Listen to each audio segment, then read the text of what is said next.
Chapter 1. Steal my S-Class talent? The great sage urges me to clench my fists in the darkness of night, amidst a torrential downpour. Within the grand hall of the Li family villa, a desperate voice cried out, "Stop. Please just stop." Li Mu felt the weight of someone pressing down on him, pleading with fervor. He abruptly opened his eyes. A searing pain engulfed him, as if every bone in his body had been shattered. A middle-aged woman clung to him tightly, shielding him with her back from the relentless blows raining down upon them. Li Mu's memories gradually merged, his consciousness sharpened. It became evident that he had traversed realms from Earth to this high martial world, plagued by abyssal monsters and where warriors thrived. The person protecting him was none other than the mother of the original owner of this body. As for the identity of the original owner, it was one of tragedy beyond description. Just yesterday, during the awakening ceremony at the age of 18, the original Li Mu had awakened the S-Class talent, known as Nine Heavens Thunder, causing quite a stir. The probability of awakening such an S-Class talent is less than 1 in 100,000. Elated, Li Mu returned home, only to be confronted by his family's demand to exchange his S-Class talent for that of a cousin. The potion for the talent exchange was already prepared. This potion was exceedingly costly, originally intended for those who had awakened formidable talents yet were too fearful to confront the abyss. It enabled them to sell their talents, but required a signed voluntary agreement, only valid within 24 hours of the talent's awakening. After this period, the talent could no longer be exchanged. Li Mu, of course, was unwilling. Subsequently, he was forcibly coerced by the Li family members into signing the agreement. The matter of talent exchange was an exceedingly sensitive societal issue. Externally, talent exchanges necessitated a myriad of registrations and reviews to ensure compliance with legal procedures. However, within the high martial world, families were regarded as a unique entity, where the so-called ancestral teachings and family laws were strictly off-limits to legal interference. Born into privilege, the family's offspring were bound to endure commensurate fatisa, silent rule established by those esteemed families who had previously attained great accomplishments, as long as the family did not infringe upon the interests of outsiders. The law was indeed powerless to delve into the internal matters of the family. Nevertheless, after the talent exchange, Li Mu reported the incident to the authorities. Yet, the evidence proved insufficient, leading to a dismissal of the case. Little did he know, the Li family took offense at Li Mu's act of reporting, considering it a disgrace. In the realm of family law, he was beaten nearly to death, or rather, completely dead otherwise. How could he have traversed to this new world? Upon hearing the news, his mother, Yang Suing, rushed to the scene, only to find Li Mu bloodied and battered. She immediately cried out, throwing herself onto her son, using her body as a shield and pleading with the Li family to spare him. "Stop," commanded the elderly matriarch, Madame Ma, seated at the head of the table, striking her cane upon the ground. At her behest, the throng of servants finally ceased their brutality and dispersed. In the present Li family, it was Madame Ma who held the reins of power. Her favoritism lay with her grandson, Li Shaohai. The decision to have Li Mu relinquish his S-Class talent in favor of Li Shaohai was her brilliant decree. After all, just yesterday, Li Shaohai had awakened an F-Class talent and wept pitifully. The sight of her precious grandson in tears tugged at the matriarch's heartstrings, prompting her to decisively declare that Li Mu must contribute his S-Class talent. Yang Suing, cradling her son's barely breathing form, was overcome with grief. When Xianfeng was alive, he rendered remarkable services to the Li family. Why is your heart so cruel? Unexpectedly, old Lady Ma let out a cold snort, appearing even angrier than Yang Suing. With a fierce thump of her cane, she rose to her feet. "How dare you complain? Isn't it just the contribution of an S-Class talent? You even dare to call the police. Now, this has become common knowledge. You have utterly disgraced the Li family." Old Lady Ma trembled with rage, pointing her finger at Yang Suing and hurling insults. "Selfish and self-serving. How can a Li family rise with people like you? You lack any sense of the bigger picture." The other members of the Li family merely looked on, their faces displaying nothing but glee at the misfortune. Meanwhile, Yang Suing seemed to sense that Li Mu's condition was deteriorating rapidly. Suddenly, she turned to Old Lady Ma, pleading with tears in her voice, "Old lady, I beg you, please show some mercy. Just help treat Xiao Mu, will you?" He is on the brink of death, my son. He is dying. I implore you. As she spoke, Yang Suing was about to bow down before old Lady Ma. With her son facing death, she cared for nothing but saving him. However, just as her forehead was about to touch the ground, a bloodied hand blocked her head. Yang Suing looked over, and at that moment, a thunderclap illuminated Li Mu's face, which was filled with indomitable spirit, as he used his remaining strength to shield her. Tears streamed down Yang Suing's face. I see your son is quite sturdy. The uncle sneered. According to family rules, we could kill him without anyone daring to intervene. But today, I grant you the chance to spare his life. As he spoke, the uncle pulled out a document. Sign this, and from now on, any assets of the Li family will have nothing to do with you two. Subsequently, we will issue a statement expelling Li Mu from the family tree. You may keep his life. From this day forth, you shall have no ties with the Li family. With these words, the uncle tossed the agreement and a pen in front of Yang Suing. Directly killing Li Mu would undoubtedly attract even greater condemnation for the Li family, and it could lead to significant trouble.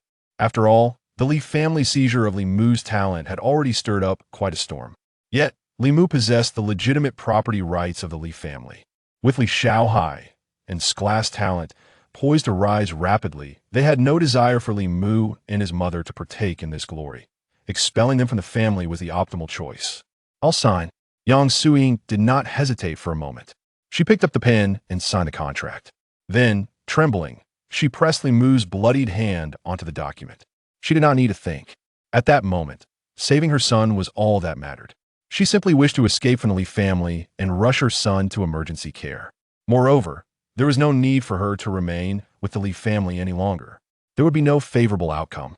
Thus, she had no reason to hesitate. Although Li Mu had regained consciousness, he was so gravely injured that he could not speak.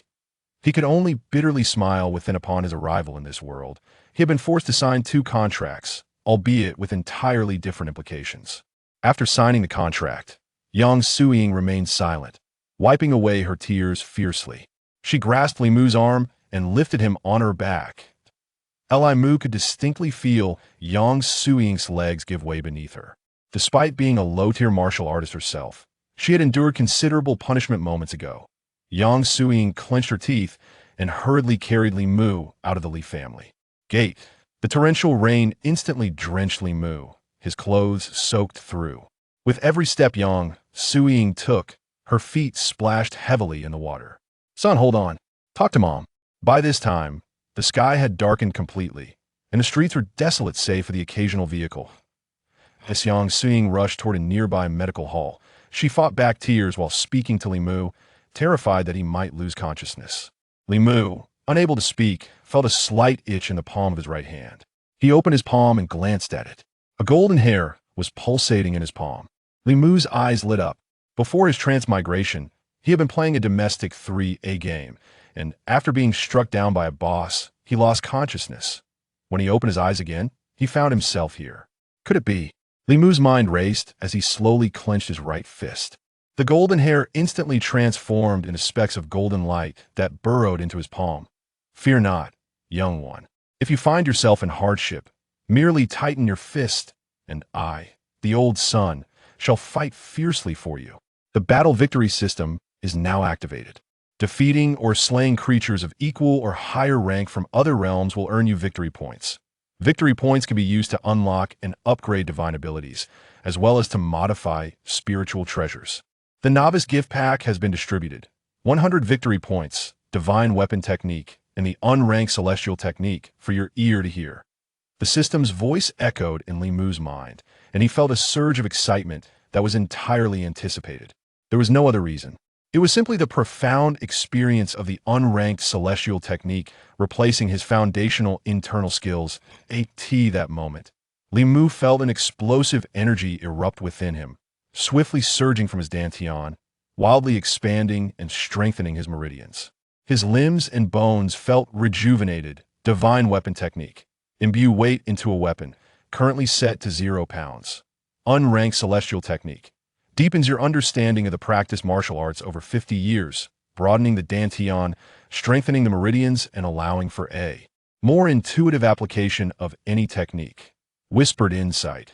Conceal divine weapons within the ear's Sumeru space, continuously comprehending cultivation at a pace of one of normal.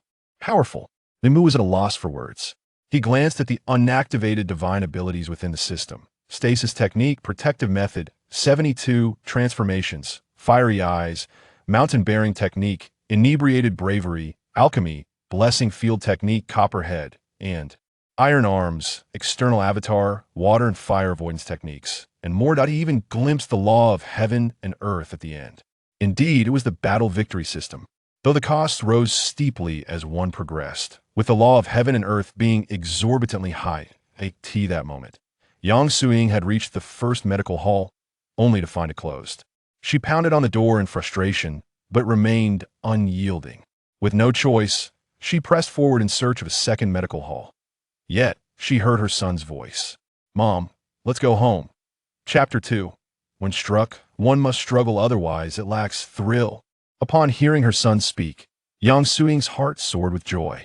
She turned and pressed her cheek against Li Mu's forehead. A strand of true energy probed into Li Mu's body. At that moment, having undergone the transformation from the unranked celestial technique, Li Mu's body had nearly healed completely.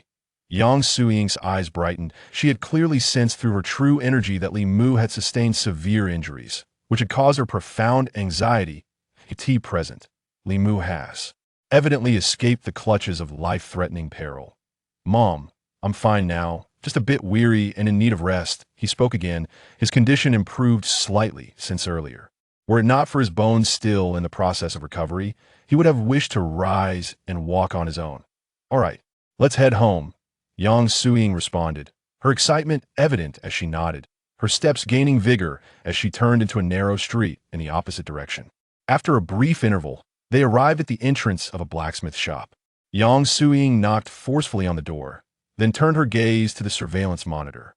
Before long, the wooden door swung open, revealing a strikingly similar woman, a beautiful matron who hurriedly opened the door. "Sister, what's wrong?" This woman was none other than Yang Suing's younger sister, Li Mu's aunt, Yang Yurong. Beside her stood a robust man, Li Mu's uncle by marriage. He promptly took Li Mu into his arms, saying, "Quick, come inside, and we shall talk." Thunder rumbled in the distance, and the rain poured down in torrents. Li Mu succumbed to a deep slumber that lasted throughout the night. On the following morning, as Li Mu opened his eyes, he assessed his body and found himself fully restored. This recovery was not solely attributed to his innate celestial arts, but also thanks to the recovery potion, valued at tens of thousands, that his aunt and uncle had provided. The previous day, as he sat up and stretched, he noticed a military cot in the corner of the room, where Yang Suing lay sleeping with a furrowed brow.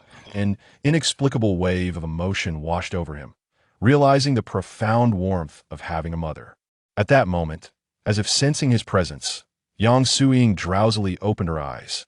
Upon seeing Li Mu awake, her bloodshot eyes lit up with joy as she quickly sat up.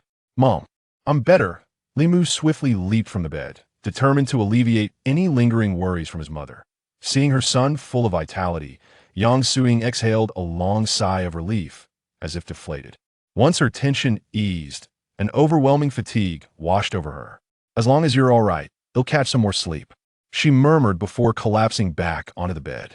Li Mu chuckled softly to himself as he approached to tuck her in. He took out his phone and checked the updates. Indeed, the Li family had announced changes to the family tree on their social media platform, striking through Li Mu's name in bold red ink. This video quickly soared to the top of the city's trending topics. After all, the Li family had recently gained attention due to Li Mu's report regarding the theft of his class talent. However, the authorities remained indifferent to familial matters, and public opinion merely resulted in verbal condemnation, failing to inflict any real damage.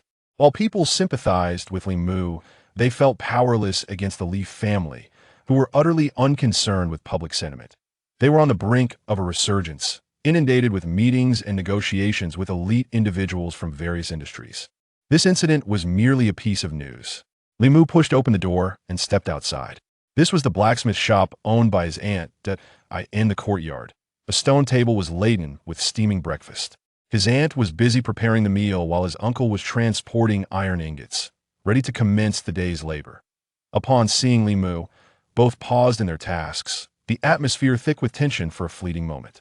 His aunt's eyes suddenly glistened with tears as she swiftly embraced Li Mu, her voice trembling with heartfelt concern.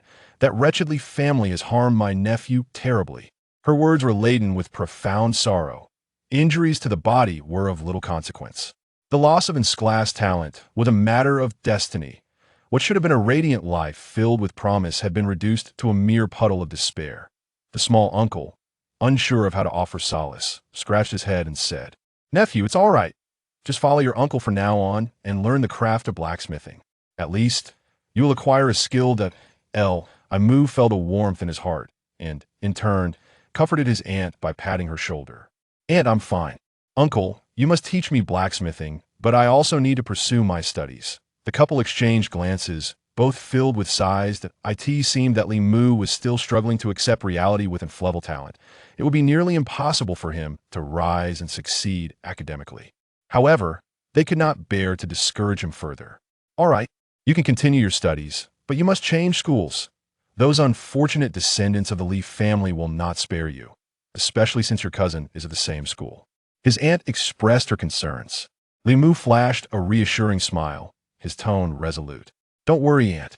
The Li family believes that enslevel talent can rise. Li Mu, will trample them into the mud." While his words were filled with ambition, they only deepened the heartache for Yang Yurong. This child has lost his mind. How could that be possible? Li Ziaheo's level talent would not even require time to mature. There would be plenty of people waiting to shower the Li family with money and partnerships. With this tailwind, the Li family would undoubtedly rise to prominence, becoming a top-tier clan. After all, everyone understands that it is meaningful to invest in a cold stove. When someone truly matures, adding the finishing touches is far less impactful. Moreover, in 4 days, the first battle in the abyss would commence, a grand event that the elites of both the military and educational sectors would closely observe. Li Xiaohao would surely stand out in this inaugural contest, accelerating his ascent. Li Mu naturally sensed their thoughts and chose not to elaborate further, casually inquiring, "What about Jiechi and Jiafeng?" The couple had a son and daughter in the first and second years of high school, respectively. "They've gone to school," his aunt replied. "I didn't even have the chance to inform them about your situation. I should be going too." Li Mu glanced at his phone and realized it was indeed getting late. After bidding farewell to the couple, he dashed outside. "Have a meal," his aunt called out. "I'll eat on the way," came Li Mu's voice as he already reached the street. Tunglong Martial School was the institution Li Mu currently attended. His cousin, Li Xiaohong, was also enrolled there. On the very day Li Mu awakened his level talent, Li Xiaohong was elected as the student council president.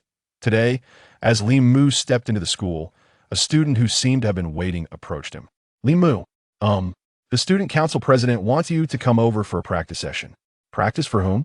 Li Mu asked indifferently. "For Sun Long," the boy stammered. Instantly, Li Mu's expression turned cold. Sun Long came from a somewhat affluent family. Unable to face the monsters in the abyss, he found pleasure in the visceral thrill of physical confrontation. Before his talent awakened, he had often bullied students from poorer backgrounds, leaving them battered while he reveled in his own joy. Just the day before, Sun Long had awakened an 11 talent, which made him even more arrogant. To Li Mu's surprise, it seemed that Li Xiaohong had quickly become involved with him. Henceforth, Li Xiaohong could leverage her authority to provide Sun Long with human punching bags. Wouldn't that only inflate his ego further? Fine. Li Mu snorted coldly and strode briskly toward the training ground. I could see this moment. A throng of senior students encircled a vast arena, in the open space. Sun Long was mercilessly assaulting a sparring partner. This partner, prior to the awakening of his talent, had displayed commendable aptitude, undoubtedly surpassing Sun Long in strength. Although he had awakened his talent, it had only been 2 days, and the enhancement to his combat prowess had yet to fully manifest. Nevertheless, this sparring partner dared not retaliate in the slightest. The several other sparring partners standing nearby wore expressions as dark as the bottom of a pot, yet they were powerless to intervene. The president of the student council controlled the allocation of certain cultivation resources, which, though lesser than what the school provided, were nonetheless invaluable too. The impoverished student, the male student who had brought Li Mu, approached Li Xiaohong and informed her. Upon turning to see Li Mu, a cruel smile crept across her face. She hastened to his side, leaning close to whisper in his ear, I didn't expect you to recover so quickly. Listen carefully, my boyfriend has specifically requested to fight you. When the time comes, do not stand idly by, you must struggle a bit. Otherwise, he won't find it satisfying. If you fail to amuse him, I shall ensure that I make your life miserable every single day. After delivering her words, Li Xiaohong patted Li Mu's shoulder, her eyes gleaming with a twisted sense of triumph, as if she had him firmly in her grasp. Li Mu, who had previously awakened in S-level talent only to have fallen from grace, was a target of desire for every male student who yearned to crush this former genius beneath their feet. What a thrill it would be to conquer him. Sun Long had expressly wished to pummel Li Mu, and Li Xiaohong had promised to arrange this encounter as long as Li Mu showed up. She had initially thought he would not come, yet here he was indeed present. Chapter 1. Seizing my S-class talent? The great sage urges me to clench my fists. Amidst the dark night, torrential rain poured down upon the Li family villa's grand hall. Stop! Please, I beg you, stop! A voice echoed in despair as Li Mu felt the weight of someone pressing down on him. He abruptly opened his eyes, only to be engulfed by excruciating pain, as if every bone in his body had shattered. A middle-aged woman held him tightly, enduring the brutal kicks aimed at him. As Li Mu's memories slowly converged, his consciousness began to clarify. It became evident he had crossed over from Earth to a high martial world ravaged by abyssal monsters, where martial artists thrived. The person protecting him was none other than the mother of this world's original owner. As for the identity of the original owner, it could not be encapsulated by a single word of tragedy. Just yesterday, during the awakening ceremony at the age of 18, the original owner, Li Mu, had awakened the S-Class Talent 9 Heavens Thunder Movement, creating quite a sensation. An S-Class talent boasts a probability of less than 1 in 100,000. Excitedly returning home, he was met with the family's demand to exchange his S-Class talent for that of a cousin. The potion for talent exchange was already prepared. This costly concoction was intended for those who had awakened formidable talents but were too fearful to battle in the abyss. It allowed them to sell their talents, contingent upon signing a voluntary agreement within 24 hours of awakening. After that period, one could no longer exchange talents. Li Mu, of course, was unwilling. Subsequently, he was coerced into signing the agreement by the Li family. The matter of talent exchange was an exceedingly sensitive social issue. Externally, such exchanges required extensive registration and scrutiny to ensure compliance with legal procedures. However, within the family, their so-called ancestral teachings and family laws were strictly beyond the reach of the law. The family's offspring, born into privilege, were destined to bear the corresponding fate. This was a tacit rule established by those families with historical accomplishments. As long as the family did not infringe upon the interests of outsiders, the law was indeed powerless to delve deeply into the family's internal affairs. However, after the talent exchange, Li Mu reported the incident to the authorities. Due to insufficient evidence, the case was dismissed. To his surprise, the Li family resented Li Mu for bringing shame upon them through his report. In this realm of family law, he was mercilessly beaten to near death, or rather, to complete death. Otherwise, how could he have traversed into this new world? Upon receiving news, his mother, Yang Suiying, rushed to the scene, only to find Li Mu bloodied and battered. She immediately cried out and threw herself over him, using her body to shield her son and pleading with the Li family to spare him. Enough! The elderly matriarch, Madame Ma, who presided over the gathering, struck the ground with her cane. The throng of servants finally ceased their assault and dispersed. The current Li family operated under Madame Ma's authority, who held an unwavering favoritism for her grandson, Li Xiaohai. Her decision to have Li Mu relinquish his S-Class talent for Li Xiaohai was deemed astute. After all, Li Xiaohai had awakened an F-Class talent yesterday and wept in despair. The sight of her precious grandson shedding tears had broken the old lady's heart, prompting her immediate decision for Li Mu to contribute his S-Class talent. Yang Suiying cradled her son's feeble body, tears streaming down her face as she sobbed. When Xianfeng was alive, he rendered great service to the Li family. Why is your heart so cruel? To her surprise, old Madame Ma let out a cold snort, appearing even more enraged than Yang Suiying herself. With a fierce strike of her cane, she rose to her feet. Do you still have the audacity to complain? It was merely an S-class talent you contributed, and you dare to call the police. Now, this has become common knowledge. You have brought disgrace upon the Li family. Old Madame Ma trembled with fury, pointing an accusatory finger at Yang Suying as she unleashed a torrent of insults. Selfish and self-serving beings like you. How can the Li family ever rise? You lack any sense of the bigger picture. The other members of the Li family merely watched, their expressions mostly reflecting schadenfreude. Meanwhile, Yang Suying sensed that Li Mu's condition was deteriorating rapidly. In desperation, she turned to old Madame Ma, pleading with a voice choked with emotion. Old Madam, I beg you, please help. Just let Xiao Mu receive treatment, all right? He is on the brink of death. I implore you. As she spoke, she bent down to kowtow to old Madame Ma. With her son's life hanging in the balance, she cared for nothing but saving him. However, just as her forehead was about to touch the ground, a bloodied hand obstructed her. Yang Suying looked up to see a flash of lightning illuminating Li Mu's face, which was filled with defiance as he used the last of his strength to shield her. Tears flowed from Yang Suying's eyes like a torrent. I see your son is quite resilient. Old Uncle Li sneered. According to family law, we could kill him without anyone intervening, but today I shall grant you a reprieve. As he spoke, he produced a contract. Sign this, and any assets of the Li family will henceforth have no connection to you and your son. Subsequently, we will issue a statement to expel Li Mu from the family genealogy. You may keep his life, but you will have no further ties to the Li family.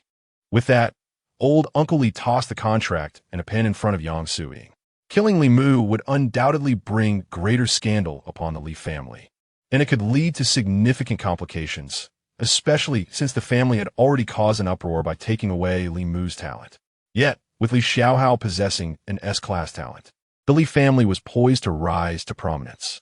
They had no desire to allow Li Mu and his mother to share in that glory. Expulsion from the family was the most prudent choice. I will sign. Without a moment's hesitation, Yang Suying picked up the pen and signed the contract. Then, trembling, she took Li Mu's bloodied hand and pressed it onto the document. She didn't need to think. The most pressing matter was saving her son. She simply wished to escape the Li family at once and rush her son to emergency care. There is no longer any reason to remain with the Li family. There would be no favorable outcome. Though Li Mu had regained consciousness, he was too gravely injured to speak. He could only bitterly smile to himself, realizing that since his arrival in this world, he had been forced to sign 2 contracts. The 2 contracts bore entirely different significances. After signing, Yang Suying remained silent, wiping away her tears fiercely. Gripping Li Mu's arm, she hoisted him on her back. Li Mu could distinctly sense Yang Suying's legs giving way beneath her, though she was also a low-tier martial artist and had endured considerable blows. She gritted her teeth and hurriedly carried Li Mu out of the Li family's gate.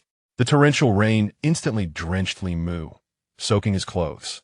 With each step Yang Suying took, her feet splashed heavily in the water. Son, hold on. Speak to your mother. By this time, the sky had darkened completely, and the streets were desolate except for the occasional vehicle. As Yang Suying hastened towards a nearby clinic, she fought back her tears while speaking to Li Mu. Fearing he might lose consciousness, Li Mu was unable to voice a word, only feeling a slight itch in his right palm.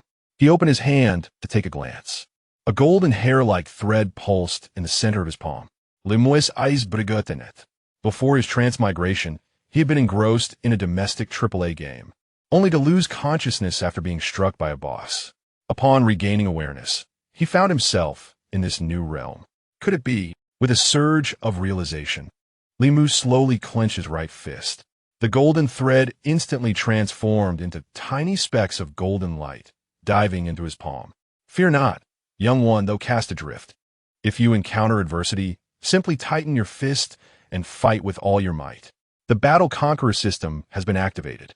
Defeating or slaying creatures of equal or higher level from other realms will earn you victory points. Victory points can be utilized for unlocking, upgrading abilities, and transforming spiritual treasures. The Novice Gift Pack has been issued. 100 victory points, Divine Weapon Technique, No Rank Celestial Art, and Whispering Ear. The system's voice resonated in Li Mu's mind, filling him with exhilaration. though it was all somewhat anticipated. No other explanation suffices. As the no-rank celestial art replaced Li Mu's foundational internal skills, he felt an overwhelming surge of energy erupting within him, swiftly breaking through the Dan Sea and wildly expanding and fortifying his meridians. His limbs and bones felt revitalized. Divine Weapon Technique endows weight to weapons, currently at 0 gene. No-rank celestial art deepens understanding of the practice techniques over the span of 50 years, broadening the Dan Sea, strengthening the meridians, and allowing for the more effortless execution of any technique.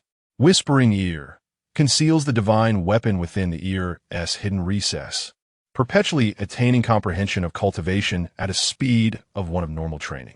Incredible. Li Mu could hardly articulate a second word. He glanced at the unactivated abilities within the system. Techniques such as Binding Technique, Protective Method, 72 Transformations, Fiery Eyes, Mountain Bearing Technique, Intoxicated Valor, Alchemy Technique, Fortune Field Technique, Copperhead Iron Arm, External Incarnation, Water Avoidance, Fire Avoidance Technique, and more were listed. Even at the end, he could glimpse the law of heaven and earth. Indeed, it was the Battle Conqueror system. However, the costs escalated significantly as he ventured deeper, with the law of heaven and earth priced exorbitantly. Meanwhile, Yang Suying had reached the first clinic only to find it shuttered. Despite her relentless pounding on the door, it remained impervious. Reluctantly, Yang Suying pressed on in search of a second clinic. Yet a voice echoed in my ear, my son's voice. "Mom, please come home." Chapter 2. One must struggle when struck, or the assailant shall not be satisfied. Upon hearing her son speak, Yang Suying was filled with joy. She turned and pressed her cheek against Li Mu's forehead, a thread of genuine energy probing into his body. At this moment, thanks to the transformation brought about by the Wuping Tian Xianju, Li Mu's condition had markedly improved. Yang Suying's eyes sparkled. Only moments ago, she had clearly sensed the severe injuries Li Mu had sustained, which had caused her great distress. Now, it was evident that he was no longer in imminent danger. "Mom, I'm just very tired and wish to rest." Li Mu spoke again, sounding somewhat better than before. Were it not for the incomplete recovery of his bones, he would have wished to rise and walk on his own. "All right, let's head home," Yang Suying replied excitedly, nodding her head and gaining newfound energy as she made her way down a small street in the opposite direction. After a brief 15 minutes, they arrived in front of a blacksmith shop. Yang Suying knocked on the door vigorously and then glanced at the surveillance camera. Before long, the wooden door swung open, revealing a beautiful woman who bore a striking resemblance to Yang Suying, her younger sister, Li Mu's aunt, Yang Yurong. Standing beside her was a robust man, Li Mu's uncle by marriage. "Quick, come inside and we can talk," he urged as he took Li Mu into his arms. Thunder rumbled and rain poured down. Li Mu slept deeply through the night. The following morning, upon opening his eyes, he felt a complete restoration of his strength, thanks not only to his own Wuping Tian Xianju, but also the 2,000 to 3,000 yuan recovery potion his aunt and uncle had provided the previous day. Li Mu sat up, stretching lazily, only to notice an army cot in the corner of the room where Yang Suying was sleeping with her brow furrowed in worry. A wave of emotion washed over him, and he realized what it felt like to have a mother. At that moment, as if sensing his thoughts, Yang Suying drowsily opened her eyes. Upon seeing Li Mu awake, her bloodshot eyes immediately filled with joy as she sat up quickly. "Mom, I'm better," Li Mu exclaimed, promptly jumping out of bed to alleviate her worries. Seeing her son in such vibrant health, Yang Suying exhaled a long sigh of relief, her tension dissipating. Yet, as soon as she relaxed, an overwhelming fatigue washed over her. "All right, that's good. I'll just sleep a bit longer," she murmured before collapsing back into slumber. Li Mu chuckled softly, moving closer to tuck her in. He then took out his phone to check the news. Indeed, the Li family had already announced the changes to their family lineage on social media, prominently striking his name from the family tree in bold red ink. This video had swiftly climbed to the top of the city's trending topics, especially since the previous day. The Li family had made headlines due to Li Mu's report regarding the theft of the S talent. However, the authorities had not intervened in family matters. and public opinion merely consisted of scorn, resulting in no tangible damage. While people empathized with Li Mu, they were powerless against the Li family, who, in truth, were unconcerned with public sentiment. They were on the verge of a resurgence, bustling with meetings with elite individuals from various industries. To them, this incident was merely a piece of news.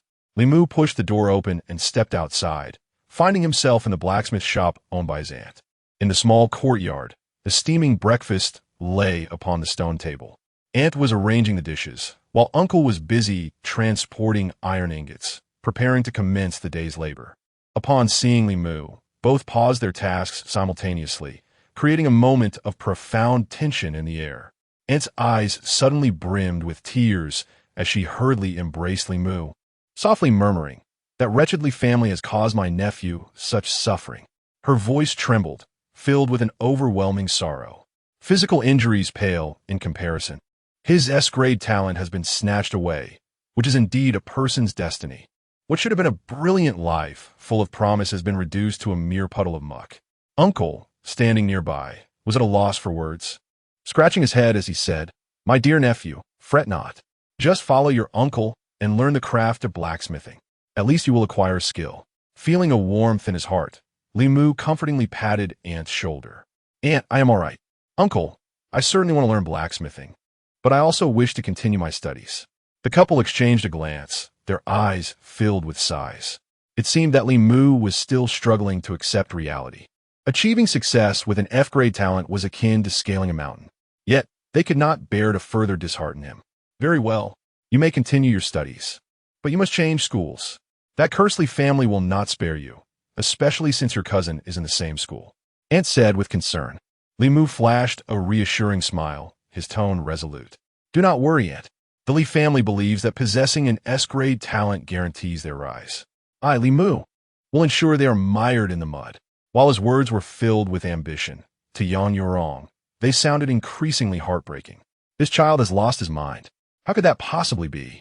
Li Xiaohai's S-grade talent would not even require time to mature. There would be countless collaborators eager to profit from the Li family. With this momentum, the Li family would undoubtedly rise to become a formidable clan. After all, everyone understands that it is only meaningful to invest in a cold stove. Once the talents truly mature, enhancing their fortunes will be far too late. Moreover, in 4 days, the first battle of the Abyss awaits, a grand event that will attract the attention of influential figures from both the military and the educational realms. Li Xiaohai is certain to stand out in this inaugural contest, and the ascent will be even swifter. Li Mu, perceiving their thoughts, offered no further explanation, casually inquiring, "What about Jieqi and Jiafeng?" Aunt and uncle had a pair of children, one in the first year of high school and the other in the second. "They have gone to school," Aunt replied. "I didn't even have the chance to inform them of your situation. I must be off now." Li Mu glanced at his phone, realizing it was indeed late. After bidding farewell to the couple, he dashed outside. "Have a bite to eat," Aunt called after him. "I'll eat on the way."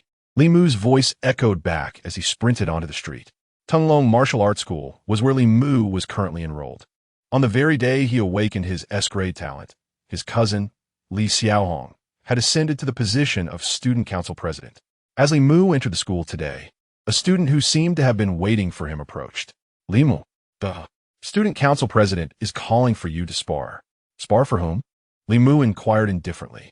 "For Sun Long," the male student stammered. Instantly, Li Mu's gaze turned icy. Sun Long, hailing from a family of modest means, was too cowardly to confront monsters in the abyss, yet relished the visceral thrill of physical combat. Even before his talent awakened, he had not hesitated to assault several less fortunate students, leaving them battered and bruised, all while he reveled in their suffering. Just 2 days prior, Sun Long had awakened an A-grade talent, and as a result, had grown increasingly arrogant. It was surprising how quickly Li Xiaohong had become involved with him. Moving forward, with Li Xiaohong leveraging her authority, she would undoubtedly provide Sun Long with human punching bags. Thus, Sun Long would become even more insufferable. "Very well," Li Mu scoffed, hastening his steps toward the training ground. At that moment, the training ground was encircled by a throng of senior students. In the center, Sun Long was mercilessly pummeling a sparring partner. This partner, who had once been considered quite talented and certainly more capable than Sun Long, had only awakened his talent 2 days prior, and thus had not yet fully harnessed the enhancements to his combat prowess. Nevertheless, the sparring partner dared not retaliate. The other sparring partners standing nearby wore expressions as dark as soot, yet there was little they could do. The student council president controlled the allocation of certain training resources, which were donated from outside the school. Though not as abundant as what the school provided, these resources were desperately needed by the impoverished students. The male student who had brought Li Mu approached Li Xiaohong to deliver the message. Upon seeing Li Mu, Li Xiaohong's face broke into a cruel smile.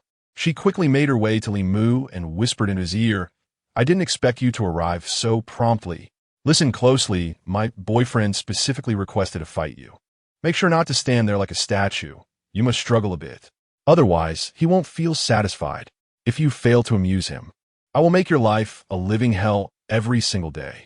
After delivering this chilling message, Li Xiaohong patted Li Mu on the shoulder, her eyes gleaming with a sadistic delight, as if she had already ensnared him, intent on crushing him beneath her heel.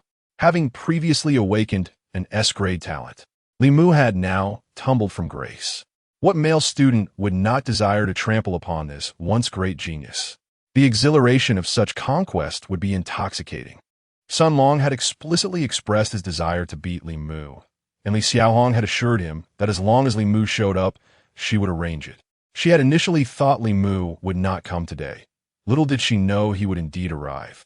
Chapter 3. Oh, how foolish.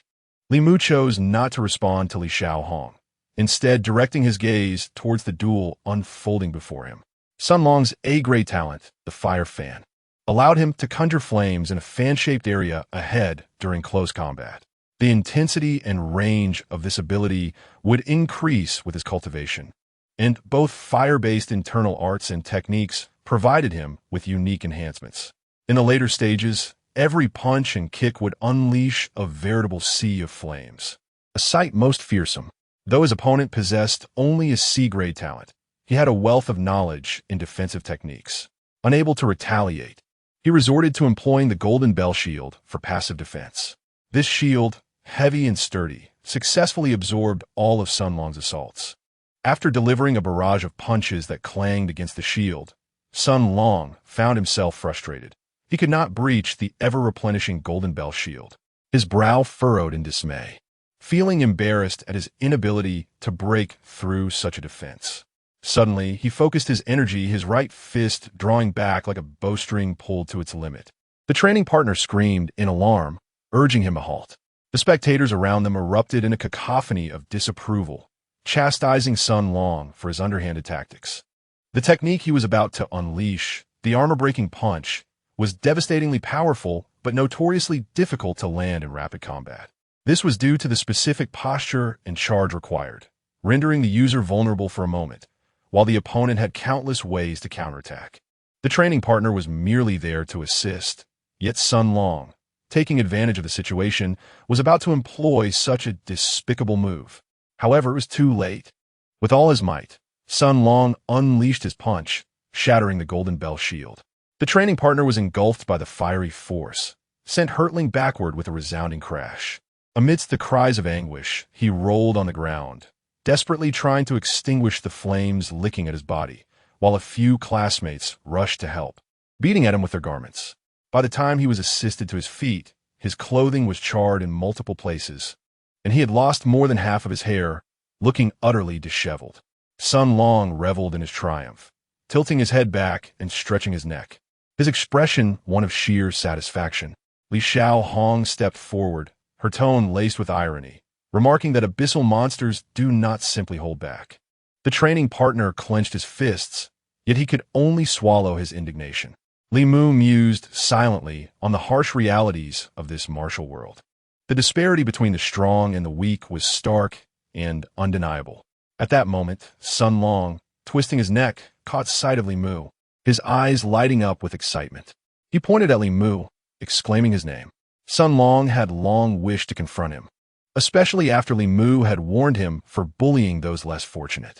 Now, with his A-grade status, and Li Mu reduced to an F grade and expelled from the Li family, Sun Long relished the opportunity to assert his superiority.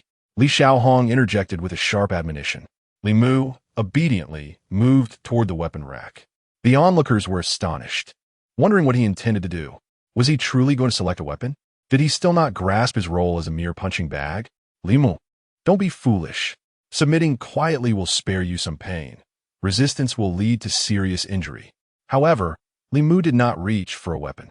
Instead, he retrieved a large broom from the edge of the rack and extracted a bamboo pole from it. Stripping it of its branches and leaves, he swung it gently, producing a whistle as the air sliced through.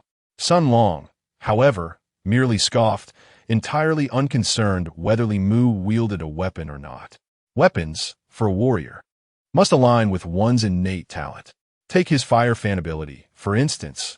It renders him incapable of wielding traditional weapons, while he simultaneously holds them in disdain. Li Mu, having returned to the arena with a bamboo stick, had already allocated 50 victory points to his divine weapon technique. Divine weapon technique bestows weight upon a weapon, currently at 50 pounds. This additional 50 pounds increases the weight of the technique itself rather than the weapon. Thus, regardless of the weapon Li Mu employs, as long as he utilizes the divine weapon technique, he can impart weight. He hefted the stick in his hand. Although Li Mu currently possessed the cultivation of a first-tier yellow level, enabling him to lift 50 pounds, he found it challenging to wield it effortlessly as a weapon. It was somewhat strenuous. Without hesitation, he expended 30 victory points to acquire the mountain-bearing technique.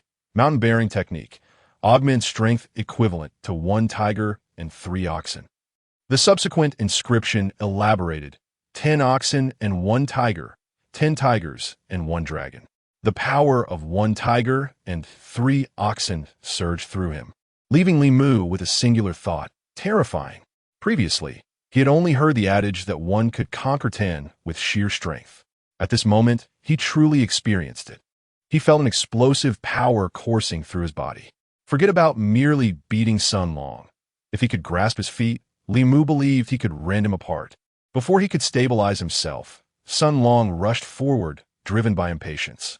Since his father's demise, Li Mu had not been well regarded by the Li family, resulting in a lack of formidable martial arts training.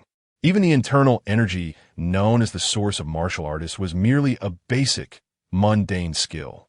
Now, although the heavenly immortal technique had replaced his previous internal energy, he still required other martial arts. Activating the 9 steps of earth movement, he executed a swift sidestep. In tandem with his movement, he swung the bamboo stick towards Sun Long's wrist. The 50-pound weight of the divine weapon technique had already infused the stick. Sun Long's punch narrowly missed Li Mu's chest, but his wrist was struck as if by a heavy hammer, eliciting a pained cry from him. He staggered back 2 steps, glancing at his wrist, where a bloody mark had appeared, darkened and swollen. Li Mu marveled at the efficacy of his technique. Indeed, it was different. As the heavenly immortal technique coursed through him, the expansive meridians allowed his true energy to flow unimpeded, with an effortless mastery. Each technique he unleashed felt as if it were a natural extension of himself. His understanding of this martial art had reached an extraordinary level, akin to that of a seasoned practitioner with decades of experience. "Do you dare to harm me?" Sun Long seethed, his eyes wide with fury, forcing out those words through gritted teeth. As an A-level talent, his future was destined for greatness. To offend him would lead to dire consequences for any ordinary warrior. The individuals accompanying him, while not incapable of defeating him, were simply too intimidated to act. "Oh, how audacious I am," Li Mu grinned, a gust of wind rising beneath his feet as he swung the bamboo stick towards Sun Long with a fierce whistle. This time it was aimed at his face. With a resounding crack, a vivid red mark suddenly appeared on Sun Long's cheek. 50 pounds struck across his face, even with Sun Long's superior cultivation techniques enhancing his abilities. He felt a slight tremor in his mind. The arena fell into an eerie silence. Sun Long trembled with rage, shaking his head violently as he touched the bloodstain on his face, preparing to unleash a furious roar. Crack, crack, crack. The bamboo rod in Li Mu's hand whipped down upon Sun Long's face like a tempest, forcefully quelling his boiling fury. Sun Long had no time to curse. He He swung his fists wildly to block, attacking Li Mu like a rabid dog. Yet, Li Mu's mastery of the earthly steps was executed to perfection, allowing him to evade with grace and poise. Each strike of the bamboo rod landed precisely on Sun Long's face. The surrounding students erupted in excitement. What astonishing technique! Is this some divine agility? It resembles earthly steps, yet seems different. How can one counterattack while evading? Which instructor taught you this? They wondered. When I utilize earthly steps, the majority of my energy is concentrated below, making it impossible to strike back. Though Li Mu had been stripped of his S-rank talent, he remained a top student in martial arts. It appeared he had resolved to no longer tolerate the Li family's arrogance. The students felt a surge of exhilaration as they cheered. Li Mu thrived in this confrontation. Earthly steps, often deemed a low-level technique due to its focus on grounding energy, made attacking difficult. However, having transformed his meridians through celestial cultivation, Li Mu's energy flowed freely. He seemed to have gained a deeper understanding of this technique, breaking free from its limitations. With unparalleled finesse, he wielded this common martial art as a master would, turning Sun Long into a living target for his new skills. Each blow targeted Sun Long's face, leaving no unscathed flesh. His visage swelled, bruised and battered. Li Mu carefully avoided striking his head with excessive force, lest he render Sun Long unconscious and ruin the enjoyment. Li Mu, cease this instant. Stand still. Witnessing Sun Long being toyed with as if he were a mere dog, she finally reacted. Pointing at Li Mu, she issued an ultimate command. Her words sent a chill through the hearts of the onlooking students, a sense of bleak despair. What did she mean by standing still? Was she implying that her boyfriend should be allowed to land a punch for his relief? By what right? Just because the Li family wielded influence? Why should someone more formidable be forced to endure such humiliation? Yet, much to everyone's astonishment, Li Mu indeed halted. At that moment, Sun Long was beyond caring whether he was being aided by a woman. He was consumed by rage. He had thrown countless punches, yet not once had he grazed Li Mu's clothing. The humiliation was unbearable. All he desired was to land a solid hit on Li Mu. Consequences be damned. Seizing the opportunity while Li Mu stood still, he sank his body and drew back his right fist, poised like a full moon. The unarmored burst fist. This strike was unguarded, and if it connected, it would surely inflict serious injury. He roared as he swung his fist. Yet a mocking laugh from Li Mu echoed before him. I deceived you, fool. Li Mu suddenly sidestepped, evading a strike once more. Simultaneously, a terrifying surge of energy coursed through the bamboo strip in his hand as he spun in midair, delivering a powerful blow aimed squarely at his face. Chapter 4. Go to the school across? All right, stop. Sun Long's fury was instantly supplanted by fear as he bellowed in desperation. Driven by the instinct for survival, he summoned all his inner energy to concentrate on the side of his face. He sensed that Li Mu's bamboo strip was about to strike him, threatening to inflict grievous injury. However, Li Mu showed no intention of relenting. With a resounding crack, the bamboo shattered under the force of the impact. Sun Long was sent flying, colliding with several classmates and rolling across the ground. The arena fell silent, akin to a graveyard. The abyssal monster would not cease its assault lightly. Li Mu brushed the debris from his hands, echoing Li Xiaohong's earlier words back to her. Simultaneously, the system emitted a notification. Victory. Earn 19 victory points. Note, the stronger the defeated opponent, the greater the damage inflicted and the more victory points earned. Good. A shout erupted from the crowd of onlookers, only to quickly fade away, clearly fearing Sun Long's retribution. Yet that single exclamation ignited the atmosphere. A throng of students raised their fists in jubilant cheers, emboldened by the collective spirit. What did it matter? The law does not punish the masses. They shouted freely, unafraid of retaliation. Sun Long's mind was a blank slate. Blood streamed from his ears, and the intense ringing in his head drowned out all external sounds. His face was smeared with blood, rendering him a grotesque visage. An overwhelming sense of humiliation consumed him. At that moment, Li Xiaohong, having regained her composure, erupted in fury. Her screams silenced the surrounding students. Her eyes bulged with rage. Who permitted you to retaliate? Who allowed you to strike back? I told you to stand there, and you chose to ignore me." As she spoke, she advanced towards Li Mu without hesitation and slapped him across the face. The force of her blow was akin to a newly developed martial art, executed with fluidity and precision. Unfortunately for her, Li Mu was quicker. With a resounding slap, Li Mu struck Li Xiaohong first. The force was so great that a tooth flew from her mouth visibly. She collapsed to the ground in shock. "Li Xiaohong, what do you think you're doing? Did you not just whisper in my ear to unleash my true strength and teach Sun Long a lesson?" Li Mu declared. "I care not for your grievances with him, but do not use me as a pawn while feigning innocence." With that, he strode forward, deliberately stepping on Li Xiaohong's face as he passed. She remained stunned for several seconds, her CPU nearly overheating. She could not fathom why Li Mu dared to strike her and disregarded her commands.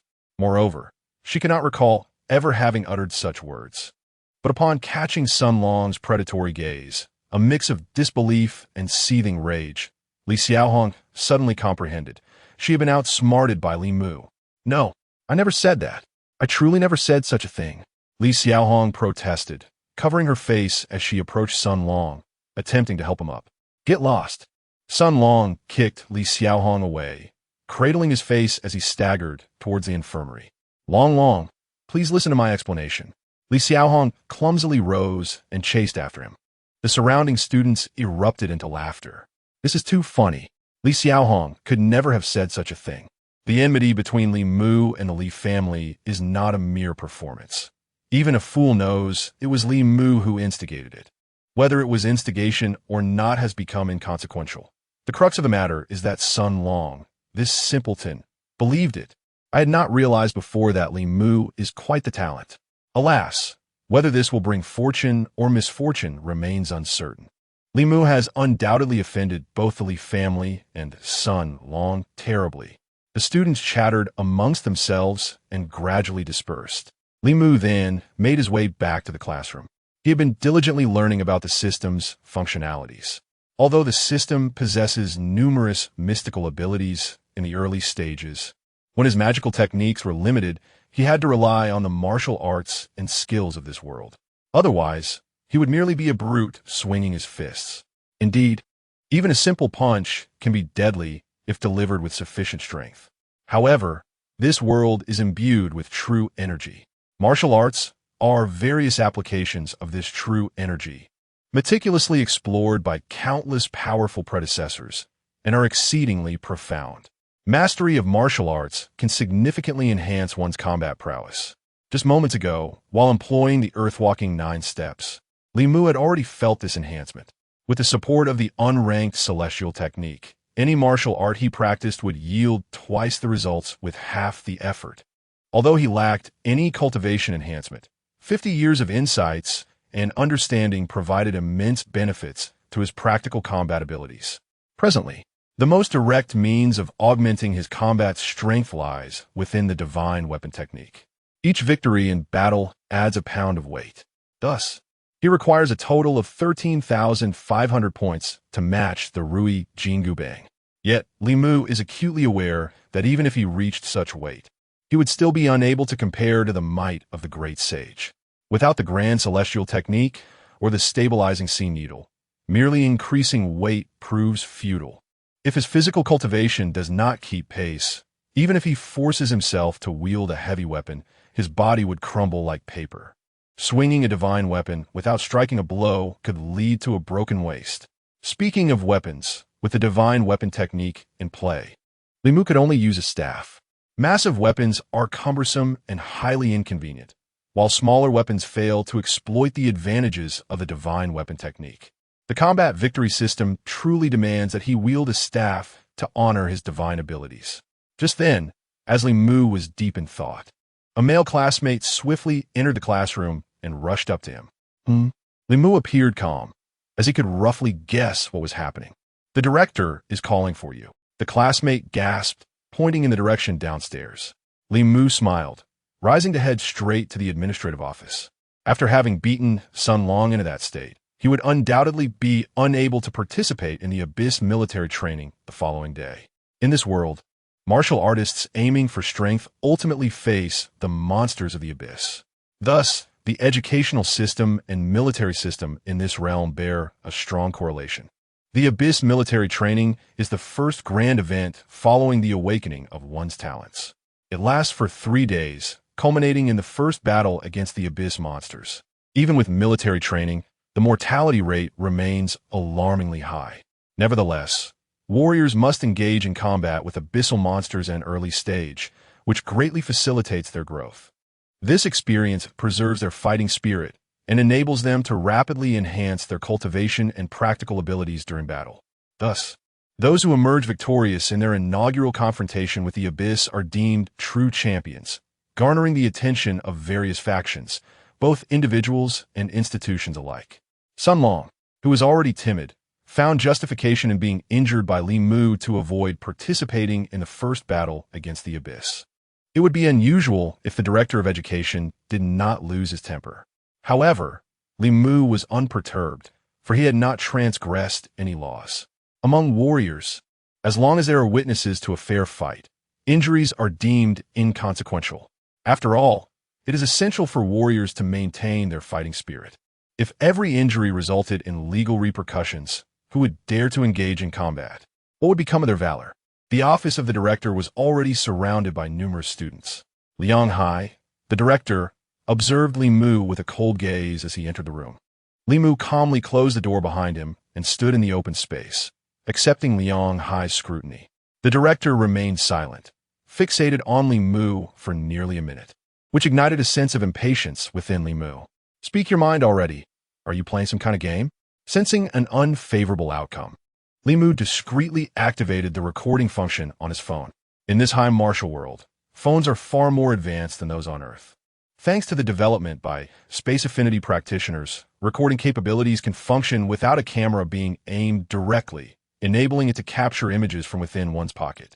The only distinctions lie in the recording range and the clarity of the visuals and sound. After a prolonged stare, Liang Hai finally spoke in a grave tone. Li Mu, are you aware of the disparity in value between you and Sun Long? I do not know, Li Mu replied with an indifferent shake of his head. It appears you cannot accept reality. Liang Hai's gulp. Li Mu could not help but smirk internally. Just 2 days prior, after awakening his S-grade talent, Liang Hai had been the first to drag him into his office, lecturing him for half an hour about the importance of gratitude towards one's teachers. Now, merely 2 days later, he was already being compared to Sun Long in terms of value. Quite the irony. Liang Hai, full of disdain, extended 2 fingers. I present you with 2 choices. First, apologize to Sun Long and Li Xiaohong. I do not care how you do it. Just earn their forgiveness. Second, leave the school immediately. This is my final offer. Liang Hai's eyes were filled with contempt, and he shook his head, yet he had not finished speaking. I choose the second option. Li Mu's voice was crisp and resolute. Liang Hai's expression instantly flared with fury as he continued to stare at Li Mu for a long while. I said, I choose the second option. Kindly expedite the expulsion letter. I am in a hurry, Li Mu retorted, locking eyes with him, articulating each word clearly. He genuinely was pressed for time. He needed that expulsion letter to quickly seek admission at another school. It was imperative for him to distinguish himself as a student in this upcoming battle against the Abyss. This was of utmost importance. A man of honor cannot be without power for even a single day. In this extraordinary martial realm, it is even more so, and the highest authority in this world is the Abyssal Guard. Li Mu must ascend to the pinnacle of power to easily crush the entire Li family beneath his heel. If his rise does not outpace that of the Li family, he will inevitably find himself trampled underfoot. Should he excel in the upcoming Abyssal First Battle, he would swiftly capture the attention of the high-ranking officials within the Zhenyuan Army. Having awakened the battle victory system, it would be futile to play the game of survival. He might as well return to a life of servitude. Liang Hai chuckled, his laughter tinged with ire, nodding repeatedly as he picked up his phone. Once the call connected, his voice turned as frigid as ice. Class 9, Year 3, Li Mu, bring me the file, Expulsion. The response from the other end of the line elicited an immediate reaction from Liang Hai, who rose abruptly, his voice ascending an octave. Is it necessary to report this? Do I not possess even that slight authority? I said expel him. Now, prepare the expulsion notice and deliver it to my office at once. With that, he forcefully hung up the phone. Turning his gaze back to Li Mu, he feigned amusement. As your instructor, this shall be your final lesson. One must always bear the consequences of their choices. Was this lesson not vivid enough? He continued, moreover, I can offer you a clear path forward. Across the street, at Heishui High School, they are so desperate for students that they accept any sort. Li Mu smiled in response. Thank you for the advice. Liang Haisne. Shortly thereafter, a member of the Academic Affairs Department entered briskly, carrying a file and an expulsion letter. Liang Hai, barely sparing a glance, waved his hand dismissively. Take the expulsion letter you desire and be gone.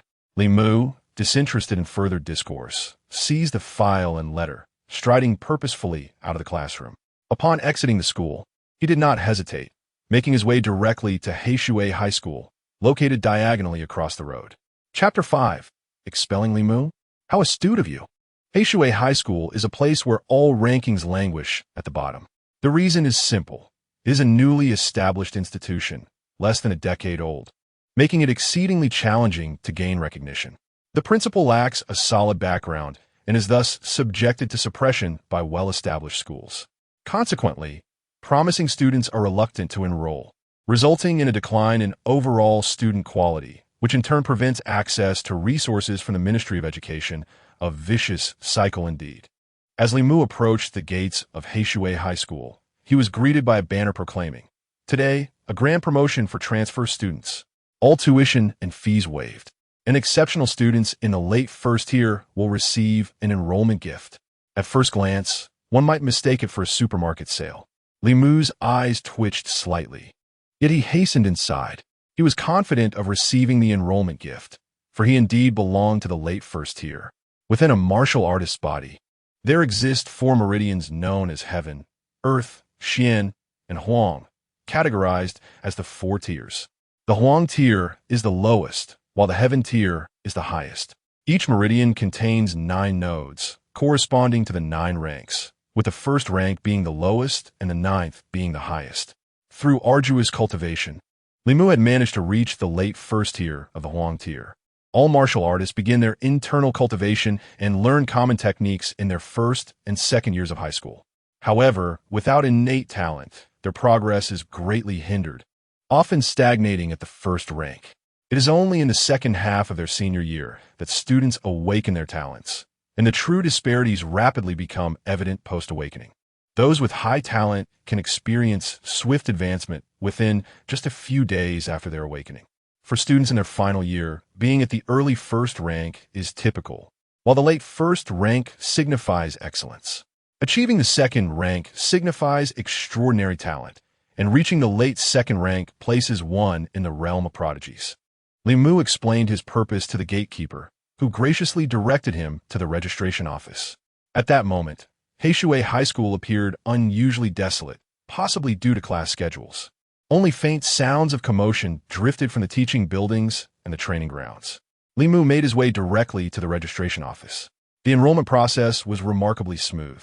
Upon learning of Li Mu's status as a late first-tier Huang tier student wishing to transfer, the head of the registration office promptly assessed his level.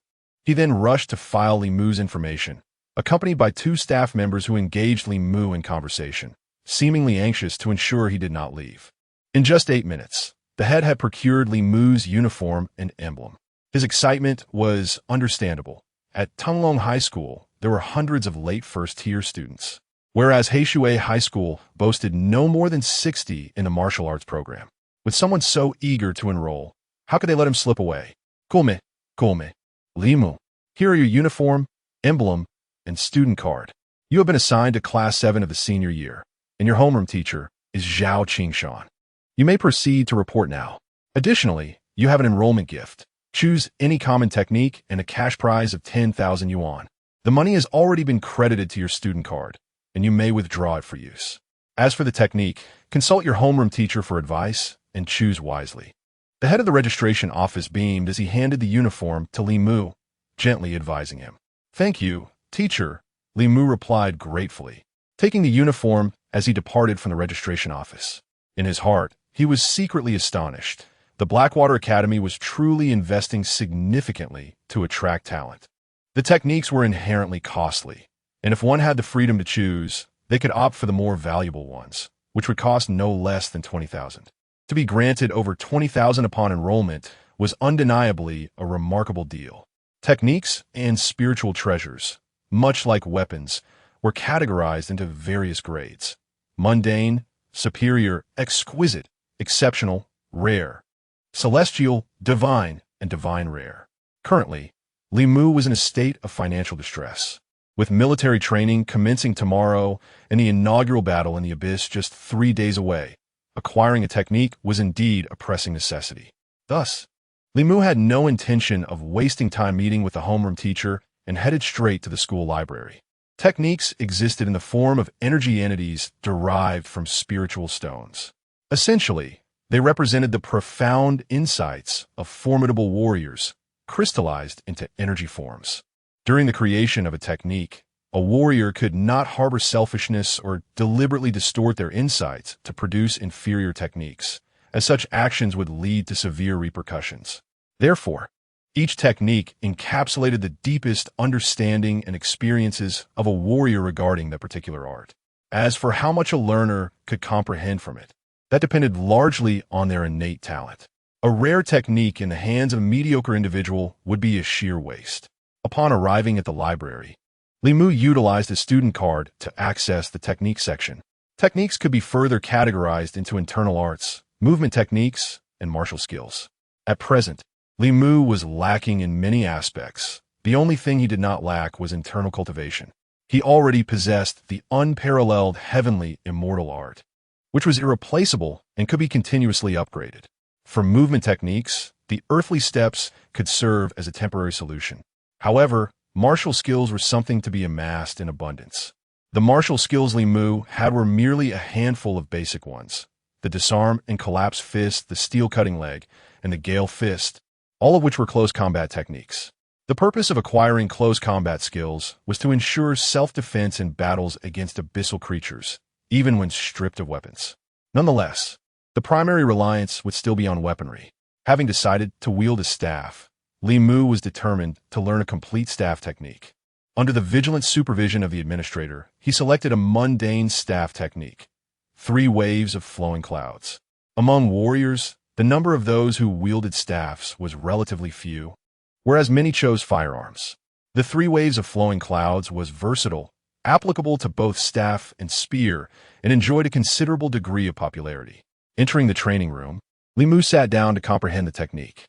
The essence of the 3 waves of flowing clouds lay in a unique method of leveraging power, allowing the wielder to strike repeatedly at enemies with a long staff. During the process of wielding the staff, vital energy infused the weapon, delivering impactful blows upon contact.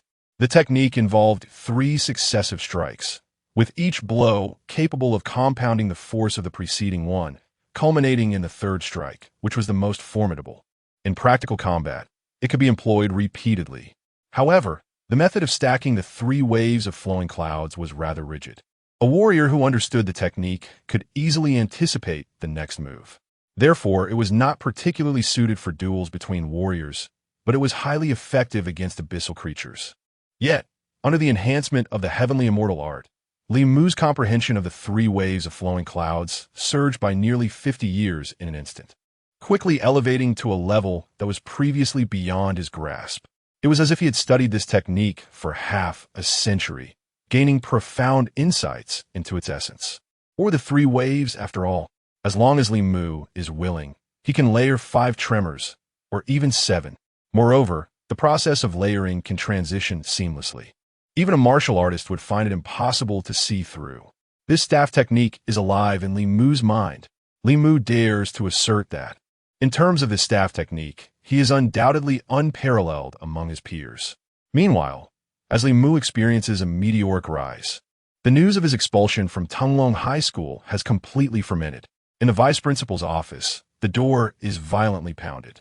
The vice principal furrows his brow and barks. "Come in." The head teacher of Class 9, senior year, Zhai Long, bursts in, seething with anger. as if to lodge a complaint. Vice Principal, our student Li Mu has been expelled by Director Liang. Are you aware of this? Li Mu, an F-grade talent, let him go. Why are you so flustered? The Vice Principal shoots him a dissatisfied glare. I want to know on what grounds he was expelled. Zhai Long, equally indignant, brandishes his phone, pointing to a video taken by students in the martial arts arena. The student council president called Li Mu to act as a sparring partner, and he ended up beating Sun Long. Is that the reason? I just spoke to Liang, and he said that he asked Li Mu to apologize to Sun Long. But Li Mu refused. Is that it? When Li Mu awakened his S-grade talent, you treated him like a precious gem, and now just 2 days have passed. The Li family is morally corrupt, and this child has already suffered enough. Do we still need to treat him this way? The vice principal, now even angrier, retorts, what? Li Mu injured Sun Long? Then he should be expelled even more. Why are you shouting here? There are at least 8,000 individuals who have exchanged their talents. The decisions of his family are none of your concern. Who are you to voice your opinions? Zhai Long, incredulous, challenges vice principal. Have you lost your mind? Have you even watched this video? Li Mu has lost his S-grade talent. He is now an F-grade talent. Sun Long, an A-grade talent, with the same cultivation level, was utterly dominated by Li Mu. Do you not grasp the significance of this? Can you not engage your brain? Bang! The vice principal slams the table in frustration.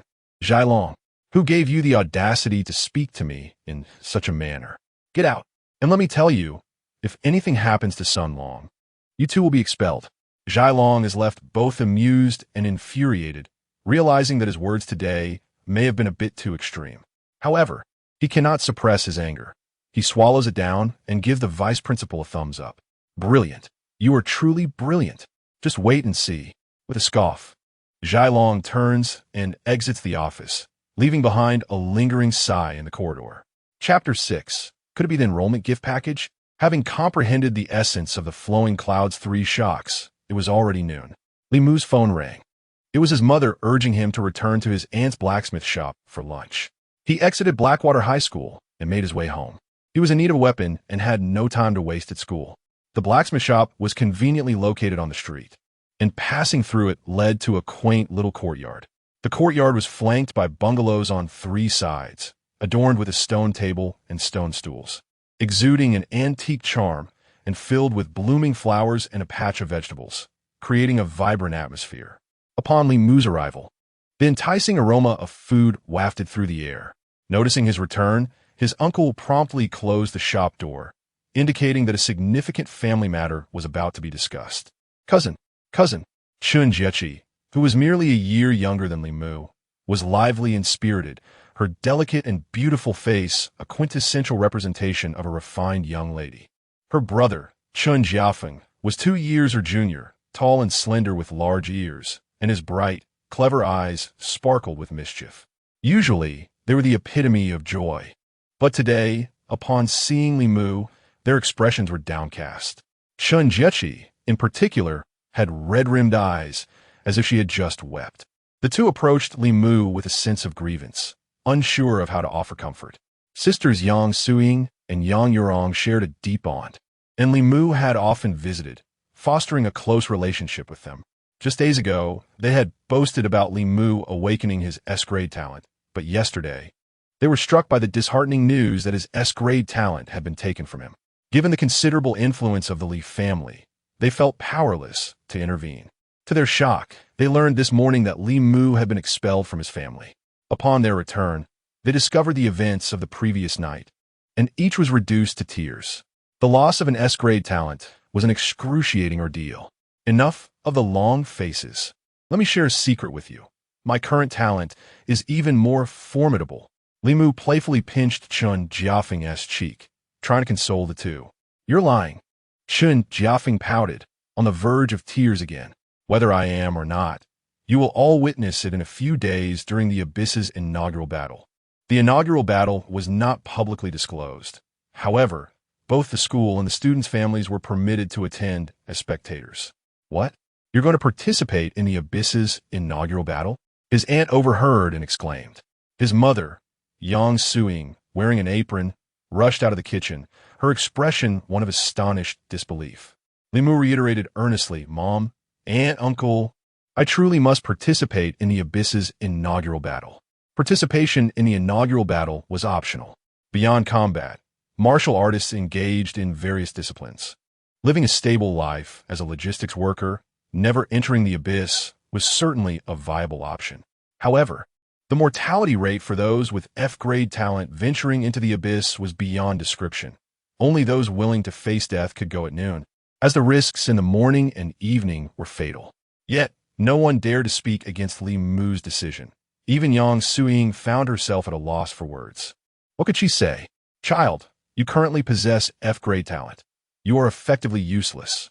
Accept reality and do not seek death. Such words would only drive Li Mu to despair.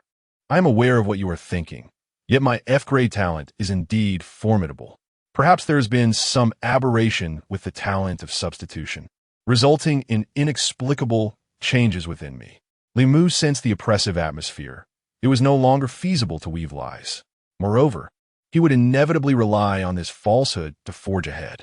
Jiafeng, fetch me a stick as a weapon. To his surprise, his uncle personally dashed to the shop and retrieved a weapon forged from dark iron. Nephew, this is a dark iron. The uncle handed a black iron rod to Li Mu, ready to elaborate. With a swift flourish, Li Mu twirled the rod before inserting it into his ear. With a whoosh, the iron rod astonishingly vanished into his ear. My goodness! Li Mu's aunt gasped in shock. A storage ring? How could I afford a storage ring? This is a feature of my talent, he replied. A feature of your talent? His mother inquired, astonished. Li Mu's talent is a heavy strike. How could it possess spatial capabilities? Where did such a large rod conceal itself? Li Mu shrugged. That is why I mentioned that my talent has mutated. It is no less impressive than an S-grade talent. Rest assured, uncle, this weapon belongs to me now. I happen to be in need of one. The latter part was directed at his uncle. Ah, very well. His uncle, flustered, felt at a loss. A single weapon was inconsequential, as their family was accustomed to such matters. However, he was still reeling from the shock of Li Mu's talent mutation.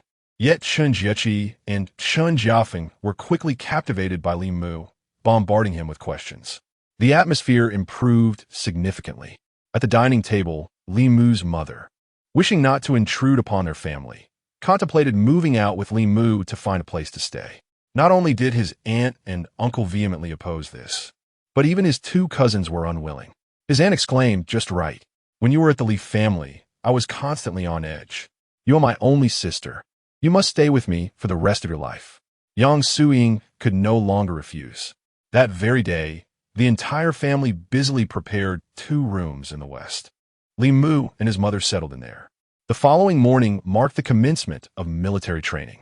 At the entrance of the Abyss Fortress, the atmosphere was already vibrant.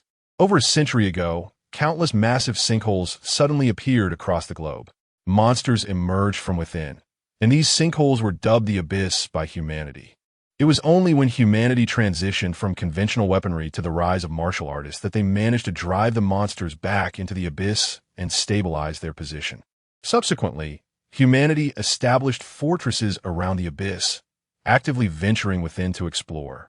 It was then that they discovered the Abyss to be both a den of monsters and a treasure trove.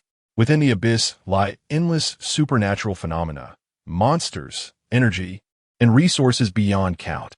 A certain crystal discovered within could sustain a city's power for over a millennium. A particular plant, when consumed, could enable biological regeneration of severed limbs. A vein of, or contained 7 chemical elements beyond human comprehension. Of course, the terror and strength of the monsters continually surpassed human imagination. Humanity has been devoured by the Abyss, yet they greedily extract its offerings. In the past century, humanity's exploration of the Abyss has reached a mere fraction of an estimated, possibly less than 1%. This is a terrifying calculation, for it implies that the Abyss is far more expansive than the blue planet itself. Vastly so. Humanity has established fortresses at the entrance of the Abyss. All industries related to the Abyss and its warriors thrive remarkably within the fortress's confines. The realms of trade, potion crafting, weapon manufacturing, energy production, and even military deployments converge here. Various suspended elevators and manned airships traverse the depths of the Abyss, ferrying warriors into its depths. Above the abyss entrance, a tangled web of overpasses and aerial tracks radiates outward, forming a network that connects to the colossal circular city surrounding the fortress. Known as Iron Hand City, Li Mu has not encountered other abysses, yet according to the memories of the original owner, the abyss entrance guarded by Iron Hand City is said to be merely a low-level entrance. At 8 in the morning, the specialized aerial train from Heishui High School sliced through the wind, arriving steadily above the fortress.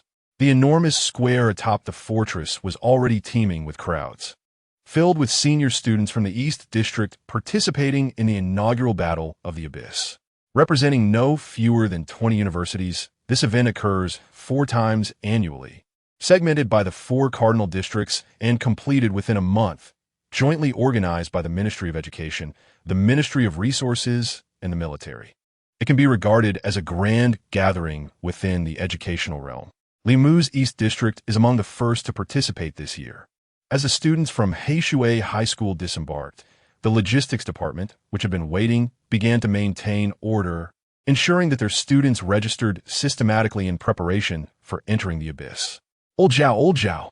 The head of student affairs cheerfully greeted Zhao Qingshan. Ah, old ma. You've worked hard.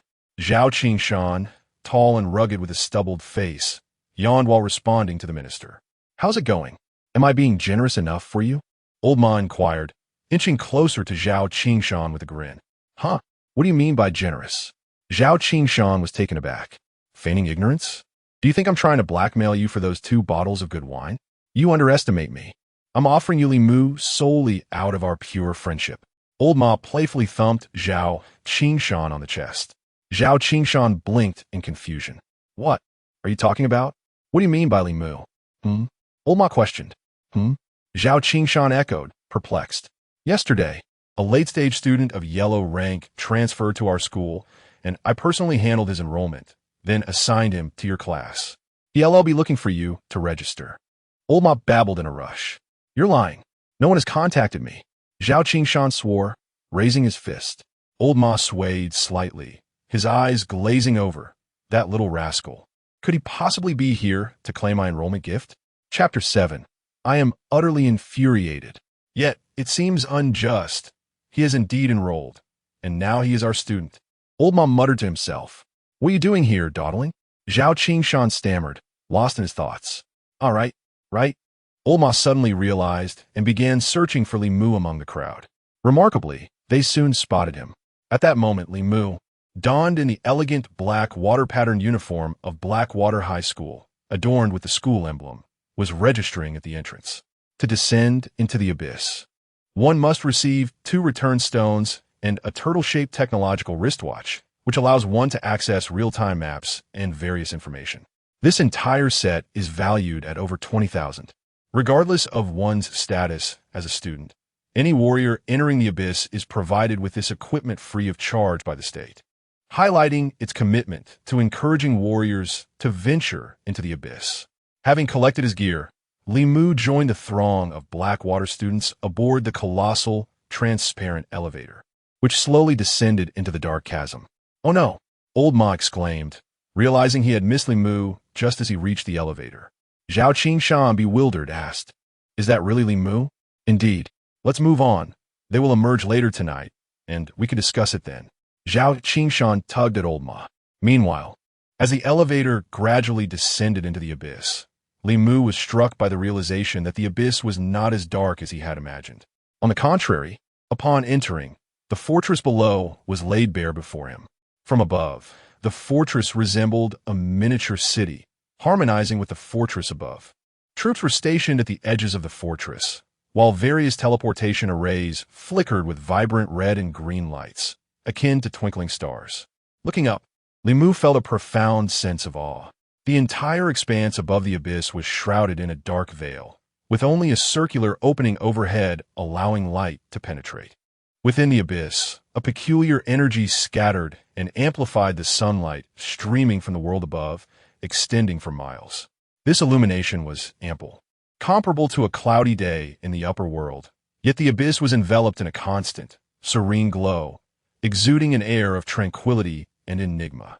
As the elevator reached the ground, students disembarked in an orderly fashion, congregating in the square, which was already filled with thousands. All students, filled with curiosity, gazed upwards and around, sensing the unsettling atmosphere of the abyss.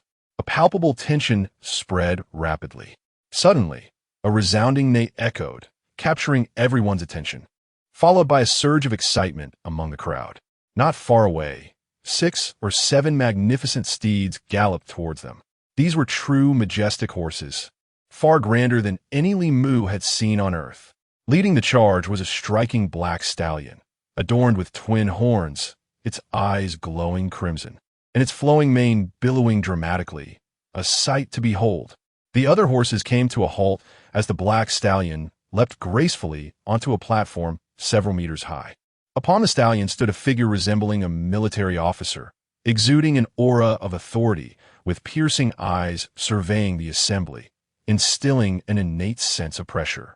Attention, all students participating in the Abyss military training. This marks your inaugural entry into the abyssal realm. I must convey a harsh truth to you. The abyssal monsters are tenfold, 100-fold more terrifying than what you have heard or seen. To these creatures, the notion of human vulnerability is devoid of any gradation. In their eyes, humans are merely flesh and blood. Faced with such flesh, they exhibit nothing but sheer madness. Unrestrained frenzy. Therefore, during these 3 days of military training, I implore you to conquer your fears, obey commands, and embody the courage befitting a warrior. Lest the first battle in the abyss, 3 days hence, leads to the demise of your comrades. Do you comprehend this? All students replied in unison, understood. The officer scanned the crowd, a slight smile curving at the corners of his mouth. With a swift tug on his steed, the horse reared up, letting out a thunderous neigh that resonated deeply. Children, do you fancy war horses? Yes. A chorus of fervent roars erupted from countless male students. The officer nodded. Alas, you do not yet belong to the Zhenyuan Army. I am unable to offer you that privilege. The bloodsteed war horses bred within the military outmatch those available outside in both speed and ferocity. Should you join the Zhenyuan Army reserves promptly after your first battle in the abyss, each of you shall receive a warhorse free of charge. Moreover, numerous military techniques and weaponry are unattainable elsewhere. A cacophony of excitement ensued among the students, who buzzed with anticipation. Subsequently, all proceeded towards the military training zone designated for their school to meet their instructors. Boom! The students erupted in exhilaration, shouting joyfully as they raced toward their respective training areas. The prospect of war horses had long been anticipated by many, given the vastness of the abyss. Even with portals transporting you to specific regions, traversing to precise locations often necessitates a considerable distance to cover. Although warriors possess considerable mobility, it inevitably depletes their vital energy, thus rendering a mode of transport essential. In light of the abyss's intricate terrain, war horses serve as the most suitable mounts. Through the endeavors of beast tamers and those endowed with spatial talents, a remarkable artifact known as the horse token emerged, specifically designed to house living mounts. Coupled with the genetically engineered bloodsteed warhorses, these creatures are not only robust and towering, but also exhibit endurance and speed far surpassing those of a warrior. Observing the live broadcasts of abyssal hunting teams and Zhenyuan Army squads galloping wildly on their steeds, students could hardly contain their awe and admiration. Furthermore, joining the Zhenyuan Army reserves allows one to continue studying abyss-related disciplines at school. Li Mu followed the Blackwater contingent toward the military training zone. Each school's training area was distinctly separated. Those around Li Mu finally began to notice his uniqueness, casting curious glances his way. Hey, I feel like I recognize you. Yet you're also unfamiliar. Are you Li Mu? A tall, slender student could not contain his curiosity and inquired. Indeed, Li Mu affirmed with a nod. Li Mu's simple nod elicited a wave of astonishment from the surrounding students. They gathered around, chattering excitedly. Is this Li Mu, the one from a Li family who awakened the S-class talent, and was subsequently robbed of it? One remarked, Indeed, he does seem familiar, but I've never seen him at our school. A tall, slender boy asked, perplexed, When did you come to our school? Weren't you at Tenglong High School? I transferred yesterday. Li Mu replied candidly. I am Xiao Lingtong. The boy exclaimed enthusiastically, extending his hand. Li Mu shook it, and the other students quickly joined in, offering their introductions and reaching out to him. He sensed their curiosity was genuine. After all, just 2 days prior, he had been an S-class prodigy, and encounters with such talents were rare. Yet, he felt no malice from them. Some even inquired about the characteristics of his S-class 9 Heavens Thunder talent. But others quickly interjected, recognizing that such questions touched upon a sensitive subject. As they conversed, they arrived at the military training area. Before them stood 3 youths clad in military uniforms, arms behind their backs. The leader had striking red hair. The youth on the left, with a somewhat lascivious demeanor, asked, Red hair brother, did you and Zhao mating? No, the red-haired one replied brusquely, rubbing his face. That wretched Zhao mating has rejected me time and again and even dared to strike me. It still hurts. The youth on the right, seemingly unfamiliar with the other two, remained silent, his expression one of disdain. What was Zhao mating after all? A rising star in the Zhenyuan Army. She had achieved remarkable feats within just 2 months of joining. Such a woman would undoubtedly be attracted to strength. And what was this red-haired fellow? A late-stage second-tier martial artist with a C-class talent. His achievements paled in comparison to Zhao mating's, not even a third of her record. He had even experienced multiple humiliating encounters with abyssal monsters. The only thing he had going for him was his seniority, having applied for the position of instructor merely to evade patrol missions. Had it not been for the personnel shortages in the Zhenyuan Army, he would have been expelled long ago.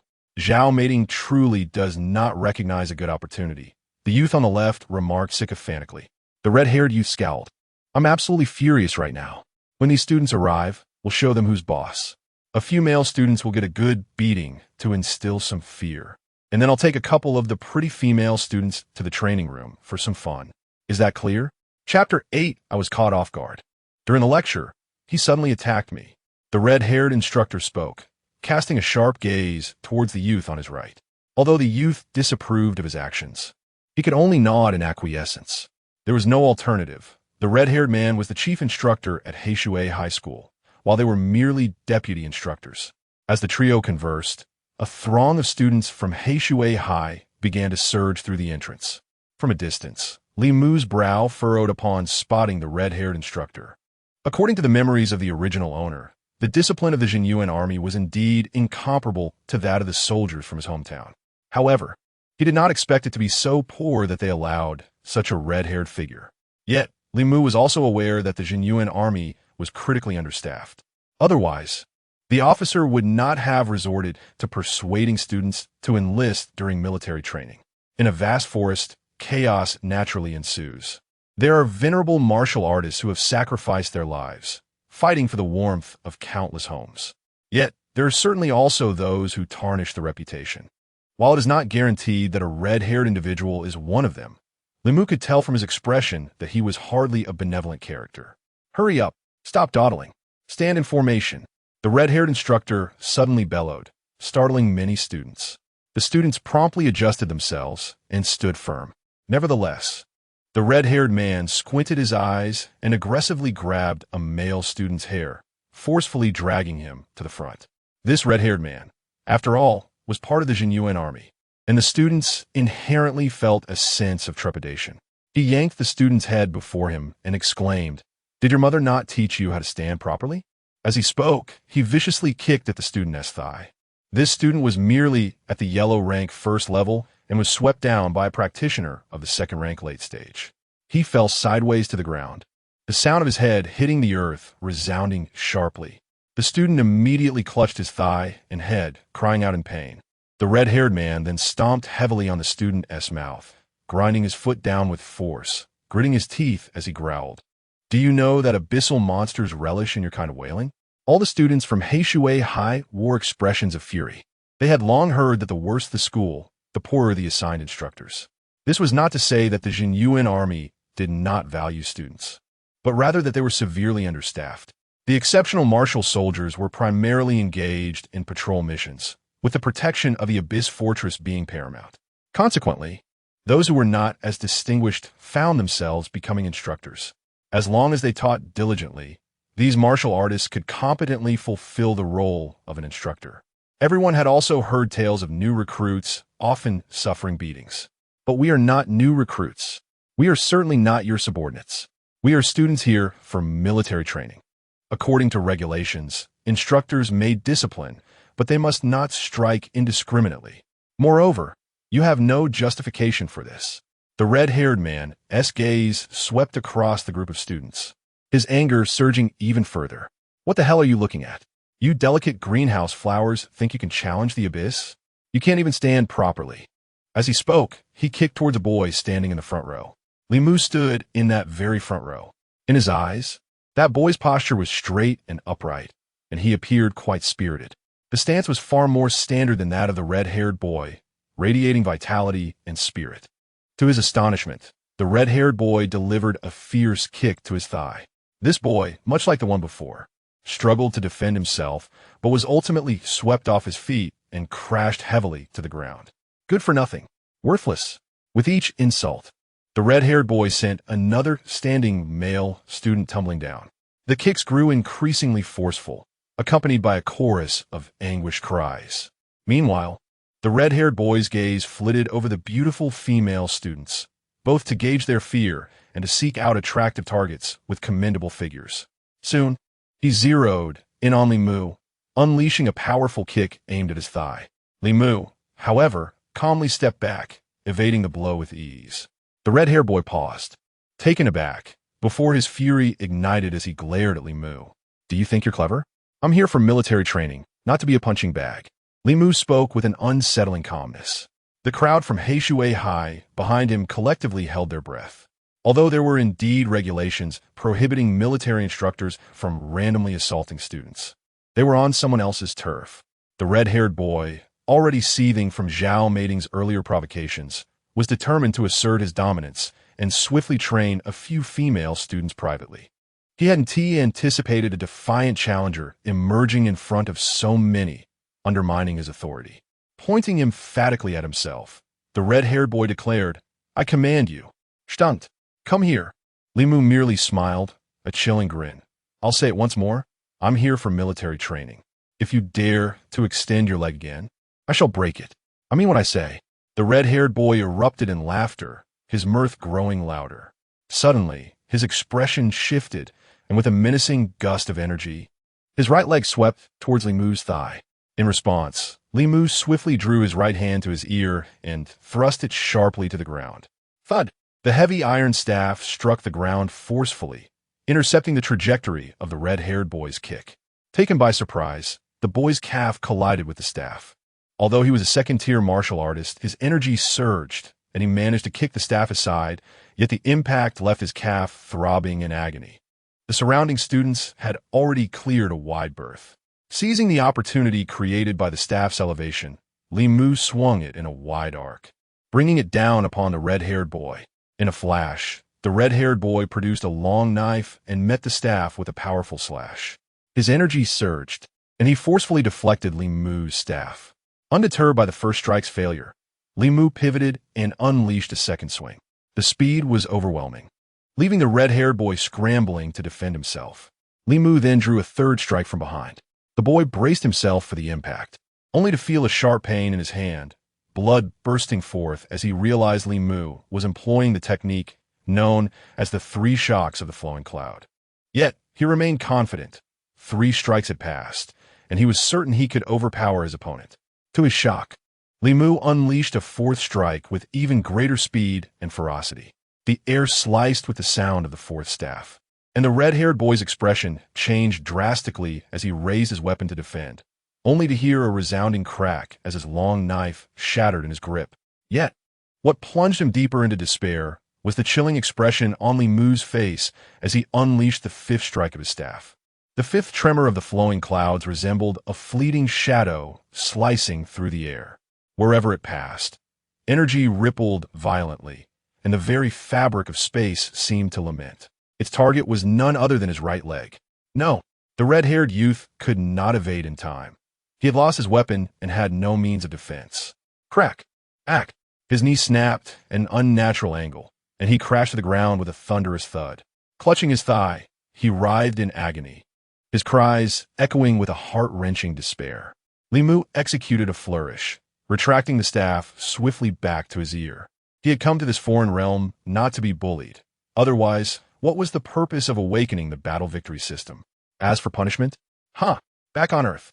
Li Mu was nothing but an invisible cog in the machine, overwhelmed by work, debt, illness, and emotions that left him gasping for breath.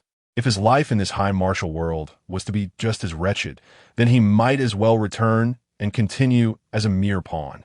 Victory. Gained victory points 31. The students of Blackwater Academy stood in stunned silence. What was happening? Had they slipped into a nightmare? Military training. Their classmate Li Mu, a first-tier martial artist, had just shattered the leg of the second-tier martial arts instructor, Zhenyuan. They had never even dreamt of such a wild scenario. As the alarm sounded, an officer soon arrived, accompanied by several patrolling guards. This officer, with sharp brows and piercing eyes, exuded an aura of authority without uttering a word.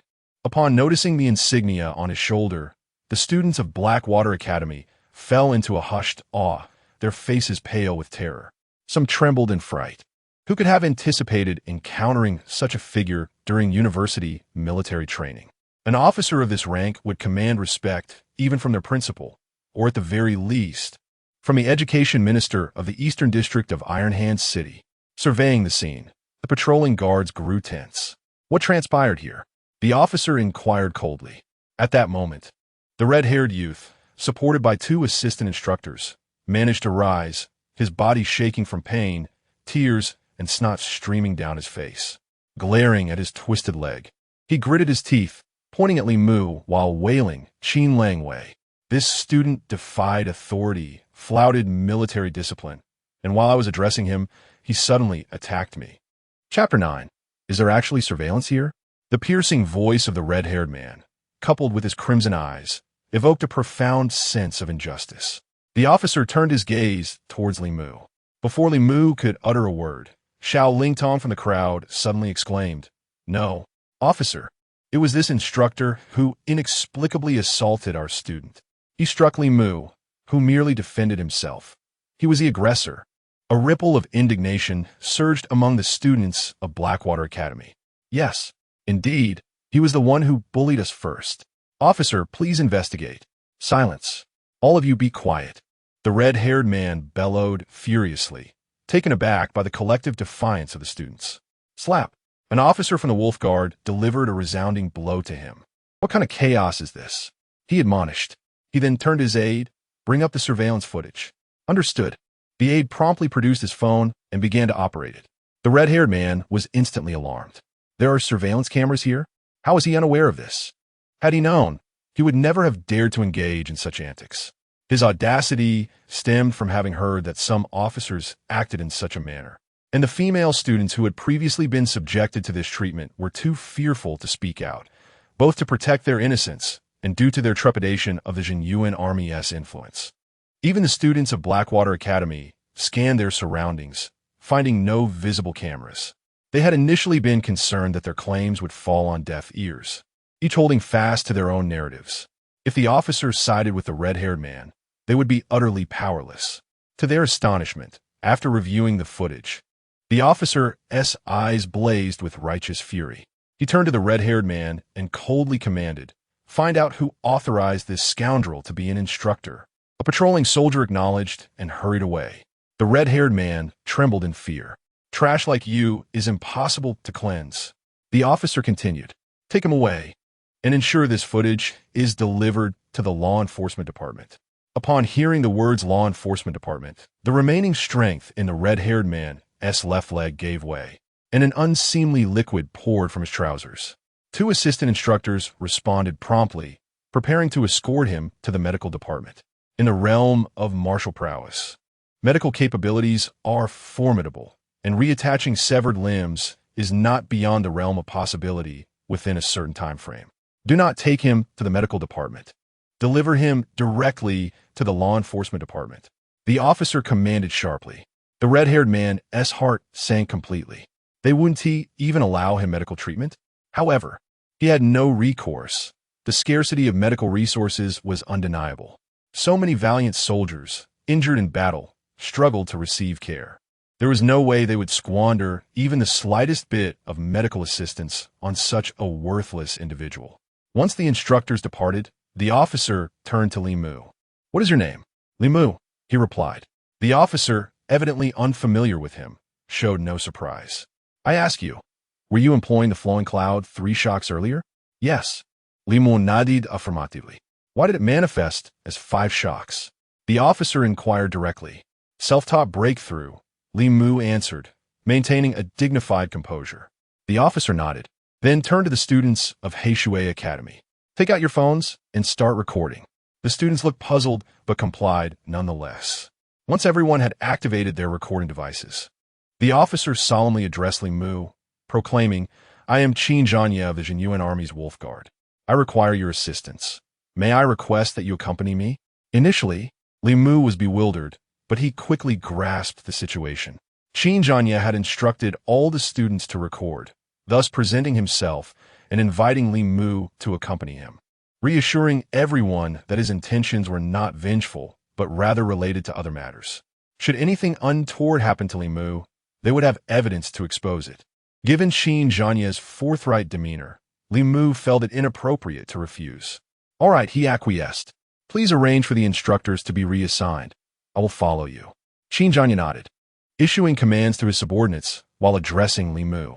He then strode forward with purpose, exuding an air of integrity and authority. Since his arrival, Li Mu noted that he had not uttered a single superfluous word. Following Qin Zhanya, they arrived before a formidable steel fortress, upon which a sign read, "Department of Major Techniques Research." The guards at the entrance stood at attention and saluted. "Wolf Guard Qin." Qin Zhanya acknowledged them with a nod. "I have brought someone to meet Minister Song and Professor Su. I shall notify them." One of the guards hurried inside. Li Mu was taken aback. He was uncertain of the department's purpose, yet the reputation of Qin Zhanya's Wolf Guard lent it considerable weight. The fact that they could not enter directly and had to wait for notification was telling. Before long, the guard returned briskly. "Wolf Guard, you may enter. Minister Song and Professor Su are currently in a meeting. Please wait momentarily." "Very well." Qin Zhanya gestured for Li Mu to follow and led the way inside. Upon entering the research department, Li Mu immediately comprehended Qin Zhanya's intentions. The facility was bustling with civilian personnel in casual attire, and the walls were adorned with names of various techniques, all common martial arts. Techniques involving blades, firearms, swords, and staffs were listed, with the flowing cloud 3 shocks prominently featured among them. Every technique was a product of individuals sharing their martial insights. And this was the hub for the mass production of ordinary techniques by the Zhenyuan Army. Qin Zhanya brought Li Mu to the door of a conference room, where an assistant approached them with an apologetic smile, lowering his voice. "Wolf Guard Qin, the minister is in a meeting. I kindly ask that you wait a moment." Qin Zhanya nodded, then stood like a statue, causing Li Mu some irritation. "Wolf Guard Qin, do you not intend to inquire about my wishes?" Li Mu questioned. Did you not agree?" Qin Zhanya replied, momentarily taken aback. "I agreed to accompany you, but I did not consent to everything you do." Li Mu retorted, exasperated. Qin Zhanya faltered, realizing the truth in Li Mu's words. The assistant beside them appeared utterly bewildered, glancing back and forth between the two. "Allow me to inquire first. Do you know where we are?" A vague understanding flickered in Li Mu's eyes as he shook his head. Qin Zhanya nodded, taking a deep breath. The Abyssal War is notorious for its high casualty rate. Students like you, who are well-versed in their studies, are only now descending into the depths. However, many warriors have left their schools for various reasons. Some even joined the Zhenyuan Army with merely a grasp of internal skills. Thus, the Zhenyuan Army distributes a plethora of low-tier techniques free of charge. This place is the research department of the Zhenyuan Army's martial arts. Within this department, there exists a multitude of devoted practitioners endowed with keen insight, mastering techniques with remarkable proficiency and continuously refining their skills. They produce an abundance of mundane techniques, akin to hens incessantly laying eggs, nurturing the fresh vigor of the Zhenyuan Army. Qin Zhanya's tone was laden with gravity. However, the assistant beside him rolled his eyes in exasperation. "Did you really just liken it to an egg?" If you can't find a proper metaphor, just speak plainly. Who's the hen here? So, your intention in summoning me is... Li Mu gently prompted him to continue. Among the mundane techniques, spear techniques constitute a significant category. The prevalence of the flowing clouds, 3 shocks among spear techniques, is particularly high. I wish for you to share your insights with them, to see if it might enhance their proficiency further. Of course, should this endeavor bear fruit, there will be rewards for your contributions. I assure you, your efforts will not be in vain. At last, Zhenyuan grasped Li Mu's intent and proactively mentioned the rewards. Let us discuss the matter of rewards in detail. Li Mu cleared his throat. Chapter 10. The Flowing Clouds and the 5 Shocks. Do you doubt it? Please watch the VCR. Zhenyuan rarely broke into a hearty laugh. He found Li Mu refreshingly candid, speaking his mind without pretension. For someone like Li Mu, the extent of his effort hinged on the rewards he received. Otherwise, his labor would be rendered meaningless. Not to mention, if improvements could indeed be made and implemented in the future, it would earn you considerable merit. I personally promise you, as long as you genuinely assist, a premium black-blooded warhorse, a fine spiritual treasure, and a top-grade weapon, along with a complete set of superior martial arts. As Zhenyuan spoke, Li Mu's heart nearly ceased its rhythm. This entire arrangement was worth at least $1 million. My dear child, I understand I cannot morally compel you to serve the nation. However, aside from these material rewards, every individual who survives due to the enhancement of the flowing clouds and the 3 shocks is a merit in itself. Zhenyuan employed a dual strategy, delivering material incentives while also appealing to the spirit. Li Mu, deeply moved, nodded in agreement. Very well. The superior martial arts are a matter of choice, correct? Zhenyuan's temples throbbed, and he nodded, speechless. At that moment, a commotion arose in the conference room. The assistant hurriedly informed Zhenyuan, Wolfguard, please enter. Zhenyuan promptly pushed the door open. Inside the simply furnished conference room was a long table, around which dozens of attendees were preparing to exit through the back door in an orderly manner. The few plainclothes, middle-aged men seated at the front were also gathering their belongings. As soon as Zhenyuan entered, he called out, "Leaders, please hold on." Instantly, all eyes turned toward Zhenyuan. "Minister Song, I shall speak plainly. Just now, this young brother executed the flowing clouds and the 5 shocks, and I specifically brought him to meet you." Upon hearing the term flowing clouds and the 5 shocks, the attendees exchanged glances. The man referred to as Minister Song also glanced at Li Mu. Wolfguard, what are you saying? Words were futile. Please view the surveillance. Zhenyuan directly connected his phone to the conference room's large screen, commencing the playback of Li Mu interrupting the right leg of the red-haired man. As Li Mu unleashed the 4th and 5th shocks, the entire conference room erupted in astonishment. When it concluded, an older professor hurriedly exclaimed, "Play it again." Zhenyuan obliged, and the professor grew increasingly agitated, urging, "Play it again." Li Mu was bemused. Did this old fellow have such a penchant for watching VCRs? Zhenyuan added, "Professor Su, if you wish to see, we may step outside and allow Li Mu and me to have a spar. Wouldn't that be clearer?" The old man eagerly grasped Li Mu's arm. "Child, can you demonstrate it once more?" Minister Song and the others gazed with wide eyes, filled with anticipation. Li Mu chuckled. Realizing this group was repeatedly watching the video, believing his sudden brilliance in executing the flowing clouds and the 5 shocks would be difficult to replicate. "I can." Li Mu nodded. "Excellent. Excellent. Xiaolu, quickly inform the instructors of firearms and melee weapons." Minister Song commanded his assistant with delight. Subsequently, Li Mu and Zhenyuan emerged from the research department, surrounded by a throng of onlookers, arriving at an open area. In no time, a sizable crowd, resembling a swarm, streamed out from the research department. Many appeared disheveled, with some even having their garments faded. There were at least 60 or 70 individuals, all roughly around 30 years of age. Along the way, they had listened to Assistant Lu narrate the events. Upon their exit, they eagerly approached, asking, "Did you say this young man can execute the 5 tremors of the flowing clouds?" Upon learning that it was Li Mu who had performed the 5 tremors, the crowd was momentarily taken aback, for none had witnessed the earlier video. The three tremors of the flowing clouds had already been refined to its utmost potential. Are you certain he employed the flowing cloud spear technique? These individuals possessed a profound understanding of martial arts. They were acutely aware of the potential of the flowing cloud spear technique. The venerable masters had already compressed it to its limits, leaving no room for further excellence. Enough talk, Li Mu engaged. Qin Zhanye, known for his decisiveness, drew a long blade and addressed Li Mu without a hint of hesitation. Li Mu, without a moment's pause, pinched and pulled at his ear, conjuring a long staff of mysterious iron with a swift motion, sweeping it horizontally towards Qin Zhanye. There's a distinction between a staff and a rod.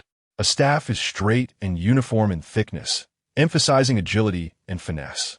In contrast, a rod may be thick on one end and thin on the other, or both ends may be thick with a slender middle, sometimes equipped with metallic ends.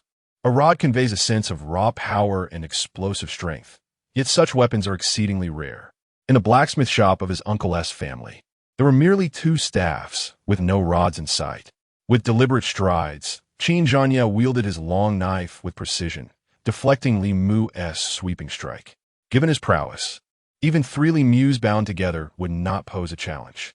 With a clang, Li Mu, undeterred by the first strike's failure, unleashed a second sweep, swift and fierce. He continued with a third strike.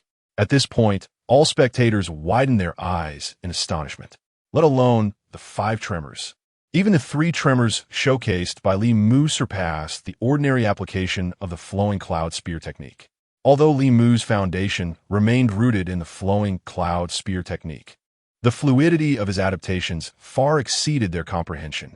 The potency of his second tremor had already reached the level of a typical third tremor. As Li Mu executed his fourth strike, a collective gasp resonated among the audience, a truly spectacular moment. The essence of the fourth tremor of the flowing clouds lies not merely in its execution, but in the ability to carry the momentum of the preceding strikes. Generally, when employing the three tremors of the flowing clouds, by the time one reaches the fourth strike, the preceding momentum dissipates, rendering the third strike ineffective. No one had ever successfully executed four strikes. Yet, as Li Mu unleashed his fifth strike, everyone's pupils dilated in disbelief. A resounding crash echoed as Qin Zhanye was actually pushed back half a step. His eyes gleamed with excitement, and he tightened his grip on the knife, exclaiming, "Well done, young lad. Let these spectators witness it once more." Li Mu, realizing the audience's anticipation, obliged and prepared to showcase his skill again. This time, Professor Su, who appeared to be around 60 years of age, dramatically raised both hands in admiration. Open your eyes wide. Observe closely. Indeed, more than half of the instructors from the research department were caught in disbelief, rubbing their eyes fervently. They stared at Li Mu with wide eyes, a sight that was, to some extent, almost comical. For a brief moment, Li Mu found himself momentarily distracted. The flowing clouds technique was merely a basic martial art. These individuals certainly possessed skills far beyond this, and this was by no means the most crucial technique. What could possibly lead a military district professor, revered even by the Wolf Guards, to display such a loss of composure? Suddenly, he sensed a singular word emanating from Professor Su, Minister Song, and their cohort of instructors: obsession. They resembled a flock of industrious hens, striving diligently to enhance the quality of their eggs. They had truly invested their all. Thus, with a soft sigh, Li Mu resolved to present them with a gift. With his current understanding, he was fully capable of executing the seventh shock. However, to prevent these elderly gentlemen from experiencing a spike in blood pressure and to ensure they could digest the information adequately, Li Mu decided to reveal to them the sixth shock. Chapter 11. The Flowing Clouds. The sixth shock, repelling Qin Zhanye. Li Mu once again wielded his long staff. After the third shock of flowing clouds, he executed the fourth and fifth shocks with a completely different performance. Following the fifth shock, even Qin Zhanye intended to withdraw, only to suddenly discover Li Mu unleashing the sixth strike. A tingling sensation gripped Qin Zhanye's scalp. Was there truly a sixth strike? He had no choice but to take it seriously, his aura surging dramatically as golden light shimmered upon his blade, preparing to block. Clang! Qin Jinye's long sword, remarkably resilient, clashed with Li Mu's mysterious iron staff, resulting in a deafening crack as the staff shattered. The violent recoil sent Li Mu hurtling backward, while astonishingly, Qin Jinye staggered 3 steps back. The arena fell into a profound silence. Li Mu observed his slightly trembling right hand, feeling an unsettling numbness coursing through his entire arm. With a quiet sigh, he realized he had overestimated his physical capabilities.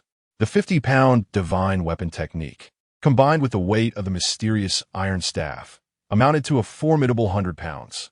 Although the Tanshan technique could be wielded with strength, and the formidable martial arts could elevate his offensive power to a fierce level, his body could not withstand it.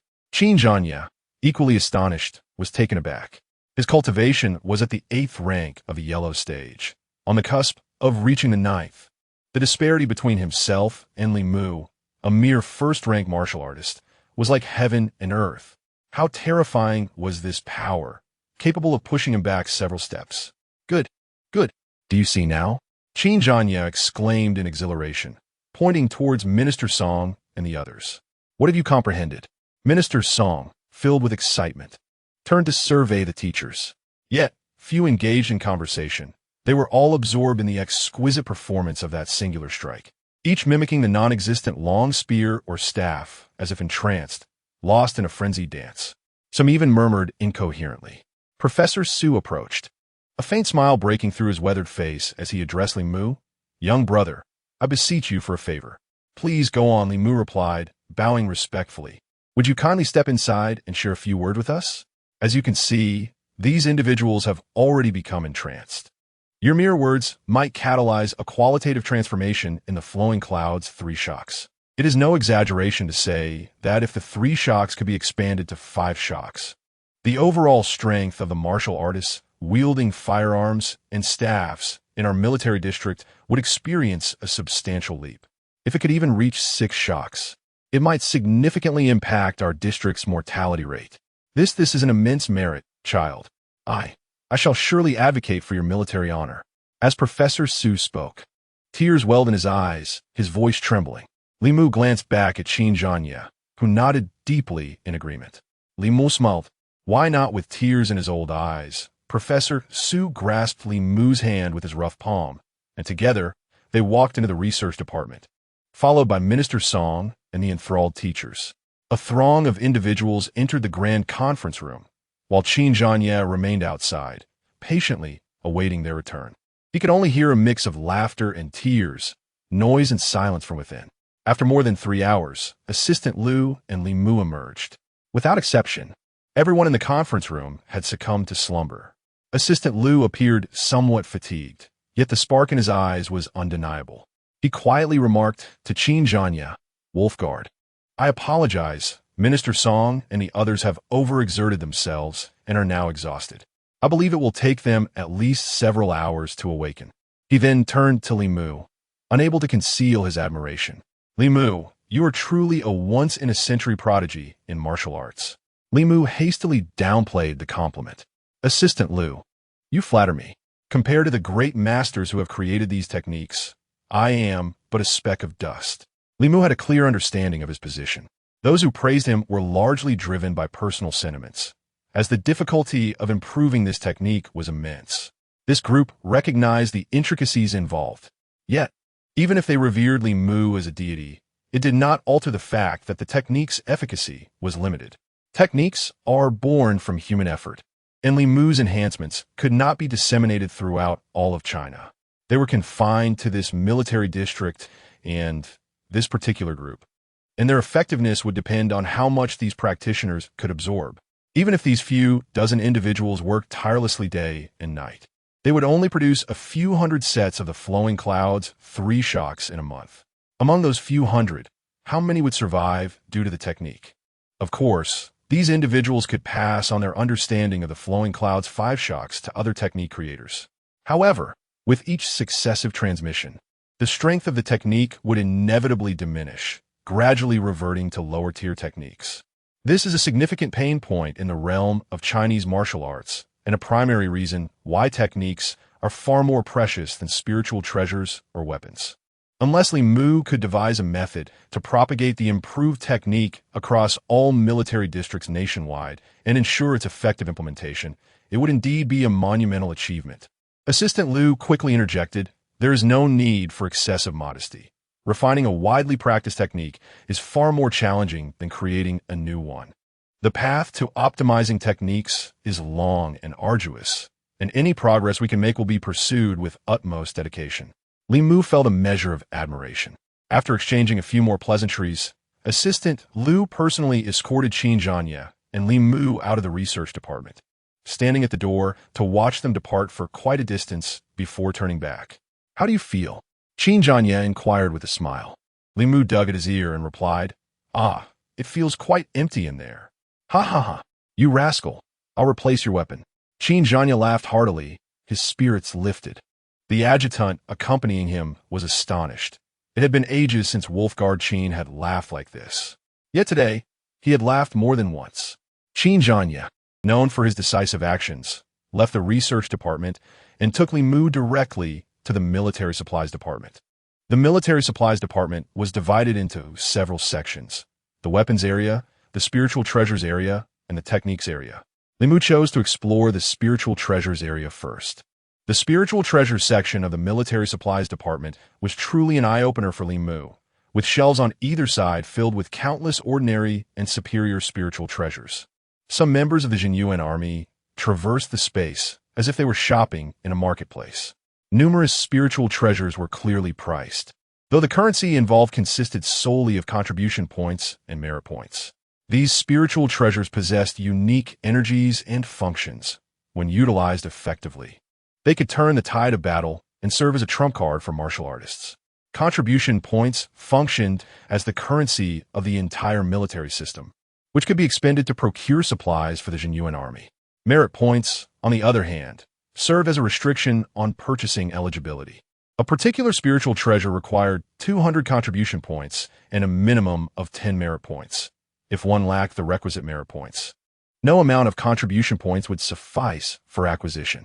However, Qin Zhanya directly guided Li Mu to the premium spiritual treasure area. This section was far less abundant in treasures than the previous two, and it was sparsely populated. The prices of the treasures here were astonishingly high, with many exceeding 1,000 contribution points and merit points rarely falling below 300. Feel free to choose. Qin Zhanya waved his hand grandly. Li Mu, undeterred, began to search swiftly. Before long, a striking black and red cloak caught his eye. This cloak was neither too large nor too small and appeared to be crafted from a soft leather material. Adorned with a silver circle against its black-red backdrop, it exuded a simple yet elegant charm. Cloak of size, priced at 3,400 contribution points, requires 360 merit points or above for purchase. What is this? Li Mu exclaimed in delight. Qin Zhanya retrieved an instruction manual from behind the glass cabinet. Cloak of size, warm and resilient, capable of changing size at will. Its maximum size can continually increase as it absorbs energy from its wielder's martial prowess. After reading, Qin Zhanya mused, although it is a growth-type cloak, its effects are somewhat singular for a premium spiritual treasure. Are you certain you want this? Li Mu nodded firmly. The cloak emanated a mysterious energy and was exceedingly beautiful. Growth-type spiritual treasures possessed an element of chance. Their initial assistance to the owner might be minimal, but they held the potential to exceed premium value or fall short of it. Moreover, Li Mu's victory points could be used to transform spiritual treasures, rendering all treasures growth-oriented in his eyes as long as he cherished them. Without further ado, Qin Zhanya nodded and opened the glass cabinet, gesturing for Li Mu to take it. Li Mu cradled the cloak in his hands. The cloak felt soft and smooth to the touch, its peculiar energy flowing into his body. He draped it over himself. It fit perfectly, subtly covering his shoulders and arms without pulling. A gentle tug would envelop his entire body comfortably. Instinctively, Li Mu gave the cloak a shake. It billowed out behind him, instantaneously expanding to several meters in size. With a flick of his hand, the cloak returned to its normal dimensions. Qin Zhanya paused in astonishment, silently admiring Li Mu's remarkable presence. Tall and handsome, with a talent for the staff, Li Mu now wielded the cloak with poise. Qin Zhanya, seemed to envision Li Mu as a youthful war god, brandishing a spear and galloping across the abyss battlefield in his flowing cloak. He nodded in appreciation. Let us proceed. It is time to select your weapon. Chapter 12. Exquisite Weapons and Exceptional Warhorses. Qin Zhanya led Li Mu out of the Lingbao district. Along the way, any meritorious member of the Zhenyuan Army stood at attention and saluted. The two soon arrived at the weapons division. This time, Li Mu made his selections with remarkable speed. After thoroughly exploring the armory, he found only a single exquisite staff. Crafted from tungsten steel, the shaft was adorned with intricate patterns, gradually widening at both ends. Embellished with thorns and floral motifs that slightly protruded, it exuded an impressive sense of strength. The metals used for weapons are categorized by material, and particularly since the emergence of the abyss, various energy-infused metals harvested from it have become abundant. Humanity has further classified metals based on the energy they carry and their strength. From various types of iron to an array of steels, crystal iron, crystal steel, dragon crystal iron, and dragon crystal steel. These serve as the primary materials for weaponry. Naturally, a weapon cannot consist solely of its primary material. It often involves a blend of steel and various alloys, elements, and high-energy metals. When discussing the material of a weapon, it typically refers to the primary material in greatest abundance. High steel content results in greater hardness, while high iron content offers enhanced toughness. The Martial Arts University boasts a dedicated forging department, and certain powerful blacksmiths hold considerable social status. Li Mu wielded the staff with ease, finding it remarkably agile in his hands. Given its thorny floral patterns, he named it the Thorn Blossom Staff. To Qin Zhanya's astonished gaze, Li Mu swiftly stored the staff away. The innate characteristics of such items cannot be discerned by outsiders or equipment. Only the wielder possesses that knowledge. Thus, when Li Mu referred to it as an innate characteristic, Qin Zhanya refrained from further inquiry. Each warrior possesses their own secrets, and excessive probing is considered overstepping, a universally acknowledged principle. Transitioning from the weapons division to the martial arts section, Qin Zhanya had initially promised Li Mu a single upper-tier martial art. However, he agreed to compensate Li Mu for the weapon, and combined with the previously promised weapon. This amounted to 2 weapons. Since one weapon sufficed for Li Mu, the agreement shifted to an additional upper-tier martial art. Li Mu was permitted to select 2 upper-tier martial arts, which indeed was a windfall for him. Without hesitation, he chose a defensive martial art, Dragon's Roar, and a powerful attacking martial art, Iron Slash. Nevertheless, Li Mu refrained from utilizing them immediately, as he wished to first claim his rewards. Lastly came the warhorses. Arriving at the Zhenyuan Army stables, Qin Zhanya spoke as they walked. Ordinarily, these resources within the military are not permitted to be distributed casually to civilians. Your rewards are considered exceptional, and without the endorsement of Minister Song and Professor Su, I would be subject to criticism alone. However, if you were to enlist in the Zhenyuan Army Reserve sooner, this matter would be easily resolved. Your rewards would only increase and would not be deemed exceptional. Li Mu Chakaldraili. You truly never forget to coax people into military service, do you? Qin Zhanya smiled bitterly. Alas, everyone knows the terror of the abyssal creatures, and all fear the abyss. If neither you nor I enlist, who will safeguard the borders of the abyss? Some data remains obscured from your view. At this juncture, Qin Zhanya furrowed his brow momentarily, shaking his head to refrain from elaborating further. The Qin Wolf Guard. If one were to enlist in the reserves of the Zhenyuan Army, would the patrol duties be excessively burdensome?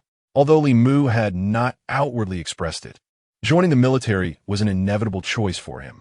Not only would it grant him immense power, but the unlocking and enhancement of his mystical abilities also required a considerable amount of victory points.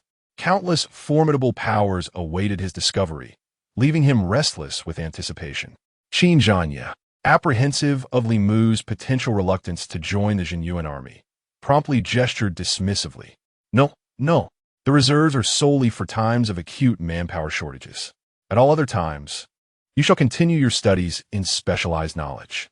However, by participating in the reserves, you will undertake additional compulsory courses, such as battlefield command, monster energy analysis, and abyssal geography assessment. Furthermore, The reserves offer a unique privilege. While ordinary Zhenyuan Army personnel must pass cultural examinations to achieve a rank based on merit points, those in the school reserves are exempt from this requirement.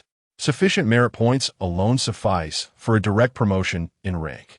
Moreover, future appointments to military positions will be considerably more accessible than for regular Zhenyuan Army members.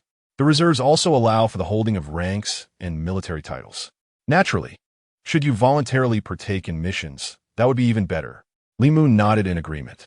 The reserves, free from excessive constraints imposed by the Zhenyuan Army, offered the opportunity to gain military merit, establishing a solid foundation for his future as an officer. Achieving merit in the abyss while enjoying a comfortable life in the city was indeed enticing. At this moment, the two arrived at the horse farm.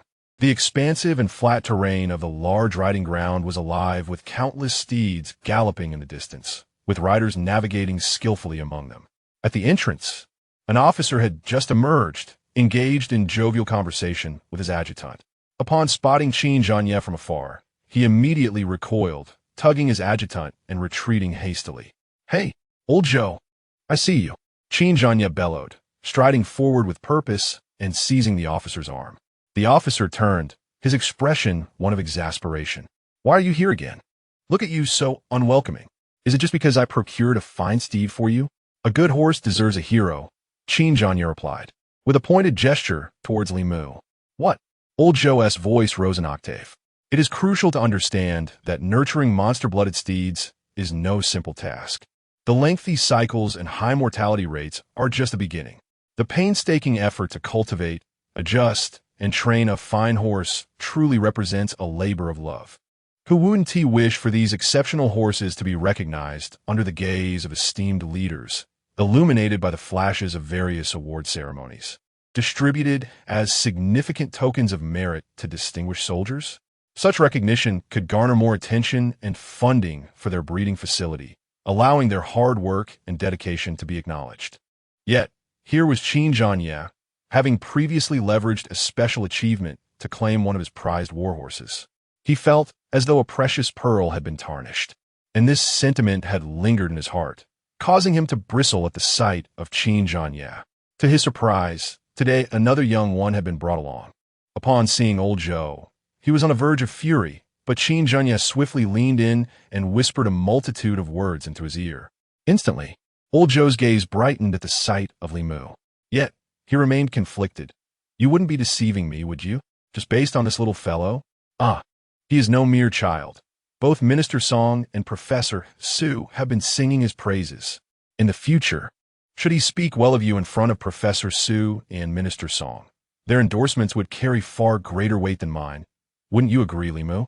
As Qin Zhanye finished speaking, he exchanged knowing glances with Li Mu, who nodded in agreement, his eyes sparkling with anticipation. Qin Zhanye had promised him a fine warhorse, and now it seemed they were discussing something of even greater value. Old Zhou was clearly intrigued. If Minister Song and Professor Su could indeed mention their stable, it would be a rare opportunity. But we cannot simply demand the finest right from the start. This lad, he isn't your illegitimate child, is he? If he were my son, I would awaken from dreams laughing. Qin Zhanye replied with a grin. Old Zhou's eyes gleamed with a sudden idea. "Very well, follow me. I have a recently trained superior warhorse, although it does possess a slight flaw." Chapter 13. The Exceptional Warhorse, Yao Gu. Under the guidance of Old Zhou, Qin Zhanye and Li Mu entered the horse ranch. On either side, the steeds appeared remarkably majestic, each exhibiting distinct forms. Some bore dual horns, others had bony protrusions on their shoulders. Some possessed beaks akin to those of eagles, while a few sported claws resembling those of fierce beasts. These warhorses were the result of intricate genetic hybridization with various mythical creatures. Currently, humanity has identified 4 superior breeds of warhorses: Lu Yao, Guya, Ingzhan, and Gui Shou, each excelling in endurance, resilience, peak speed, and combat support capabilities, respectively. Although Old Zhou engaged in playful banter with Qin Zhanye, he simultaneously explained to Li Mu the arduous process of breeding these exceptional horses. Before long, Old Zhou led the two to a stable. Each stable was guarded, and upon counting, Li Mu noted that there were 9 stables under watch. At that moment, an individual emerged from one of the stables. "Don't close it yet," Old Joe called out. "What?" The guard turned, and suddenly, a thunderous neigh erupted from within the stable. In an instant, the stable door was forcefully flung open, sending the guard tumbling several meters away. A magnificent black horse burst forth, rising on its hind legs and letting out a resounding whinny, before racing towards the expansive racetrack in the distance. Several guards shouted, "Damn it, it's running again. Hurry, chase it." 4 or 5 guards took off in pursuit. Yet they were vastly outpaced by the warhorse. "Hey, Old Joe, is this what you call a good horse?" Zhenyuan exclaimed in dissatisfaction. Old Joe raised his chin defiantly. "Chin instructor, when did you become so unappreciative? This is a top-tier, exceptional horse. Just 2.5 years old, it is in its prime. Needless to say, I can tell it's exceptional, but it's not tamed." Zhenyuan pointed at the wild, galloping steed. "In truth, it has been tamed, but it underwent a mutation that elevated its quality from fine to exceptional.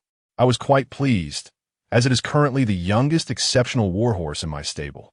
However, I did not anticipate that following the mutation, this young horse would become so fiercely untamable." Old Joe elucidated. Zhenyuan was immediately displeased. "Then you must exchange it for me." "Hey!" Before he could finish, Li Mu had already dashed out, pursuing the black warhorse, leaving behind a bold declaration. "I want this horse." Having watched various films on Earth featuring valiant warriors enamored with splendid steeds and precious swords, even disregarding beautiful women in gold, Li Mu had never quite grasped the sentiment. Yet, upon laying eyes on this horse, an overwhelming desire to conquer it surged within him. This horse, entirely black with a lustrous sheen, evoked memories of the past. It had provided warmth in the cold and had dug for coal in mountains. Sporting dual horns and bony protrusions on its shoulders, its mane was interspersed with silvery strands. Its crimson eyes glowed like lanterns. Li Mu felt an undeniable connection. This horse is mine. Alas, what a misfortune! With a determined clench of his steel teeth, Zhenyuan dashed forth. No matter how vast the square ahead, it was confined by boundaries. Zhenyuan's speed rivaled that of a galloping horse, and he swiftly closed the distance to the black steed. Gripping its mane with fierce resolve, he planted his feet firmly. The horse let out a pained cry, yet continued its wild sprint, dragging Zhenyuan's feet across the ground, leaving deep ruts in its wake. The speed did indeed plummet. "Mount!" Zhenyuan shouted. Li Mu had already arrived and leaped onto the horse. Instantly, the black stallion went berserk, rearing up. With a violent shake, it flung Li Mu to the ground. The surrounding guards dared not approach. Nevertheless, Li Mu persevered, rising time and again to remount, only to be thrown off again, yet he continued to rise. Zhenyuan maintained a firm grip on the horse's head, though he too was drenched in sweat. Meanwhile, Li Mu was soon covered in dust and grime, spending increasingly more time atop the steed. At last, in one final attempt, Zhenyuan released the mane. The black horse emitted a chilling neigh, and in a flash of inspiration, Li Mu unfurled a cloak, draping it over the horse's head. The horse's cries ceased instantaneously, and its body grew remarkably calm. One could hear its rapid breaths, indicating its exhaustion. Li Mu's face lit up with joy as he slowly removed the cloak. The black horse fidgeted slightly, yet this time it did not struggle desperately. It was not merely the effect of the cloak, but rather the cloak itself. Zhenyuan excitedly reminded him. Many novices instinctively cover the horse's head during training, believing it will pacify the creature.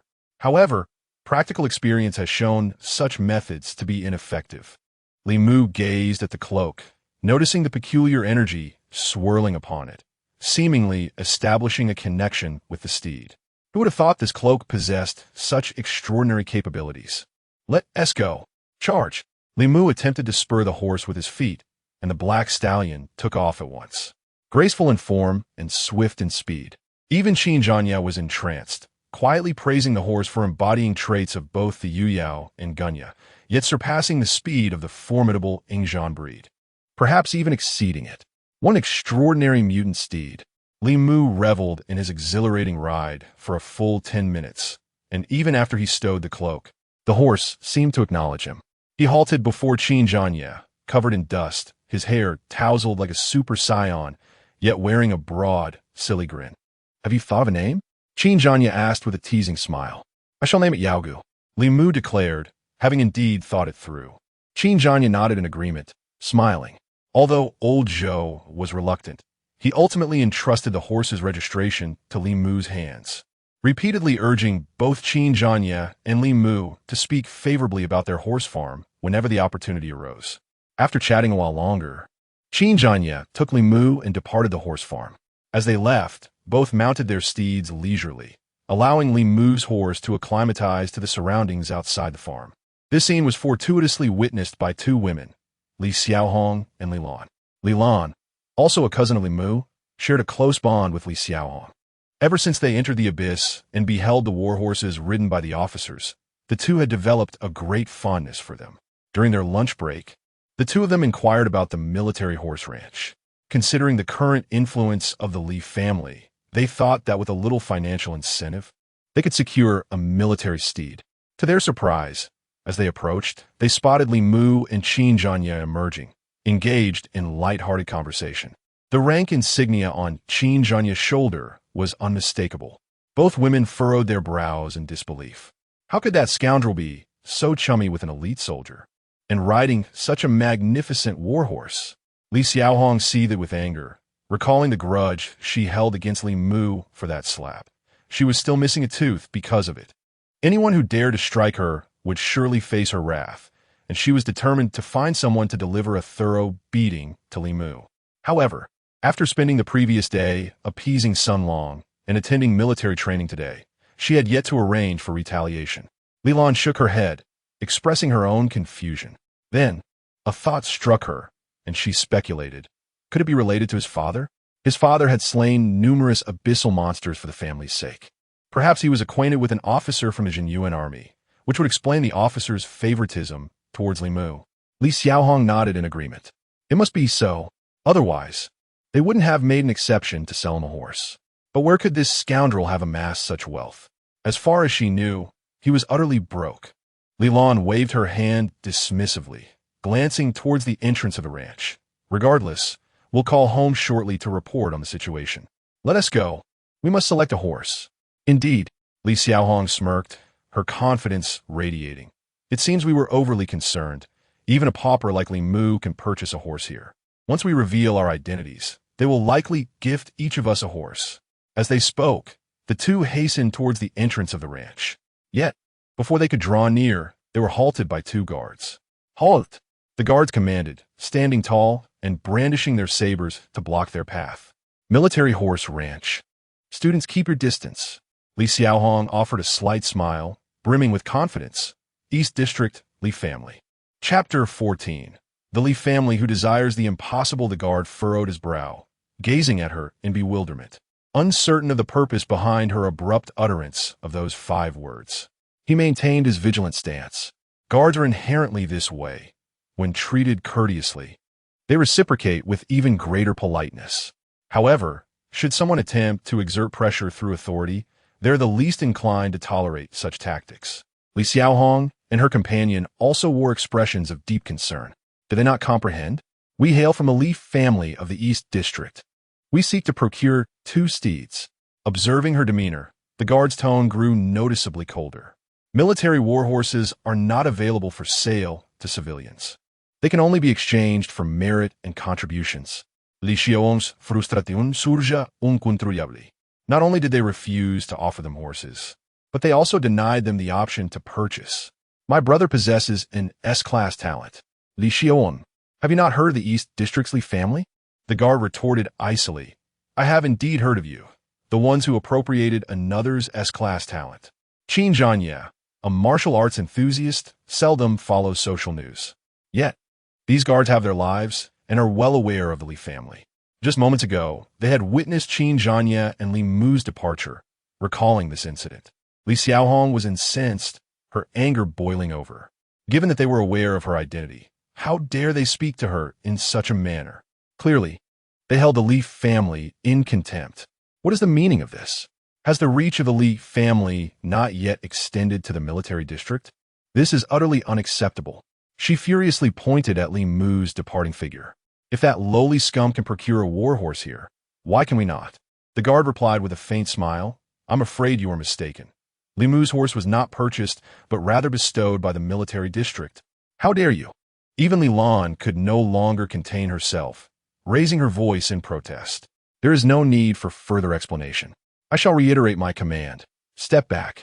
The guard's tone turned icy once more, as two other soldiers approached. The soldiers glared, exuding an aura of intimidation.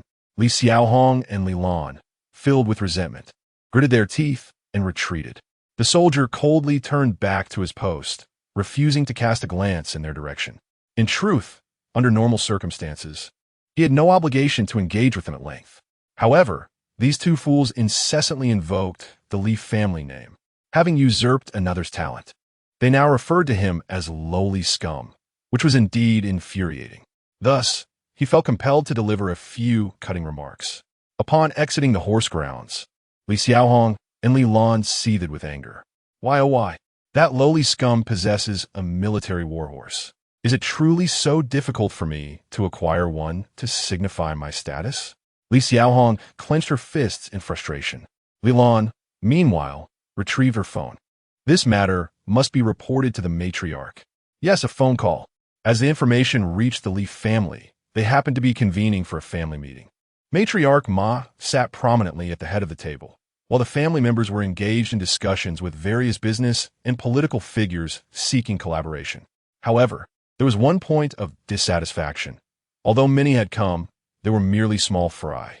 The true heavyweights had shown no interest in partnering with them. Given the current circumstances, they find it challenging to swiftly turn the tide. For what I gathered from Shaolin earlier, it appears that Li Mu shares a close relationship with an officer from the Zhenyuan Army. Uncle hung up the phone, having used the speaker mode, allowing everyone to overhear the conversation. It is highly probable that this connection stems from the influence of the late third brother. Second uncle nodded in agreement. The third brother was quite renowned in his time, maintaining a close rapport with the Zhenyuan Army. Perhaps one of his acquaintances has learned of Li Mu's identity as the third brother's son, thus extending him some preferential treatment. Second aunt scoffed, exclaiming that Li Mu has been acting like a buffoon lately, merely leveraging these connections. His intention to draw the attention of Xiaohong and Xiaolan was evident, but to aspire to return to the Li family so soon was audacious. However, once our Xiao distinguishes himself in the upcoming abyssal debut, his prominence will undoubtedly eclipse that of Li Mu by several magnitudes. The notion of returning to the family is nothing but a pipe dream. All eyes turned to the matriarch. After a moment of contemplation, she spoke. At present, our business is flourishing rapidly, yet our political influence seems stagnant. Many are adopting a wait-and-see approach, anticipating Xiao's performance in this inaugural abyssal battle. If we could forge connections with military officials, we might manipulate this initial battle to ensure Xiao secures victory, leaving no room for error. I propose we bring Li Mu back, utilizing him as a stepping stone. Upon the matriarch's declaration, second aunt immediately protested, exclaiming, Mother, this is unacceptable. We were resolute in expelling him. I cannot agree to such a concession. Besides, our Xiao possesses S-grade talent and has no need for deceit. Once he achieves a commendable rank, our military connections will naturally strengthen, rendering Li Mu unnecessary. Second uncle hastily signaled her to cease her objections, urging her to heed the matriarch's counsel. He was acutely aware of his wife's concerns. The Li family's influence is expanding, and the return of Li Mu and his mother would inevitably carve out a share for them. The matriarch sighed, enough. I understand your apprehensions. Rest assured, we are merely allowing Li Mu to return to the family temporarily, without reinstating him in the family tree. There will be no opportunity for him to claim a portion of the Li family assets. We will inform him that he is under observation for a year, compelling him to perform diligently. The matriarch spoke with confidence, as if envisioning Li Mu as a pet dog, ready to wag his tail for mere crumbs of favor. She seemed oblivious to the possibility of Li Mu's unwillingness. Second aunt crossed her arms and rolled her eyes, conceding, that sounds more reasonable. Let us finalize this decision. Contact Xiaohong and Xiaolan and instruct them to join us. Advise them not to be overly harsh on Li Mu. We truly require this military connection at present. The matriarch rose, reminding everyone of her instructions. The Li family members responded in unison. In the depths of the abyss, within the military training zone, Li Mu rode back to the military training area of Heishui High School, and the students erupted in excitement, surrounding his noble steed with fascination. Concerned classmates quickly encircled him, with Xiao Lingtong urgently inquiring, "Li Mu, why do you look so disheveled? Are you all right? The officers didn't give you any trouble, did they?" In response to their genuine concern, Li Mu shook his head. His decision to return on horseback was meant to reassure them. He had not only avoided punishment, but had also received a commendation. This was a task assigned to him by Qin Zhanya, intended to maintain the students' favorable impression of the Zhenyuan Army. The newly appointed instructors at Heishui High School were exceptionally diligent. The military training curriculum was a blend of practical exercises and discussions, focusing on the types of creatures encountered during the first battle in the abyss, combat strategies, physical conditioning, team allocation, and practical drills. The afternoon training session concluded swiftly. To ensure the students' safety, no one was permitted to remain overnight in the abyss, and they would return the following day.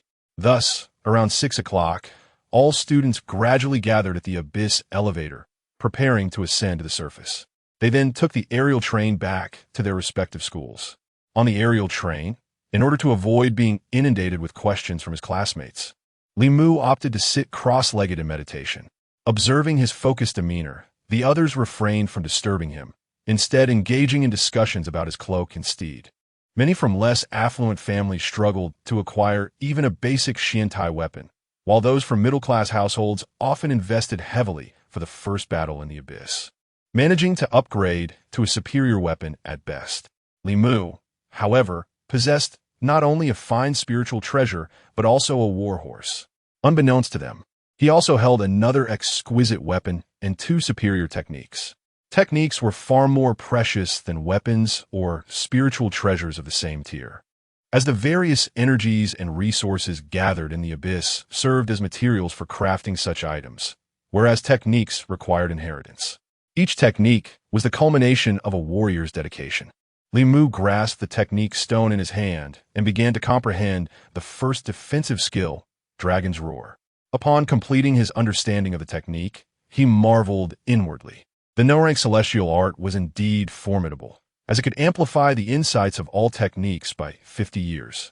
If an individual could utilize an internal skill or advanced technique for 50 years, it would be remarkable.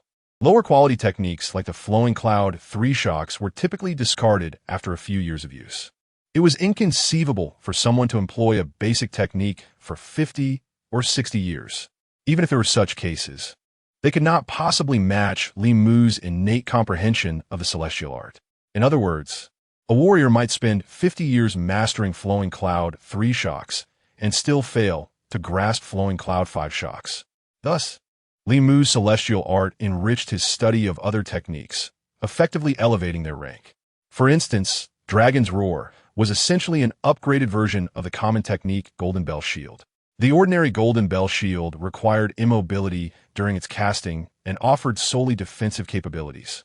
In contrast, Dragon's Roar allowed for swift mobilization of true energy through vocal incantations, enabling the deployment of a shield that was remarkably versatile. This shield could not only absorb damage, but, when filled with ample true energy, could also be detonated. The sound of shattering resonates like the roar of a dragon, with explosive energy that can rebound against adversaries, making it a formidable defensive technique that encompasses both offense and defense. However, its merit lies solely in its functionality. Strictly speaking, in terms of defensive capability, it does not surpass the Golden Bell Shield, nor does it boast a larger area of effect. Moreover, the ultimate explosion necessitates a substantial expenditure of true energy. After 50 years of profound comprehension, Li Mu has fully realized that he can enable the shield to absorb and withstand incoming damage. By harnessing external energy to enrich his own, he can unleash a subsequent explosion.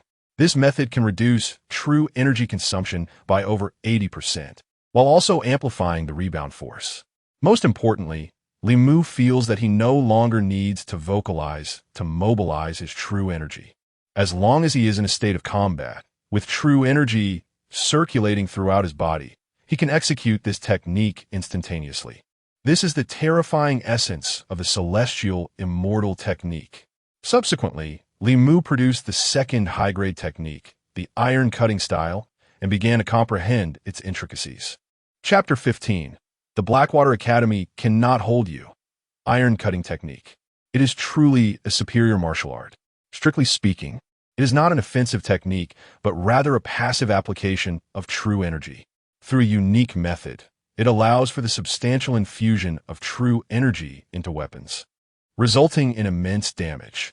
Its classification as a superior technique stems from its ability to compress and directly amplify the intensity of true energy. Similar to a charged heavy strike, it can enhance true energy without waste. The only drawback of the iron cutting technique is that the attack speed slows down after charging, and one cannot attack during the charging process. Indeed, it is powerful, yet it is also undeniably slow, making it difficult to land a hit. Generally, sword and knife practitioners favor the iron cutting technique, while those wielding long spears seldom choose it, as their attacks are inherently slow, and any further delay would leave them vulnerable. However, Li Mu is unafraid. He possesses a method of immobilization for the future, which will allow him to strike once immobilized. Yet this technique requires 200 points to activate, and Li Mu currently has only 70 points. Under the enhancement of the unranked celestial art, Li Mu has gained new insights into the iron cutting technique. He can infuse even more true energy and sustain it for longer durations, enabling him to accumulate energy in advance and unleash a formidable first strike. After comprehending the iron cutting technique, Li Mu suddenly felt the energy within him surging. His eyelids twitched violently. It was as if the unranked celestial art was operating on its own, seemingly nourished by his simultaneous understanding of two superior techniques. A terrifying energy surged through his yellow rank meridian, breaking through the bottleneck between the first and second tiers. With a thunderous sound, the node of the second tier of the yellow rank illuminated within his meridian.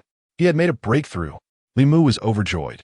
Subsequently, his Dan Si underwent astonishing changes, becoming broader, while his meridians grew increasingly resilient. An incessant stream of energy was fervently transforming his body. In martial cultivation, internal energy determines the direction of one's path. Some internal arts focus on enhancing the physical body, others on amplifying techniques or weapons, some on attributes, and others on defense, each with its unique focus.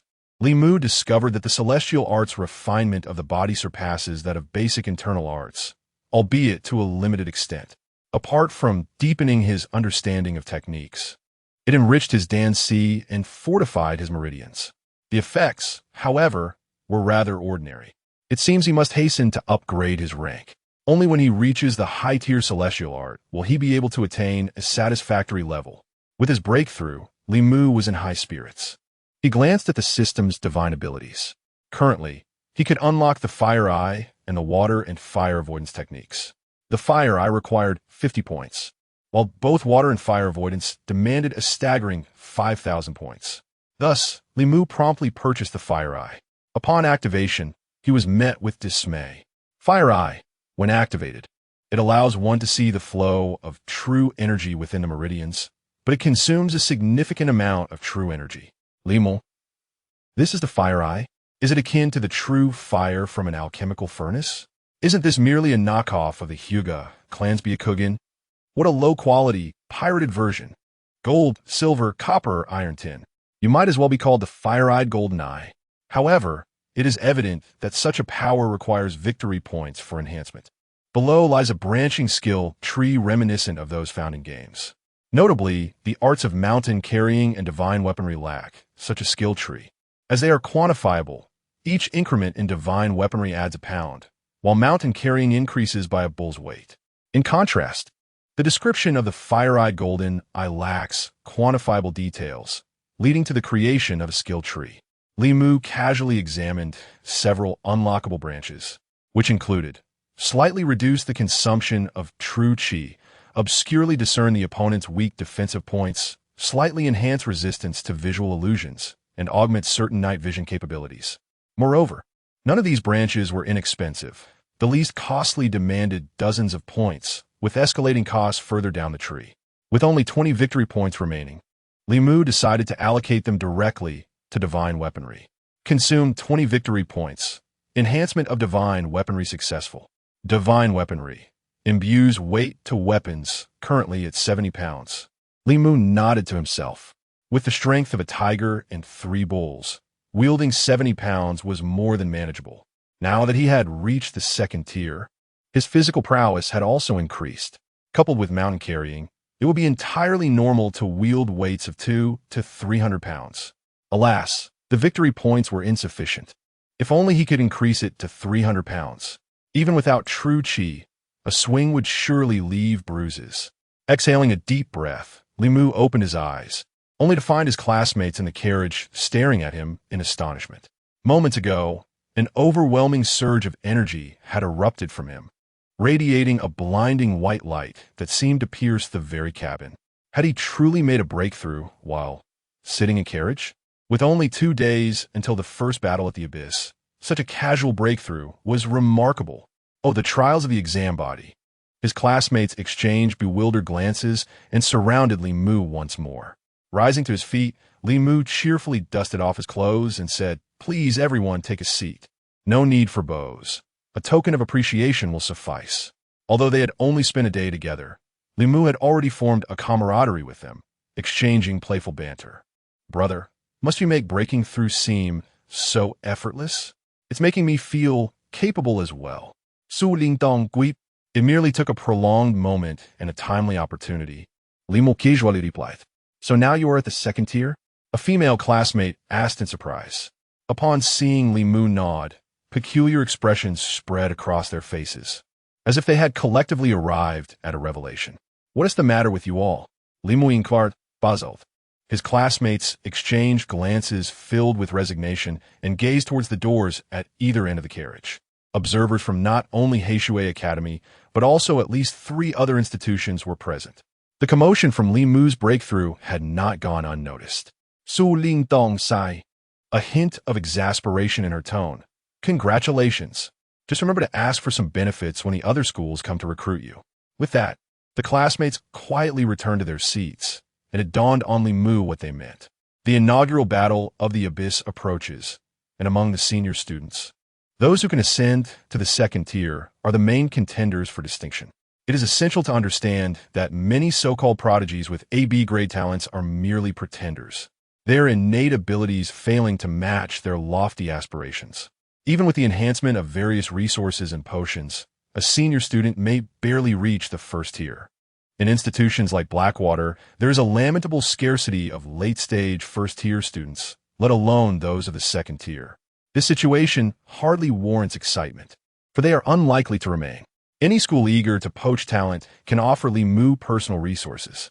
The higher the institution's ranking, the greater its influence. Thus, the likelihood of securing admission to prestigious universities increases. Consequently, it is certain that Li Mu will be targeted for recruitment in the coming days.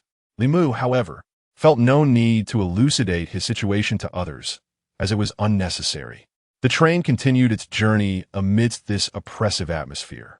Meanwhile, within the other carriages, news of Li Mu's breakthrough to the 2nd tier had spread like wildfire. Soon, the train arrived at its destination. Li Mu, swept along with the crowd, returned to Blackwater High School. As he passed through the school gates, he was greeted by the enticing aroma of food wafting through the air. In the expansive school plaza, rows of desks formed a serpentine line. On these desks, an array of fruits, snacks, hot pot, stewed meats, and beverages lay in abundance. Numerous 2nd-year seniors were lending a hand in preparing the scene. Xiao Lingtong explained to Li Mu, "This is a banquet organized by our school, specifically to reward us newcomers returning from military training. The principal mentioned that we surely did not fare well in the Abyss, and we must be generously replenished upon our return. It will be held for 3 consecutive days. Although our school may lack in resources, the spirit here is commendable." In his words, Xiao Lingtong subtly hoped for Li Mu to remain, though he refrained from stating it outright, recognizing that others have the right to pursue better opportunities. After speaking, Xiao Lingtong let out a resigned sigh. Chapter 16. You are unworthy of digging into me. Li Mu nodded. Indeed, Heishui High School excels in its commitment to humanistic care. In the realm of high martial arts, universities will eventually bifurcate into two categories: liberal arts and martial arts institutions. The liberal arts university offers disciplines such as the study of techniques, monstrous entities, genetics, pharmacology, forging, abyssal geography, and energy development, among others. Conversely, the martial arts university categorizes its offerings based on talent and weaponry, encompassing blades, firearms, swords, staves, beast taming, mechas, and true essence firearms, among other specialties. The distinction between the two fields will become increasingly pronounced. The liberal arts university is progressively achieving its academic milestones, evolving into a competent part of societal logistics. In contrast, the martial arts university dedicates much of its time to the abyssal wars. Why should a man not wield a sword and conquer the 50 states of mountains and rivers? Humanity's survival in the wake of the abyssal outbreak is a testament to the countless predecessors who fought valiantly with their blood. Hence, the Zhenyuan Army has attained its present status, boasting extraordinary military accomplishments and overwhelming prowess, thus possessing the highest authority in this high martial arts world. To discern the type of university one will attend in the future, students in their senior year must begin engaging with the abyss from the second semester after awakening their talents. Those who fear facing the abyssal creatures, who exhibit weaker combat abilities and slower cultivation speeds, should promptly pursue liberal arts studies, aiming for a liberal arts university in the future. Meanwhile, the truly formidable individuals are naturally inclined towards a martial arts university, as its training resources are several times, even a dozen times, greater than those of the liberal arts institutions. Although the risks are substantial, the achievements of martial arts students are likewise elevated. Upon entering the school, the students erupted in jubilant cheers, sprinting towards their respective classes. Li Mu, unfamiliar with the surroundings, could only follow closely behind Xiao Lingtong. To his surprise, the principal was already aware of his transfer. The head of the student records department, Old Ma, and Zhao Qingshan, who had failed to catch up with Li Mu, informed the principal of this matter upon their return. However, the principal, Yin Changming, would not go out of his way to seek out Li Mu for a single student. Yet today, the principal happened to be welcoming the new students alongside several school leaders. As Li Mu made his way through the crowd, Old Ma pointed at him, exclaiming, "Hey, that's him. That kid is Li Mu." The head of the student records department instantly recognized Li Mu among the throng. Li Mu, feeling a bit embarrassed, smiled and approached him. Principal Yin Changming was a kind-hearted middle-aged man, slender in build with a hint of stubble. "You rascal. You've caused me quite a bit of trouble. I thought you had absconded with my reward." Old Ma gistingly scolded Li Mu. "My sincerest apologies, esteemed leaders, upon receiving the techniques. I could hardly wait to test them out and neglected to report in." Li Mu bowed slightly in apology to the group. Old Ma cheerfully introduced, "This is our principal, Yin Changming, and this is your homeroom teacher, Zhao Qingshan." Li Mu respectfully saluted once more. Principal Yin Changming nodded with a smile, but soon his expression shifted to one of astonishment as he inquired, "You are at the second rank?" Upon hearing this, the school leaders immediately utilized their true energy to probe. Indeed, it was confirmed that Li Mu had already attained the second rank. Beside him, Xiao Lingtong interjected. "It was during the train ride that he broke through. We all witnessed it, and of course, so did the other schools." Upon hearing this, the school leaders were taken aback. They were already aware that Li Mu possessed an F-grade talent, yet now he had ascended to the second rank. What remarkable potential! Talent and innate ability are two distinct concepts. Innate ability reflects a warrior's comprehension and understanding of martial arts and techniques, shaping one's true potential. Talent, on the other hand, is the unique quality bestowed upon individuals by the natural energies of the world. In principle, talent outweighs innate ability. However, the frightening aspect of innate ability lies in its limitless nature and the difficulty in fathoming it. Having been stuck at the first-rank bottleneck for quite some time, a breakthrough was due. Li Mu continued to use this as an excuse. Yin Changming nodded with a smile, gently patting Li Mu on the shoulder. Excellent. Heroes emerge from the youth. Let us go inside and grab bite. Li Mu could distinctly sense that although Yin Changming's eyes brimmed with admiration, they were tinged with a hint of regret. The expressions of the other school leaders were not overly jubilant either. It was evident that they shared the same concern as the students. They believed he truly did not belong to Heishui High and would soon be poached away. Everyone was eager to advocate for Li Mu to stay, but what qualifications did they possess? In terms of promised resources and status, they could not compete with other institutions. Indeed, as Li Mu expressed his gratitude to the principal and was about to step into the school for some hot pot, a piercing laugh echoed behind him. Ah, Principalien. Long time no see. The rotund figure, with a bulging abdomen and a receding hairline, was rather nauseating to behold. It was none other than Sun Tong, the admissions director of Zhenyuan High School. Zhenyuan High ranked slightly higher than Tenglong High, barely qualifying as a T1 institution, considerably surpassing Heishui, which fell into the T4 or even T5 category. Despite being merely an admissions director, this hefty man commanded considerable presence as he waddled over with a few companions. The expressions of Heishui High's personnel turned exceedingly grim. Indeed, what one fears often comes to pass. Sun Tong, what brings you here? Yin Changming questioned, frowning. The rotund man smirked, glancing at Li Mu. I'm here to rescue talent, of course. Hello, Li Mu. I'm the admissions director of Zhenyuan High. I heard you've just broken through to the second rank of the yellow tier. Zhenyuan High is willing to offer you a place. If you join us, you will be a second-level honor student. Upon hearing this, Yin Changming's expression darkened as he sternly rebuked, Sun Tong, this is excessive. Though Heishui High may not match your institution, you should at least show some decorum in poaching talent. A second-level honor student? You don't even offer sufficient resources? If that's the case, Heishui High would go to great lengths to contest with you. Faced with Yin Changming's ire, Sun Tong merely chuckled dismissively. He didn't regard Yin Changming in the slightest and retorted, resources? Ha!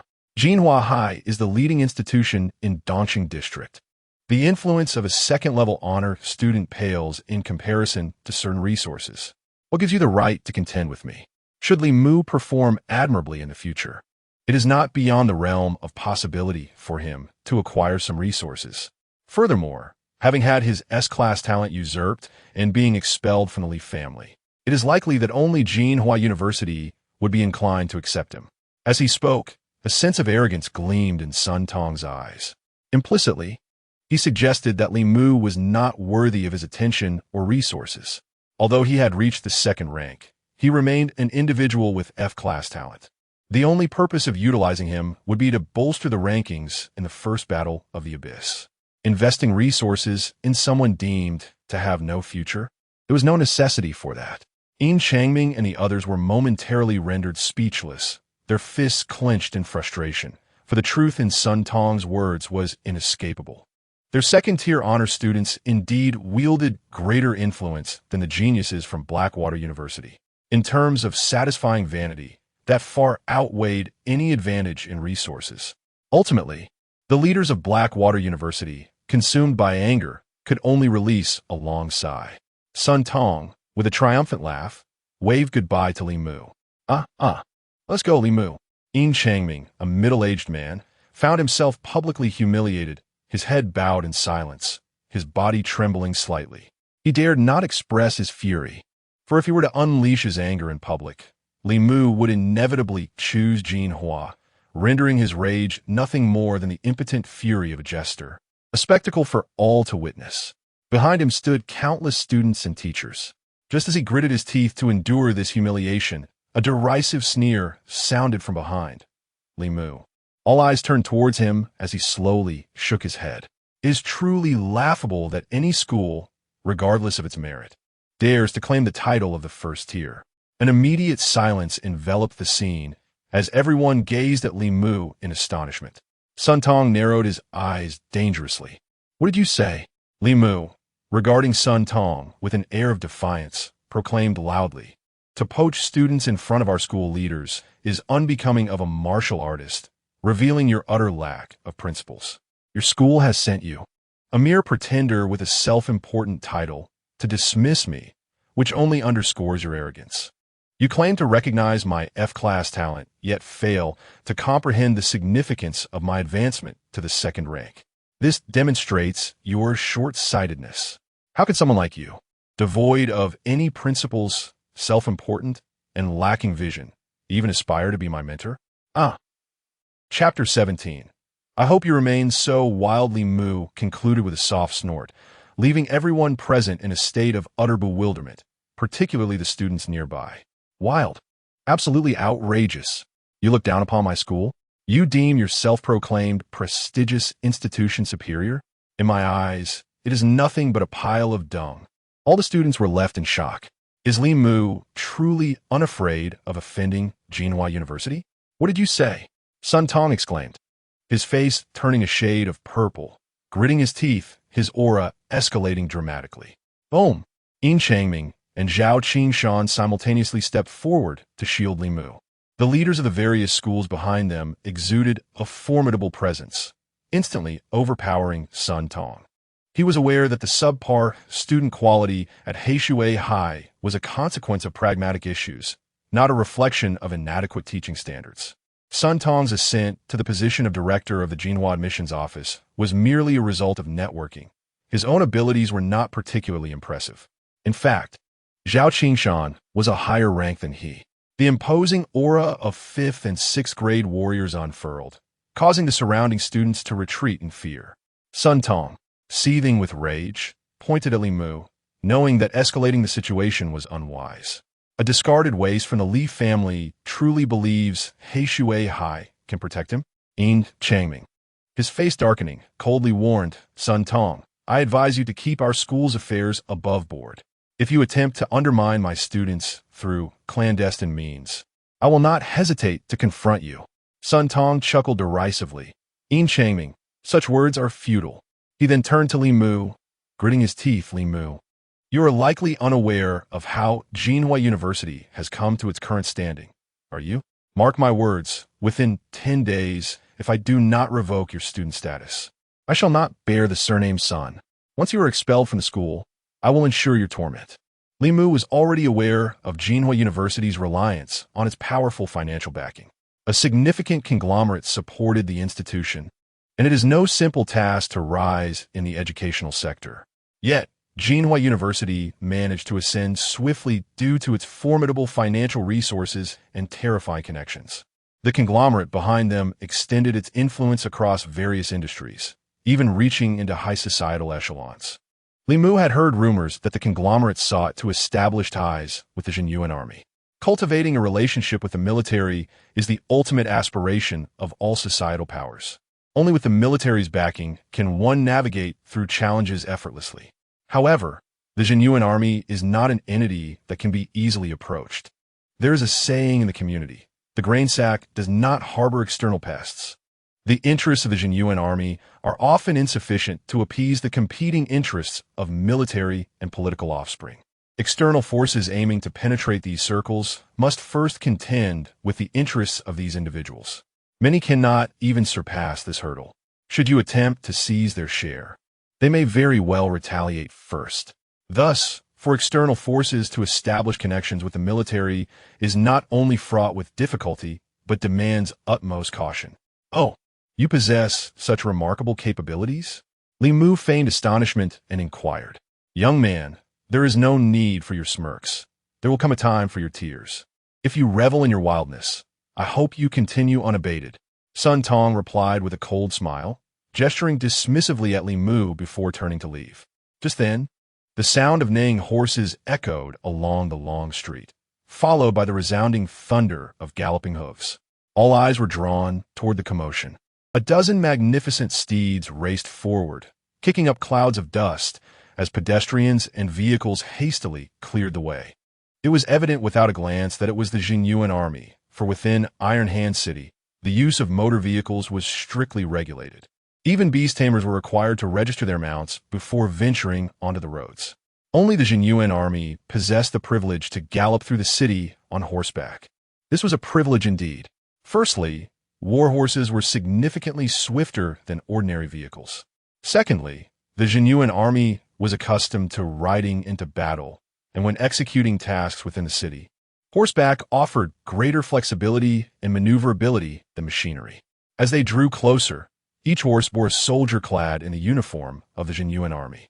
At the forefront was a young soldier sporting the insignia of a one-star wolf guard. Yin Changming and his companions instinctively took a few steps back, presuming the Zhenyuan Army was merely passing through.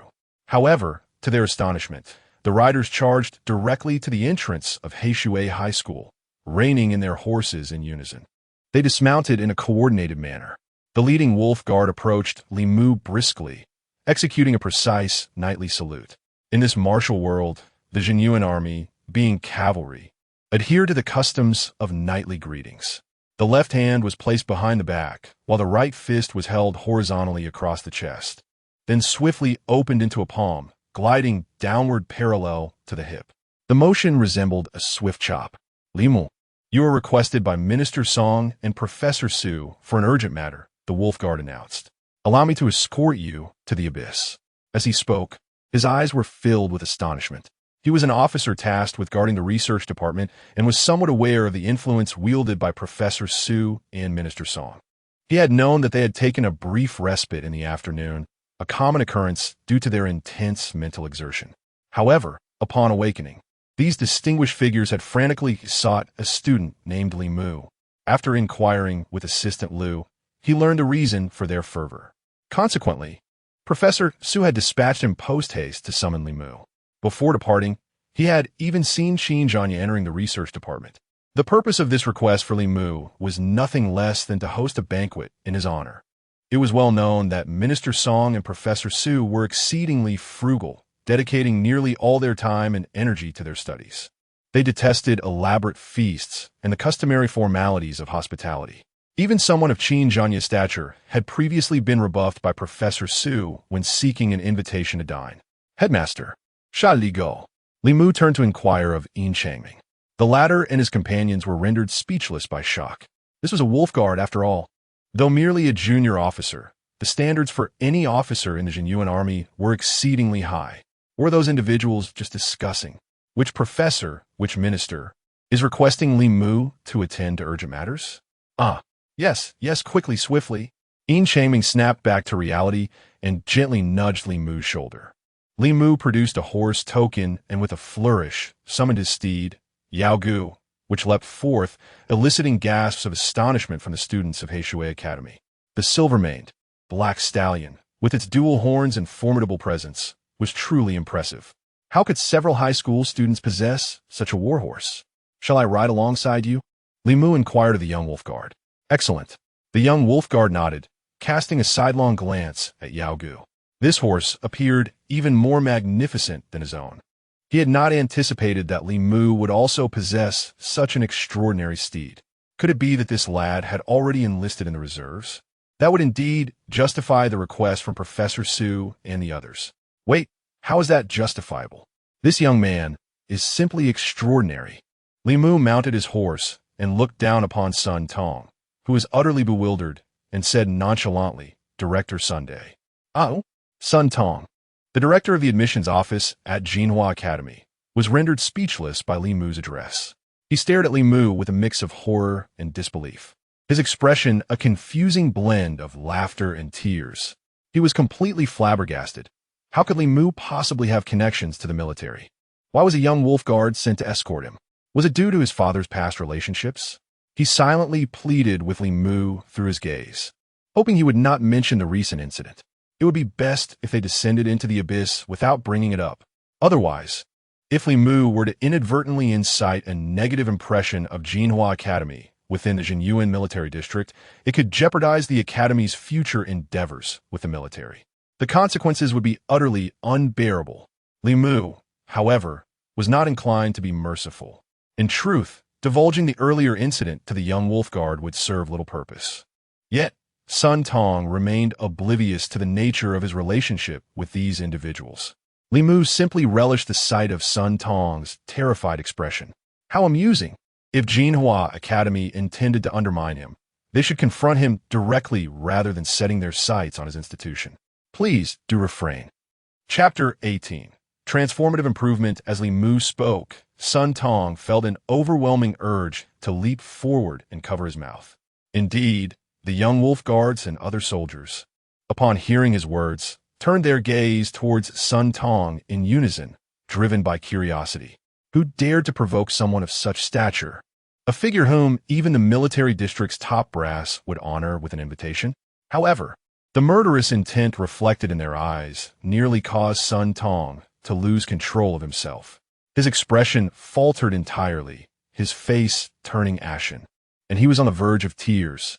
Subsequently, the young wolf guards mounted their horses, surrounding Li Mu as they galloped away. Watching Li Mu's retreating figure, Yin Changming exhaled a long breath, filled with resignation. He then cast a gleeful glance at Sun Tong and deliberately cleared his throat. The sound startled Sun Tong, causing his legs to weaken, almost collapsing to the ground. Witnessing his discomposure, Yin Changming felt a surge of satisfaction. The arrogant fellow was not merely stepping on a nail, but rather had stumbled into a meat grinder. He turned to the others and proclaimed, "Let us go. It's time for hot pot." The students erupted in excitement, rushing toward the square. Meanwhile, Sun Tong remained rooted to the spot, his complexion pale for an extended moment. "Director, shall we depart?" His assistant whispered, swallowing hard. "Yes." Sun Tong wiped the cold sweat from his brow. Just as he was about to leave, he abruptly halted, gritting his teeth and warning those around him, "You all must keep your mouths shut. What transpired today must never be spoken of upon our return."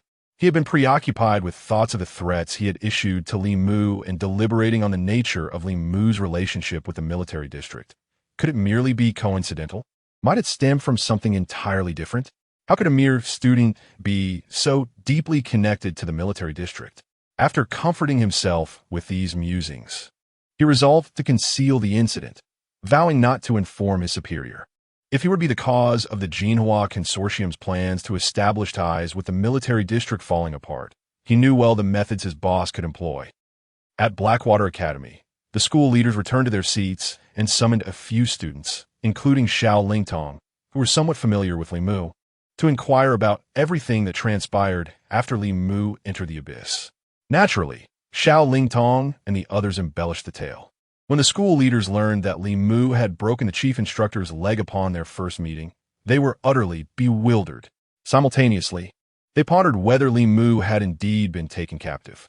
However, upon hearing that Li Mu had been called away and returned with a peculiar blood horse and a rare spiritual treasure, the crowd exchanged incredulous glances.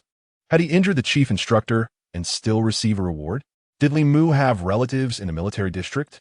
Yet, some students were astute enough to mention that Li Mu had employed the technique Flowing Cloud's 3 shocks to break the chief instructor's leg, but had somehow executed it with 5 shocks. Many students had recorded the entire event on their phones, which they promptly presented to the school leaders. The leaders quickly recognized the formidable nature of Flowing Cloud's 5 shocks. Yin Changming and the others fell into a profound silence, their gazes shifting toward the head of the logistics department. The Minister of Logistics suddenly comprehended the situation, rising to shout, "Xiao Lu, come here." The librarian, indulging in a feast, rushed over with chopsticks in hand and mouthfuls of lamb. "Minister, what is it? Tell me. Did Li Mu from Class 7 retrieve any martial arts manuals from the library yesterday?" He did. I watched him closely the entire time." The librarian pondered briefly and nodded vigorously. "Which set of techniques did he acquire?" "The Flowing Cloud's 3 shocks." A collective gasp resonated as all school leaders sprang to their feet, several chairs scraping back in alarm, startling the librarian Xiao Lu. Are you certain?" Zhao Qingshan's voice trembled as he questioned, each word deliberate. "Absolutely. It is indeed the Flowing Cloud's 3 shocks." Xiao Lu nodded emphatically after a moment's thought. The leaders were utterly astounded. This meant that Li Mu had only learned the Flowing Cloud's 3 shocks yesterday, and had already improved it to the Flowing Cloud's 5 shocks today. A first-tier martial artist, wielding a technique he had learned merely a day prior, had managed to shatter the leg of a second-tier martial artist. The gravity of the situation was compounded by the fact that this incident had been witnessed by an officer from the military district. Thus, the identities of the so-called Minister Song and Professor Su became glaringly apparent. This could no longer be referred to as mere talent. It was extraordinary. In the depths of the abyss, Li Mu followed the Wolf Guard to the Martial Arts Research Department. Within a private room of the department, a round table was set for dining, adorned with a variety of delicacies and beverages. Li Mu knocked on the door, which was opened by Zhenyuan. Coming quickly. Upon entering, Li Mu was greeted by familiar faces. Zhenyuan, Minister Song, Professor Su, and Old Zhou, the head of the training grounds. Only one man seated at the head of the table was unfamiliar. A middle-aged man with a stern countenance exuded an air of authority. His military rank matched that of Zhenyuan, yet his uniform was a level higher. Li Mu's heart raced as he speculated about this individual's identity. The aides and guards stood watch outside the door. Zhenyuan ushered Li Mu into the room and secured the door. Professor Su promptly rose, his aged face beaming with a smile. I apologize for calling you over so late. I hope I haven't interrupted anything important. Not at all, Li Mu replied, quickly moving to press Professor Su back into his seat. Being the eldest in the room, his standing only heightened Li Mu's sense of pressure. Zhenyuan then introduced the man at the head of the table. Allow me to make a grand introduction. This is our military district's deputy commander, Wang Longsheng. Li Mu was taken aback and swiftly offered a knightly salute. The deputy commander holds the fourth highest position in this military district. Despite being merely fourth in command, he was a figure whom most would look up to with reverence. Not only Li Mu, but even their principal, Yin Changming, would dare not breathe loudly in his presence. The structure of the military was organized from 5-member squads upward. A team consists of 5 individuals, while a battalion comprises 25. A regiment encompasses 100, and 10 regiments form a brigade, totaling approximately 1,000 personnel. Typically, 10 brigades constitute a military district, amounting to around 10,000 individuals. However, some larger military districts may comprise 11 or 12 brigades, or even more. The population within a military district can fluctuate significantly based on the complexity of the abyss they are tasked to guard. For instance, the entrance to the abyss where Iron Hand City is situated is defended by 2 military districts, each containing 10 brigades.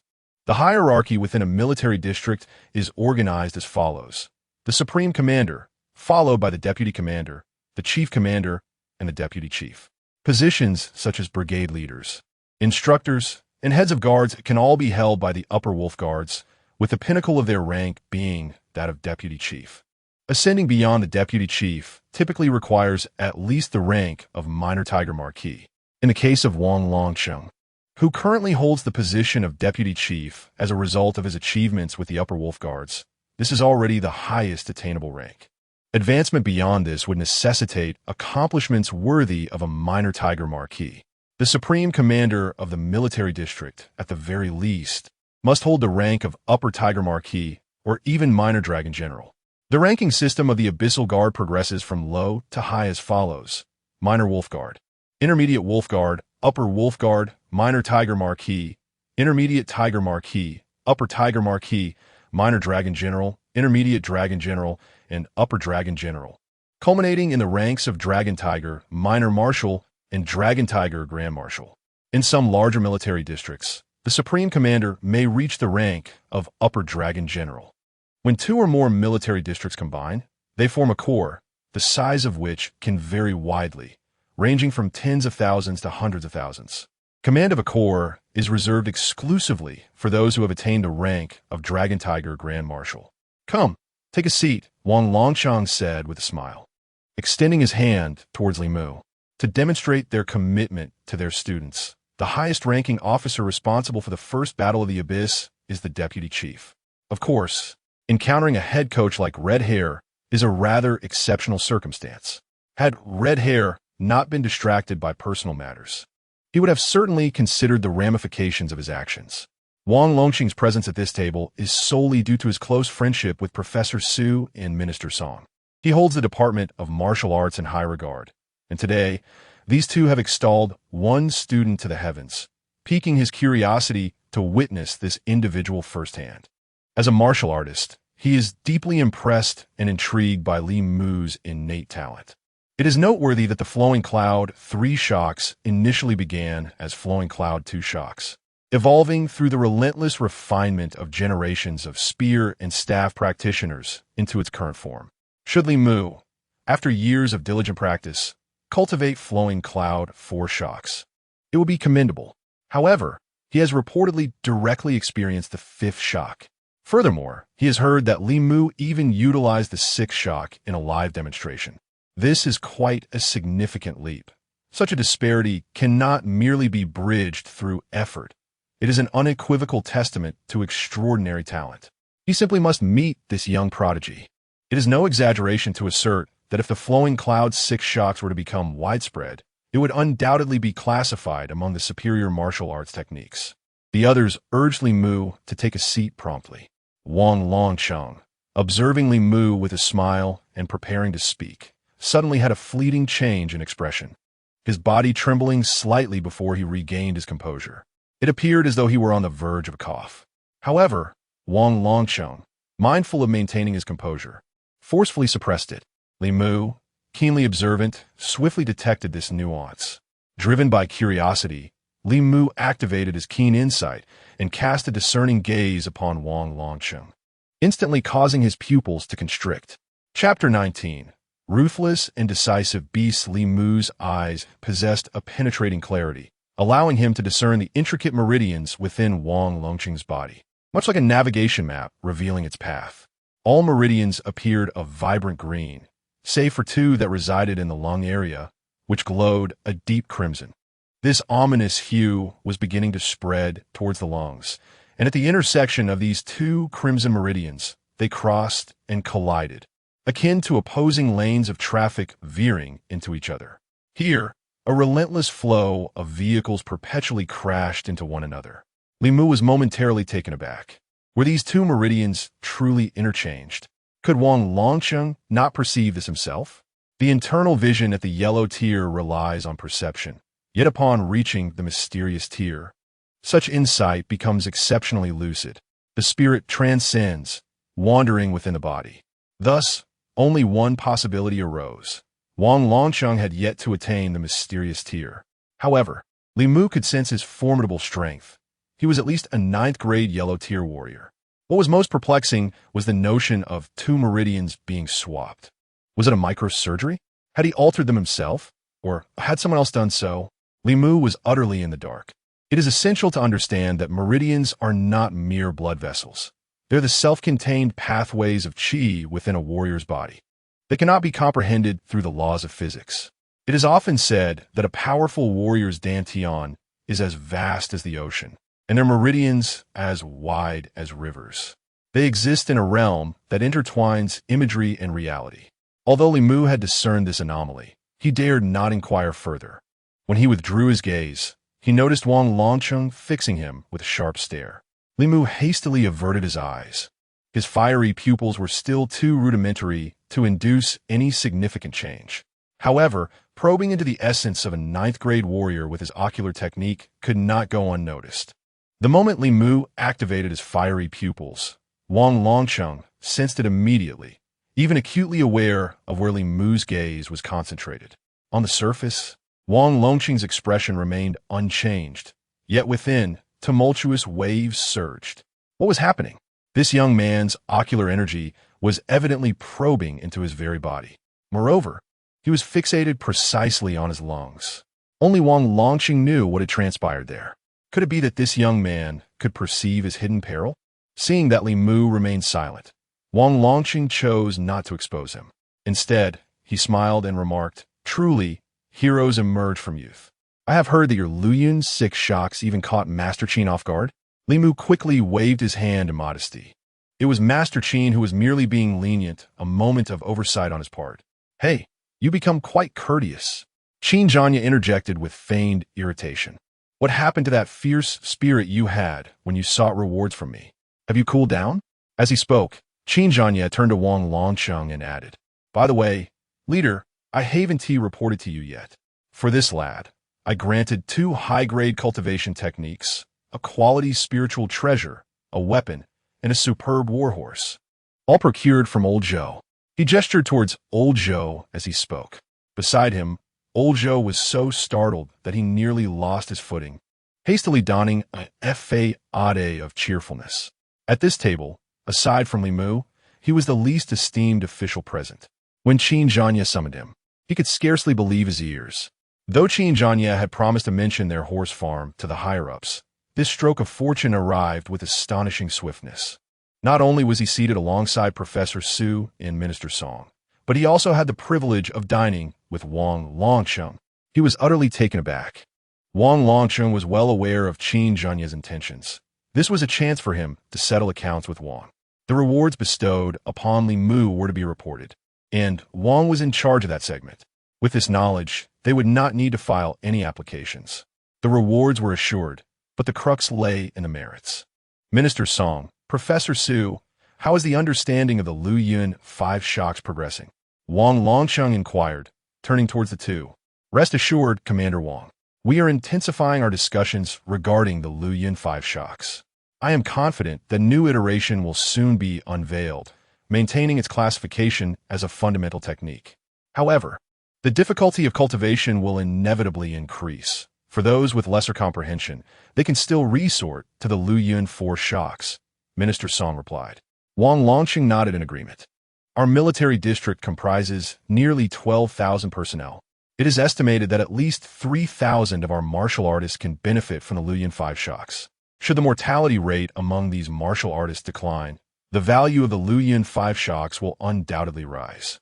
Pointing to Li Mu, Wang Longqing remarked.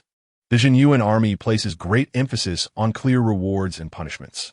The extent of Li Mu's contributions remains somewhat ambiguous at this juncture. What followed was a convivial gathering of eating, drinking, and idle chatter. As a junior, Li Mu found himself subjected to a barrage of inquiries. Naturally, the conversation soon shifted to the topic of the S-class talent he had lost and his subsequent disownment by the Li family. Qin Zhanya was incensed. He had not anticipated the audacity of such a family. Minister Song and Professor Su expressed their profound sympathy for Li Mu. However, sympathy aside, family influence has long been a unique facet of Chinese society, with some formidable clans wielding dominion over vast territories. With their authority, these family factions stood remarkably united, rendering a single Li family insignificant.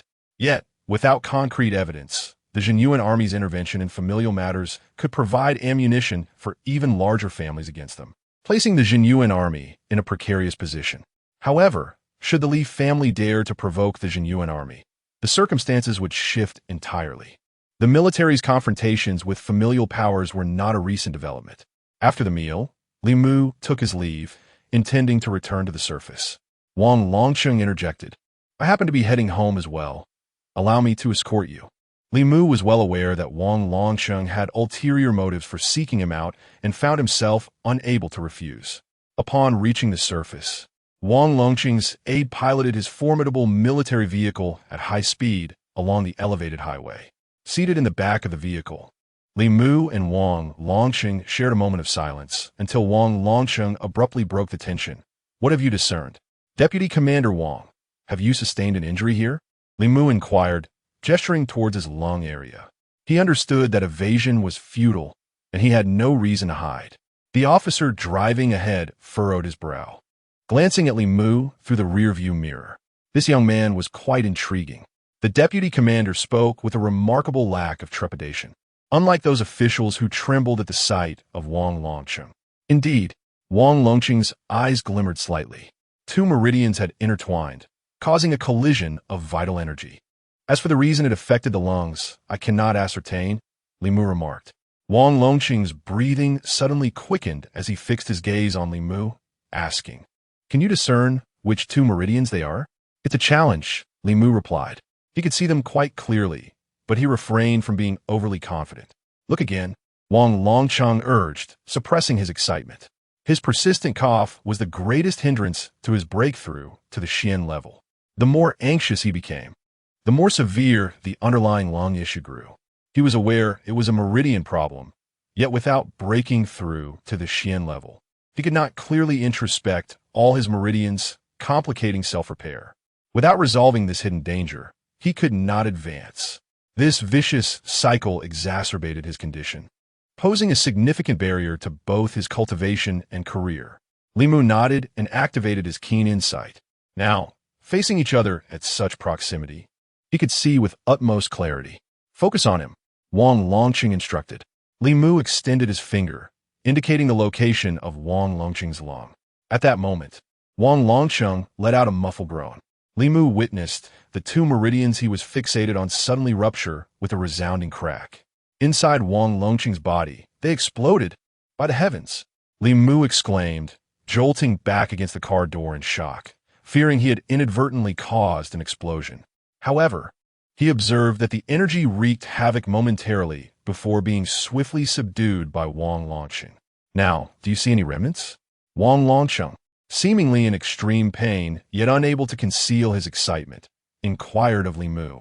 Li Mu, regaining his composure, looked in astonishment. The two red meridians had vanished, leaving only the green, unobstructed ones within Wang Longqing, and even the red area in his lungs began to diminish gradually. Li Mu's scalp tingled. Self-destructing meridians. This was astonishingly reckless. Chapter 20. Into the abyss. Li Mu shook his head. It's gone.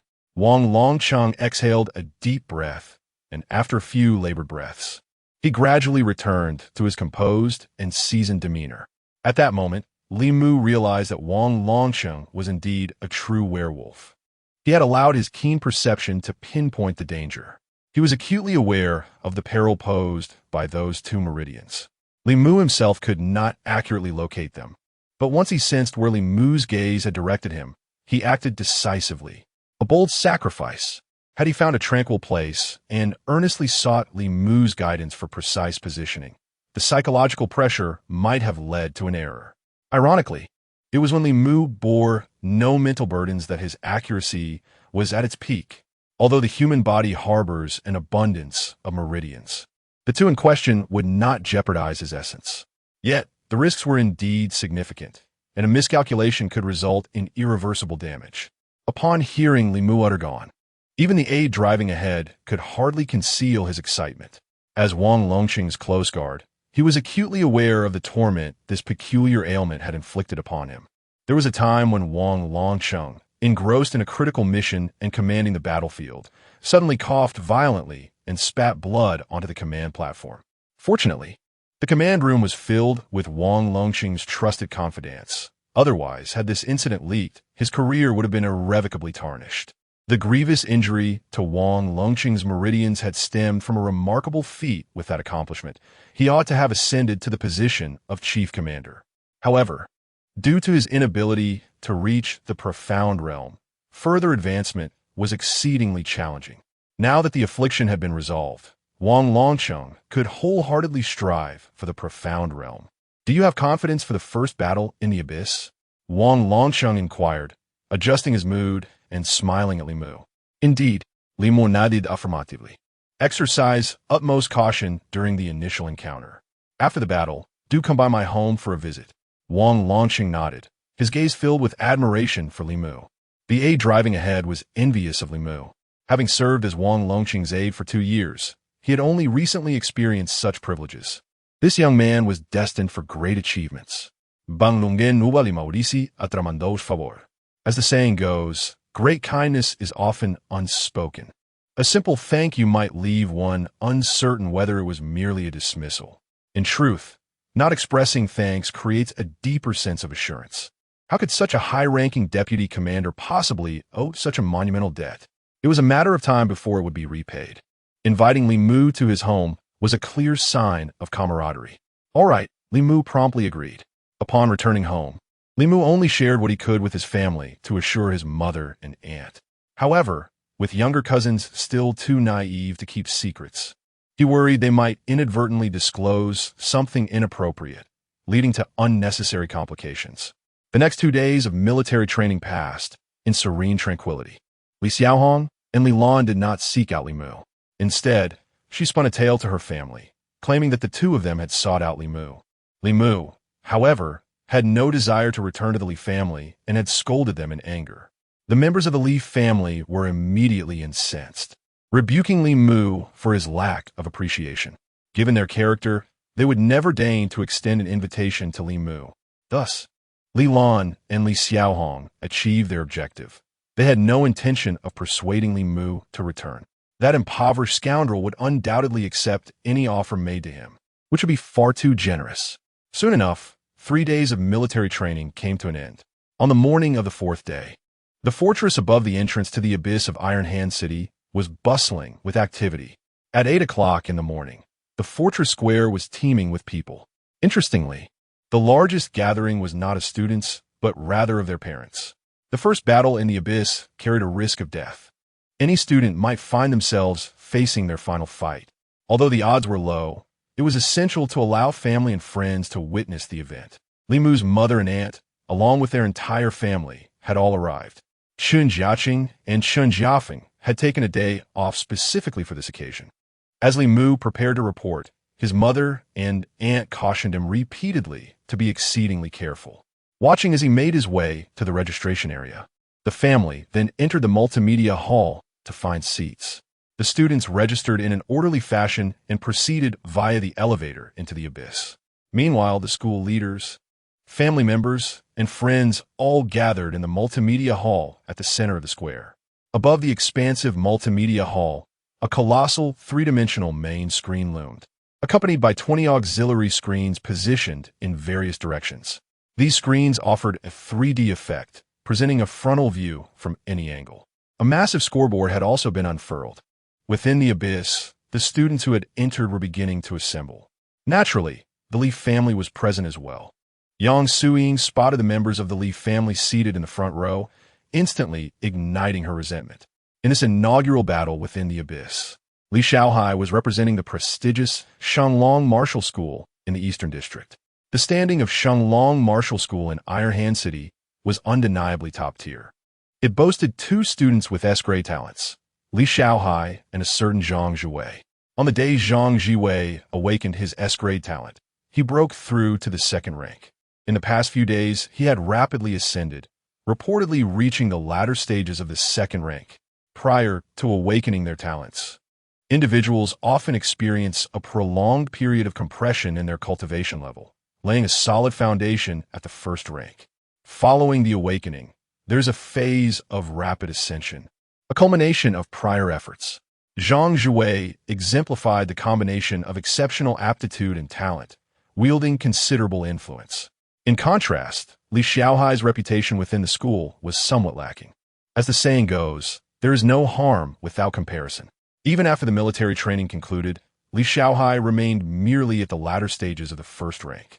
In comparison to Zhang Zhiwei, coupled with his dubious background of robbing others of their talents, he was not well regarded. On the 2nd floor of the multimedia hall, prominent figures from the Ministry of Education and the Ministry of Resources filled the space. The Deputy Minister of Education for the Eastern District and the Deputy Minister of Resources sat at the forefront of a private room, accompanied by a cadre of officials from both ministries. Behind them were the principals of approximately 20 schools participating in the battle. The esteemed principal of Tunglong University, Zhang Tong, alongside Yin Changming, the principal of Heishui University, stand among the distinguished figures present. At precisely 8:20, all participating students have entered the abyss. The screens of every drone are focused intently on the students bracing themselves for the forthcoming address. Qin Zhanya, astride his formidable bloodthirsty steed, approaches the teleportation zone to deliver a pre-battle rallying cry. Let me reiterate, no one is permitted to venture into areas unmarked on the map. Any region visible to you has been meticulously cleared. Should you encounter any creatures not cataloged in your monster compendium, retreat swiftly. Report any suspicious portals, caves, or energy entities immediately and evacuate at once. Now, in accordance with your assigned teams, proceed together through the teleportation gate. I wish you all a triumphant return. With his sword raised high, Qin Zhanya bellows with fervor. Li Mu glances at his technological wrist device, shaped like a small turtle. This gadget, distributed freely by the state, is provided to each individual entering the abyss.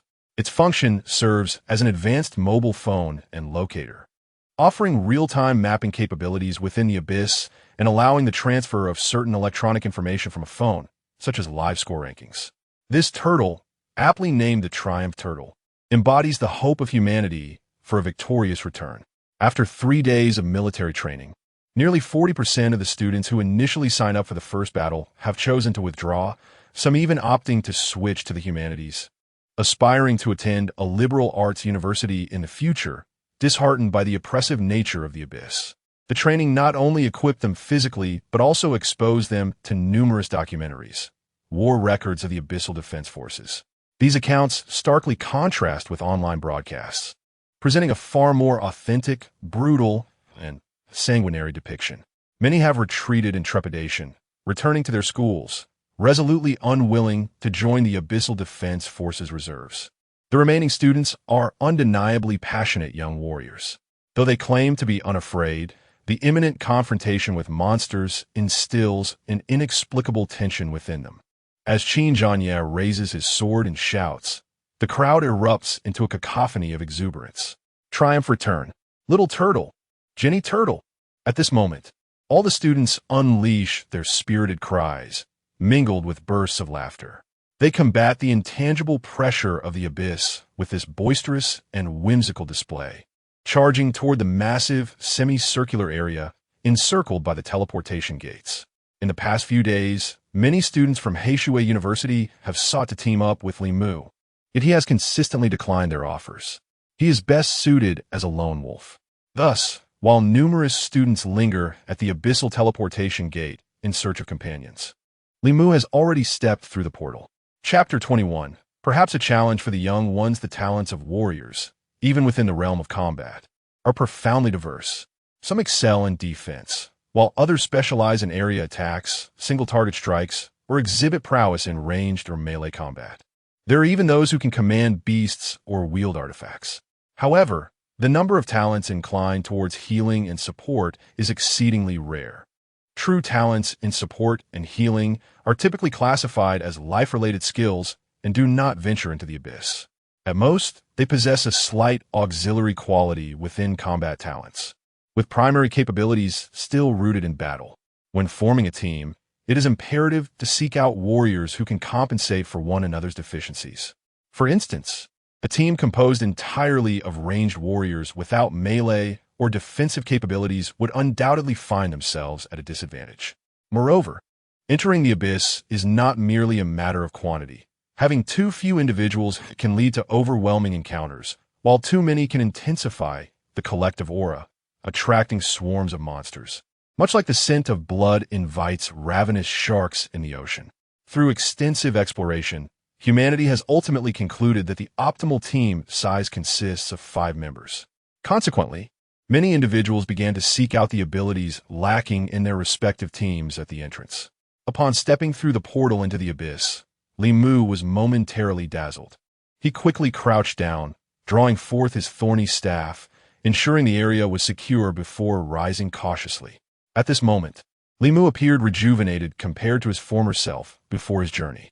The black and silver cloak billowed gently in the wind, harmonizing beautifully with his black school uniform adorned with silver thread. Prior to entering the abyss, everyone was temporarily issued 2 items, a drone locator and a temporary spatial storage bag, both of which were to be returned later. With a buzz, the drone automatically unfolded and ascended to a height of 4 to 5 meters above Li Mu. Each individual possessed a drone hovering behind them, transmitting visuals back to the multimedia hall. However, the screens in the hall were limited. Only those who ranked high in monster-slaying points could claim a spot on the display. The Ministry of Education had assigned points to each type of monster based on their energy levels. Upon defeating a monster, the wristwatch would automatically tabulate the points earned. As soon as individuals entered the abyss, before engaging in any monster encounters, some had already appeared on the large screen. Naturally, Li Mu was not among them. Instead, the screen showcased the S-grade and A-grade talents from various schools, who were the star players of this inaugural battle. The most illustrious among them were Zhang Jiwei, the S-grade talent from the Sacred Dragon Martial School, and Lu Chunfeng, the S-grade talent from Choming High School. The Eastern District boasted only 3 S-grade talents, and both of these individuals were at the pinnacle of the second tier, displaying extraordinary strength. The most significant aspect was that both operated independently, showcasing their confidence in their abilities. In contrast, Li Xiaohai, another S-grade talent from the Sacred Dragon Martial School, appeared somewhat less impressive. He was at the late stage of the first tier and was accompanied by 4 second-tier teammates. In the footage, Li Xiaohai wielded a long spear, flanked by 4 second-tier warriors. He boasted about having seized the S-grade talent thunderous movement from Li Mu. As the long spear twisted, crackling arcs of lightning danced along its shaft, exuding an impressive aura. Standing tall, it showcased its prowess. The Li family, led by the venerable matriarch Ma, occupied a corner of the multimedia hall. Upon witnessing the surging lightning on Li Xiaohai's spear, matriarch Ma nodded with a smile. Truly astute, Xiaohai understood that he would soon grace the grand screen. Displaying his strength and presence early would undoubtedly draw more attention. Li Xiaohai's mother, the second aunt of Li Mu, crossed her legs and pursed her lips in a dismissive manner. Of course, our Xiaohai is never short on brains. Just as they finished their praise, several of Li Xiaohai's teammates cast him skeptical glances, their expressions seemingly questioning his sanity. Had he truly lost his wits, wasting energy before encountering any formidable foes? Yet, none dared to voice their disdain, for they were all teammates assigned to Li Xiaohai by the school. Amidst the multimedia hall, an inexplicable wave of laughter erupted, as a peculiar leaderboard had just been unveiled. This chart recorded in real time the number of students from various schools entering the Abyss portal. A comparison with the initial registration numbers revealed which institution had the most deserters. Other schools boasted no less than 200 to 300 entrants into the Abyss, while the lowest of the 30-plus schools, with a mere 2-digit count, was Heishui High School, with only 66 students entering. The attendees discreetly glanced towards the leadership of Heishui High School, whose officials displayed a myriad of emotions, their faces oscillating between shades of green and red, clearly feeling the weight of embarrassment. Chen Jieqi and Chen Jiafeng, well versed in the intricacies of the educational system, were busy elucidating matters to Yang Suying and Yang Yurong. "Aunt, this is bad. The fewest from their school have entered," Chen Jiafeng exclaimed, leaping up in agitation. Li Mu had informed them on the very day of his transfer, a revelation they had anticipated, yet the extent of the school's inadequacy surpassed their expectations. Yang Suying nodded, her hands fervently rubbing the sweat from her palms against her thighs. As a mother, anxiety was an inescapable burden, particularly after she had observed Li Xiaohai wielding that spear, crackling with formidable energy. A surge of rage and sorrow welled within her. Such extraordinary talent ought to belong to her precious son, now usurped by the Li family's prodigal offspring. Meanwhile, her own son was left to confront the terrifying abyssal monsters with a mere F-grade talent. The thought alone filled her heart with unbearable anguish. No teaching Yang Suying es completion paling. Yang Yurong shot her son a reproachful glare. "You little rascal, get lost. I can see clearly," she retorted, giving him a playful kick. However, just as she asserted her understanding, she snapped back. "Now tell me, how do I view your cousin's screen?" Chen Jieqi interjected to clarify. "Mom, cousin is currently unranked. There are only 21 screens in total. The individual ranked first in monster slaying will be prominently displayed on the main screen, while the subsequent 10 will grace the upper auxiliary displays. The top 100 will rotate on the lower auxiliary screens. For my cousin to appear on the screen, he must first break into the top 100. Currently, there are over 3,700 participants. Even my Aunt Yang Yurong has begun to feel anxious.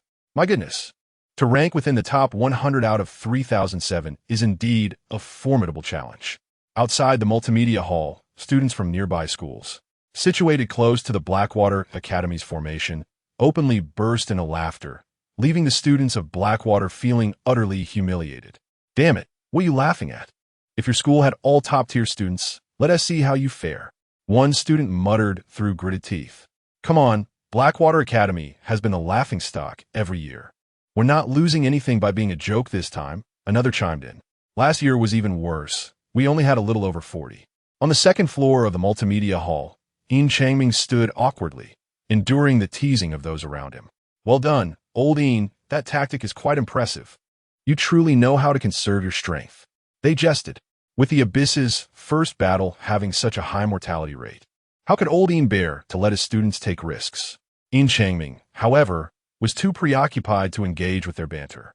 Gathering his courage, He approached an official from the education department of Dongqing District.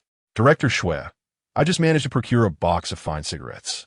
I would be honored if you could take a moment to sample them, he said, presenting the box with a semblance of flattery. As Yin Changming lit a cigarette in front of everyone, it was a bold move, not quite bribery, so old Shui did not shy away. With a smile, he took one and exclaimed, "Oh, old Yin, this is quite a rare find. I certainly must give it a try. I'm glad you appreciate it," Yin Changming quickly responded, striking a match to light it himself. I wanted to explain why our participation is low this time. It was a misarrangement on my part. It is not that our students lack quality. I hope you could speak favorably about us to the Deputy Minister and the Resource Department, so they do not further cut our resources. With a pleading expression, he looked as though he bore the weight of the world, despite being a middle-aged man. Old Shui took a deep drag from his cigarette and sighed. Old Yin, we've known each other for quite some time, and I just don't understand. Why would you leave a stable position as a vice president of a forging company to run a school? What do you hope to achieve? Year after year at the bottom. Do you not see the pattern? With your current backing, you will struggle to succeed. I advise you to close up shop. Old Shui spoke with a tone of earnest concern. Yin Changming could only awkwardly smile and nod in response. Casting a glance at the glaring number on the large screen, 66. All he could do was let out a long sigh. Sensing Yin Changming's distress, Old Shui pointed to a young man on the main screen, armed with a long gun, saying, Zhang Zhui, an S-grade talent with a golden spear and iron horse ability. A top-tier offensive talent. If your school hopes to rise, it must have at least one such powerhouse, and he must be wholly devoted to you. Otherwise, do you comprehend my meaning? Lao Shui, with a profound expression, extracted a cigarette from Yin Changming's pack. Yin Changming gazed at the young marksman on the main screen, lost in thought. Indeed, if such formidable talents belonged to their institution, Heishui High School would have a chance to rise. However, speaking of unwavering dedication, just 3 days prior, there was a Li Mu who not only ascended to the second-tier realm, but also remained unscathed from being poached by Zhenyuan High School.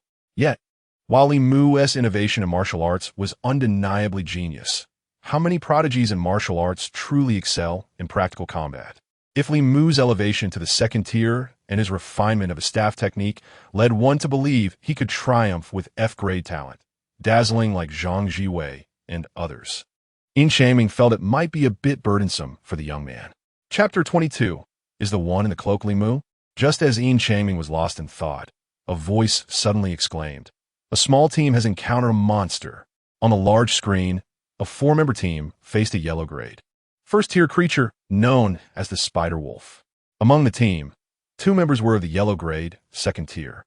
Yet, confronted by this terrifying beast, one warrior was injured at the first encounter.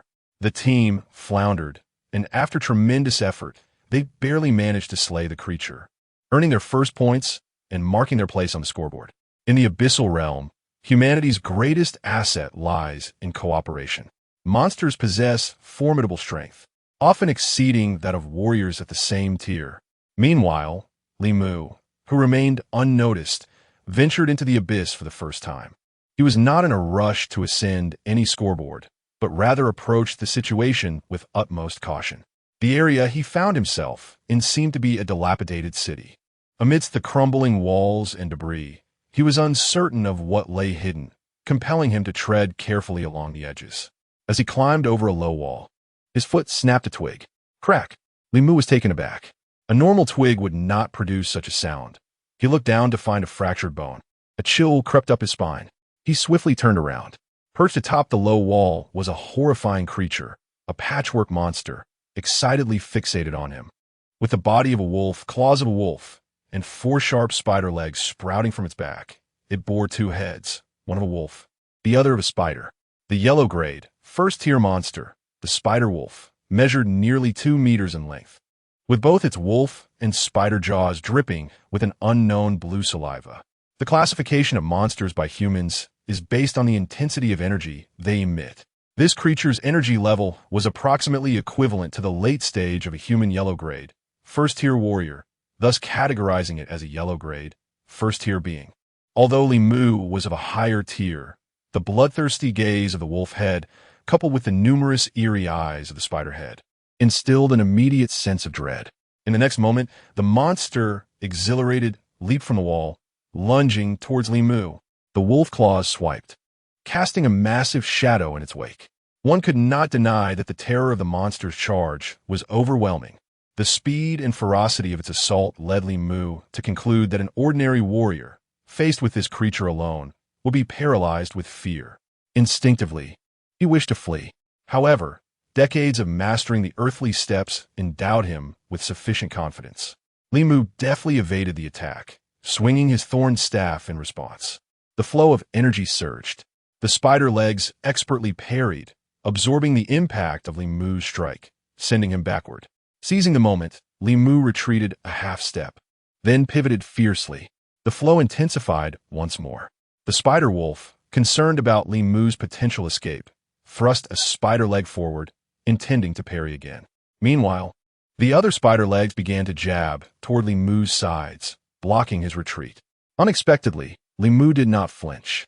With a powerful swing, he shattered the spider leg with a resounding crack. Following through, he unleashed a torrent of energy into his weapon. The flow surged anew. With a decisive strike, he aimed a devastating blow at the creature, shattering the skull of the wolf head with a resounding crack. The spider wolf let out a ghastly howl as it writhed in agony. In the midst of its struggle, a sharp spider leg suddenly burst forth from its abdomen, gleaming ominously as it shot toward Li Mu with deadly intent. Li Mu's gaze sharpened. This was the dying retaliatory strike of the spider wolf, known as the death strike. Countless warriors had perished to such unexpected attacks.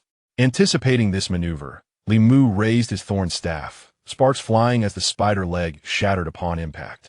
With a swift motion, he brought the staff crashing down upon the creature's head, ending the spider wolf's life. Victory! Gained 30 victory points. Li Mu was taken aback. This particular spider wolf, it seemed, yielded victory points only slightly fewer than that of the red-haired instructor. This indicated that the instructor was of comparable strength to the spider wolf. However, outside the abyss, opportunities for frequent victories were scarce. Yet within the confines of this abyss, each monster slain counted as a victory, allowing for a rapid accumulation of points. Moreover, a crucial aspect to note was that warriors, prior to awakening their talents, relied solely on their own efforts for cultivation, resulting in slow progress. However, once they engaged in battle, especially in life-and-death confrontations, their advancement surged. Some prodigies could even ascend to the ranks of 5th or 6th tier teachers before entering university, or even beyond. This explains why the disparity between liberal arts and martial arts institutions widened so swiftly. Many liberal arts students would remain at the 2nd or 3rd tier throughout their lives, with the majority languishing at 1st tier or lower, merely benefiting from the infusion of spiritual energy, rendering their bodies stronger than the average person on Earth. Li Mu decisively allocated the 30 points to his divine weapon technique. Consumed 30 victory points, successfully enhanced divine weapon technique. Divine weapon technique imbues weapons with weight, currently at 100 gene. Li Mu hefted the staff in his hands. True to the heavenly immortal technique, even at the 2nd tier, the transformation of his body rendered him remarkably powerful. This thorn staff, aside from the divine weapon technique, weighed 60 gene. At this moment, Li Mu found that he could manage to wield this 160 gene staff without the mountain carrying technique, though it felt quite cumbersome. However, with the application of the mountain carrying technique, it would become exceedingly nimble. A strike from this hefty staff would likely prove too much for the spider wolf to withstand, even against its flowing cloud strikes. With a flick of his cloak, Li Mu felt an intangible energy flow into it after the spider wolf's demise. He sensed this newfound power as he set forth once more, moving swiftly toward the edge of the red zone. First-tier monsters were still somewhat beneath him. Venturing into the red zone might present him with second-tier early-stage beasts, offering the potential for greater victory points. Along the way, Li Mu's points accumulated rapidly, while other teams divided their points among 4 or 5 members, resulting in slower growth despite their swift kills. Li Mu was alone in claiming points. Although he was cautious and dispatched monsters at a slower pace, his points surged quickly. Above, outside the multimedia hall, students from Blackwater High gathered in groups, peering through the transparent glass at the large screen inside. Some even engaged in a game of poker right there on the spot. Our school is merely here to partake in the festivities. Were it not for the prohibition against early departure, I would already be engaged in my studies at school. I have no desire to merely serve as a mood enhancer. Do you think Li Mu will stand out? Has he not just ascended to the second rank? He is the sole individual from our school at this level, though not the only one across all schools. Among nearly 4,000 participants, nearly half are of the second rank. It is not an easy feat. Wait. At this moment, someone facing the auditorium suddenly cast aside the card in hand, slowly rose, and fixed their gaze intently upon the screen in the hall. Is that figure in the cloak Li Mu? Simultaneously, Yang Yurong leapt to her feet. She grasped the arm of her companion, Chun Jiechi. Jiechi, quickly look. Is it your cousin? Yes. Yes. Chun Jiechi exclaimed, her fist clenched in excitement as she pointed at the screen. It was indeed Li Mu. At home, they had played extensively with Li Mu's Jinghua stick and cloak. They certainly recognized him. Aunt, look quickly. My cousin is on the list. This indicates he has made it into the top 100. My cousin is incredible. Oh, la la la la. Chun Jiafeng leapt about in exhilaration, covering his mouth and even mimicking a monkey's call. Fortunately, the surrounding noise was akin to that of a bustling stadium, and no one paid heed to their exuberance. However, seated nearby, Yang Suiying's face paled amidst her excitement. The others quickly noticed her distress. Sister, what is wrong? Yang Yurong inquired. Why is Mu all alone? Where are his teammates? Yang Suiying's voice trembled with fear. The others abruptly ceased their celebration, recalling that it seemed Li Mu was indeed by himself. It must be noted that on the entire screen, only 3 individuals appeared solo. The first, Zhang Zhuwei. The second, Lu Qinfeng. All others were part of teams. Now, Li Mu too was acting alone? Could it be that his companions have perished? Yang Suiying grasped her sister's hand, still in shock as she voiced her greatest concern. While others rejoiced at Li Mu's entry into the top 100, she alone worried for her child, left to confront the abyssal monsters without support. Chapter 23. The weapons began to feel heavier. The leadership of the Blackwater Academy naturally noticed Li Mu. However, Li Mu's appearance was fleeting. Merely a 20-second glimpse on the broadcast before being swiftly cut away. The Academy officials simultaneously cast their gazes upon the scoreboard, where Zhang Zhiwei held the first position, followed closely by Lu Qinfeng in second. Both had already vanquished numerous monsters, suggesting that this was far from their inaugural venture into the abyss. Many scions of esteemed families and promising talents had, under the vigilant protection of experts, previously encountered the abyssal creatures in both overt and covert manners. In contrast, Li Mu, embarking on his first foray into the abyss without allies, exhibited a degree of caution. Yet, as the slaughter progressed, he felt increasingly emboldened to strike decisively. Upon slaying his 8th monster, Li Mu's mastery of the divine weapon technique had ascended to 240 pounds. Coupled with the 60 pounds of the Jinghua staff, he wielded a formidable total of 300 pounds. As he executed a flourish with the staff, he discerned a noticeable heft.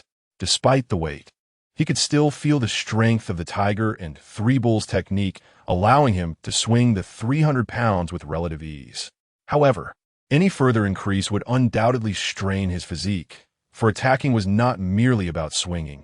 It required the application of profound techniques. Presently, Li Mu sensed that his body could handle the use of the flowing cloud 5 shocks at most. Nevertheless, with a weapon weighing 300 pounds, his offensive capability was decidedly formidable. When he encountered the 9th spider wolf, he preemptively infused his true energy and delivered a crushing blow with the iron-cutting technique. The force was nothing short of devastating, obliterating the creature and leaving a small crater in the ground. Victory. Earned victory points 36. Current total victory points 161. With a resounding thud, Li Mu planted the Jinghua staff into the ground and accessed the system panel. His victory points now enabled him to unlock another technique.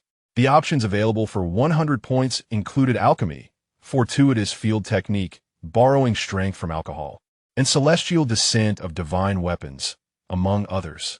However, Li Mu's gaze was drawn to the binding technique, which required 150 points to unlock. After all, who among the youth on Earth had not fantasized about pointing a finger and exclaiming freeze, as time stood still, allowing them to pluck peaches from the orchard at will. Having relished the exhilarating sensation of instantaneously vanquishing foes with the divine weapon technique and iron cutting technique, he mused on the pleasure of binding monsters in place, then delivering a 300-pound strike. What sheer delight that would bring!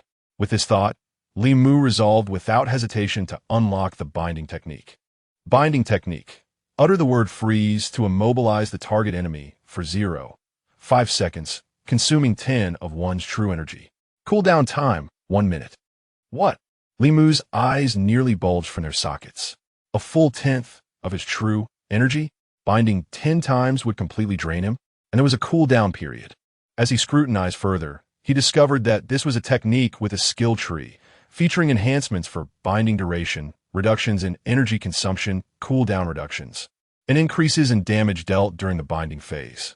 Regardless, the primary objective remained to ensure the target was immovably fixed in place. Although it was merely half a second, it was sufficient to alter the course of the battle at a crucial moment. Furthermore, to enhance one's abilities, one merely needed to fervently accumulate victory points. Let us proceed. Into the red zone we go. Unbeknownst to Li Mu, upon vanquishing the 7th monster, he had already secured a position on the multimedia hall's prominent screen, ranking 11th. On the scoreboard, Li Mu, 1496 points, standing at the 11th position. As the scene of Li Mu suddenly appearing on the 11th screen unfolded, a profound silence enveloped the entire student and faculty body of Heishui High School. It was utterly incongruous. In initial stages, if one had the fortune to defeat a monster or two, they might swiftly ascend into the top 10. Yet, what time was it now? The battle had been underway for over an hour. Heishui School, a solitary contender in the top 11? Was my vision deceiving me? Surely that was Li Mu. Indeed, was Li Mu also fighting alone? It seemed that only those 3 were engaged in solitary combat. Regardless, who cared? Heishui was extraordinary. Go, Li Mu. Charge ahead. Boom! The student body of Heishui erupted in tumult, their thunderous cheers resonating through the multimedia hall, causing the glass to vibrate. The students of Heishui accepted the ridicule from other schools, yet that did not imply they lacked pride. On the contrary, they yearned to stand out more than anyone else. Although Li Mu had merely achieved the 11th spot, attaining it at this juncture while fighting solo was undeniably impressive. At that moment, Li Mu epitomized the beacon of hope for Heishui High School. On the 2nd floor of the hall, amidst a gathering of school leaders, the principal of Tunglong Martial Arts School, Zhang Teng, stood with his arms crossed. He was not in high spirits today. Tunglong had over 100 students delving into the abyss, yet not a single one had made it to the big screen. Only 5 or 6 had barely squeezed into the top 100. Before a lineup of dignitaries from the Ministry of Education and the Ministry of Resources, he dared not approach. Meanwhile, the principals of the listed students were laughing and conversing with those powerful figures, making him feel a twinge of envy. On this 2nd floor, the presence of ranked students bolstered the confidence of the school leaders, until someone alerted him. Hey, this Li Mu made it into the top 11? Old Zhang, this is your school, Li Mu? ISNT it? What? Where? Zhang Teng's surprise prompted him to search eagerly, and he soon spotted Li Mu on the 11th screen. His face lit up with joy. Ah yes, this is our Li Mu, the one who recently underwent a talent reassignment. Do not be misled by his loss of S-class talent. We can cultivate his potential from other aspects and still develop him into a remarkable individual. As Zhang Teng spoke, he cast a proud glance at the surrounding principals, entirely oblivious to the vice principal, who was drenched in cold sweat. One principal chuckled and remarked, "Oh dear, old Zhang, your teaching methods are commendable, but ISNT this Li Mu wearing the wrong school uniform?" His comment elicited a wave of suppressed laughter from the others. Zhang Teng paused, scrutinizing the screen, and suddenly his brow furrowed deeply. Li Mu was donned in a cloak, a detail he had previously overlooked. At this moment, it was evident that Li Mu was clad in the uniform of Heishui School. What could this possibly mean? Why was Li Mu wearing the uniform of Heishui School? Moreover, gasp! Zhang Teng glanced at the scoreboard, where Li Mu's name was displayed. The suffix indicating his school was somewhat lengthy, and due to spatial constraints, The text appeared rather small, yet it unmistakably read Heishui High School. Even if the scoreboard were to make an error, the uniform could not be misrepresented. The alignment of both elements clearly indicated that Li Mu was competing under the banner of Heishui School. What on earth was happening? Zhang Tang's face instantly turned ashen as he directed his gaze toward Yin Changming, the principal of Heishui High School. At that moment, Yin Changming's brow was furrowed, his expression filled with an unspoken query of "Why are you looking at me? Were you not aware of Li Mu's transfer? Well, dear Yin, do you not have an exceptional student here? As long as you can secure a position within the top 10 and make a favorable impression on the authorities, you need not plead with anyone today." Beside them, Section Chief Shui nudged Yin Changming, winking and whispering. They were merely astonished, not yet overwhelmed. After all, Li Mu had only recently entered the top 11, and the fighters in the top 10 were formidable, each one remarkable in their own right. Nevertheless, many eyes were indeed focused on Li Mu. This was because he was the third individual undertaking a solo mission among those displayed on the screens. The first two were easily understood. They possessed S-level talents. Yet Li Mu, as widely known, had been relegated to F-level talent, and he too was undertaking a solo mission. How had he managed to overcome the formidable opponents before him? This question captivated everyone's attention. Meanwhile, in a corner of the first floor of the hall, the members of the Li family wore grim expressions, their brows tightly knitted. Chapter 24. Where is Principal He of Blackwater? After completing her military training, Li Xiaohong dared not enter the abyss. Having retreated at the last moment, she found herself among the spectators from the Li family. In a fit of anger, she exclaimed, "What on earth is happening? How did that waste make it into the top 11? It must be admitted that Li Mu had inherited some talent from his father," as his second uncle remarked nonchalantly. However, his fourth aunt scoffed dismissively. Aren't his parents also worthless? What talent can he possibly possess? I say it's pure luck. I still haven't settled the score for that slap he gave Xiaohong. When he comes out, I will make him kneel before her and apologize. The mention of that slap made Li Xiaohong unconsciously grit her teeth. Ever since Li Mu had framed her, Sun Long had completely changed toward her, mocking her cruelly and ignoring her altogether.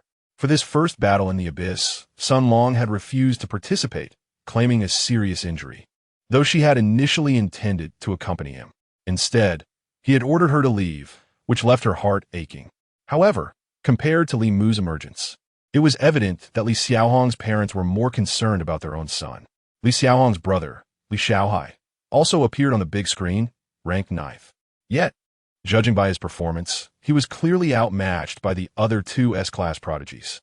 Even the 4 teammates accompanying Li Xiaohai seemed stronger than he was. It was apparent to any discerning observer that Li Xiaohai's combat experience was severely lacking. He relied solely on his formidable S-class talent to inflict damage on monsters. But most of his offensive opportunities were created by his 4 teammates. They worked seamlessly together, balancing offense and defense. Even when faced with second-tier monsters, they could entangle and control the beasts, allowing Li Xiaohai to strike at the right moment and take them down. The difficulty was akin to 4 individuals restraining a pig for slaughter. "Well done, son." His second aunt clapped her hands joyfully, oblivious to the underlying issues. She only saw her son as a valiant hero and a vital member of the team. Yet, his second uncle could not share her enthusiasm. As a fellow warrior, he understood all too well that if Li Xiaohai were to face a monster alone, he would be utterly helpless. He would likely struggle even against monsters of the same level. Then there was the first-place contender, Zhang Zhuwei, who wielded a spear with remarkable skill. Alone with his weapon, he effortlessly dispatched first-tier monsters. Even when confronting second-tier creatures, he dispatched them with ease after a few exchanges, exuding calmness as he set his sights on the red zone, where the challenges were predominantly second-tier or even peak second-tier monsters. On the second floor, the leaders of the 2 departments praised Zhang Zhiwei continuously. One impressive S-class golden spear and iron horse. Indeed, a top-tier offensive talent. They remarked, "This child not only possesses exceptional talent, but also exhibits first-rate marksmanship. His potential is remarkable." The second-place contender was also commendable, boasting a defensive S-class talent known as 1000 Resilience Iron. As tough as a block of iron. It was said that this young man was obsessed with strengthening his physique, advancing in defensive techniques at an astonishing rate. Truly formidable. What is the story behind the 11th ranked cloak-wearing lad? Since he appeared on screen, he has yet to slay a monster, and it remains to be seen how he will fare. Li Mu has not ventured into the multimedia hall. Thus, he is unaware that every action of his is being broadcasted live. In his mind, only those who ranked in the top 3 would attract attention. Consequently, Li Mu checked his watch to examine the map. The technological watch displayed areas that humanity had cautiously explored within the abyss, meticulously constructed over time. The area Li Mu currently occupied was still marked in yellow, indicating a moderate level of danger. Beyond that lay the red zone, where the peril escalated significantly, containing at least second-tier monsters. Undeterred, Li Mu resolutely advanced towards the red zone. Meanwhile, among the crowd of school leaders, the disciplinary director Liang Hai, who had expelled Li Mu, swallowed hard. He was the one who had taken the initiative to dismiss Li Mu, and he knew the principal would undoubtedly seek him out. If Li Mu had remained inconspicuous, it would have been one thing. However, he had astonishingly climbed to the 11th position in the Eastern District. If Li Mu were to falter here, Liang Hai could manage an explanation. But now, as Li Mu entered the red zone, he was faced with 2 potential outcomes. Either he would be slain by a second-tier monster, or he would triumph over it, continuing to ascend in rank and shine brightly. Li Mu, you better perish in the red zone. Liang Hai cursed under his breath, gritting his teeth. The higher Li Mu's rank, the more attention he garnered, which could jeopardize Liang Hai's future. The moment Li Mu stepped into the red zone, the students of Blackwater High erupted in excitement. Wow, the red zone. Li Mu has entered the red zone, they exclaimed. Incredible. I never anticipated that the Blackwater uniform would appear in the red zone. They cheered loudly, rallying behind Li Mu. A fervent group of young individuals pressed against the glass of the multimedia hall, screaming in unison, as if Li Mu were one of their own. Under the expectant gaze of the crowd, Li Mu finally encountered a monster within the abyss. As he sprinted forward, a massive shadow surged towards him from the side, charging directly at him. Abyssal monsters do not afford the luxury of theatrics or preparation time, especially not this one. A second-tier, ferocious beast, the golden-skinned centipede, measured over 10 meters long. Its myriad long legs caused a shiver of unease to ripple through onlookers. Its sleek, dark carapace blended seamlessly into the abyss, making it difficult to discern. For eerie, violet eyes glinted ominously, exuding an impressive aura. As the golden-skinned centipede emerged, the audience in the multimedia hall gasped. A second-tier monster, Chun Jechi exclaimed, while Yang Suiying sprang to her feet. This was the first time Li Mu had faced such a formidable creature on screen. It was astonishing that he was up against a second-tier monster.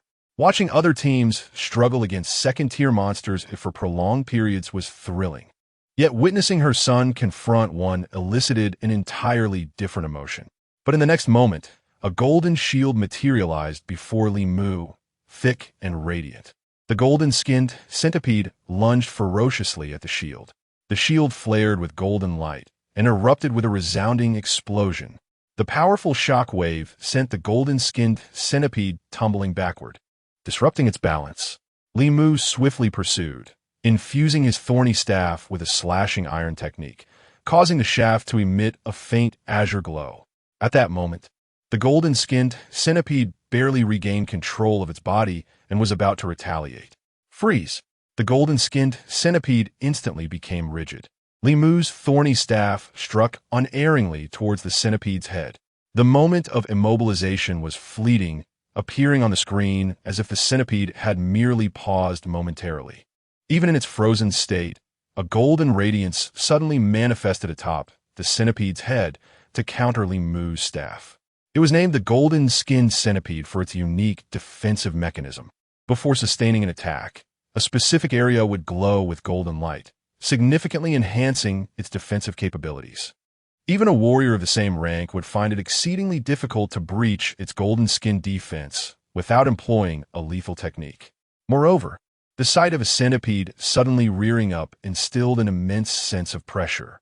It can be said that within the second tier, The golden-skinned centipede is a particularly troublesome creature for warriors. However, before the 300-pound force of Li Mu's slashing iron technique, it was futile. Crack! With a resounding shatter, Li Mu's thorny staff crushed the golden radiance and embedded itself into the centipede's head. The body of the golden-skinned centipede folded at an unnatural angle, its head forcefully driven into the ground. Instant kill. On the second floor of the multimedia hall, in the distinguished area, the previously jovial crowd fell into an abrupt silence. The Deputy Minister of Education, who had been comfortably lounging with crossed legs, suddenly sat upright. Meanwhile, the Deputy Minister of Resources stood up with a swift motion. In such a setting, there was no need for the two department heads to personally attend, making the two deputy ministers the highest-ranking officials present. The Deputy Minister of Resources, filled with excitement, turned and scanned the various principals, inquiring loudly, "Where is the principal of Heishui High School?" Chapter 25. Zhailong's betrayal of Tung Long Martial Arts School. Yin Changming was abruptly startled, his entire being suddenly jolted. "Hello, leaders. I am Heishui's principal, Yin Changming." He promptly stepped forward, approaching the Deputy Minister of Resources. Even the Deputy Minister of Education turned to scrutinize Yin Changming, a warm smile gracing his face. Gulme. Do share the specifics of this student with me." The Deputy Minister of Resources eagerly drew Yin Changming closer. "What is the purpose of the inaugural Abyss battle?" "To discover talent. And what comes next? To cultivate that talent. If the Ministry of Education and the Ministry of Resources only focus on innate abilities, what is the point of holding the Abyss battle? If we merely cultivate those with superior talent, that method already exists. The essence of the Abyss battle is to sift through candidates once more, filtering out those of average talent, but possessing true martial prowess. Otherwise, what is the use of having talent if one fears combat, squandering resources without purpose? Thus, individuals like Sun Long, despite initially obtaining resources, will inevitably be eliminated over time if they lack any achievements in the Abyss battle. The distinguished figures present are not to be trifled with. No one understands the terror of Li Mu's earlier strike better than they do. A second-tier martial artist, wielding the defensive mechanism of a second-tier golden-skinned centipede, was effortlessly dispatched with a single blow. The level of power exhibited speaks for itself. Though Li Mu currently ranks 6th, that does not hinder his potential to stand out. He has already demonstrated significant value for cultivation. Yin Changming's mind was in a haze, dragged among the esteemed figures, his heart racing. His greatest fear had come to pass. He knew nothing of Li Mu. He had only met him 3 days prior. Just as he was at a loss, the president of Tung Long University, Zhang Tung, suddenly shouted, "No, this student is mine." He hurried forward, excitement radiating from him. "Leaders, this Li Mu is indeed from our Tung Long University."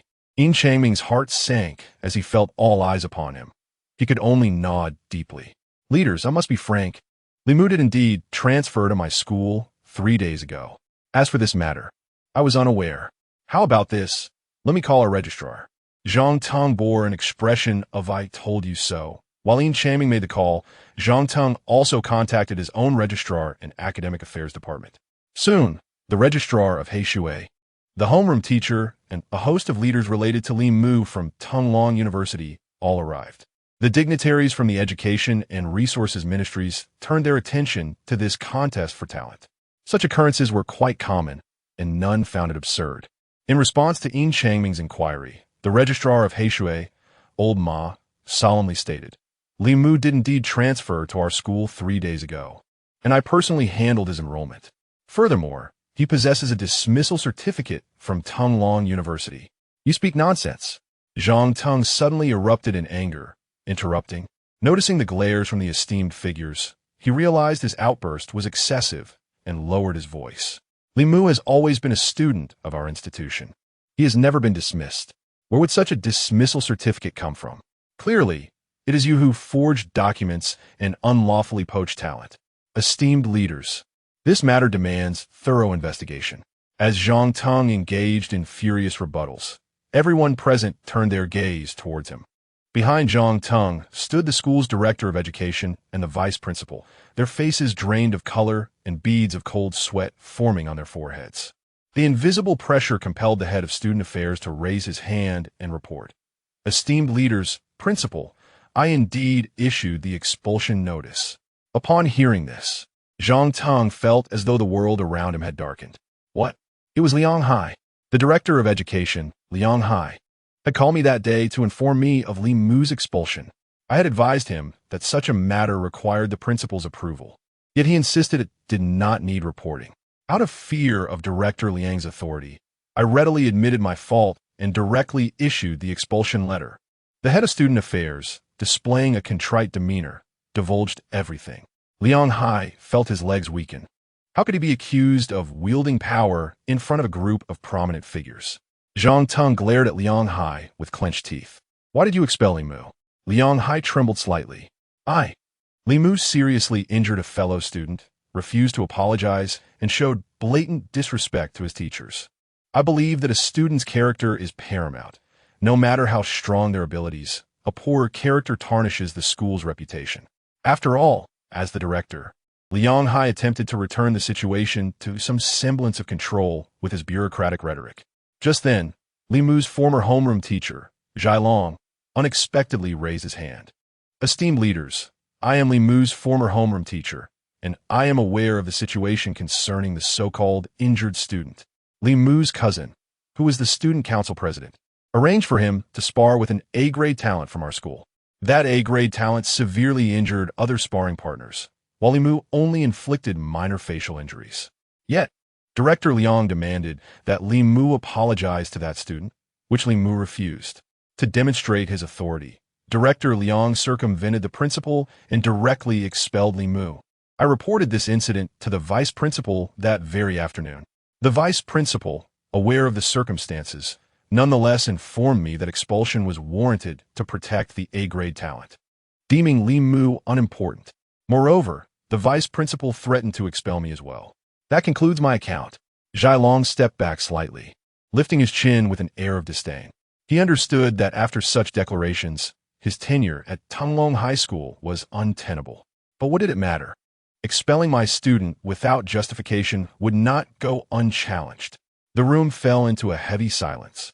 The vice principal, who had thought he had narrowly escaped calamity, was now biting down so hard that his gums bled with fury toward Zhai Long.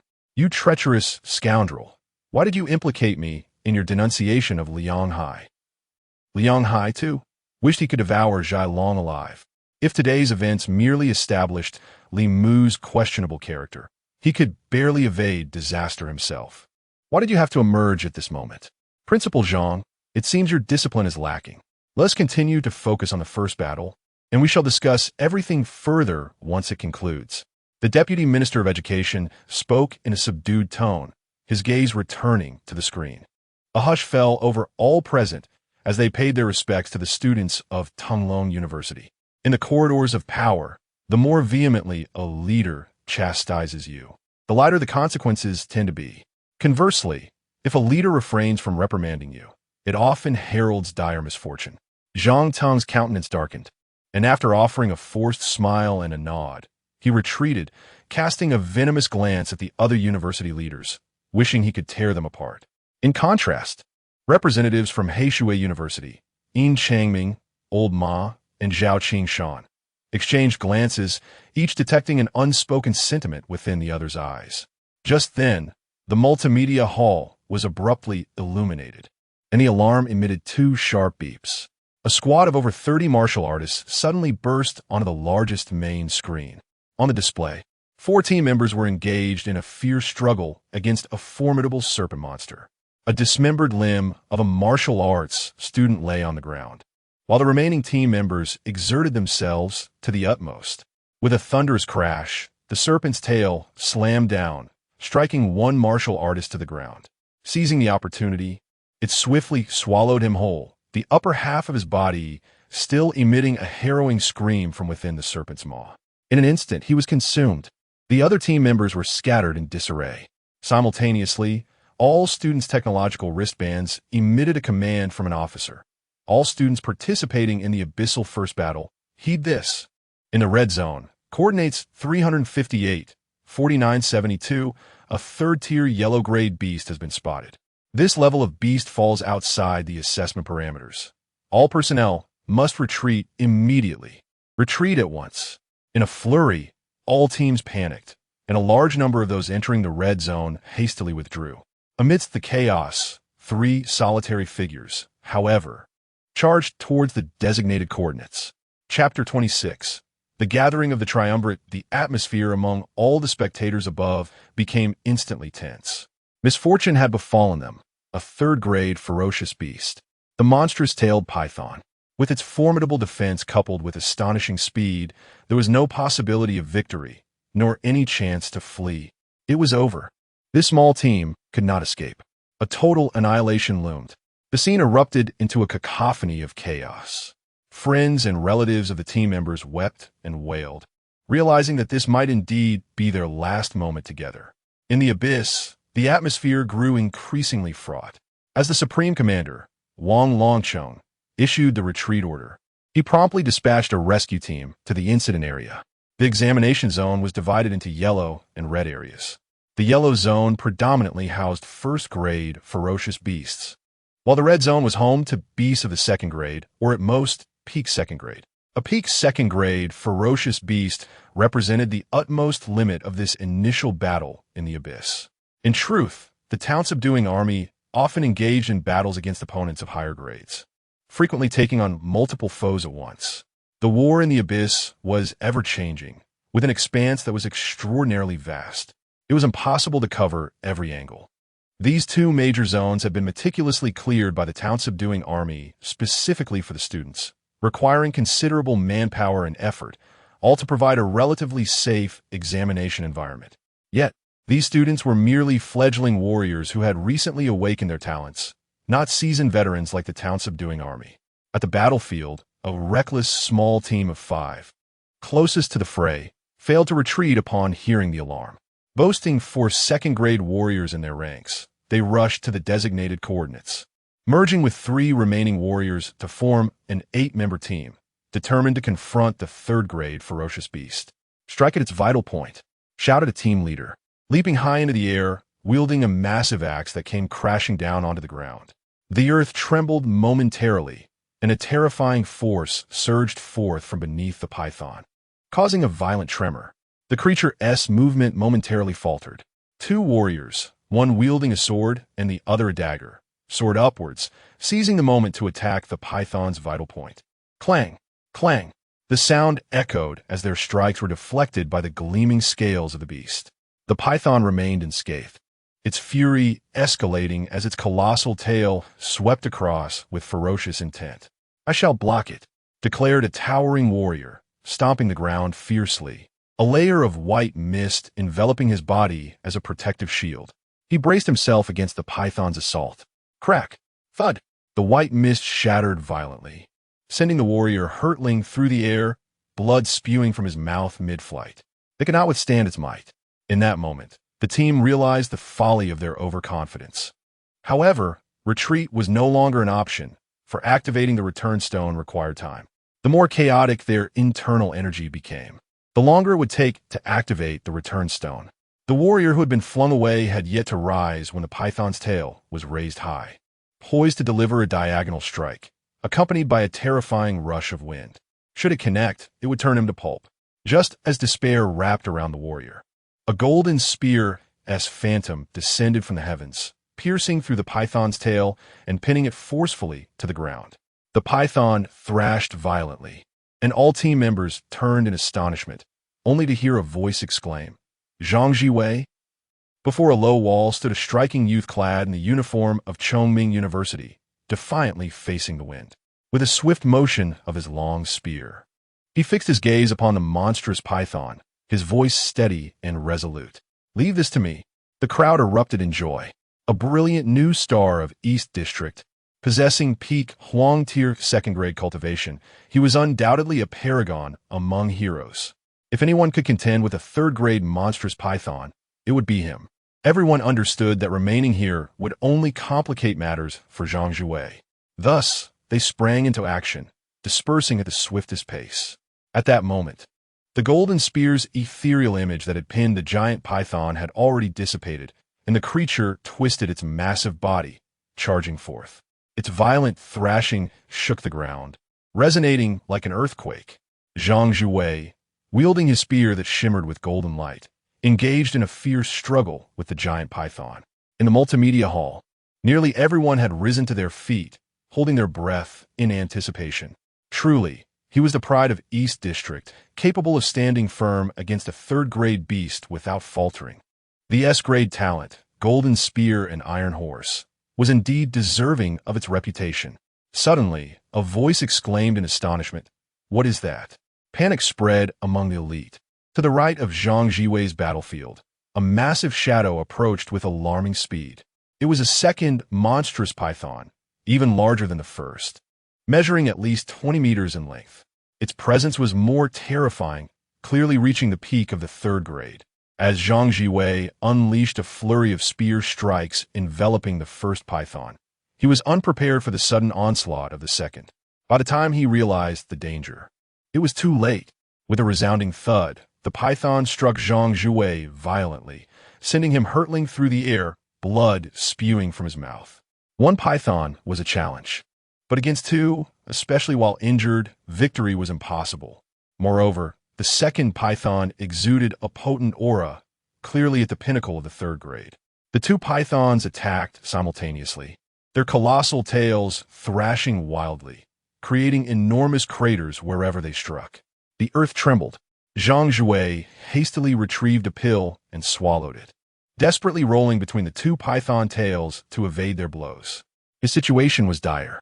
Meanwhile, the multimedia hall erupted in chaos. What a disaster! How could there be two? Even Zhang Zhiwei can't possibly hold his ground. It was all over. The president of Chongming University stomped his feet in distress. The deputy minister of education personally took out his phone, contacting the station troops in the abyss below, urging them to dispatch a rescue team. Anxiety gripped everyone's hearts.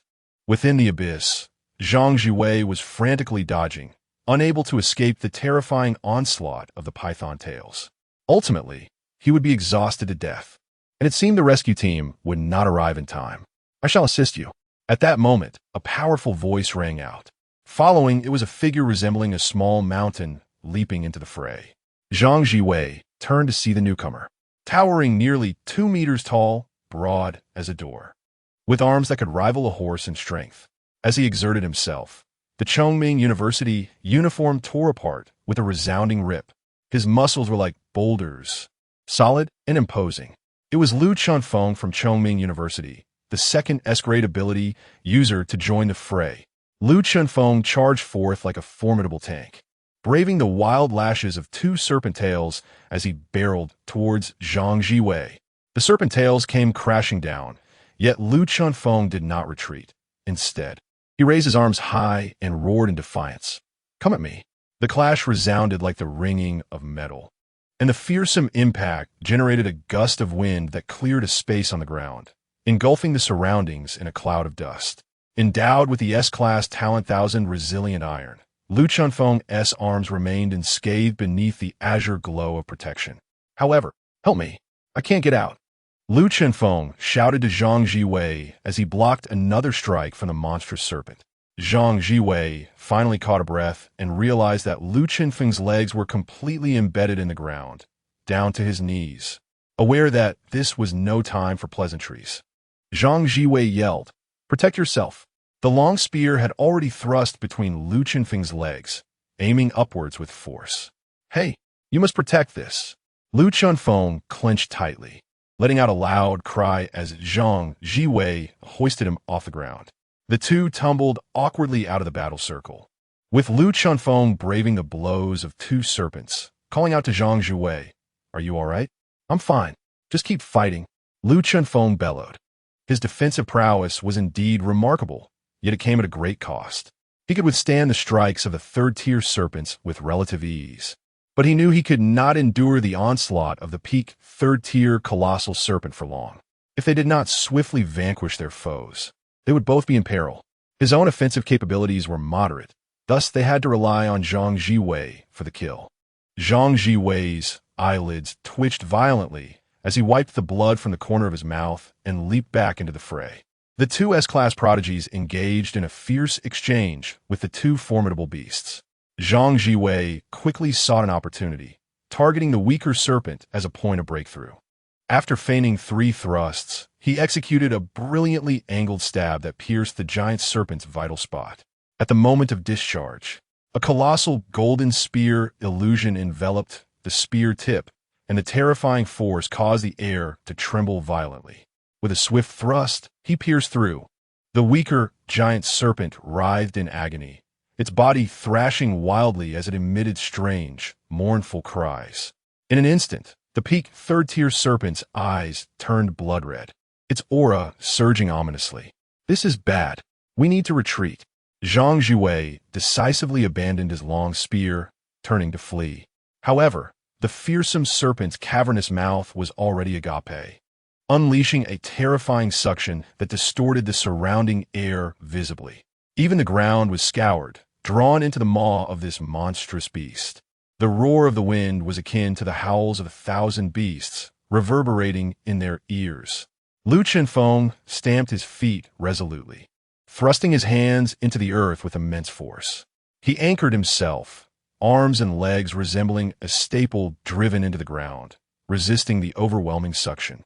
Yet Zhang Jiwei struggled and was swept into the air by the dreadful force. In an instant, the colossal serpent coiled around him, constricting tightly. "Release me," Zhang Jiwei bellowed towards the heavens, his body radiating golden light, the sound of metal clashing resonating within him. Yet, the serpent's constriction had already taken hold. Despite his scales tearing under the brilliance of his golden aura, and blood mist erupting forth, it was insufficient to inflict a fatal wound. Lu Chenfeng, in a state of urgency, shouted loudly and attempted to approach, but was thwarted by the wildly thrashing, near-death giant python, which effectively blocked his path. Zhang Jiwei felt the terrifying constriction power of the python and let out a roar of defiance. As an S-class prodigy, he had yet to fully realize his potential. How could he resign himself to perish here due to a momentary lapse? The peak third-tier giant python also let out a furious cry, its wrath surging forth. Seemingly intent on avenging its fallen comrade, it opened its massive maw, lunging towards Zhang Jiwei. In that moment of impending doom, Zhang Jiwei caught sight of something approaching directly before him. A pure black warhorse with silver mane, a creature of formidable strength. On the back of the steed stood a youth, wielding an iron rod, his black cloak billowing dramatically in the wind. The warhorse galloped towards him like a meteor. Remarkably, the young man stood upright upon the horse's back, his foot poised on its head, then lowered his body, propelling himself forward like a cannonball. In midair, he swung the iron rod towards Zhang Jiwei's head while simultaneously commanding, "Duck your head." Chapter 27. The 300 gene iron cutting strike. Among the skilled combatants, a single point of contact reveals everything. Zhang Jiwei suddenly lowered his head. Li Mu's Jinghua stick struck fiercely against the giant python. With a resounding thud, the stick shattered the python's scales, causing a deep indentation and blood to erupt forth. Subsequently, the Jinghua stick was repelled, and Zhang Jiwei summoned all his internal energy to its utmost limit. Seizing the moment when the giant python, in pain and struggling, momentarily relaxed, Zhang Jiwei forcefully grasped the Jinghua stick and yanked it free from the python's body. Li Mu tightened his grip on the Jinghua stick, nearly pulling Zhang Jiwei out as both were propelled several meters away, distancing themselves from the giant python. Meanwhile, Lu Chenfeng was entangled with another python, having successfully extracted Zhang Jiwei's long spear. With a loud shout, he tossed it over, and Zhang Jiwei reached out to seize the spear. "Can it pierce through this one?" Li Mu inquired of Zhang Jiwei. The spear had been extracted from a weaker python at its vital point, indicating that Zhang Jiwei's strength could indeed penetrate the giant. "Absolutely." Zhang Jiwei gritted his teeth and declared, "Let's move. I will restrain it. You, stout fellow, keep the other one occupied." Li Mu commended Stanley. Zhang Jiwei nodded, leaping back 2 meters and swiftly climbing over a low wall. Suddenly, he soared into the air. In that brief moment of suspension, a radiant golden aura emanated from him. Zhang Jiwei raised the long spear high, its brilliance comparable to the sun. Meanwhile, Li Mu swung his iron rod, charging towards the third-tier peak python. Lu Chenfeng responded affirmatively, single-handedly countering the other python that sought to interfere. Although it was their first collaboration, they executed their roles under Li Mu's guidance with remarkable precision. The third-tier peak python initially perceived Li Mu as the primary threat, given that he had just shattered its scales. However, as Zhang Jiwei gathered strength in midair, the python suddenly realized that the figure above posed the greatest danger. Just as it was about to collide with Li Mu, it abruptly twisted its form, attempting to evade the impending lethal strike. "Freeze!" Li Mu bellowed. The python instantly froze in place. Zhang Jiwei roared from above, releasing the spear. A massive golden spear shadow enveloped his weapon, akin to a falling star, piercing through the giant python in an instant, pinning it firmly to the ground. At that moment, Li Mu's assault also reached its zenith. Since his charge, he had been accumulating his iron-cutting strike.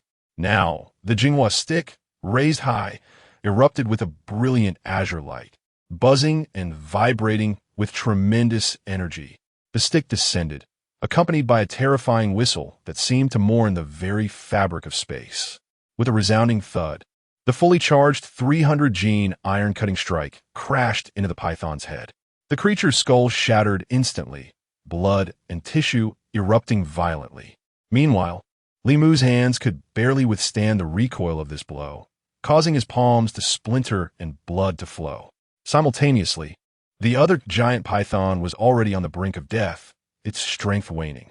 Seizing the opportunity, Lu Chenfeng clutched a wound at its tail, dragging the lengthy serpent across the ground. The blood gushing from the python's vital point traced a massive arc upon the earth. Taking advantage of the moment, Li Mu swiftly closed in and struck down, shattering the skull of the third-tier giant python. Only then did the scene fall into complete silence. Zhang Jiwei, clutching his arm, awkwardly collapsed on the ground. Lu Chenfeng, exhausted, lay flat, panting heavily, indifferent to the dust swirling around him as he inhaled deeply. Li Mu also crouched down, gasping for breath. He tore a strip of cloth and managed to wrap it around the gash on his right hand, yet his entire right arm trembled from excruciating pain. Indeed, his physical limits had been reached. The 300 pounds of divine weapon technique was barely manageable for him. Moreover, his vital energy had been significantly depleted. Although the battle had not lasted long, it had consumed nearly 70% of his vital energy. Merely executing the iron-cutting strike against the peak third-tier beast had drained a full 20% of his total vital energy. Additionally, the carrying mountain technique required continuous consumption of vital energy as long as he wielded a weapon. Victory. Earned victory points 310. Victory. Earned victory points 167. However, Li Mu could hardly contain his overwhelming joy. Over 400 points in an instant. It was indeed more rewarding to slay a formidable beast of a higher tier. Meanwhile, on the scoreboard, Li Mu's monster-killing points surged to the top, surpassing Zhang Jiwei by 400 points and Lu Chenfeng by 1,000. The points were indisputable. The watch would assess the contribution value of team kills and allocate corresponding points to the members. Li Mu's points from the peak third-tier python were significantly greater. The other third-tier python yielded slightly fewer points than Zhang Jiwei. Boom! The multimedia hall erupted in uproar. From Blackwater Academy, Chongming Academy, and Sacred Dragon Martial School, thunderous cheers filled the air. Particularly from Blackwater Academy, the cries of "incredible" resonated throughout the hall. Inside, Chun Jiafeng nearly leaped onto the roof, fervently waving his fists. Yang Suiying covered her mouth with her hand, tears of joy welling in her eyes. Moments earlier, they had seen Li Mu galloping on horseback. Believing he was distancing himself from the red zone, they had not anticipated him appearing on the battlefield against the third-tier giant python. Yang Suiying es anxiety skeroketet. Yet, Li Mu quickly became the focal point of the battlefield, not only rescuing an S-rank talent, but also in collaboration with his companions, astonishingly defeating 2 third-tier giant pythons in succession. Just then, it was unclear who was controlling the drone footage. The main screen remained focused on Li Mu and his companions. while the secondary screen surprisingly honed in on Li Ziyaha, who had already been teleported back to a safe area. At that moment, Li Ziyaha sat there, basking in his own satisfaction as he gazed at the scoreboard on his technological watch. Although he could not see the drone's footage, he could observe his ranking on the scoreboard. His team ranked 7th, while he found himself inexplicably in 31st place. Upon seeing this, his expression darkened. Yet, when he glanced at the team ranking, he was stunned to find that the top positions were occupied by a familiar name, Li Mu. Li Ziyaha suddenly sprang to his feet. The image displayed in the multimedia hall captured him vehemently cursing, his expression one of utter frustration. This scene was witnessed by all, each person shaking their head in disapproval. The S-class talent of Li Ziyaha, when compared to the top 3 contenders, was glaringly inferior in every aspect: cultivation, courage, combat experience, and character. Not a single quality stood out. In that moment, the faces of the entire Li family were as dark as soot. They had brought shame upon themselves. The sudden emergence of a third-tier monster changed everything. Zhang Zhiwei, a prodigy, disregarded his own safety to rescue 8 classmates, bravely confronting the monster single-handedly. Lu Qinfeng, passionate and fierce, provided crucial support to Zhang Zhiwei, the 2 prodigies valiantly battling the fearsome beast together. Li Mu, a celestial being, saved Zhang Zhiwei's life and subsequently became the core of the team, slaying 2 third-tier monsters. These 3 youths, the top 3 from their inaugural battle in the Abyss, each displayed their extraordinary prowess, shining brilliantly. How splendid it would have been if such glory belonged to their families, prized Li Ziyaha. 3 S-class talents dominating the top 3 positions. A tale to be cherished. Yet here they were. The first place was claimed by an F-class talent, who fought alongside 2 S-class prodigies, securing the top 3 spots while leaving them indebted to him.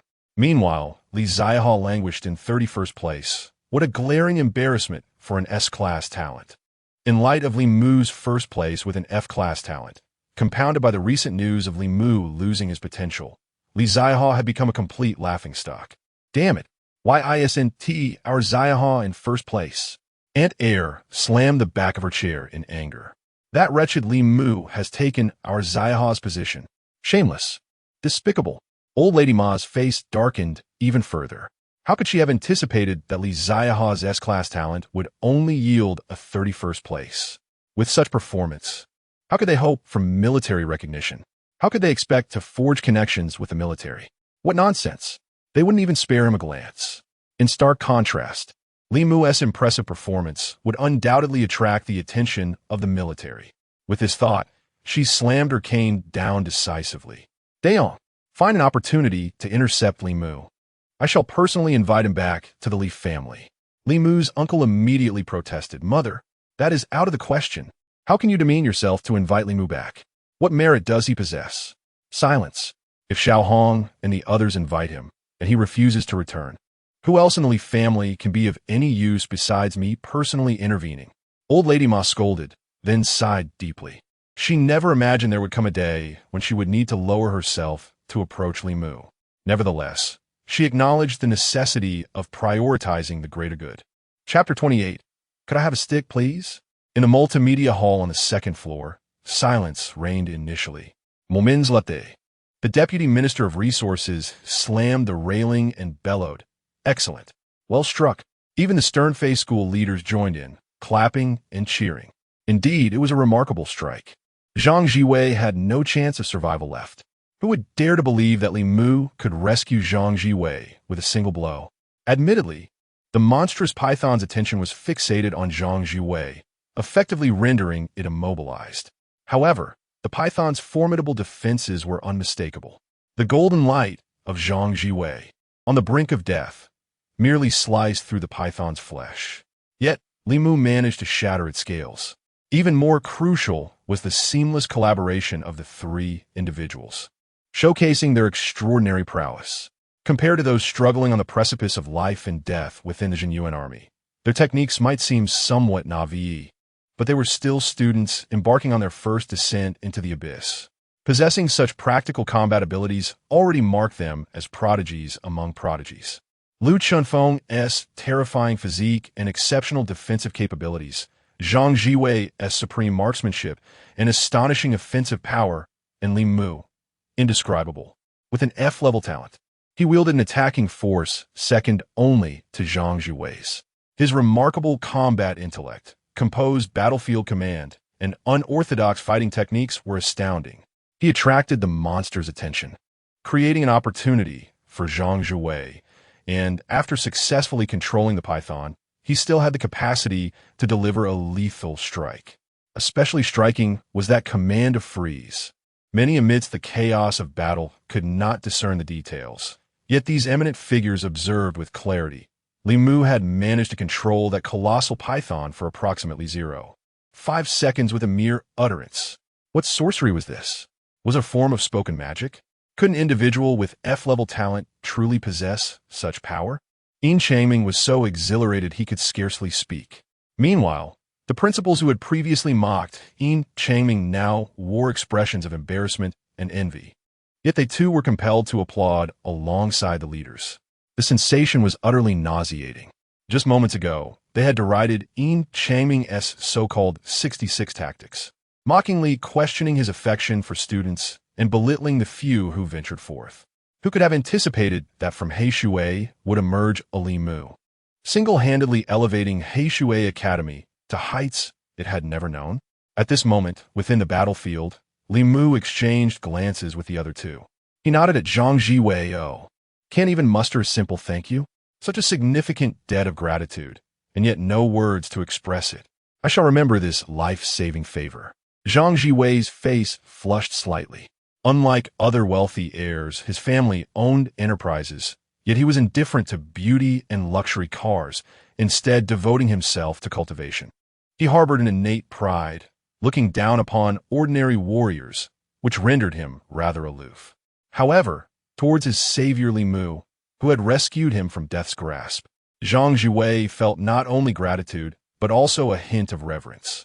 He had personally experienced the might of Li Mu's strike. Had it been delivered upon his own head, it would have undoubtedly been fatal. Furthermore, today he had been saved twice by Lu Chunfeng and Li Mu. Admittedly, it was somewhat embarrassing. No need for that. A simple thank you suffices as repayment, Li Mu replied nonchalantly. Zhang Jiwei's eyes twitched fiercely as he stubbornly uttered a single word. No. Gentlemen, it appears that this is not the time for idle chatter, Lu Chunfeng remarked, gesturing towards the distance behind Li Mu. There a cloud of dust was rising, swiftly followed by an overwhelming surge of more dust from all directions. Amidst this haze, countless monstrous pythons writhed and converged. The ominous multitude sent chills down one's spine. It seemed they were all of the second rank. Perhaps the third-rank pythons had triggered some alarm as they lay dying. Zhang Zivei spoke ina graviton, realizing that activating the return stone was no longer an option. Suddenly, the technological wristwatches emitted the voice of an officer. Li Mu, Zhang Zhiwei, Lu Henthing. Our rescue team is rapidly approaching your location. Evacuate towards a yellow zone and rendezvous with our team. The urgency in the officer's voice was palpable. These three individuals were the top 3 contenders in this initial battle, each possessing extraordinary potential. Though the surrounding area was swarming with second-rank monstrous pythons, their sheer number was daunting. Should these 3 fall here, it would be an inconceivable tragedy. As the officer's message concluded, Li Mu once again shook his horse token, summoning the spectral steed, Yaogu. With such a multitude of gigantic pythons, victory seemed impossible. Fleeing was their only option. Yaogu appeared exceedingly excited, for it was its first time on the battlefield. Yet, facing these terrifying beasts, it exhibited no fear, instead letting out frequent, piercing cries. Had Li Mu not managed to retract it back into the token moments earlier, Yaogu would have charged headfirst into a python. To Li Mu's astonishment, Zhang Jiwei also possessed a horse token. With a wave of his hand, a magnificent snow-white steed leaped into the air. This horse was nearly the same size as Yaogu. Though not as robust, it was still considered exceptional among war horses. With a white coat, white tail, and black mane, its golden eyes shone with nobility. Zhang Jiwei swiftly mounted the horse and called out to Lu Chunfeng, "Hurry, get on."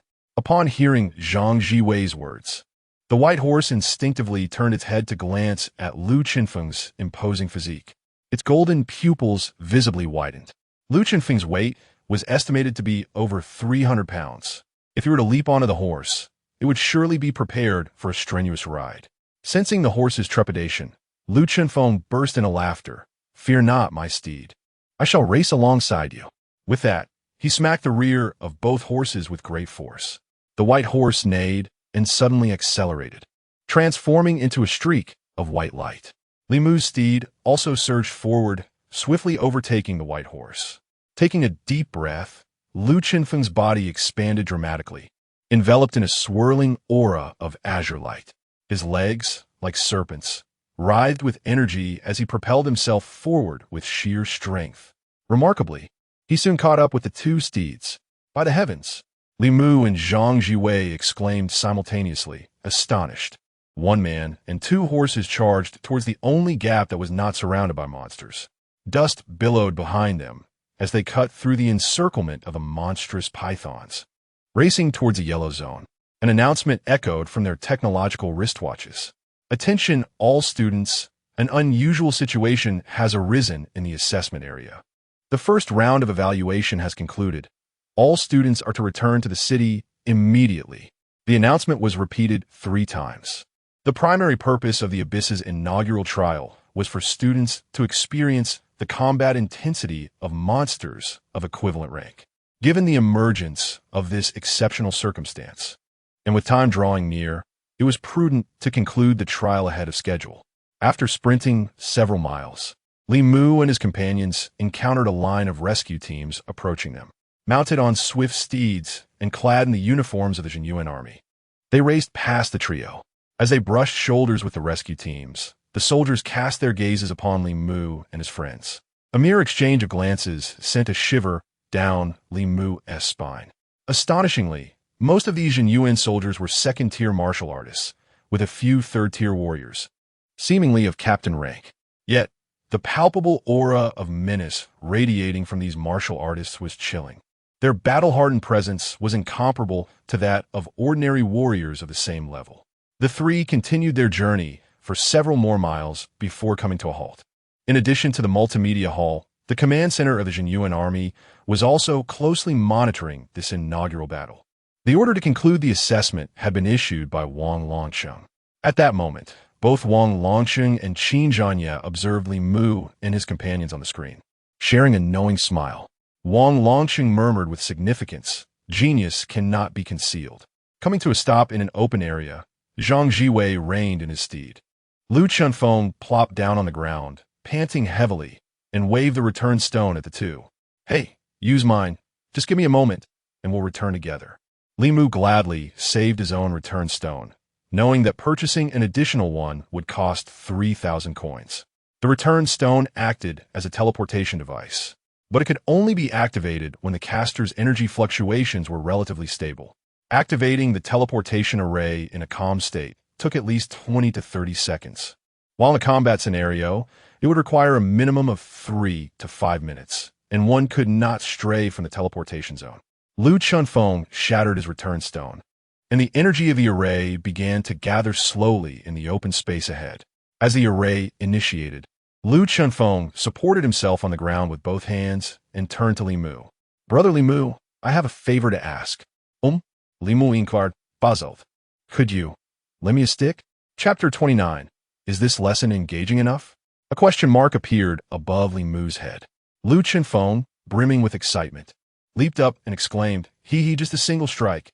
Let us see whether your weapon is mightier or my defenses are sturdier." Li Mu was at a loss for words. He had long heard that Lu Qinfeng was a battle fanatic, obsessively devoted to honing his physical prowess, with exceptional defensive talent and unparalleled defensive techniques. There were virtually no warriors of the same rank, or even those of a higher grade, who could breach his defenses. Just with the strength of that strike you just demonstrated. "Come on, I can hardly wait." The more Lu Qinfeng spoke, the more exhilarated he became, assuming a horse stance. Zhang Jue interjected calmly, "Lu Qinfeng, I advise you to think twice." He instinctively glanced at Li Mu. "There will be another opportunity. I'm not interested right now." In the Abyss inaugural battle, Internal conflicts among students were strictly prohibited. If Li Mu were to injure him, it would lead to complications. Hey, come on. Why are you being so stingy, brother? Can't you spare even a single strike for me? Lu Qinfeng's expression fell, and he looked at Li Mu with a hint of pleading in his eyes.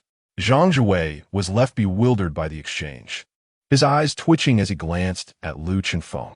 You're truly something else. Huh? Lu Qinfeng looked at him in confusion. Didn't you see that his hand is injured? At the very least, wait until he is healed.